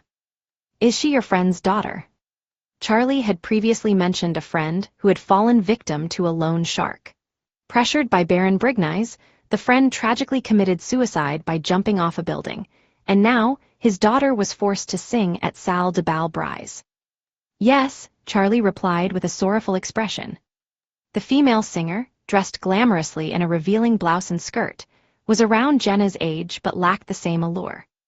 Upon closer observation, Lumion noticed the key distinction between the two. Jenna's eyes radiated a certain spark, whereas despite her fake smile, the light in the other singer's eyes was absent. Charlie opened his mouth, seemingly hesitant to ask for something, but in the end, he decided against it and remained silent. Lumion took another sip of the parrot and immersed himself in deep thought, the song playing in the background. Approaching 10:30 p.m., he stood up and made his way back upstairs. He changed into a worn linen shirt, an old jacket, brown pants, and topped it off with a dark blue cap. With this appearance, he resembled a vagabond. Without hesitation, Lumion pushed open the window and leaped into the alley behind the dance hall. His intention was to pay a visit to Theatre de Ancienne, Cage à Pigeons. His prophecy spell had revealed that Monsieur Ives, the landlord of Auberge du Coq d'Oreille, would be present at Theatre de Ancienne Cage à Pigeons between 11 p.m. and 12 p.m. this Friday. That is, tonight. Lumion wasn't expecting to confront the matter involving the evil god, the mother tree of desire, single-handedly. He had no intention of facing them head-on. Instead, he aimed to gather valuable information and uncover more problems through observation. To him, the most crucial objective was to utilize Monsieur Ives and the others to locate the place where Susanna Matthijs had resided during her lifetime and obtain an item she had carried for a significant period. This would lay the groundwork for the exorcism spell when she eventually launched an attack. Although completing the ritualistic magic in time might prove challenging, being prepared was preferable to being caught off guard. After taking a few detours, Lumion arrived outside Theatre de Ancienne, Cage à Pigeons. Since it was not yet 11 p.m., he saw no need to rush inside. Instead, he found a corner and settled down, observing Monsieur Ives' beige 6-story apartment with the demeanor of a genuine tramp. Before long, Lumion spotted the landlord. Monsieur Ives returned from Le Marché du Quartier du Gentleman, holding a black cane. He wore a faded dark suit, chestnut pants, and an aged half-top hat. A few minutes later, a dim light emanated from one of the windows of his apartment. Lumion patiently waited. As he waited, his brow gradually furrowed. Why hasn't Monsieur Ives made his way to Theatre de Ancienne Cage à Pigeons? It's already past 11 p.m. The window continued to emit a yellowish glow, and occasional figures passed by. 15 minutes elapsed, yet Monsieur Ives had not left his apartment, crossed Avenue du Marché, and entered Theatre de Ancienne Cage à Pigeons. Lumion couldn't help but mutter to himself, could there be an error in my prophecy spell? Chapter 193, Luck Enhancement. Lumion waited patiently until midnight drew near. As the clock struck 11:30 p.m., the light in Ives' room went out, yet no one emerged from the apartment. It seemed the miser had decided to save on gas bills and retired for the night. The final act of the play at Theatre de Ancienne, Cage à Pigeons concluded as midnight approached. The audience trickled out one by one, but no one entered the theater. Lumion muttered to himself, his thoughts racing, could it be that the prophecy spell's answer isn't precise enough? After all, the ritualistic magic was cast by me. It's understandable that its effect isn't perfect. Yes, that's a possibility, but what if the prophecy spell is accurate? Alarmed amidst his thoughts, Lumion's head snapped in the direction of the door, adorned with theater posters. If the prophecy spell was correct, it meant that Monsieur Ive had indeed been at Théâtre de l'Ancienne, cage à Pigeons, between 11 p.m. and midnight. And if Monsieur Ive truly had been there, who was the identical figure who had entered the apartment and never left? There was a strong chance it was a decoy. A decoy? No way, Lumion couldn't fathom his own suspicion. How could he be deceived by such a trick, especially after meeting and conversing with Monsieur Ive before? He was more inclined to believe that the prophecy spell was flawed. Perhaps there's a tunnel beneath the apartment leading to Théâtre de l'Ancienne cage à Pigeons? Lumion pondered, searching for a plausible explanation. Trier was a city where establishing a tunnel was easier than in other places. It only required a short excavation to connect to underground passageways and sewers. However, such tunnels were also prone to discovery. The underground Trier teemed with people, quarry police patrolled the area, smugglers traveled through, and planters passed by. Unless the tunnel went deeper or had a cleverly hidden entrance, it wouldn't take long for it to be found. If Monsieur Ive's apartment did have a similar tunnel, he wouldn't have needed to venture out to the nearby underground Trier entrance at night. In the midst of these thoughts, Lumion recalled two important details. Firstly, he had witnessed a change in Monsieur Ive's luck when they first met. The next day, he realized that luck had inexplicably altered. Secondly, Monsieur Ive possessed Beyonder powers and had a high likelihood of being a believer in the evil god, the mother tree of desire. Despite having a low sequence, when the official Beyonders brought him in for questioning, they found nothing amiss. Combining these perplexing facts with the disparity between the prophecy spell and reality, Lumion's pupils contracted as he muttered to himself.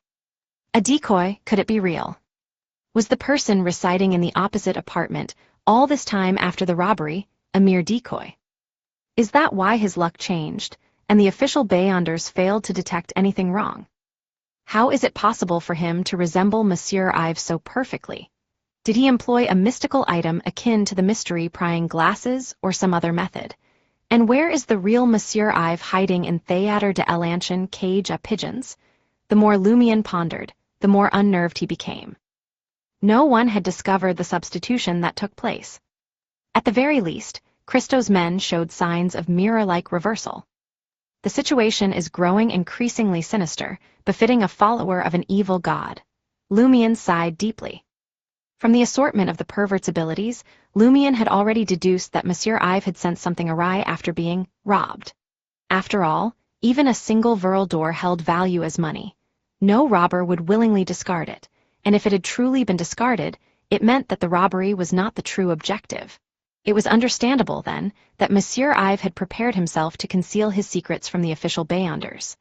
Lumion simply hadn't anticipated such a bizarre method. He had actually fashioned a doppelganger identical to Monsieur Ive.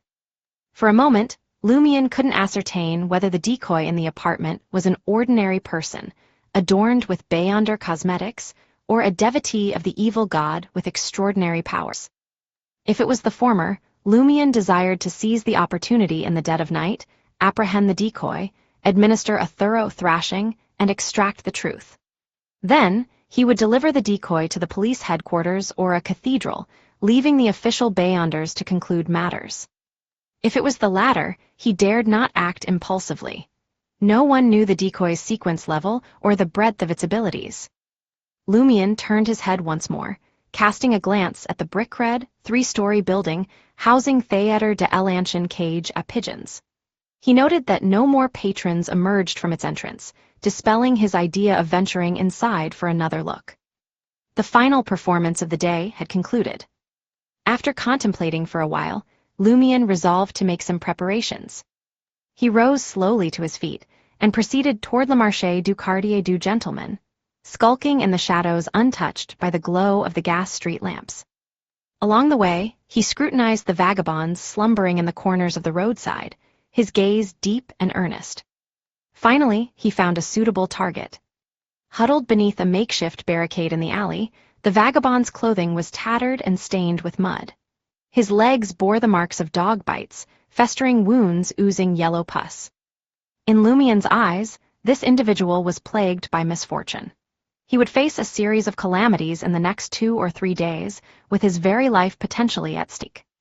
This made him the ideal material for the luck enhancement spell.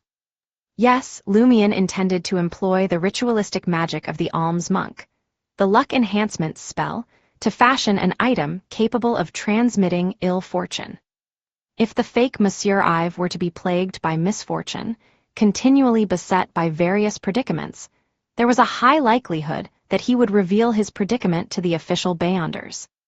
With this in mind, Lumion had been on the lookout for the most hapless vagabonds. This particular group belonged to the realm of ill-fated individuals.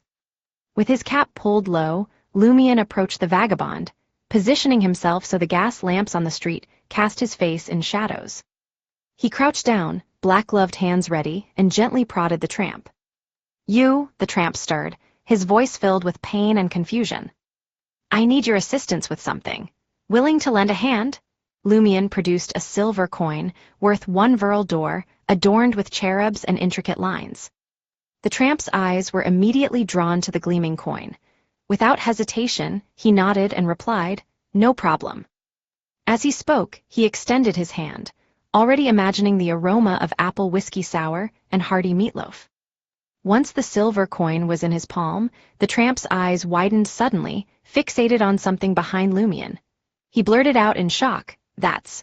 Seizing the moment Lumion turned his head, the tramp swiftly pushed himself up, attempting to vault over the barricade and sprint down the alley. It was evident that giving money to a vagabond and enlisting his cooperation in something posed a clear danger. For an ordinary tramp, the logical choice was to accept the money and make a run for it. Whack! Lumion swiftly withdrew his right hand, calmly observing as the tramp slumped against the barricade, unconscious. From the start, Lumion had no intention of allowing the tramp to witness everything while awake. Even if he were blindfolded and his ears blocked, there was still a risk of danger. Moreover, there was the potential for revealing Lumion's identity and the sinister ritualistic magic known as the luck enhancement spell. Hence, his plan had been to seek the tramp's consent and then render him unconscious.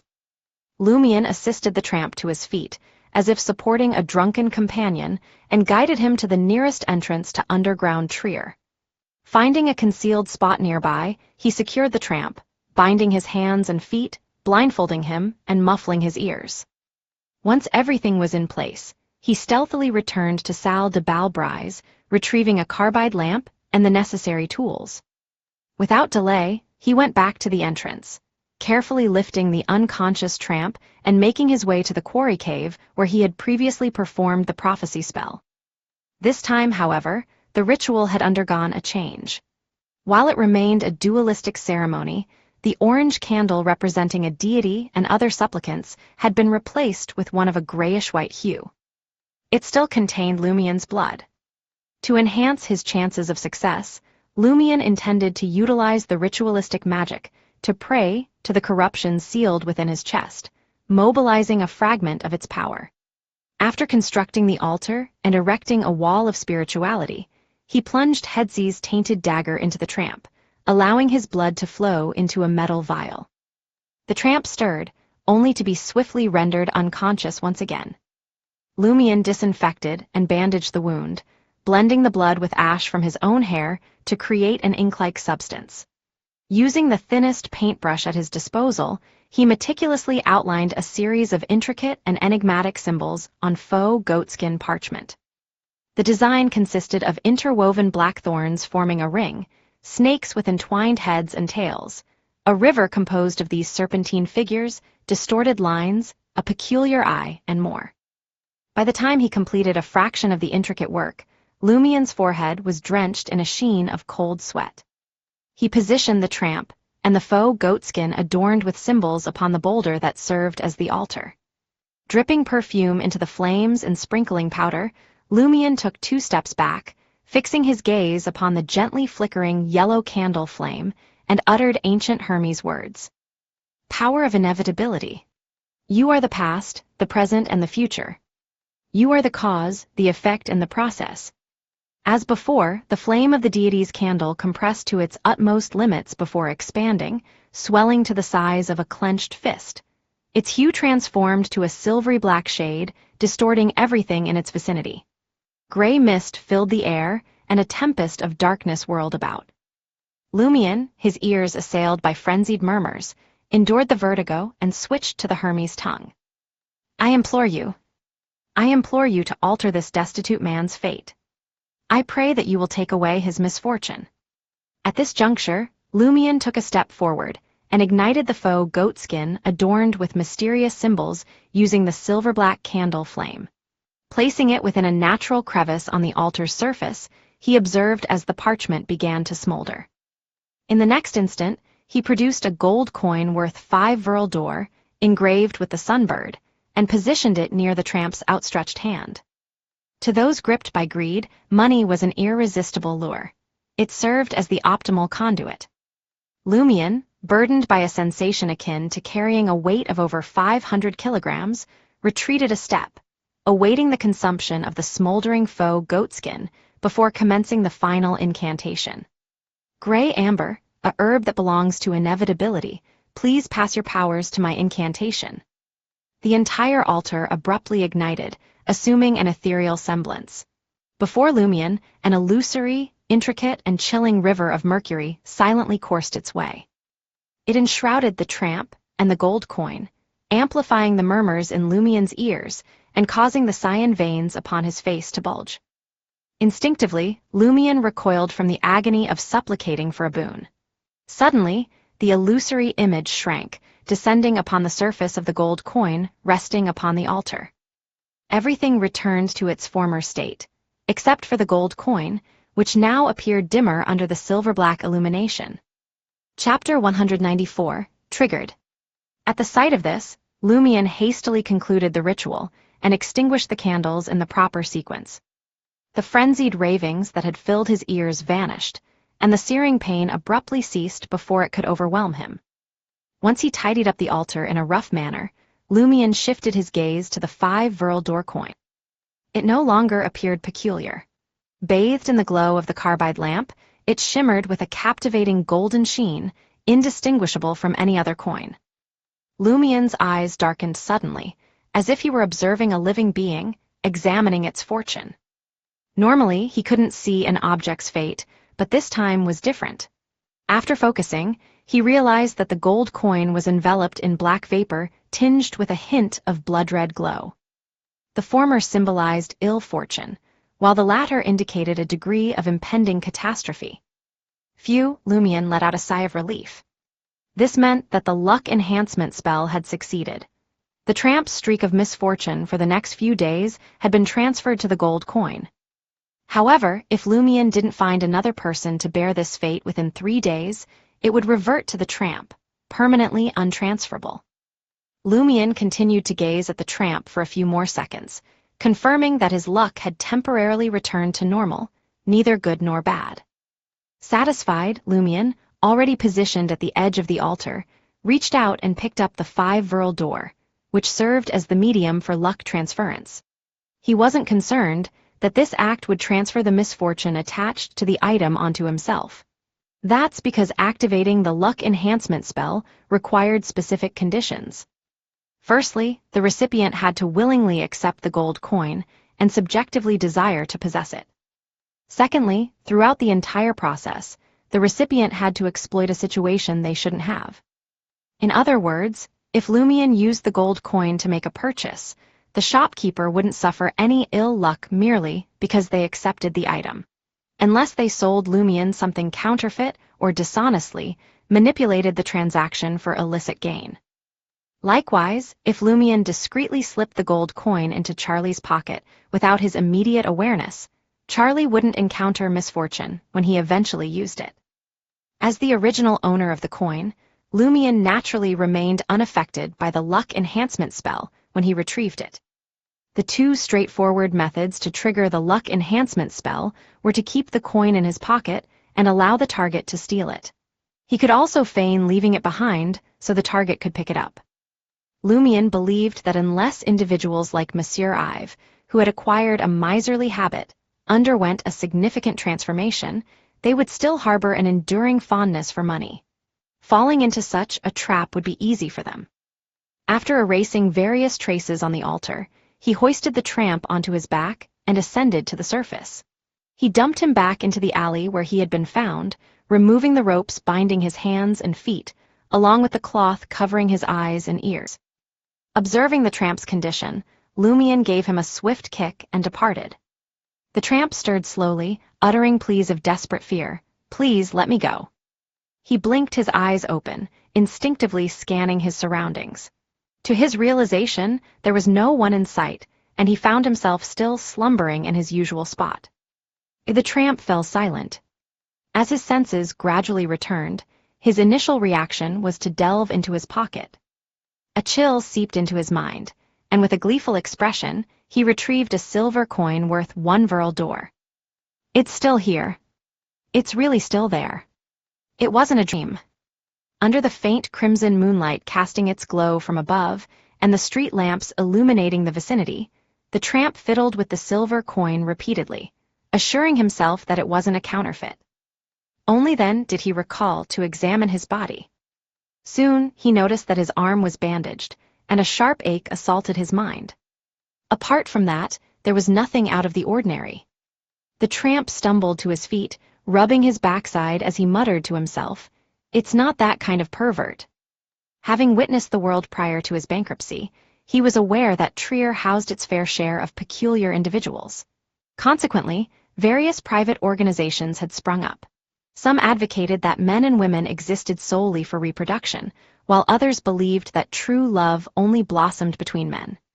Gatherings even catered to those who believed that women alone held the secret to loving their own kind.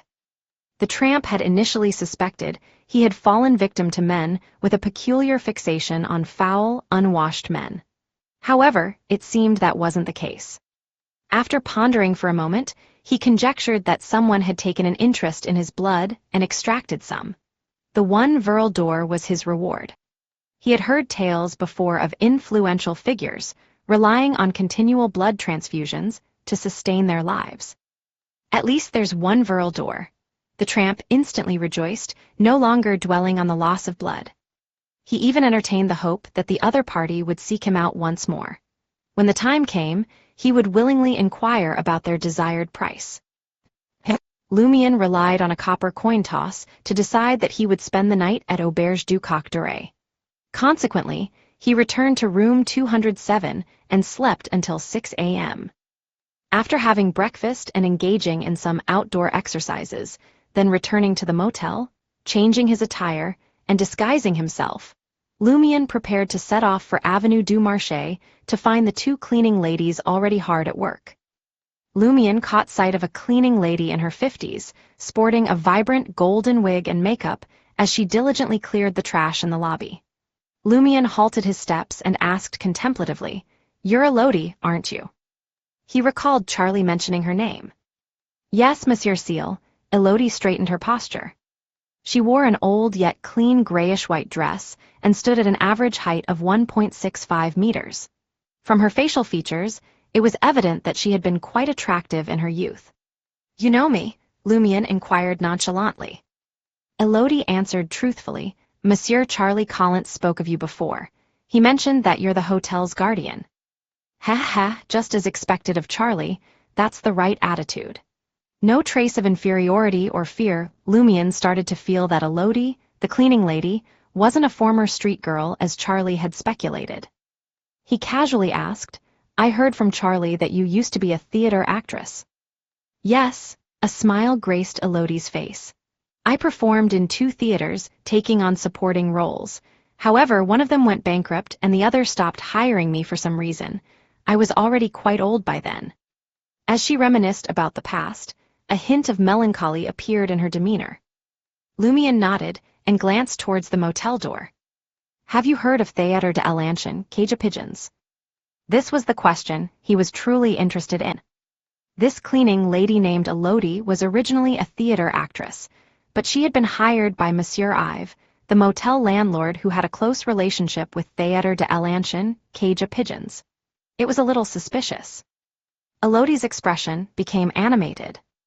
"I know that their plays are splendid. The actors possess remarkable acting skills. It's worth saving up for a month just to purchase tickets to their shows." When I attended a performance at Théâtre de l'Ancienne Cage à Pigeons, I discovered that they were in need of a cleaning lady for half a day. That's why I ended up here. I see, it seems unrelated to Théâtre de l'Ancienne Cage à Pigeons or Monsieur Ive. Lumion refrained from further probing to avoid raising any suspicions. He smiled and remarked, "Seems like you have other jobs." Elodie believed that Monsieur Ciel sought to ascertain the cleaning lady's background to protect the motel's interests, so she responded honestly, "Every day from 2 p.m. to 10 p.m., I work at a factory south of the Market District. It's called the Goodville Chemical Factory, situated on Rue Saint-Hilaire." Rue Saint-Hilaire ran alongside Trier's city walls and neighbored the factories in Quartier du Jardin Botanique. Trier's factories had preserved a practice from the era of Roselle. If production continued around the clock, the workers were divided into 3 shifts, one for the morning to noon, another for the afternoon to evening, and the final one for the night. That sounds demanding, Lumion sighed. Elodie smiled and spoke gently. I have 2 children who are nearly grown. Once they secure their own jobs, I won't have to toil so relentlessly. What about your husband? Lumion casually inquired. Elodie's expression darkened. He died in a factory accident a few years ago. Lumion didn't pry further. Instead, he engaged in conversation with another cleaning lady, faithfully fulfilling his duties as the protector of Auberge du Coq Doré. Exiting Rue Anarchy, Lumion stepped onto Avenue du Marché, making his way towards Théâtre de l'Ancienne Cage à Pigeons. He wasn't intentionally waiting for Monsieur Ive, who was suspected of being a decoy. His intention was simply to observe. His primary objective was to keep a close watch on the individuals heading to 126 Avenue du Marché. The prophecy spell had revealed to him that he would cross paths with Louis Lund on Avenue du Marché. Hammer 8 had mentioned that Louis Lund would once again seek out the boss of the Poison Spur mob, Black Scorpion Roger, this Saturday or Sunday, and Black Scorpion Roger resided at 126 Avenue du Marché. With this combination of information, Lumion had decided to become a permanent resident on Avenue du Marché on Monday and wander about in hopes of encountering his target. As Lumion neared Théâtre de l'Ancienne Cage à Pigeons and Monsieur Ive's apartment, he slowed his pace. Sometimes he sat among the tramps, while other times he visited a nearby café for a drink. Since he was already there, it was only natural for him to keep an eye out for Monsieur Ive. After all, this was Avenue du Marché as well. After nearly 45 minutes, Lumion finally spotted the landlord of the motel. Clad in a faded formal suit, a worn-out top hat, and a black cane that was on the verge of losing its paint, Monsieur Ive emerged from the apartment and made his way towards the Suhit steam locomotive station. Lumion gradually stood up and glanced behind him. He feigned terror and jogged, as if he were being pursued by an enemy. In his attempt to overtake Monsieur Ive from behind, he accidentally collided with him. A clatter ensued as a golden coin fell to the ground, yet Lumion seemed oblivious to it. He lowered his head and fled in a panic. Monsieur Ive grumbled, his gaze suddenly drawn to the golden coin on the pavement. Subconsciously, he wanted to call out to the impolite individual, but as he extended his hand, no words escaped his lips. Swiftly scanning his surroundings, he swiftly squatted down and retrieved the 5 d'or coin. Nonchalantly, he slipped it into his pocket, as if nothing out of the ordinary had transpired. Chapter 195, Candidate. Hidden behind the shadow of an ebony street lamp, a mere 20 meters away from Monsieur Ive, Lumion leaned discreetly, tugging his cap lower amidst the bustling crowd. He watched intently as his mark retrieved the glistening gold coin, secretively stashing it away. Only then did Lumion release a sigh of relief. With one hand nonchalantly tucked inside his pocket, he strolled towards 126 Avenue du Marché, paying no further heed to the dubious decoy, for the luck enhancement spell had been officially set in motion, impervious to interruption. However, the spell required time to manifest its effects. Within half a day or, at most, a full day, misfortune would incessantly plague the false Monsieur Ive. Lumion need only orchestrate a small incident when the opportune moment arrived, and the chances were high that Monsieur Ive would inadvertently unveil his peculiar nature to the legitimate Beyonders. As Lumion ventured forth, he soon realized that 126 Avenue du Marché was none other than the abode of Black Scorpion Roger, the very nerve center of the Poison Spur mob. Consequently, he dared not approach too closely, wary of exposing himself. Settling himself near a café window, diagonally positioned at a distance of over 10 meters, he ordered a Fermo coffee and a dariole. While awaiting his refreshments, Lumion attentively scanned the passers-by on Avenue du Marché, his gaze lingering upon the promotional posters adorning the café's walls. A prevalent theme among them was the impending National Convention elections, scheduled to commence on Sunday. There were 3 contenders vying for the position: Matthew Boulanger, representing the National Party, Hugues Artois, championing the Enlightenment Party, and Jacques Sanson, hailing from the Revolutionary Party. As Lumion observed the fervor surrounding the approach to 126 Avenue du Marché, he found himself engrossed in the manifestos of the candidates. Matthew Boulanger, the incumbent parliament member for the Le Marché du Quartier du Gentleman district, advocated for the restoration of Inti's former glory. His rallying cry was "Make Intis glorious again." Boulanger attributed the nation's current predicaments to its defeat in the recent war against the Lone Kingdom. His proposed solution entailed reorganizing the Intis army with a renewed focus on prioritizing Intis interests. He sought to regain the advantages relinquished in the southern continent, bolster the economy, and transform the marketplace district. Boulanger believed that the process of making Intis glorious again would bestow upon the denizens of the marketplace district an abundance of employment opportunities, enabling them to amass wealth, whether through venturing into the southern continent, enlisting in the army, or capitalizing on foreign trade. Hugues Artois, a candidate gaining considerable popularity of late, advocated for more jobs for a fairer society. His pledge was to invigorate the economy, constructing additional factories in the southern region of the marketplace district, while simultaneously dismantling the shackles that bound factory owners, bankers, financiers, and merchants. However, his intentions also encompassed challenging the privileges enjoyed by the church and the affluent, imposing heavier taxes upon them. Jacques Sanson, a member of the Revolutionary Party, shared Hugues Artois' conviction that societal privileges had no place in the modern world. Regardless of one's affiliation with the church or financial benefits, Sanson believed that everyone should pay equal taxes. He boldly asserted that the current tariff policies hindered Inti's progress, particularly the city walls and the 54 checkpoints surrounding Trier. Sanson advocated for the free circulation of goods and the establishment of a liberated market, which would lead to the proliferation of factories and a significant increase in tax revenue. By taxing the privileged class alongside these reforms, the national treasury would swiftly recover from any initial setbacks.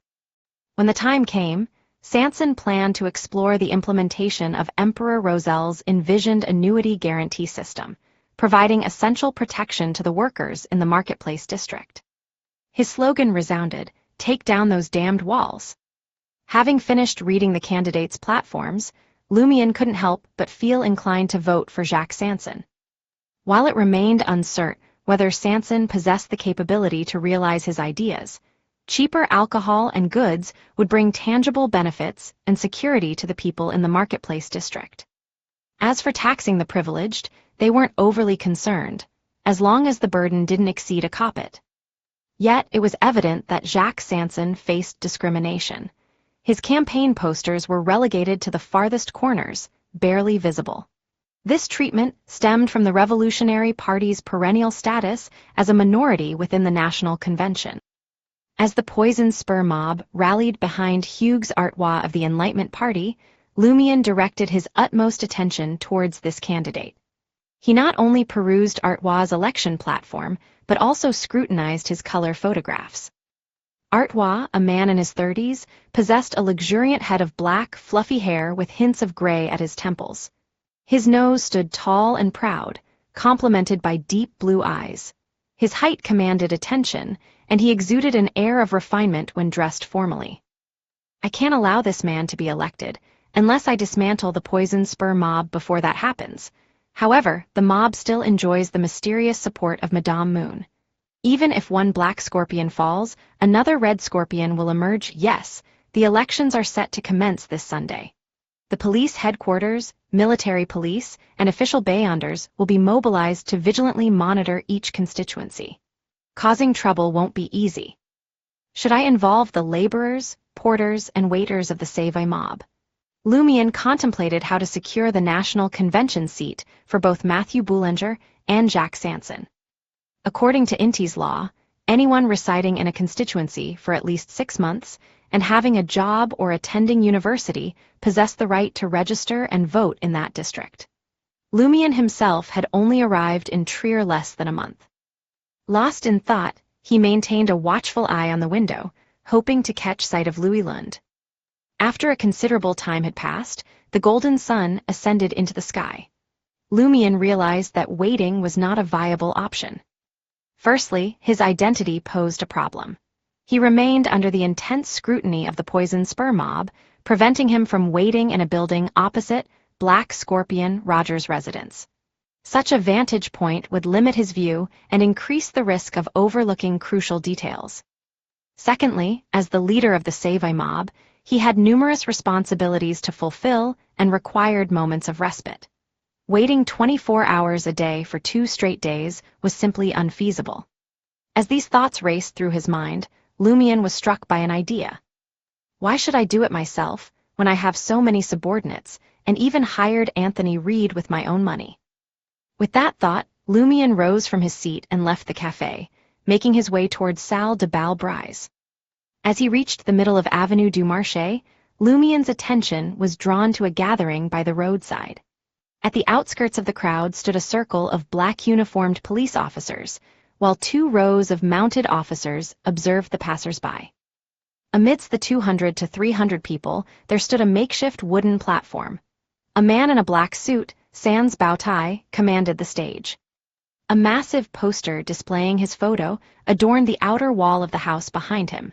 His resounding voice resonated through the streets. We need jobs, we need better income. I will construct more factories on Rue Saint-Hilaire. I pledge tax concessions for these factories. Ah, isn't that Monsieur Hugues Artois? Lumion, utilizing his above-average Inti's height, could clearly see the speaker on the wooden stage. It was the elegant, black-haired, blue-eyed Hugues Artois, a candidate supported by the Poison Spur mob. Lumion listened for several seconds, his gaze instinctively scanning the upper levels of the building opposite Hugues Artois, examining the windows and roof. As expected, he detected signs of police officers or individuals who clearly did not belong to the household. He's well protected indeed. I cannot shoot Hugues Artois in the head or chest from those positions using a rifle. Lumion averted his gaze, a tinge of regret washing over him. There was another way to ensure Hugues Artois' defeat in the election, and that was to prevent him from participating altogether. Those who perished would automatically forfeit their right to run. Lumion had seriously contemplated the feasibility of this plan while at the café, but he concluded that it would stir up too much chaos. The market district mobs would likely be mobilized and used as scapegoats. He himself would fall into that category. If that happened, his true identity would likely be exposed, compelling him to flee the market district, if not Trier altogether. He would lose the opportunity to track down Madame Pualis and the Padre. Assassinating the candidate appeared to be quite a challenge.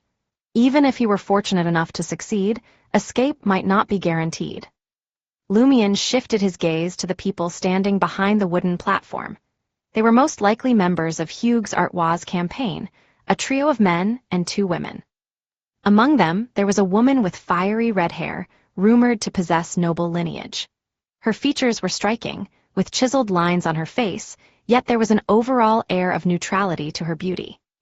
Tall and attired in a white and brown hunting suit, she was accompanied by 4 other individuals. Fearful of missing Louis Lund, Lumion paid no heed to Hugues Artois' oration. He withdrew from the throng and made his way back to Salle de Bal Brise. Noontime brought few patrons to the establishment. Some waiters and bartenders took a break, while others busied themselves with tidying up. Addressing Louis and Sarkota, Lumion spoke up. Dispatch 4 men to keep watch at 126 Avenue du Marché. 126, Louis repeated, his voice filled with astonishment. Isn't that Black Scorpion Roger's residence? Is the boss planning to stir up trouble for the Poison Spur mob once again? Lumion nodded, his expression candid. You've got it. Don't get too close and ensure you remain undetected. Stand guard from different vantage points and observe whether he appears among the passers-by. Lumion gestured toward the wanted posters adorning the wall, as well as Louis Lund, who stood nearby. Since joining the Save mob, Louis's own wanted poster had been discreetly moved to an even more inconspicuous spot. Louis and Sarkota turned their attention to the wanted poster, carefully examining its contents. Words like Cordu Village caught their eye. They grasped the general idea and readily agreed. Yes, boss. Once the 4 mobsters departed Salle de Bal Brise with the wanted poster in tow, Lumion turned to Louis and Sarkota. For the next few days, your task will be to maintain order on the first-floor dance hall. Having issued his instructions, Lumion added nonchalantly, I just caught snippets of Hugues Artois' speech. Not bad. Whom does our Save mob support as the Market District's Member of Parliament? Louis cast a quick glance around and lowered his voice. The Baron mentioned that he intends to vote for Monsieur Artois. Chapter 196, Elimination. Hugues Artois, Lumion never anticipated such a response. Did the competing Save mob and the Poison Spur mob really endorse the same candidate? If Hugues Artois succeeded, would he assist the Poison Spur mob in dealing with the Save mob? Or would he aid the Save mob in completely overthrowing the Poison Spur mob? Or would he demand peace between the two factions? The more Lumion pondered it, the more he sensed that something was amiss. If the influential figure behind both the Save mob and the Poison Spur mob was none other than Hugues Artois, then the two sides wouldn't have become bitter enemies to this extent. Though Lumion played his part, wasn't he acting under the blessings of the boss and Baron Brignies? Furthermore, Hugues Artois wasn't an elected member of Parliament. What authority did he have to protect both the Save mob and the Poison Spur mob? The only plausible explanation was the machinations of the Enlightenment Party, but it made no sense for them to incite 2 rival mobs to fight each other to the death. Lumion, lacking experience in this area, failed to find an answer even after considerable thought. All he could do was sigh with regret. I can't employ the Save mob's men to secretly intimidate voters into not supporting Hugues Artois. He glanced at Louis, his confusion evident as he asked, Why was I unaware that our Save mob is backing Hugues Artois? Louis immediately grew tense. I assumed the Baron had apprised you, boss. Wasn't that the purpose of the handover? Baron Brignies was in a foul mood after losing the Salle de Bal Brise, so he couldn't be bothered to inform me about many things. In any case, I'll find out when I need to know. Lumion mumbled inwardly as he departed from Salle de Bal Brise and returned to Auberge du Coq Doré. He proceeded directly to the 3rd floor and made his way to room 5, the dwelling of Anthony Reed, the information broker. Extending his hand, Lumion knocked on the wooden door. Knocks reverberated, yet no response came. He must not be present, that makes sense. How can an information broker stay holed up at home all the time? Lumion retrieved a note and fountain pen he carried with him and wrote on the note, using Anthony Reed's door as a surface. I've received intel that Louis Lund will be seen on Avenue du Marché from Saturday to Sunday. Keep a close watch on him. As soon as you spot him, notify me without delay. You can find me either in room 207 at the motel or at Salle de Bal Brise. The agreed payment will be made promptly when the time comes. Ciel. After sliding the note through the crevice of room 305's door, Lumion returned to Salle de Bal Brise and settled in the café, patiently awaiting feedback. As twilight descended, a gangster positioned near 126 Avenue du Marché dashed back to the dance hall, racing up to the 2nd floor. Has Louis Lund been discovered? Lumion rose from his seat, eyeing his subordinate. The mobster appeared inexplicably anxious, as if a famished lion had set its sights on him. Without waiting for Lumion to inquire, he stammered in haste, Boss, this is bad. I saw a group of police officers heading toward the depot. The depot? Isn't that under the boss's ownership? Ah, near the depot lies the warehouse belonging to Rat, Christo. Could Franca's report have taken effect? Lumian swiftly contemplated a possibility. This left him disheartened. In his eyes, the mirror people and any potential harm they might bring couldn't hold a candle to a single strand of Louis Lun's hair. Suppressing his emotions and residual excitement, Lumian spoke to his subordinate. Understood. I'll handle it. Return to your original post and remain vigilant for the person depicted in the wanted poster. In half an hour, I'll send 4 others to relieve you. Yes, boss. The gangster heaved a sigh of relief and made his way downstairs. As Lumian watched him disappear, he gazed down at his trembling hands. They still quivered slightly. It was a result of the sudden surge of exhilaration he experienced when he thought his subordinate had brought news of Louis Lund. At times, my emotional stability wavers. Fortunately, I have another psychiatric session scheduled for this Sunday. Lumian sighed inwardly, taking a seat and savoring his coffee. In order to welcome Louis Lund in his finest state, he had refrained from ordering alcohol. Outside the warehouses belonging to Rat Christo, he, along with his subordinates and the porters, had gathered together, encircled by 20 to 30 armed police officers donning black uniforms. Christo forced a fawning smile and addressed Superintendent Travis Everett, saying, Monsieur Superintendent, why have you suddenly surrounded the warehouses? I'm a legitimate businessman. Everett, a man in his 30s with black-framed glasses and a broad chin, regarded Christo and spoke in a deep voice. Do not assume that we are unaware of your usual dealings. We are not dealing with you because you abide by the rules and know what is permissible. Your only choice now is to cooperate with us and aid us in unraveling this as swiftly as possible. Christo detected a glimmer of hope in Superintendent Everett's words and nodded. All right, no problem. He had already distributed the batch of goods from yesterday. As long as the genuine account books were not discovered, there was no concrete evidence to accuse him. With his short black hair, Everett turned to the man standing beside him and said, Monsieur Deputy Assistant Commissioner, you may proceed. The man had a rugged appearance, sporting fluffy blonde hair, golden eyebrows, and a beard. He wore a slightly smaller black police uniform, but his buttons were crafted from gold. Adorning his epaulette was a silver-white 7-petal scented iris, accompanied by an off-white diamond square. This emblem indicated the rank of Deputy Assistant Commissioner. The police department in Trier had 4 ranks in ascending order: Chief Superintendent, Deputy Assistant Commissioner, Assistant Commissioner, and Deputy Commissioner. Of these, there was only one Deputy Commissioner, the head of Trier's police department.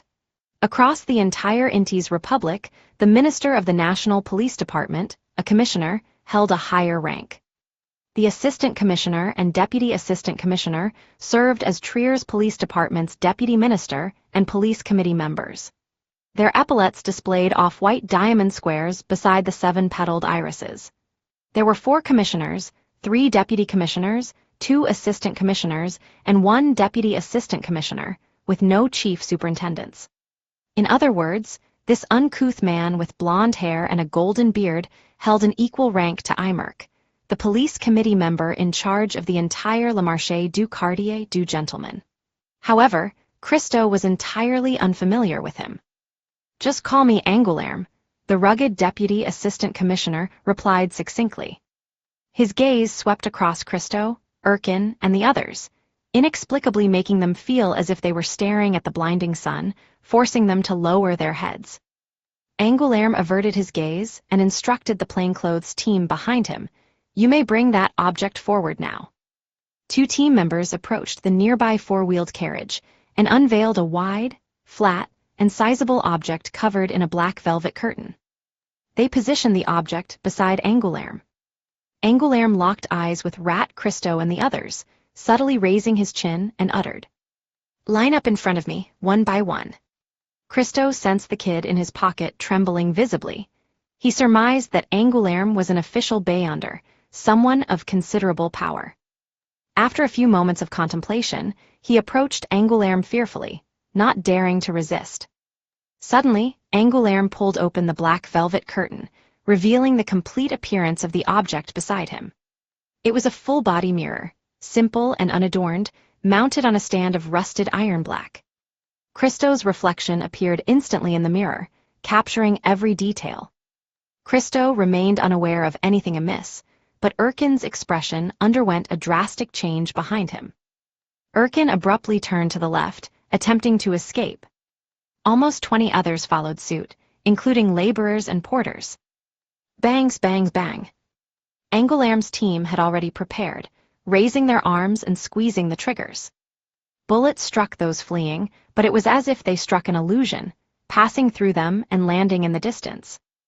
Angoulême calmly extended his left hand and adjusted the position of the full-body mirror beside him. The mirror reflected Erkin's figure against a dark background. Erkin froze in place, maintaining his running posture. In an instant, he was drawn towards the full-body mirror, a look of horror etched on his face. As soon as the two collided, Erkin's body vanished. In the blink of an eye, he reappeared in the mirror, his face stained with blood. His expression turned sinister, consumed by hatred and resentment. He opened his mouth as if to scream, but an invisible force pulled him into the unnaturally dark backdrop of the mirror, and he vanished. Witnessing this, Christo stood dumbfounded, forgetting to aid his brother. One thought echoed in his mind: there's something terribly wrong with them. Meanwhile, Angoulême's subordinates worked to control the fleeing individuals. The ordinary people caught in the midst of the chaos cowered on the ground, heads lowered, trembling with fear. In Salle de Bal Brise, Lumion sat at the bar counter, listening to Jenna's captivating singing. 2 hours ago, he had received news that Rat Christo was unharmed, but a group of his subordinates had perished. Quite efficient, Lumion inwardly commended the official Bayonders in the market district. As the risque song came to an end, a woman who had been waiting on the sidelines took the stage and hurriedly approached a young band member. She sobbed and cried out twice. It seemed she was delivering news of someone's death. The band member stood frozen, shocked by the news, unable to react for a moment. After a few seconds, he flung aside the 6-string zither strapped to him and dashed off the stage. However, he only managed a few steps before he stumbled and fell heavily to the ground. He struggled to rise but failed. In the next moment, tears streamed down his face. Jenna, adorned in a shimmering red dress, observed him for a few seconds before pressing her lips together. Eventually, she didn't offer consolation, allowing the band member and the grieving woman to weep. She quietly stepped down from the stage and crossed paths with Lumion, who had left the bar counter. "What happened?" Lumion inquired. Jenna let out a soft sigh and replied, "His father passed away in an accident a few hours ago. I know him. Learning to play a musical instrument hasn't been easy for him. His father works as a porter, and his mother is a dishwasher. Without their unwavering support, he would be limited to manual labor." An accident a few hours ago. A porter, Lumion roughly pieced together the cause. He gazed silently at the stage. Chapter 197, Helper. After the band member and his mother got time off from Renee, Salle de Bal Brise's manager, the drum beats reverberated through the air, signaling the start of a new round of dancing. Lumion turned his gaze to Jenna, who stood by his side, and spoke in a casual tone. "I thought you would offer him some comfort. After all, you know him well and often collaborate with their band." Jenna, dressed in a stunning red sequin dress that revealed a generous amount of her chest, pressed her lips together and responded calmly. In that moment, just now, what he needed wasn't comforting words but a release. Offering condolences would only worsen his pain. Lumion scrutinized Jenna for a few moments. "You seem to understand it quite well. Why do I have a feeling that you've experienced something similar yourself?" Jenna lowered her gaze to her toes and smiled softly. "A few years ago, I went through the same thing when my father passed away. One day, before dawn, my mother took me to the rooftop of our apartment and stayed with me until the sunrise. I witnessed the gradual brightening of the sky, from pitch black to a deep blue. It grew lighter and lighter, and I saw the clouds adorned with shades of bright gold and other colors. In that moment, she told me that darkness would eventually pass and the sun would rise. Light would always find its way to illuminate the land. When he returns to the band, I'll find an opportunity to share something similar with him. Lumion listened in silence, letting out a sigh. You have a wonderful mother. Yes, Jenna accepted the compliment with pride. Lumion chuckled and remarked, you managed to say so much without resorting to curses. That's unlike you. Moreover, she appeared rather refined. Damn it, do you think I'm the type of person who curses incessantly? Jenna cursed indignantly and made her way to the break room to prepare for the next song. Lumion settled back at the bar counter, his mind preoccupied with another matter. He had therapy scheduled for tomorrow afternoon, and there was a possibility of Louis Lund showing up on Sunday. What if he missed it? Lumion's initial impulse was to write a letter to Madame Magician and request her to check with his psychiatrist, Madame Susie, about the possibility of rescheduling the treatment by a day. However, he couldn't shake off the feeling of his condition being unstable for the past 2 days. If he didn't act promptly, he might face severe consequences when tracking down Louis Lund. Even though Madame Pualis wasn't exactly Madame Knight, Lumion couldn't confront her directly. His primary objective was to locate the survivor from Cordu and engage in a friendly conversation with her. Lumion didn't hold much animosity towards Madame Pualis. While she believed in an evil god and had involvement in Cordu, it appeared that she wasn't responsible for the disaster. She had departed before the ritual took place under some compulsion. Lumion didn't concern himself with others' beliefs, nor did he intend to. Hence, if he allowed himself to become unstable and reacted impulsively, escalating the conflict with Madame Pualis and making her his enemy, matters would become exceedingly troublesome, and he might even lose his life. As for the dispute with the Poison Spur mob, a problem with Madame Moon didn't equate to matters involving Madame Knight. After careful consideration, Lumion devised a plan to find someone who could track Louis Lund on his behalf and follow him to his residence in Trier. There's no need to consider individuals without beyonder powers. They simply wouldn't be able to keep up with him. There are 2 viable options. The first is Anthony Reed, an information broker suspected of being a beyonder from the psychiatrist pathway.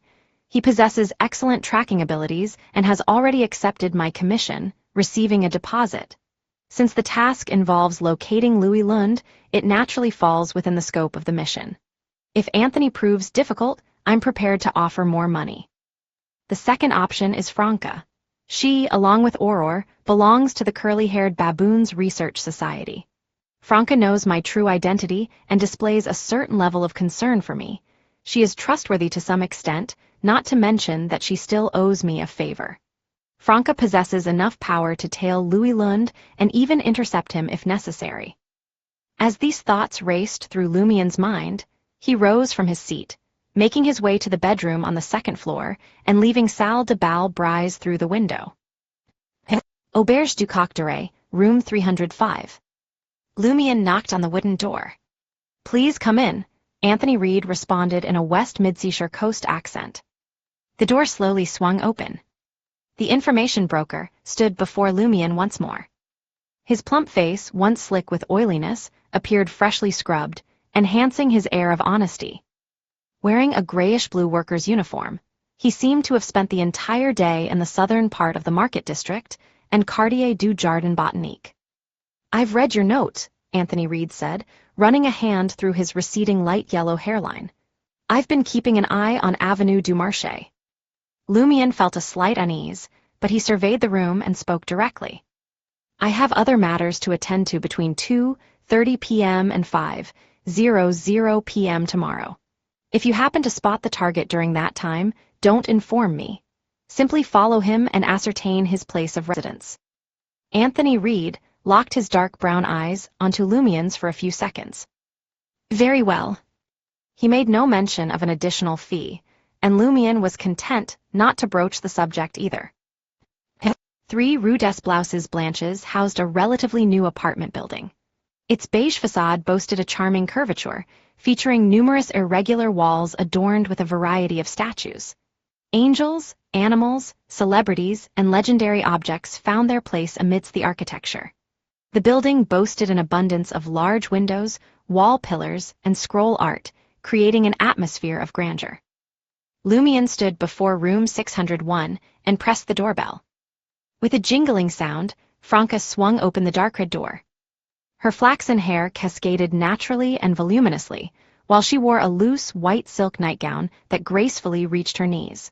The wide-open collar revealed a fair expanse of skin. Observing that the other party showed no signs of wariness and wasn't even wearing a bra, Lumion made a conscious effort to keep his gaze focused. Before opening the door, Franca seemed to already know the identity of the visitor. She greeted him with a smile. Coming to seek knowledge in mysticism. After all our discussions, you've finally arrived. No, it's something else, Lumion responded, gesturing towards the room, indicating that they should speak inside. Franca turned and walked towards the sofa, Lumion following closely behind. As he entered, he instinctively scanned his surroundings. This apartment consisted of 2 bedrooms, a bathroom, a living room, and a kitchen. The furnishings in the living room, such as the sofa, coffee table, dining table, chairs, and cupboards, were predominantly beige, iron black, silver white, or light gray. The colors were muted and lacked vibrancy. The overall aesthetic was one of simplicity and cleanliness, but it also exuded a touch of coldness. It stood in stark contrast to the living room styles found in most households. Lumion took a seat on the edge of the divan, while Franca curled her legs and reclined on the adjacent armchair, revealing her alluring curves. "What brings you here?" Franca inquired. Lumion pointed towards her. "Aren't you considering changing your clothes?" Franca glanced down at her nightgown and came to a realization. "Perhaps it's because you know my original gender. When I'm around you, I always have this illusion that I'm still a man and forget to pay attention to such details." A smile played on her lips. Rather than changing her attire, she shifted her sitting posture, accentuating her allure even further. After a few moments, she even left her recliner and settled beside Lumion. Sensing Lumion's perplexed gaze, she chuckled and remarked, "Since you won't peek, why should I bother changing?" She made a playful gesture, unreservedly teasing him. "Madame, you have a wicked sense of humor," Lumion sighed. Franca grinned and replied, "Life is already tough. I need to seek some amusement for myself. But I'm considered fine. There's a group of individuals in the research society who harbor little hope for the future and have made it their life goal to pursue enjoyment. They've formed a group called April Fool's Day. Your sister must have mentioned it, right?" "She did," Lumion confirmed, recalling reading about it in Auror's grimoires. Franca refrained from elaborating and fixed her gaze upon Lumion, her eyes resembling calm lakes, awaiting an explanation for his visit. Lumion spoke directly, his words carrying a certain bluntness. "I require a favor." "Oh," Franca responded cooperatively, her tone laced with curiosity. Lumion took a moment to contemplate before continuing. "Considering you've seen my wanted poster, you must possess some knowledge regarding it. I've received information that one of the individuals depicted, a man by the name of Louis Lund, will make an appearance on Avenue du Marché tomorrow. He maintains close ties with the masterminds behind the Poison Spur mob. My intention is to apprehend him and unveil the truth behind the catastrophe in Cordoue. However, I'll be preoccupied with crucial matters tomorrow afternoon, so I can't personally await his arrival. I hope you could lend me your assistance. Should he show, tail him and ascertain his whereabouts. If you feel confident, aid me in capturing him. He once possessed Beyonder powers equivalent to a Sequence 8 and is likely a gardener, though I cannot say for certain at present. After acquiring the mirror, you did promise to compensate me. This would be it." Franca retorted angrily, "This concerns Muggle's death. I will most certainly help. Compensation is not an appropriate term in this context." "Tailing him doesn't count, but attacking him counts," Lumion proposed. Discerning the underlying polite and detached nature of his request, Franca did not insist and simply nodded. "That works too." Curiosity danced across her countenance as she posed another query. "What could be more pressing than apprehending this individual, named Louis Lund? I expected you to be more concerned about uncovering the truth behind Cordoue." Lumion pondered briefly before speaking candidly. "The Cordoue disaster has left me grappling with certain psychological issues. I am presently undergoing regular treatment. I fear that without timely follow-up, I will lose control of my emotions, thus jeopardizing my quest for the truth. Franca nodded sympathetically, displaying her understanding. Taking the initiative, she offered a suggestion. Would you like me to find a genuine psychiatrist, one with beyonder powers, for you? My psychiatrist already possesses them, Lumion revealed, withholding nothing. Franca refrained from prying further, recalling that Muggle's brother participated in other mystical gatherings. Lumion mentioned the attributes of a villain and a gardener, as well as the existence of Anthony Reed. He provided a detailed description of Reed's appearance to ensure Franca wouldn't mistake him for a companion of Louis Lund, potentially leading to unnecessary conflict. With that, Lumion rose from his seat, signaling his intention to depart. Franca stood up, amused. You've come all this way. Aren't you interested in delving into the mysteries of mysticism? Louise Lund may make an appearance tonight as well, Lumion remarked, eager to return to Salle de Balbrise as swiftly as possible. At that precise moment, both he and Franca directed their attention toward the door. Light footfalls resonated from the stairs before halting nearby. Franca glanced at the peephole from a distance, her expression suddenly morphing into one of peculiarity. In hushed tones, she addressed Lumion, Jenna. Chapter 198, Conciliation. Beneath the open window of room 601, Lumion scaled the wall with his bare hands, aided by the protrusions, statues, and pipes. His descent was swift and steady, story after story, until he made a final leap and landed gracefully on the edge of Rue des Blouses Blanches. He grumbled under his breath, "Why am I forced to climb down from the 6th floor? I haven't done anything." Lumion slipped into the shadows and made his way towards Avenue du Marché. In room 601, Franca cast a fleeting glance at the swaying window, adjusting her silk nightgown before approaching the slowly opening door, wearing a smile. Dressed in a sequined red dress, Jenna stored away the spare key Franca had entrusted to her and entered the apartment. "Why are you here so early today?" Franca inquired, blocking Jenna's path to the window, her brow furrowed in confusion. Jenna let out a sigh and replied, "Something happened to the band's 6-stringed zither player. While it didn't affect my singing, it put everyone in a foul mood. The dance hall manager, Renee, asked me to end the performance early and switch tonight's theme to cheek-to-cheek dancing." The cheek-to-cheek dance in the Market District differed from the usual version. It involved intimate embraces and provocative movements between men and women on the dance floor. It was an exhilarating experience, but dance halls needed enough female dancers to organize it. Attempting to find a topic of conversation, Franca asked, "What happened exactly?" She discreetly calculated the time it would take for Lumion to descend to the 1st floor, all the while grumbling internally, "Why is Muggle's brother a hunter instead of an assassin? Assassins can effortlessly leap from the 6th floor and land as light as a feather." Jenna recounted the band member's unfortunate incident and concluded, "Damn it, why do unlucky people always attract more misfortune? Yes, even though the performance ended earlier than usual, it's still late. Going home would be quite troublesome. I'll sleep at your place." Given that Jenna lived far away from Avenue du Marché, she often sought refuge at Franca's whenever she performed late into the night at the dance hall. She even had a spare key. Warehouse porter, recalling the information provided by her subordinate, Franca surmised that it must be related to the matter involving Rat Christo.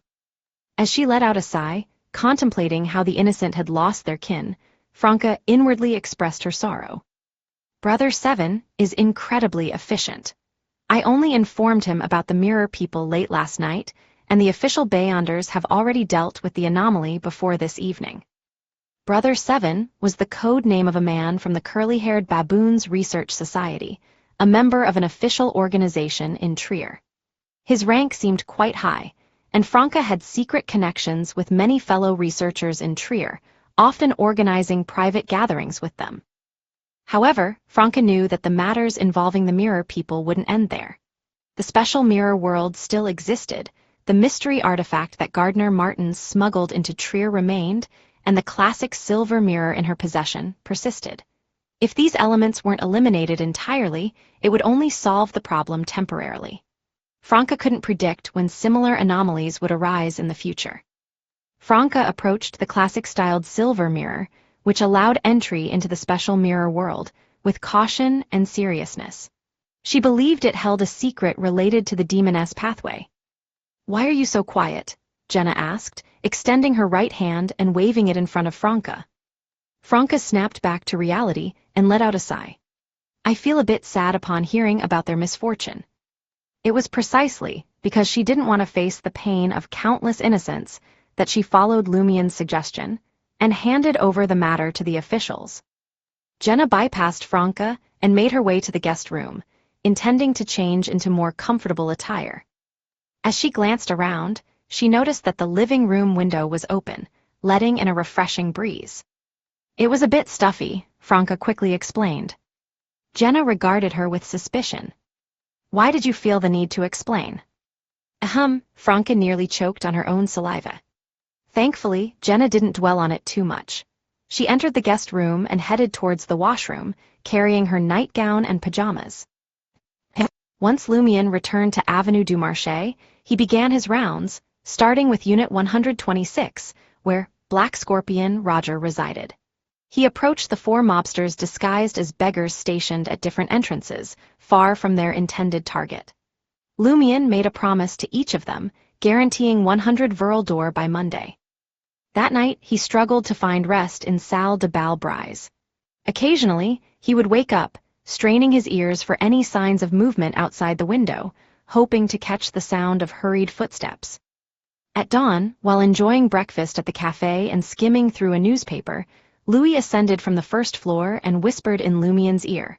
"Boss, Superintendent Everett requests your presence at the Valiant Cafe, opposite the police headquarters, for a cup of coffee precisely at 10 a.m. Superintendent Everett wants to meet me, the newly appointed leader of the Save mob." Lumien remained relatively composed, with the mystery prying glasses in his possession. He asked Louis, "Who else will be there?" "Many," Louis responded in a hushed tone. "They say all the mob leaders from the market district will gather. The official voting begins today." "The voting would extend over 3 days." "Is that so? So they won't let us disrupt the National Convention election, it seems. I wonder if the Poison Spur mob will attend?" Lumien nodded and left Salle de Bal Brise at 9:15 a.m., making his way back to Auberge du Coq Doré. In room 207, he put on the mystery-prying glasses, experiencing the disorienting sensation of descending from great heights and burrowing into the ground. Suppressing the urge to retch, Lumien retrieved a mirror and all his cosmetics, busying himself with preparations. He opted for subtle alterations, focusing on thickening his eyebrows, accentuating his cheekbones, and enhancing shadowy areas. The adjustments created an impression that it was indeed Ciel and not someone else. As soon as he finished his makeup, Lumien hastily set the mirror aside, unwilling to catch a glimpse of his reflection. Shortly before 10 a.m., he arrived at the Valiant Cafe and was promptly escorted to a private room by a waiter. Upon entering, he immediately recognized several familiar faces: Baron Brignies, adorned in formal attire with a top hat and pipe; Franca, sporting trousers, red boots, and a blouse; the towering giant Simon, and the merchant-like figure of Bloodpalm, Black. Seated in an armchair at the head of the table, Travis Everett, donning a black uniform, rose with a smile upon seeing Lumien enter. "You must be Ciel, am I right?" "Yes, Superintendent Everett," Lumien responded respectfully. Franca, Baron Brignies, and the others, who had risen alongside Travis Everett, exchanged puzzled glances as they observed Lumien. Franca's gaze averted in enlightenment as she recognized the golden black hair. Baron Brignies, Giant Simon, and the rest gradually realized that it was Ciel. Adjusting his black-framed glasses, Superintendent Everett's blue eyes gleamed as he half-praised Lumien and patted the recliner beside him. "You've only been in the market district for less than 3 weeks, but you've already taken over Salle de Bal Brise. And you're so young, you're really outstanding." "Sigh, the market district hasn't been peaceful for the past month." He half-praised Lumien and patted a recliner beside him. "Come, have a seat here. Let me introduce you to the others." When Lumien stood by Everett's side, the superintendent gestured toward a middle-aged man seated across the coffee table and spoke. Roger, you're acquainted with him, aren't you? Black Scorpion Roger. Lumion directed his gaze at the middle-aged man. Roger, dressed in formal attire with neatly combed black hair, had a slightly chubby face, and his deep blue eyes resembled the vast sea. We're meeting for the first time, Lumion replied with a smile. He noticed a chilling gaze emanating from Black Scorpion. Everett proceeded to introduce the individuals sitting beside Roger. Harmon Castina. Upon entering the private room, Lumion had noticed only Harmon among the few members of the Save mob. The bald man's shining head was so eye-drawing that Lumion almost looked away, fearing that it might reflect his disguised appearance. Upon closer inspection, Lumion recognized Harmon's unique features, a prominent brow, a high nose bridge, and deep-set lips. He possessed the allure of a ruggedly handsome individual. Even in a seated position, his imposing height was evident, complementing his dark breeches shirt splendidly. Castina, petite and likely under 1.55 meters tall, appeared to be around 30 years old. She possessed curly auburn hair, brown eyes, a curvaceous figure that turned heads, and full lips. You should be familiar with Ciel from the Save mob, right? Everett introduced Ciel to Roger and the others. Roger flashed a cold smile. Indeed, Superintendent, the impression he made on me will never fade. Baldy, Harmon's eyes brimmed with hatred and cruelty. Everett sighed and said, We all reside in the market district.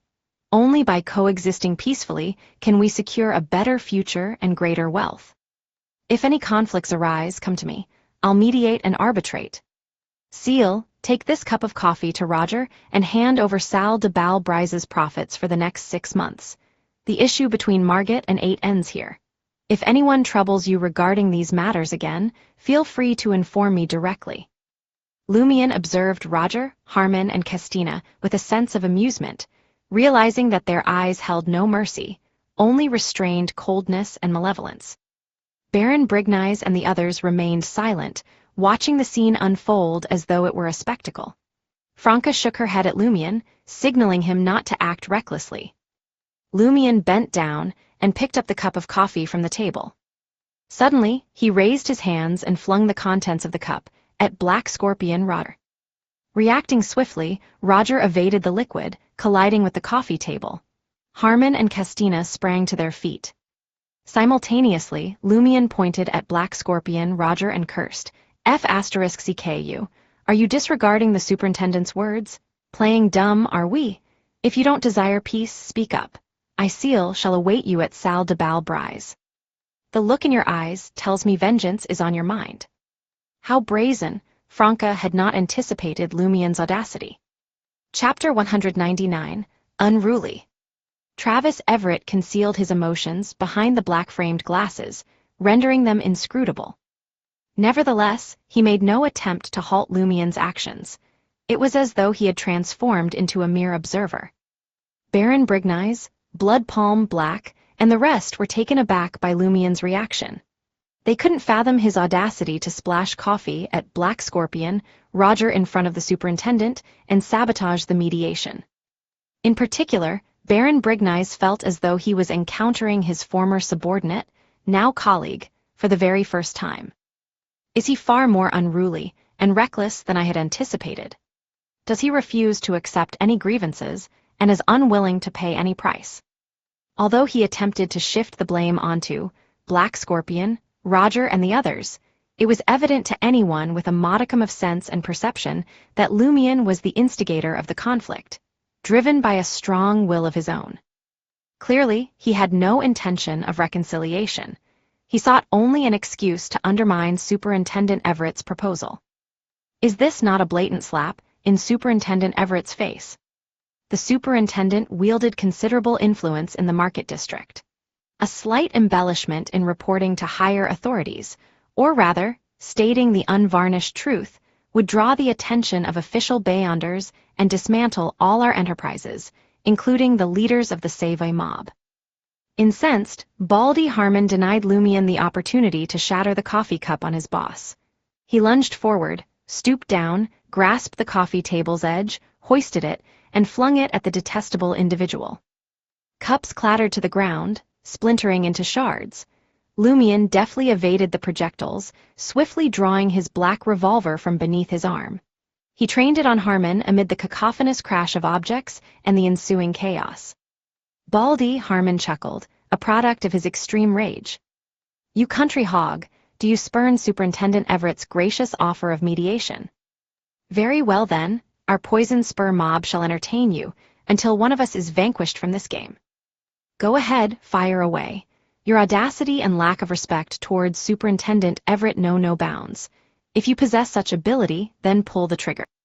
Were it not for the impending election and the stringent surveillance imposed by officials, the poison spur mob would have long seized an opportunity to assassinate Ciel. In that instant, Black Scorpion Roger rose once more. Black flames materialized within his clenched fists, only to dissipate swiftly. He was reluctant to unveil his beyonder powers in the presence of Superintendent Everett. Short-legged candlestick, Castina also fixed her gaze on Lumion, poised to strike if he refused to relent. Upon hearing Baldy, Harmon's retort and provocation, Lumion chuckled. Bang!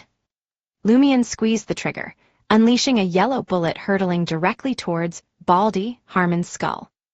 The audacity of Ciel's action caught Harmon off guard. He never expected him to open fire in the presence of Superintendent Everett, defying all rules and driven solely by the desire to end his life. His reflexes barely saved him. Harmon crouched down just in time, his eyes widening in alarm. The bullet grazed his glistening scalp and careened off, ricocheting into the adjacent washroom with a metallic clang. In an instant, all the mob leaders sprang to their feet. Black Scorpion, Roger, and short-legged Candlestick, Castina fixated on Lumion, preparing to retaliate. Undeterred, Lumion remained resolute. He lowered his gun and aimed it once more at Baldy, Harmon, his gaze devoid of any emotion. Enough! At that very moment, Superintendent Everett, who had been calmly seated, spoke up. The indescribable authority emanating from him, combined with his esteemed position, compelled Lumion to instinctively halt his finger from pulling the trigger. Seizing the opportunity, Baldy Harmon shifted his position and rose to his feet. Though the others maintained their combative stance, the palpable tension that had lingered dissipated. Lamenting his mischance, Lumion reluctantly holstered his revolver and turned to face Everett. Superintendent, I am willing to comply with your request, but they don't seem inclined to do so. Everett's eyes flickered behind his black-framed spectacles. Standing up, he surveyed the room. We will address your conflict after the election. For the next 3 days, I expect all of you to conduct yourselves properly. Fail to do so, and you shall make an enemy out of me. Trust me, that's a predicament you won't be able to handle. Although Everett's voice carried depth, his tone remained calm, devoid of anger or arrogance. Instead, a hint of sincerity permeated his words. Yet, those who had resided in the Market District for more than 2 years recalled a term, the Valiant Mob. 2 years prior, the Valiant Mob held a similar status to the Save Mob in the Market District. However, due to their repeated defiance and disrespect towards Superintendent Everett, they were ruthlessly eradicated in a joint operation conducted by the authorities. The subsequent rise of the Poison Spur Mob was partly due to the power vacuum left behind in the district's underworld. Now, only the Valiant Café stood as a testament to the existence of such a mob. The leaders of the Save Mob, the Poison Spur Mob, and the other 2 medium-sized gangs fell into silence for a few seconds before responding to Superintendent Everett's words. They expressed their commitment to restrain their subordinates and ensure that the election proceeded without disruption. Superintendent Everett's gaze swept across their faces. Without uttering another word, he strode towards the exit of the private room. As he disappeared beyond the door, Black Scorpion, Roger, Baldy Harmon, and short-legged Candlestick, Castina cast Lumion cold glances before departing from the cafe. The remaining gang leaders didn't linger, leaving only the Save Mob in the confines of the private room. Baron Brignice took a leisurely puff from his pipe and addressed Lumion. You acted too impulsively back there. Lumion offered a faint smile in response and replied, I have been awaiting an opportunity like that. Unfortunately, I couldn't seize it to incite the conflict. Observing the puzzled expressions on the faces of Giant Simon, Bloodpalm Black, and the others, Lumion calmly elaborated, "We have already made 2 attempts, and the poison spur mob chose to endure. Baron, as you have rightly pointed out, they harbor a significant problem, and they await their chance. I believe that opportunity will present itself soon. If we fail to incapacitate the poison spur mob before then, we shall face their unhinged retaliation. And when that moment arrives, none of you will be able to escape." Just a moment ago, there were only 3 members of the poison spur mob present, while we numbered 5. Red Boots, your strength is comparable to that of Black Scorpion. With my assistance, you can surely overpower him. Baron, Simon, Black, is it conceivable that you cannot handle Baldy and short-legged Candlestick? One of you might even be able to impede Superintendent Everett. As long as the poison spur mob dares to strike back, we shall eliminate them all right here. Rat, Christo had received instructions from Superintendent Everett the previous night that he was not to be invited today. Baron Brignize, Bloodpalm, Black, and their comrades found Ciel's words reasonable, yet a deep-seated fear for this individual arose within their hearts. He wasn't bluffing. He genuinely desired to eliminate Baldy, Harmon, and the others. He was too crazy and extreme. He possessed the audacity to commit any act without hesitation. But this is tantamount to slapping Superintendent Everett in the face. The repercussions will be exceedingly troublesome. Bloodpalm, Black shook his head. Franca shared the same concern. She wished to caution Lumion that such a course of action would render him unwelcome in the market district. He might even end up with another wanted poster. However, recognizing that the other leaders were present and unable to reveal her true friendship with Lumion, Franca sealed her lips. A quizzical smile played on Lumion's lips as he inquired, "Wasn't Superintendent Everett killed by the poison spur mob?" Lunatic, this notion raced through everyone's minds. Baron Brignize, gently stroking his mahogany-colored pipe, chimed in, "It's nearly impossible to conceal that from official Beyonders. It's merely an excuse. In that case, let it go. Blame everything on a lunatic like me. At worst, I'll depart from the market district. I trust the boss will arrange another task for me once this storm blows over," Lumion calmly remarked, a serene smile gracing his face. This was indeed a fragment of his genuine thoughts. Mr. K's mission revolved around earning Gardner Martin's trust, not running Salle de Balbrise or establishing a foothold in the market district. If his provocation had genuinely enraged Black Scorpion, Roger, and his accomplices, Lumion believed that Franca would surely come to his aid. With one of the Savoy mob's leaders on his side, the others wouldn't hesitate to act. When the time came, united in strength, they stood a high chance of eliminating the remaining 3 leaders of the Poison Spur mob. Once he unraveled the Poison Spur mob scheme, Gardner Martin would undoubtedly appreciate Lumion's daring and unorthodox approach in eradicating hidden threats. Even if he lost Salle de Balbrise and was compelled to escape, once more, he would merely find sanctuary elsewhere in Trier and continue serving Gardner Martin until he gained his complete approval. Furthermore, it was advantageous for Lumion. If the Poison Spur mob finalized their preparations, he would be their primary target for revenge. Failing to address the issue beforehand would only heighten the danger he faced. In the future, even if Madame Moon birthed another group, Lumion wouldn't fret. Today, Louis Lund would likely be present in the market district. By temporarily suppressing the deaths of Black Scorpion, Roger, and his cronies, creating a facade of tranquility, Lumion could patiently await his target at 126 Avenue du Marché. These individuals weren't parliamentary candidates whose demise would incite an uproar. After a few moments of silence, Baron Brignize approached the door and issued a reminder. "Superintendent Everett has probably marked you. There will be considerable trouble after the election." Lumion responded with a smile. Perhaps he will mysteriously vanish one day. Having said that, Lumion calmly endured the mildly apprehensive gazes of Giant Simon and his comrades. You see, having laid the groundwork, anything I utter now will convince them all. At 3:15 p.m., Lumion arrived at Quartier du Jardin Botanique in a public carriage. Once again, he beheld Mason Café, housed in a beige 4-story building adorned with lush green plants entwined on its outer walls. Passing through a sheltered walkway upheld by pillars, he entered the interior, enveloped by dark green walls and expansive windows. Settling into the familiar booth D, he removed his wide-brimmed round hat. "A cup of Inti's coffee," he instructed the waitress and patiently waited. Chapter 200, Spectator. The titular coffee was rich and aromatic, a perfect match for the creamy cupcake. Though Lumien's focus was elsewhere, he still appreciated their beauty. The moment the clock struck 3:30 p.m., a familiar soft female voice reached him from the booth behind. "Good afternoon, Mr. Lumien Lee." "Good afternoon, Madame Susie," Lumien responded, concealing his surprise. While Lumien didn't intentionally observe the customers entering Mason Café, his hunter instincts allowed him to maintain awareness of his surroundings. When he had arrived at the café at 3:18 p.m., Cabin D had been deserted. No one entered from 3:15 to 3:30 p.m. And yet here was Madame Susie, appearing silently behind him, in the very spot behind booth D. How mystical and bizarre was this?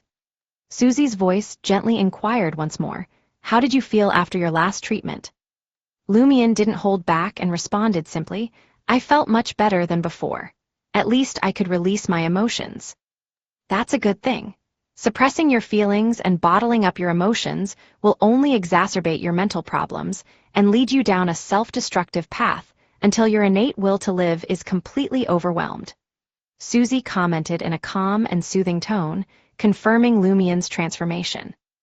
A hint of a smile laced her words. "Let's have a conversation first. We'll discuss all the things you've encountered in the past 2 weeks. Feel free to choose what you believe you can and are willing to share." Lumien knew he needed to calm himself and undergo further psychiatric treatment as a foundation for unlocking more memories later. Hence, he offered no resistance. He chuckled wryly and said, "There's nothing I can't tell you. I've even shared that dream with you. Everything else can only be classified as minor secrets." He paused for a moment and began with Charlie. "There's an unlucky and dim-witted fellow at the motel I'm staying at." Lumien casually recounted the events of the past 2 weeks. Gradually, his mind relaxed, as if he had returned to a time before Cordu's destruction. Aurore, who rarely ventured outside, would hear about everything that transpired in Cordu from him. He delighted in sharing it with his sister, even boasting about the successful pranks he had orchestrated. As time trickled away, Lumien's rigid posture softened as he sank into the plush sofa. He refrained from delving into further details. Time was limited, and he couldn't afford to waste it. He didn't touch upon the curly-haired baboon's research society, Franca's true gender, or his suspicions regarding her motives for joining the Save mob. He merely mentioned his encounter with a pen pal of Aurore's, a Sequence 7 witch of the Demoness pathway, who happened to be in the same mob. Likewise, he provided only a brief mention of performing a ritual and receiving an additional boon, without going into the specifics. Susie listened intently throughout their conversation. Every so often, she would prompt him with a gentle, "and then," allowing Lumien to seamlessly continue. After recounting his experiences from the past 2 weeks, Lumien spoke in a self-deprecating tone. "I can't help but wonder if it's my own fault for stumbling upon so many Beyonder events in such a short span of time. Sometimes, I question why every human and dog in Trier seems to possess Beyonder powers." For once, Susie didn't respond immediately. After a few moments, she smiled and replied, "I can perceive that your mental state has indeed improved compared to before." "How can you tell?"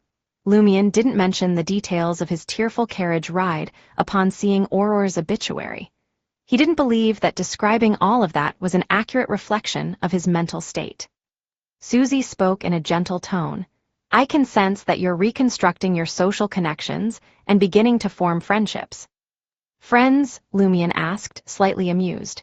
"Charlie, Jenna, Franca, can they truly be called friends?" "They are mere acquaintances." Susie responded with a smile. "Friendship comes in various forms. Not all require deep connections. You simply need to ask yourself, when they face challenges that lie within your capabilities to solve, would you be willing to offer assistance? That will reveal if they can be considered your friends. It depends on the specific circumstances and the price I must pay. I'm not the type to go out of my way to help just anyone, Lumion muttered. Susie didn't press further and explained. For someone prone to self-destruction, a sign of their emergence from the quagmire is their willingness to forge new social bonds. Emperor Roselle, assuming he truly said it, once remarked that humans are the sum of their social relationships. When you no longer resist forming new connections, it signifies that you're no longer opposed to your own future. Of course, this is just one aspect. It's not everything. Lumion fell silent for a moment before speaking again. Madame Susie, there's something I'd like to ask you. I mentioned a series of coincidences that have befallen me. Are they truly as Madame Magician suggested? Could they be partially influenced by mid-sequence beyonders of the Spectator pathway? In contrast to the previous session, Susie appeared more at ease. She chuckled and remarked, "Are you attempting to divert the topic? Are you still resistant to such matters?" Actually, one can discern it from certain details. You took the initiative to request the Red Boots lady to enlighten you on mystical matters whenever she was available, but you never followed through. The sole visit you made was on the pretext of her repaying a favor. It suggests that you remain unwilling to establish a closer bond with her. That's natural. How can a patient recover after just one treatment? You need not burden yourself. Susie tirelessly voiced her observations, gently pinpointing some of Lumion's current psychological issues. If it were the last time, I wouldn't have been so forthright. It would have only bred resistance, causing you to close yourself off further. However, now you exhibit certain inclinations toward forging new social connections. This will allow you to gain clearer insights into your true self and facilitate your progress. Having his underlying thoughts laid bare by Susie, Lumion's initial reaction was wariness, vigilance, and denial. Yet, Susie's composed demeanor, non-aggressive analysis, and accurate understanding of the situation gradually eased his tension, enabling him to confront his deep-seated problems. His body and mind gradually settled. Susie refrained from prying further and addressed Lumion's inquiry. Madame Magician's explanation is not entirely incorrect, but it lacks specificity. For a mid-sequence beyonder of the Spectator pathway to engineer a coincidence, they must employ face-to-face psychological cues or hypnosis. In other words, they need to be present around you, Baron Brignize, and his associates. The reason you didn't notice it, and Baron Brignize remained oblivious, is that mid-sequence beyonders of the Spectator pathway possess an additional beyonder power: psychological invisibility. Psychological invisibility, how does it differ from regular invisibility? Lumion inquired, perplexed. Susie calmly elucidated. Psychological invisibility is not true invisibility. It merely prevents you from perceiving me, even when I am standing right before you and numerous others have already witnessed my presence. Sounds very magical, Lumion sighed with a sense of wonder. For some inexplicable reason, he felt as though psychiatrists were all around him, yet he remained oblivious to their presence. This won't change even if you employ spirit vision. Your intuition for danger will not react until I am prepared to strike, Susie continued. By comparison, a shadow ascetic's concealment within shadows occasionally evokes the sensation of being watched by the darkness. Lumion pressed, which pathway does shadow ascetic belong to? Secret suppliant, Susie replied simply. Secret suppliant pathway? Above listener and below shepherd, there's a sequence known as shadow ascetic. This belongs to Mr. K's pathway. Occasionally, I sense someone observing me in the surrounding darkness because of him or his subordinates. Combining this with Auror's grimoires and Madame Magician's clues, Lumion felt a wave of enlightenment.